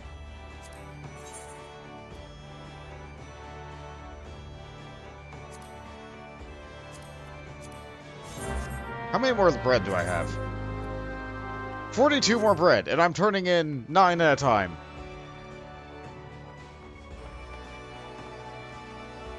So I can do this levy 4 more times. I bought way too much bread.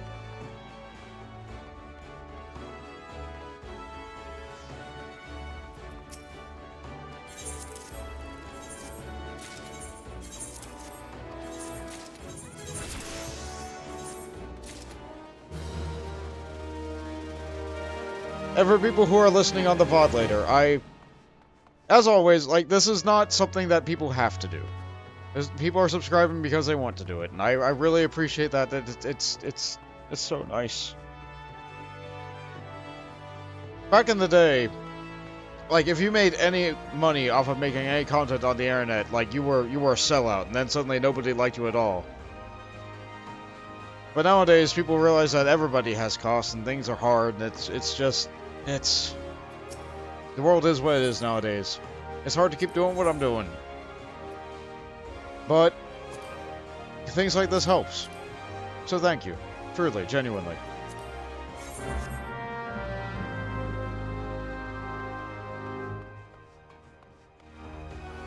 I do want to continue making everything that I do free. I want to make sure that there's nothing locked behind anything anywhere. So if I get something done, I want to put it out and make sure it's available for everyone. Which means that all my VODs from this are saved on YouTube. And all the things that are on YouTube are not locked behind, like, actually having to log in and make a YouTube account. Everything should be visible to everyone.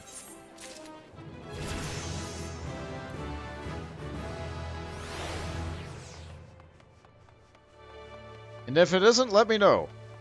Something probably broke and I forgot to make a video not private anymore.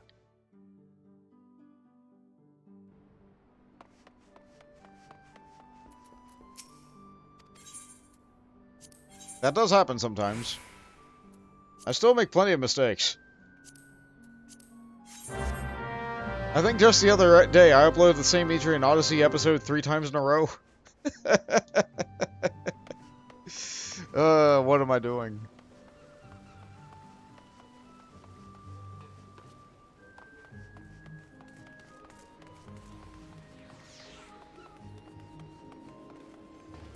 I'm turning in bread, that's what I'm doing. The amount of experience I'm getting per bread has really gone down. I'm still getting plenty. I'm not quite getting a level of levy. I can do it one more time.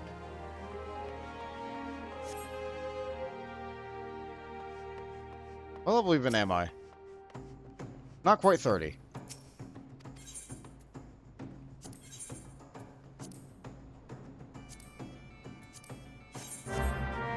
Reading game text, I say, then not even reading it. Brain food. The recent popularity of walnut bread is being seized upon as an excellent ploy to distract the citizenry from a wheat shortage.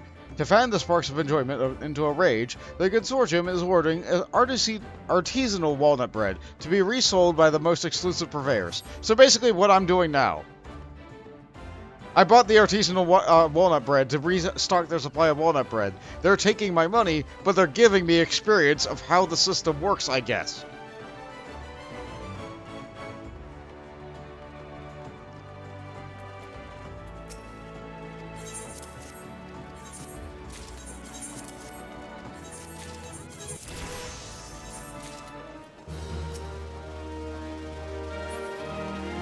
Alright, level 29. Let's see what my next Culinarian quest is.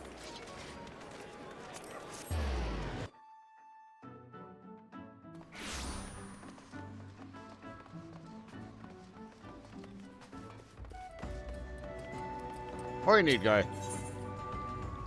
Winning friends with Outgoat. Longstop still appears to be concerned about Diving Dove's health. Great timing, Bond. Just so happens I've got a task for you what'll test your ingenuity in the kitchen. Diving Dove's looking a lot less tense thanks to your dried prunes, but she's still a bit on the pale side for my liking. Woman needs some red meat in her, and if you ask me, and I want you to cook it. A nice big Outgoat steak should put some color back in her cheeks. Thing is, Diving Dove don't much care for meat. Outgoat's tough as leather, you see, and it's got a pretty pungent flavor to boot. Islanders are just about the only folk who enjoy it. Safe to say you didn't need to summon to the texture and taste if you want. Dive in doves to eat your old goat steak. Got all that? Good. Now run along, eh? An old goat steak, huh? Can I even make that? There's antelope steak. There's old goat steak. Alright, it just needs a garlic, so I only need an old goat chuck. And that should be cheap, because... like, sometimes people just kill a goat while they're in the middle of dry bone. Like, at that point of the game.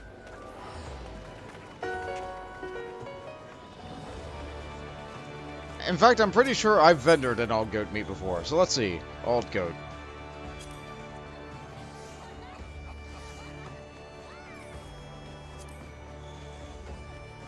$4 gil for a whole stack. I only need one.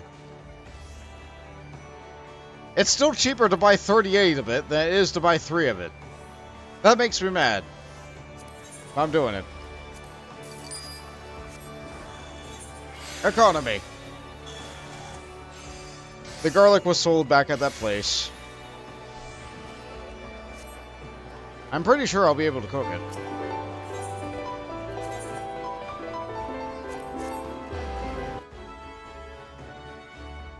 Having a nice little concert in Limsa.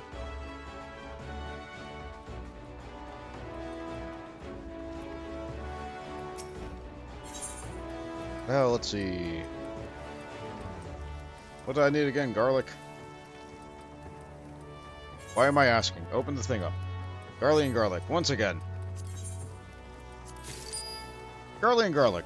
A pungent spice used to flavor many different varieties of dishes. It's also thought to ward off vampire bats, but there's no evidence to substantiate that claim. Let's use the high-quality table salt. Ooh, I got more actions. Okay, so... I'm going to use innovation first because I care more about the durability.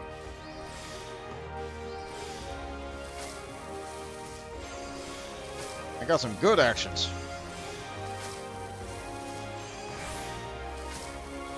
I just wasted some durability there. That's fine. First, that trade will give me the CP back. Not enough to do anything with it. Veneration. Finish it off.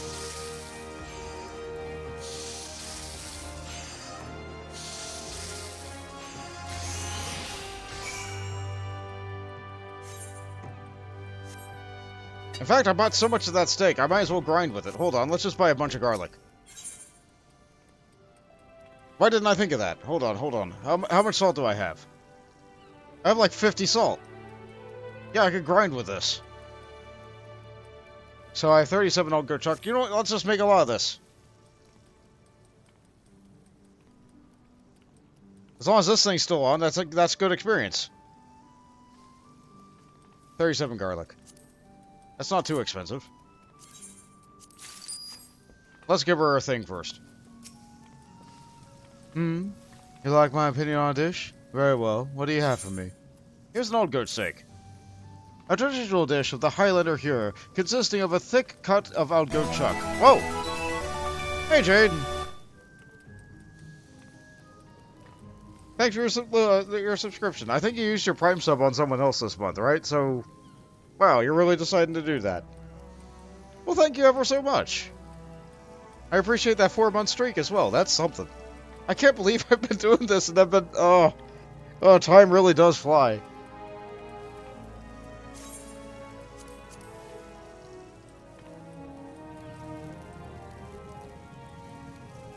Oh, is this what I think it is? If so, I must warn you that I'm not particularly fond of Algo. My evaluation may not be the most objective, but if you insist... My word, are you certain this is Algo? It's not chewy in the slightest. You've done a fine job of tenderizing the meat, I must say. What's more, I can scarce make out the pungent flavor. It remains to be sure, but it's somehow pleasant. Almost delicious when complemented by garlic. Being rich in iron, Algo is supposed to be good for you, but its texture and taste leave a lot to be desired. Which is why I've always loathed the stuff. Ironic that you should choose me of all people to sample you. Wait a minute. This is another one of that Guildmaster schemes to nurse me back to health, isn't it? Why, that interfering? I said I would take better care of myself, didn't I? Apparently, he thinks he knows better. At any rate, it does nothing to detract from your achievements. You made me change my mind about Outgoat, and there's no small coup. No chef in my native Uldar would have gone to such lengths to make the meat appealing at all. You have dismissed it as lowly fare, unworthy of that time. Uldan cuisine is a true product of life of the Sultanate, you see, rife with pomp and pretense. I begged my career there, but soon grew weary of all the charlatans masquerading as gourmands. To hear them speak, one would assume the gold leaf was an essential part of every meal. That's why I came to Limso and Minsa. And thank the gods I did. Here people have a love of cuisine that's simply pure, and it shows in the dedication of our guild members. Not a day goes by that I do not count myself fortunate to have been given the opportunity to work alongside fine culinarians like you. Okay, I really need a chest. Okay, initiate scout. I need this.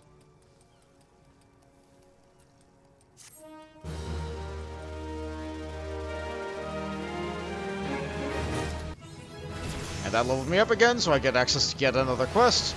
Thing of Beauty. Okay, new knife, new shirt.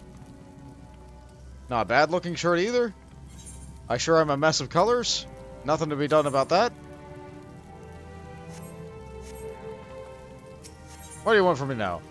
The chef's bane cometh. Lingseth wants you to cook for a distinguished guest in his stead. Bollocks! Me hand!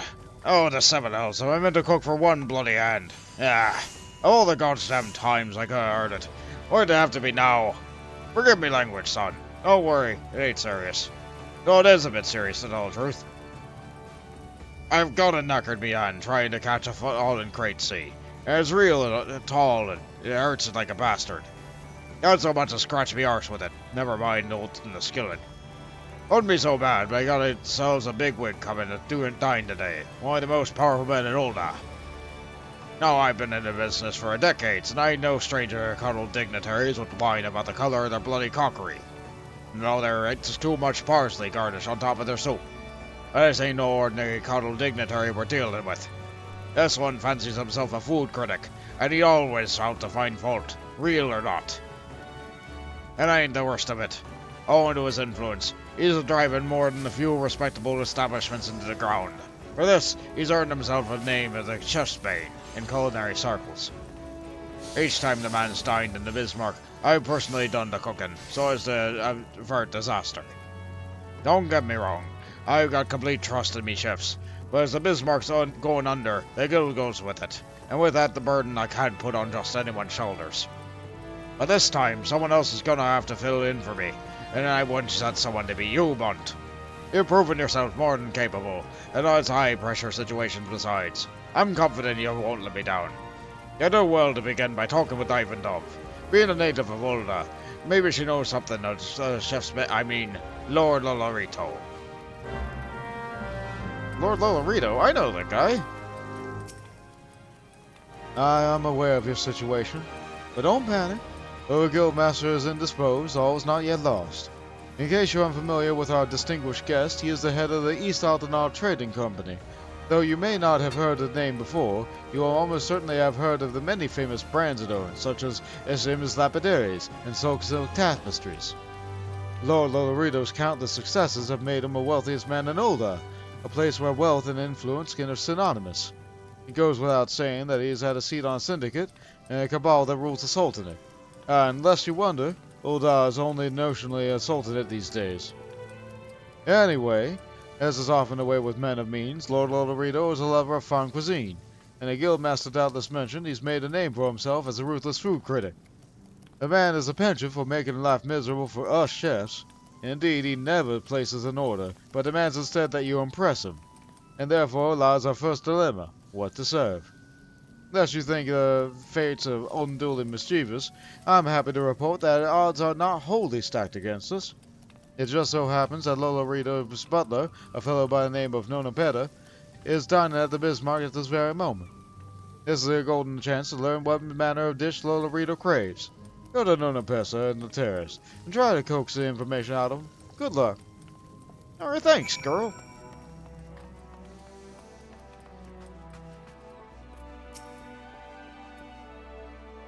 I'm sorry. I think I misheard.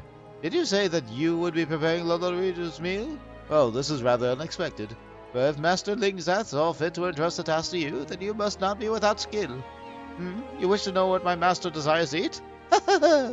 Finally, it occurs to someone to ask me that question. It is my duty to see that my lord never wants for comfort, and not pleases him more than to see Lolorito in high spirits. As such, I shall be glad to share with you what I know. Shortly prior to arriving in Limsa, my master spoke of being seized by a craving for a hearty meal of meat.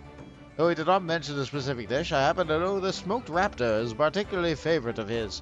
Needless to say, a man of such refined taste would expect no less from the finest samples of the dish.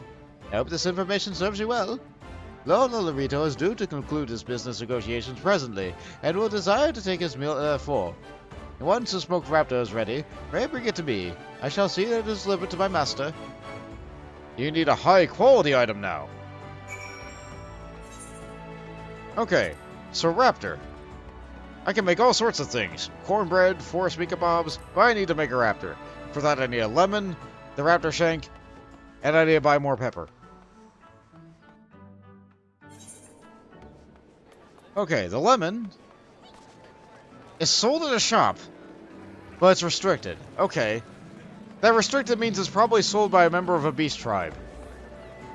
I have not rose up any beast tribe anything yet, so that might be a problem for me. The raptor shank also is obviously not sold by anything. So let's see if anybody just sells straight up roast wrapped. Okay, how about raptor? There's raptor skin this, raptor skin that. I just need a smoked raptor. It's a smoked raptor, no wonder. I need a high quality one. I just need one. 500 gil. You got it.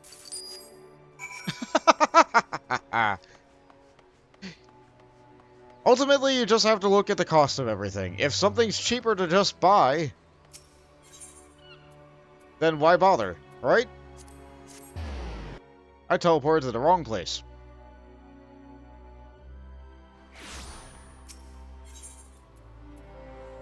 Let's see.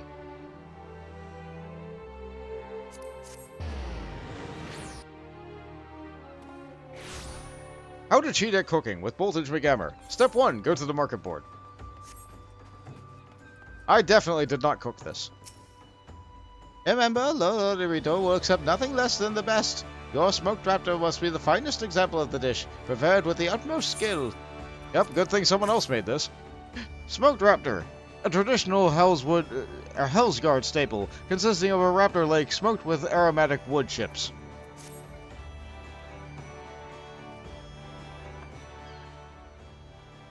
The smoked raptor is ready. Good. Now I trust you. I won't object to an inspection. Lest you worry about your handiwork being defaced, my years of serving Lord Lolorito have taught me how to taste with the sight and smell alone. Okay. By the gods, this raptor is sublime. It looks like a turkey. The marriage of cracked pepper and sun lemon begets irresistible fragrance that perfectly complements the aroma of meat. The flavor is rounded out with a mellow fruitiness of olive oil, which lends a shank a lustrous sheen that tantalizes the eye. I have presided over Lord Lolorito's dining table for many years, and I can say without reservation that this is the most delectable smoked raptor I have ever had the pleasure of not eating. It is of little wonder that Master Lingzath deemed you fit to cook in his stead. I doubt that even he could have delivered a better rendition of my master's favorite dish. You, sir, are quite a culinarian. Ah, but I sense that you are more relieved than flattered. Hardly surprising, I suppose. Much and more is said about my lord's uncompromising approach to cuisine. While I will not refute the rumors, you may rest assured that the Bismarck has no cause to worry. Now then, if you'll excuse me, I must see my lord's meal delivered to him. You may look forward to hearing his judgment anon, and entirely without repetition, if my senses do not fail me. Pray send Master Lingzath my compliments. You find some meaning in doing pointlessly difficult things. Yeah, like, I understand that, but consider this. I could go out and kill a raptor until it dropped a shank. And I could go out and level up Botanist until it was high enough that I could get my own lemon. However, Barring that, and just wanting to level up Culinarian for now, the market board exists. In turn, when I am leveling up Botanist, maybe I will sell some extra lemons, because now I know that I have struggled as a Culinarian acquiring lemons. Maybe not. We'll find out. You did it, Bont. You impressed the pants of Lolorito's butler. No Pesa knows his master better, tastes better his own, and his approval is all the assurance I need. The guild's safe. It is all thanks to ye. You never cease to amaze me, Bont. You came on us with nary knowledge of cooking, and now you're like a second left hand. Oh, that didn't come out right. What I meant to say was, you're as useful to me as a hand which holds me skilled with, something no Culinarian can do without. You got it in you to be your finest chefs in the realm, and I would see you fulfill your potential. Promise me you'll keep your cooking. Okay, I can do that. Let's see. Of my equipment, 5, 24, 10, 19, 15. Okay, I think it's time I replace my hat.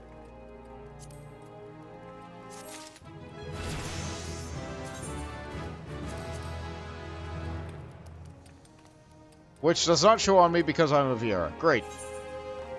As you do.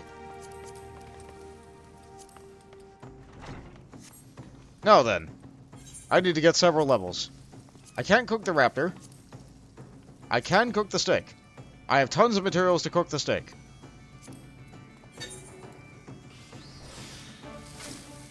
I still have this buff on, and I still have this buff on. Perhaps I will get enough experience from doing this that buff will wear off. That is my ultimate goal. I want to be able to make that buff fall off.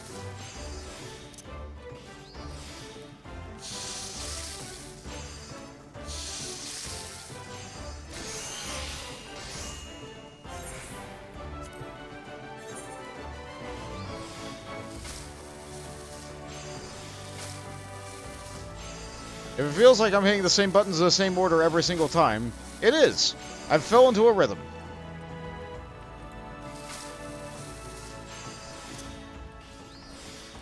Is that 100%? No. Do I need it to be at 100%? Not really.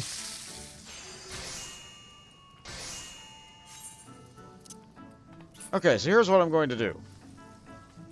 System, user macros. Crafting. Basic craft. Okay, here we go. /AC. I always start with a waste knot. Weight 2. Then I usually go into a basic touch. Weight 3. Gotta copy that a lot. Alright, that will then go into a standard touch. Just like that. I do that twice. And then I follow that up with yet another standard touch. And then I usually use a veneration, which is a buff, so it has a wait time of 2. You can do this. You can, if you set this up for yourself, you can do this for yourself as well. Once you find out what works for you, and then it's a couple of basic syntheses.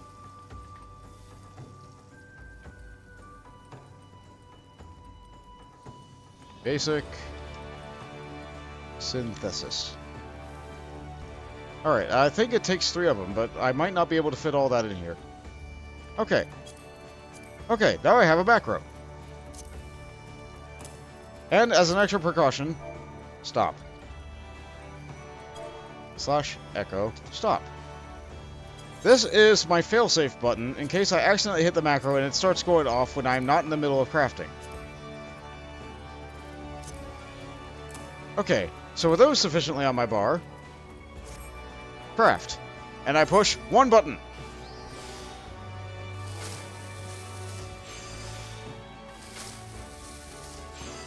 It's a little bit slower than when I put it in myself.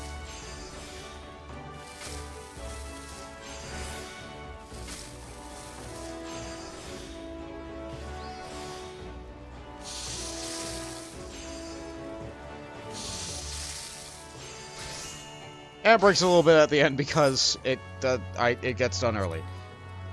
But that's okay, I can go into the macro, I can tweak it, I can get off one of those. There we go. Boom, fixed. There we go, I have automated the game.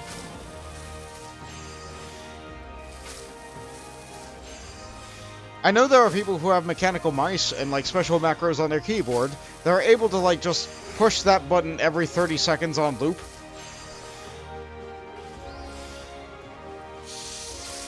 I don't have that kind of technology. I also think that comes along with the lines of the botting clause in the game.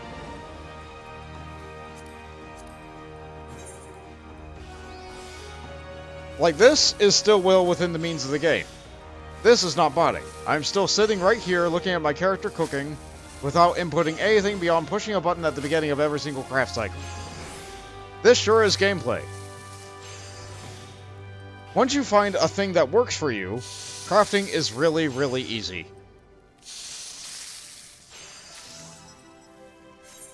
You just find the recipe that you did, and you do it again. You do it that way every time.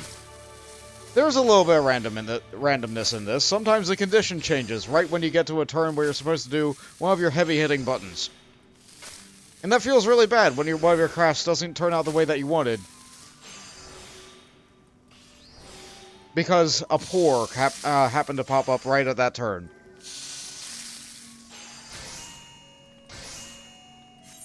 But you know what, that's just RNG. And if you're doing mass crafting like this, then one bad thing coming up every now and again isn't so bad. So how are you guys doing? What are you up to today? Or what are you up to this evening? Wow, it sure is past midnight for me. I sure have been going for about 8 hours.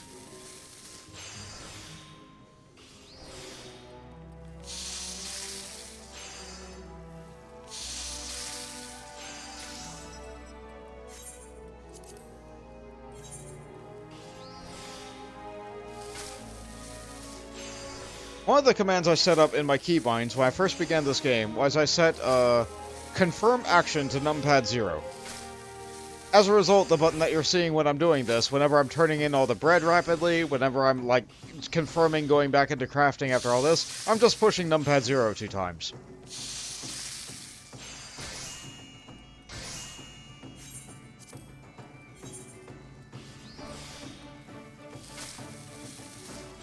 You got a kilo of citric acid. Oh, I see.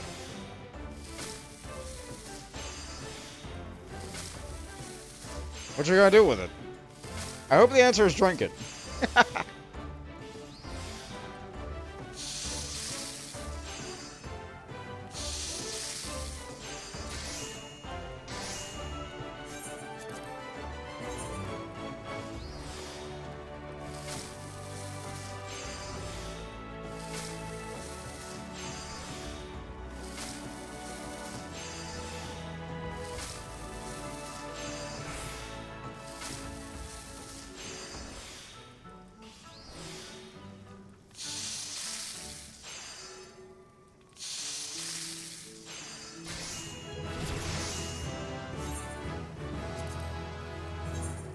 What level am I now?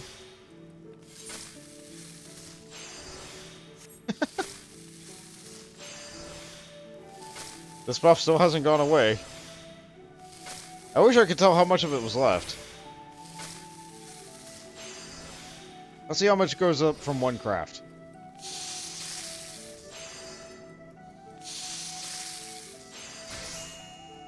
About 5% of the bar. So if I craft 20 of these steaks, which is in fact crafting 60 of these steaks, I'll get a level.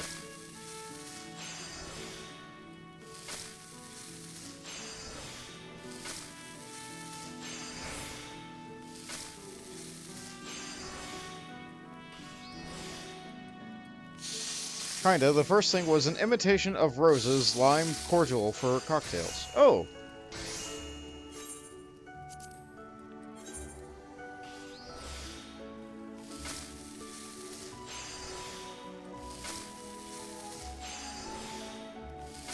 I'm trying to think of the last time I've had a good mixed drink.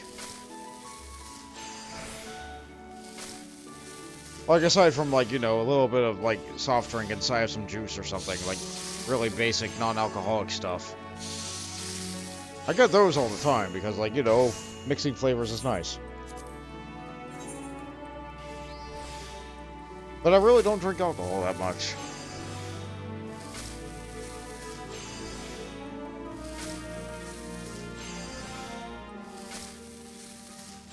So it's really taken me a bit to think about.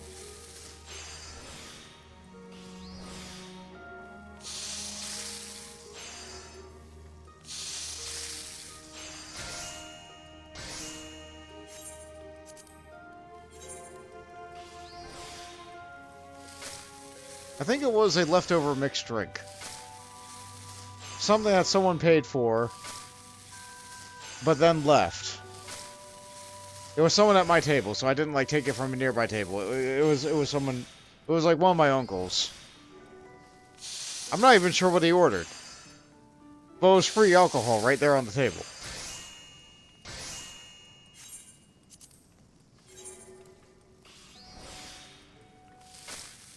What comes next, you don't know. Maybe disinfectant. Oh, I see.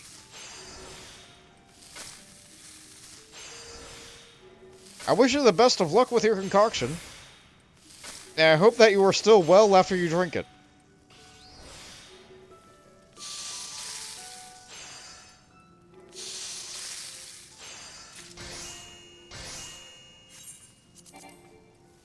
Oh, what did I run out of? Oh, I have to use the high quality salt now.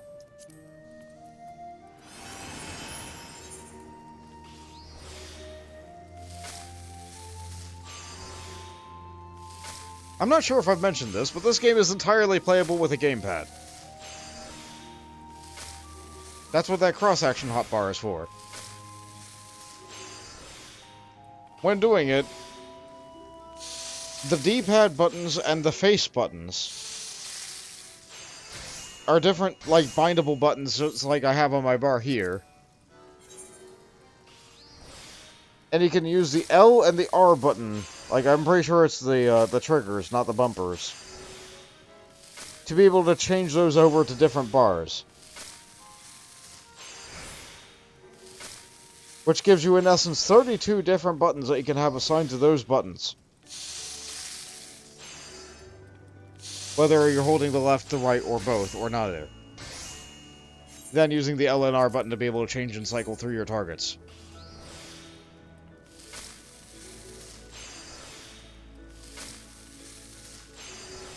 I would still always prefer to play this game with a mouse and keyboard.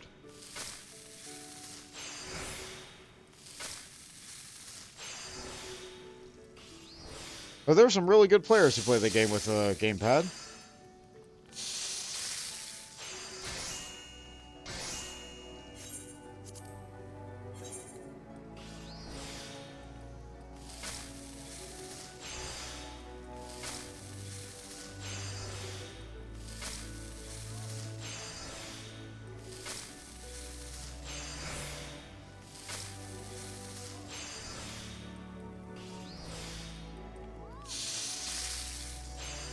Another thing that I'm thinking about right now is, camera controls.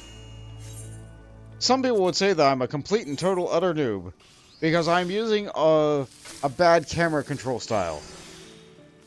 Wherein, if I hold the S button, instead of, like, turning around and walking backwards at full speed, my character does the slow backwards walk. Which is bad and inferior and should never be used in any situation that has combat ever. That's why a lot of the time you'll see me turn my camera 90 degrees to a side and just strafe out of the way. Because that's the way I've been playing MMOs for years. That's what I'm used to. That's what works for me.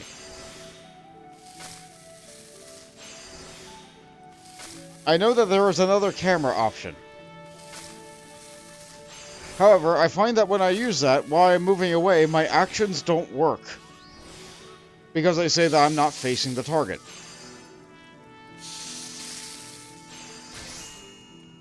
I would rather strafe to the side and have someone, like, side-eyed out the side of my view, and have my action work.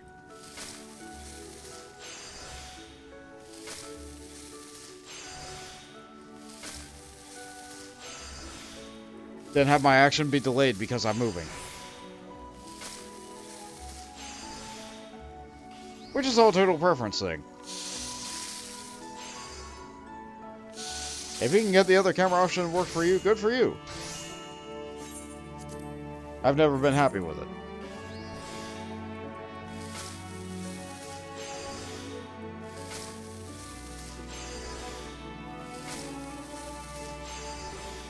I sure am cooking a lot of these steaks. I don't think I'm ever going to eat any of them. You know what? I might replace my milk with these steaks.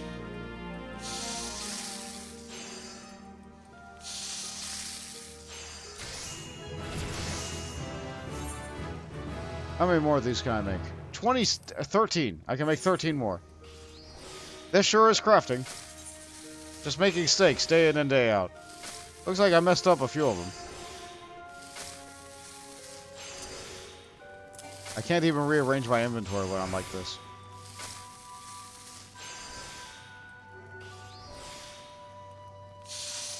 I could probably safely get rid of all of the stuff that I have.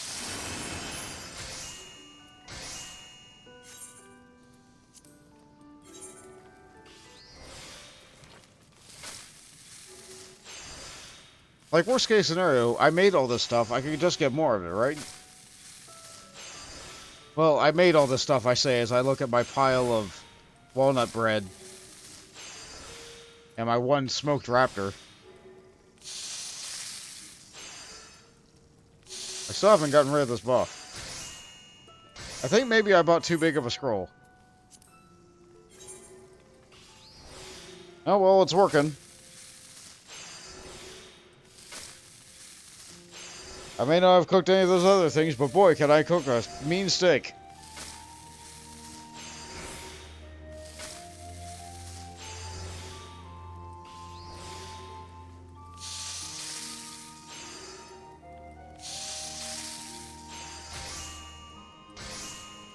I think I said the levy I was going to try and pick up was chamomile tea. I should really look at the recipe for that.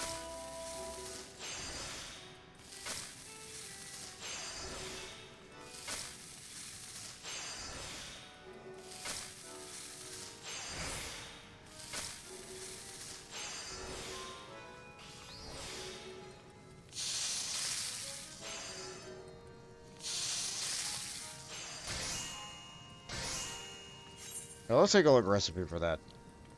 Chamomile tea, was it? Yep, there's chocobo food.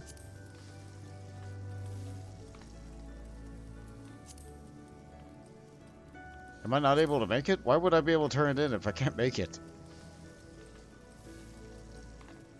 I'm just not looking in the right place, that's all. Is it previous? Yeah, there it is. Oh, chamomile, honey, and some water. That doesn't seem too bad. Depends on the price, though, the chamomile, though.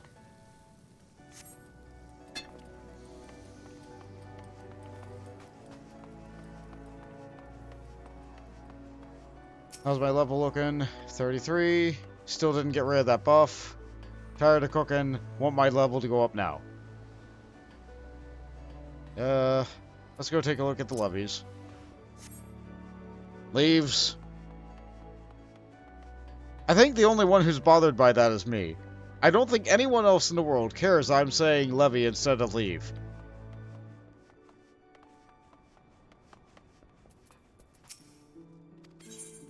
Okay, what do you got for me? Sacks of cornmeal. Currant tarts. That's cornmeal, right? That's not even cornbread.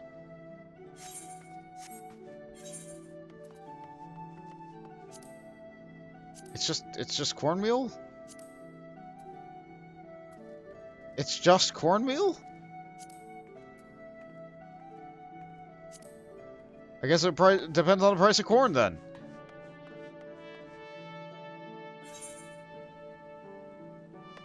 The chamomile tea might still be the better option.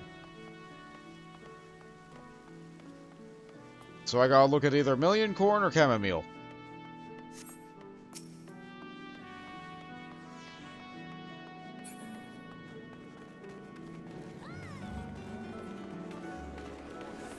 I should also probably get rid of the smoked raptor from my bag. Yeah, why not? Put that up for sale. Let's see. When I bought it, it was 500 for 2. Well, guess what? Now it's 1,000 for 1.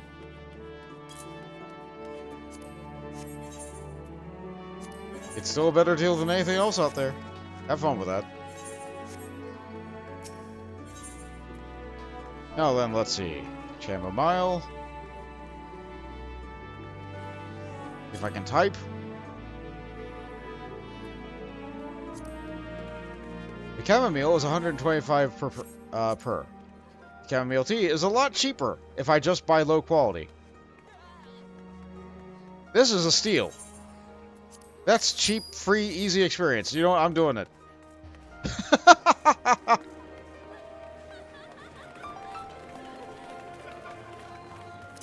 More fraud!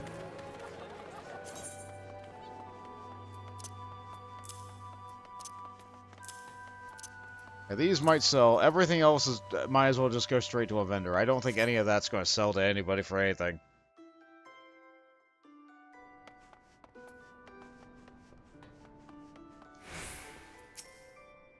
I'm pretty sure I'm going to make money off of turning in chamomile tea. Let's see. Was it this one? No. Fever pitch? There are reports of ague in the west, and the fevered masses crave relief. The best remedy money can buy is Gridanian chamomile decocted in spring water over smokeless flames of berry wax. The consortium seeks the same from enterprising artisans. That sure is... Wow, they sure are using esoteric words there.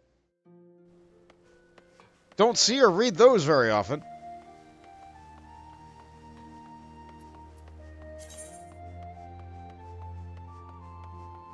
I'm sure I've turned in this quest before, too. Okay.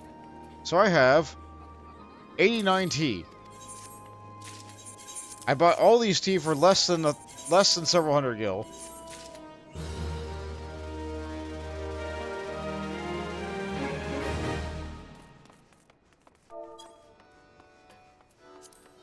Every single one of those is paying back 100 gil.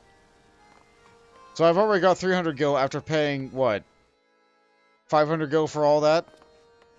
Not even.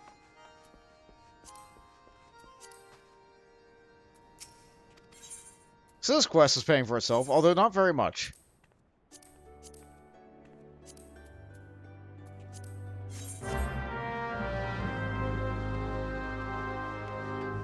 If you care about the efficiency of your leave quests, then turning in high-quality stuff is the only way to go.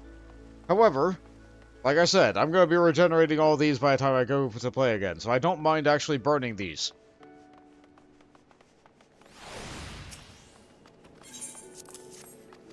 Because, I mean, what are you going to do? You hit max level, and what are you going to do with all these leaves?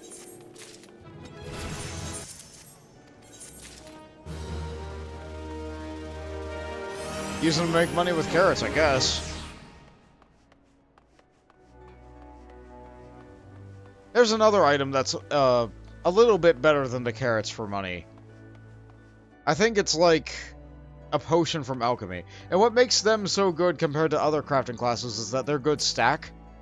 Meanwhile, if you like try to... I think there is an armorist file that's very similar in terms of just making money from these quests like this. But it doesn't stack, so you have like maybe 20 in your bag, you turn them in, then you craft 20 more. Meanwhile, with Culinarian, you can just cheat and buy your way to like a full stack of 300 and just turn in all 100 of your levies. Or you could craft all that stuff and just do it all in one sitting and then turn it all in one sitting.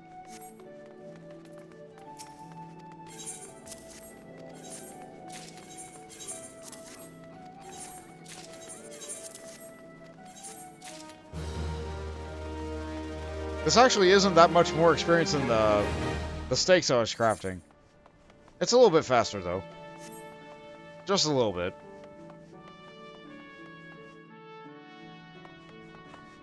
Feels bad that I used that paper and then I didn't use all of it up, but you know what? It is what it is. That's not the right kind of levy. That's not the right level. I want Fever Pitch. Have I even turned in 20 yet? No, I've only done 12.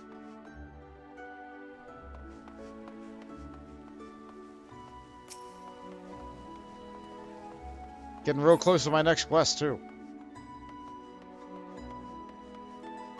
I might stop soon, though. I've been going on a lot longer than I usually go. And I'm sure on YouTube this is just going to be a filler episode. Like, if anybody's going to skip any episode, it's just a level it's just an episode that's nothing but grinding, right? Even if this is like sideways grinding in the terms of, Dragoon having an additional story that leads up to Heaven's Word, and then Culinarian for the sake of Culinarian.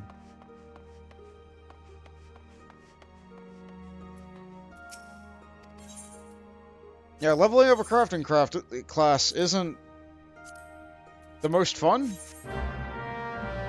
Like, even if you make it like your personal journey, you go out and craft every single one of those things. Like, you don't have to craft high quality of it. It's real easy to actually, like, finish the thing.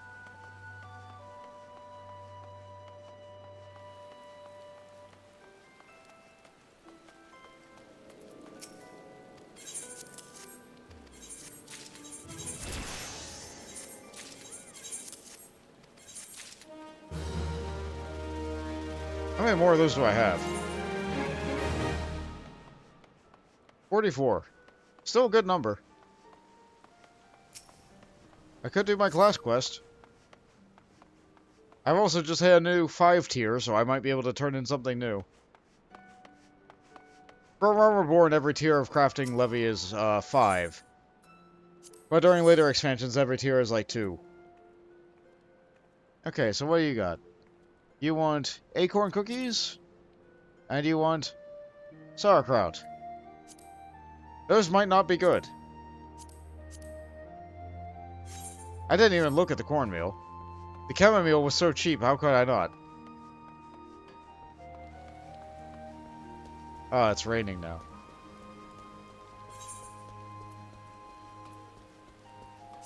I don't even think I cooked everything up to level 15. I think there was a couple of things I just couldn't.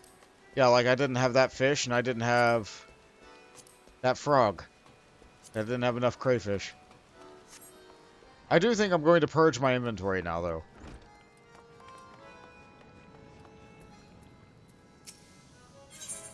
Yeah, let's get rid of all this nonsense.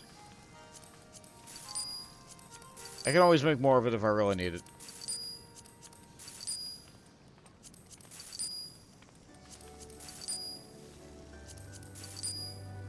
I'm a little bit scared, because I'm pretty sure something later is going to be like, oh, you sold the thing, didn't you? Time to go get more. I can always just get more. Sweet cream might be used for something, the salt might be used for something. Don't need that, don't need that, don't need that. Might need the butter. Definitely will need honey. Definitely need sugar. The dodo was used for something important. Might need pie dough. Might need tomato sauce. We'll definitely need butter. I could sell the meat kebabs back. Need the olive oil. Don't need the mo loaf. Don't think I need the flatbreads, but it's there. Okay. I managed to make a pittance. Now what do you got for me, guy? Of cooks and books. XIV wants you to learn about other aspects of the restaurant business. Right good of you to drop by again, Bont. You'd be surprised how many of your guildmates stop coming altogether, thinking they know all that needs knowing. But as any scholarly would tell you, the learning never stops, and I speak from experience. There's some that say I'm the best in the realm, where every day what passes I don't discover something new. Now, you and me, we're chefs first and foremost. But there's more of the restaurant business than just cooking. That's why I want you to speak to Lancia, our bookkeeper. Before you come into us, she herself was a scholarly doing customer working at Mirzin Gate. You stand to learn much and more by seeing things from her perspective. Okay. Hello, Letitia. Ah, Bont, the chef who prepared Lito's meal in the guildmaster's stead. Thanks to your heroics, the Bismarck's reputation came through unscathed. We all owe you for that. So what brings you to my counter? Master Lingsath would have you learn about the restaurant business at large, you say? Why, of course it would be my pleasure to share with you such knowledge as I possess. But before we begin, I could do with a bite to eat. It's been a long and busy shift, and I haven't had a chance to sit down for a proper meal. By way of board, might I suggest you prepare some ratatouille for me? And call me as spoiled, but please make it the most exquisite serving you can manage. My thanks in advance. Get her some ratatouille. Okay. Wow, that sure does require a lot of ingredients. The tomato I was able to buy in the store. This I was not able to buy. This is not able to be bought. This is not able to be bought. This I needed to craft more lavender, which I was able to buy, and that's a garlic. Yep, that sure does need botanist leveled up.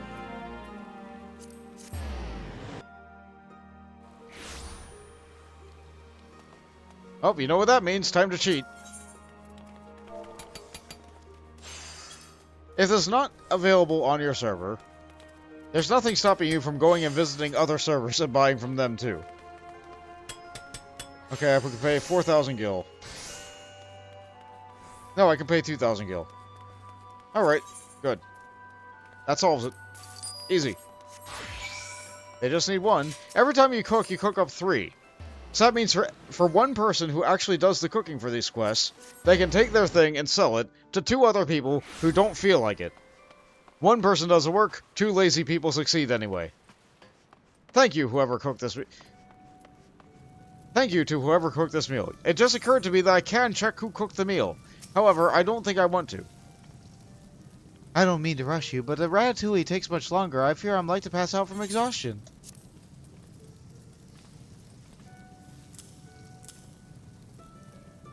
Oh, it's just listed right there on the screen. Hopefully it's so small you can't actually read it. Ratatouille. A nutritious soup made of a variety of vegetables sautéed in lavender oil.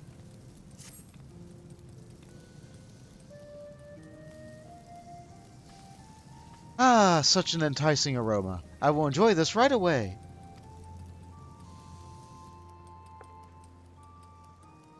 I can't remember the last time I had such a tasty ratatouille. That was truly wonderful. But with my hunger sated, we can now delve into the kind of work I do here. In fact, you have just witnessed one of my more important duties, keeping track of our members' progress.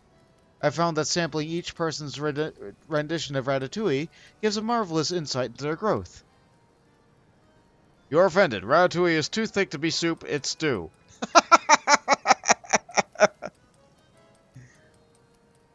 Owing to its simplicity, the vegetable sauté lends itself well to variation, allowing for the chef to pour himself into his creation. Indeed, your own bespeaks of your ability to create a quality dish under strict time constraints. Do not underestimate that skill. You'll find a great deal of restaurant success lies in performing tasks expeditiously. As an example, some other services I provide are procuring ingredients, ensuring our equipment functions, and perhaps most importantly, listening to our customers. If any of these tasks were ignored for an extended period, it's fair to say the Bismarck would fall into chaos, and our name would lose its considerable luster. Well, I trust you now have something to insight to my responsibilities. I only wish that all our members shared your curiosity about what goes into running this place. Okay, I got this last time. I got that just a little bit ago. I need gloves. I'm not able to check my stuff. Okay, gloves.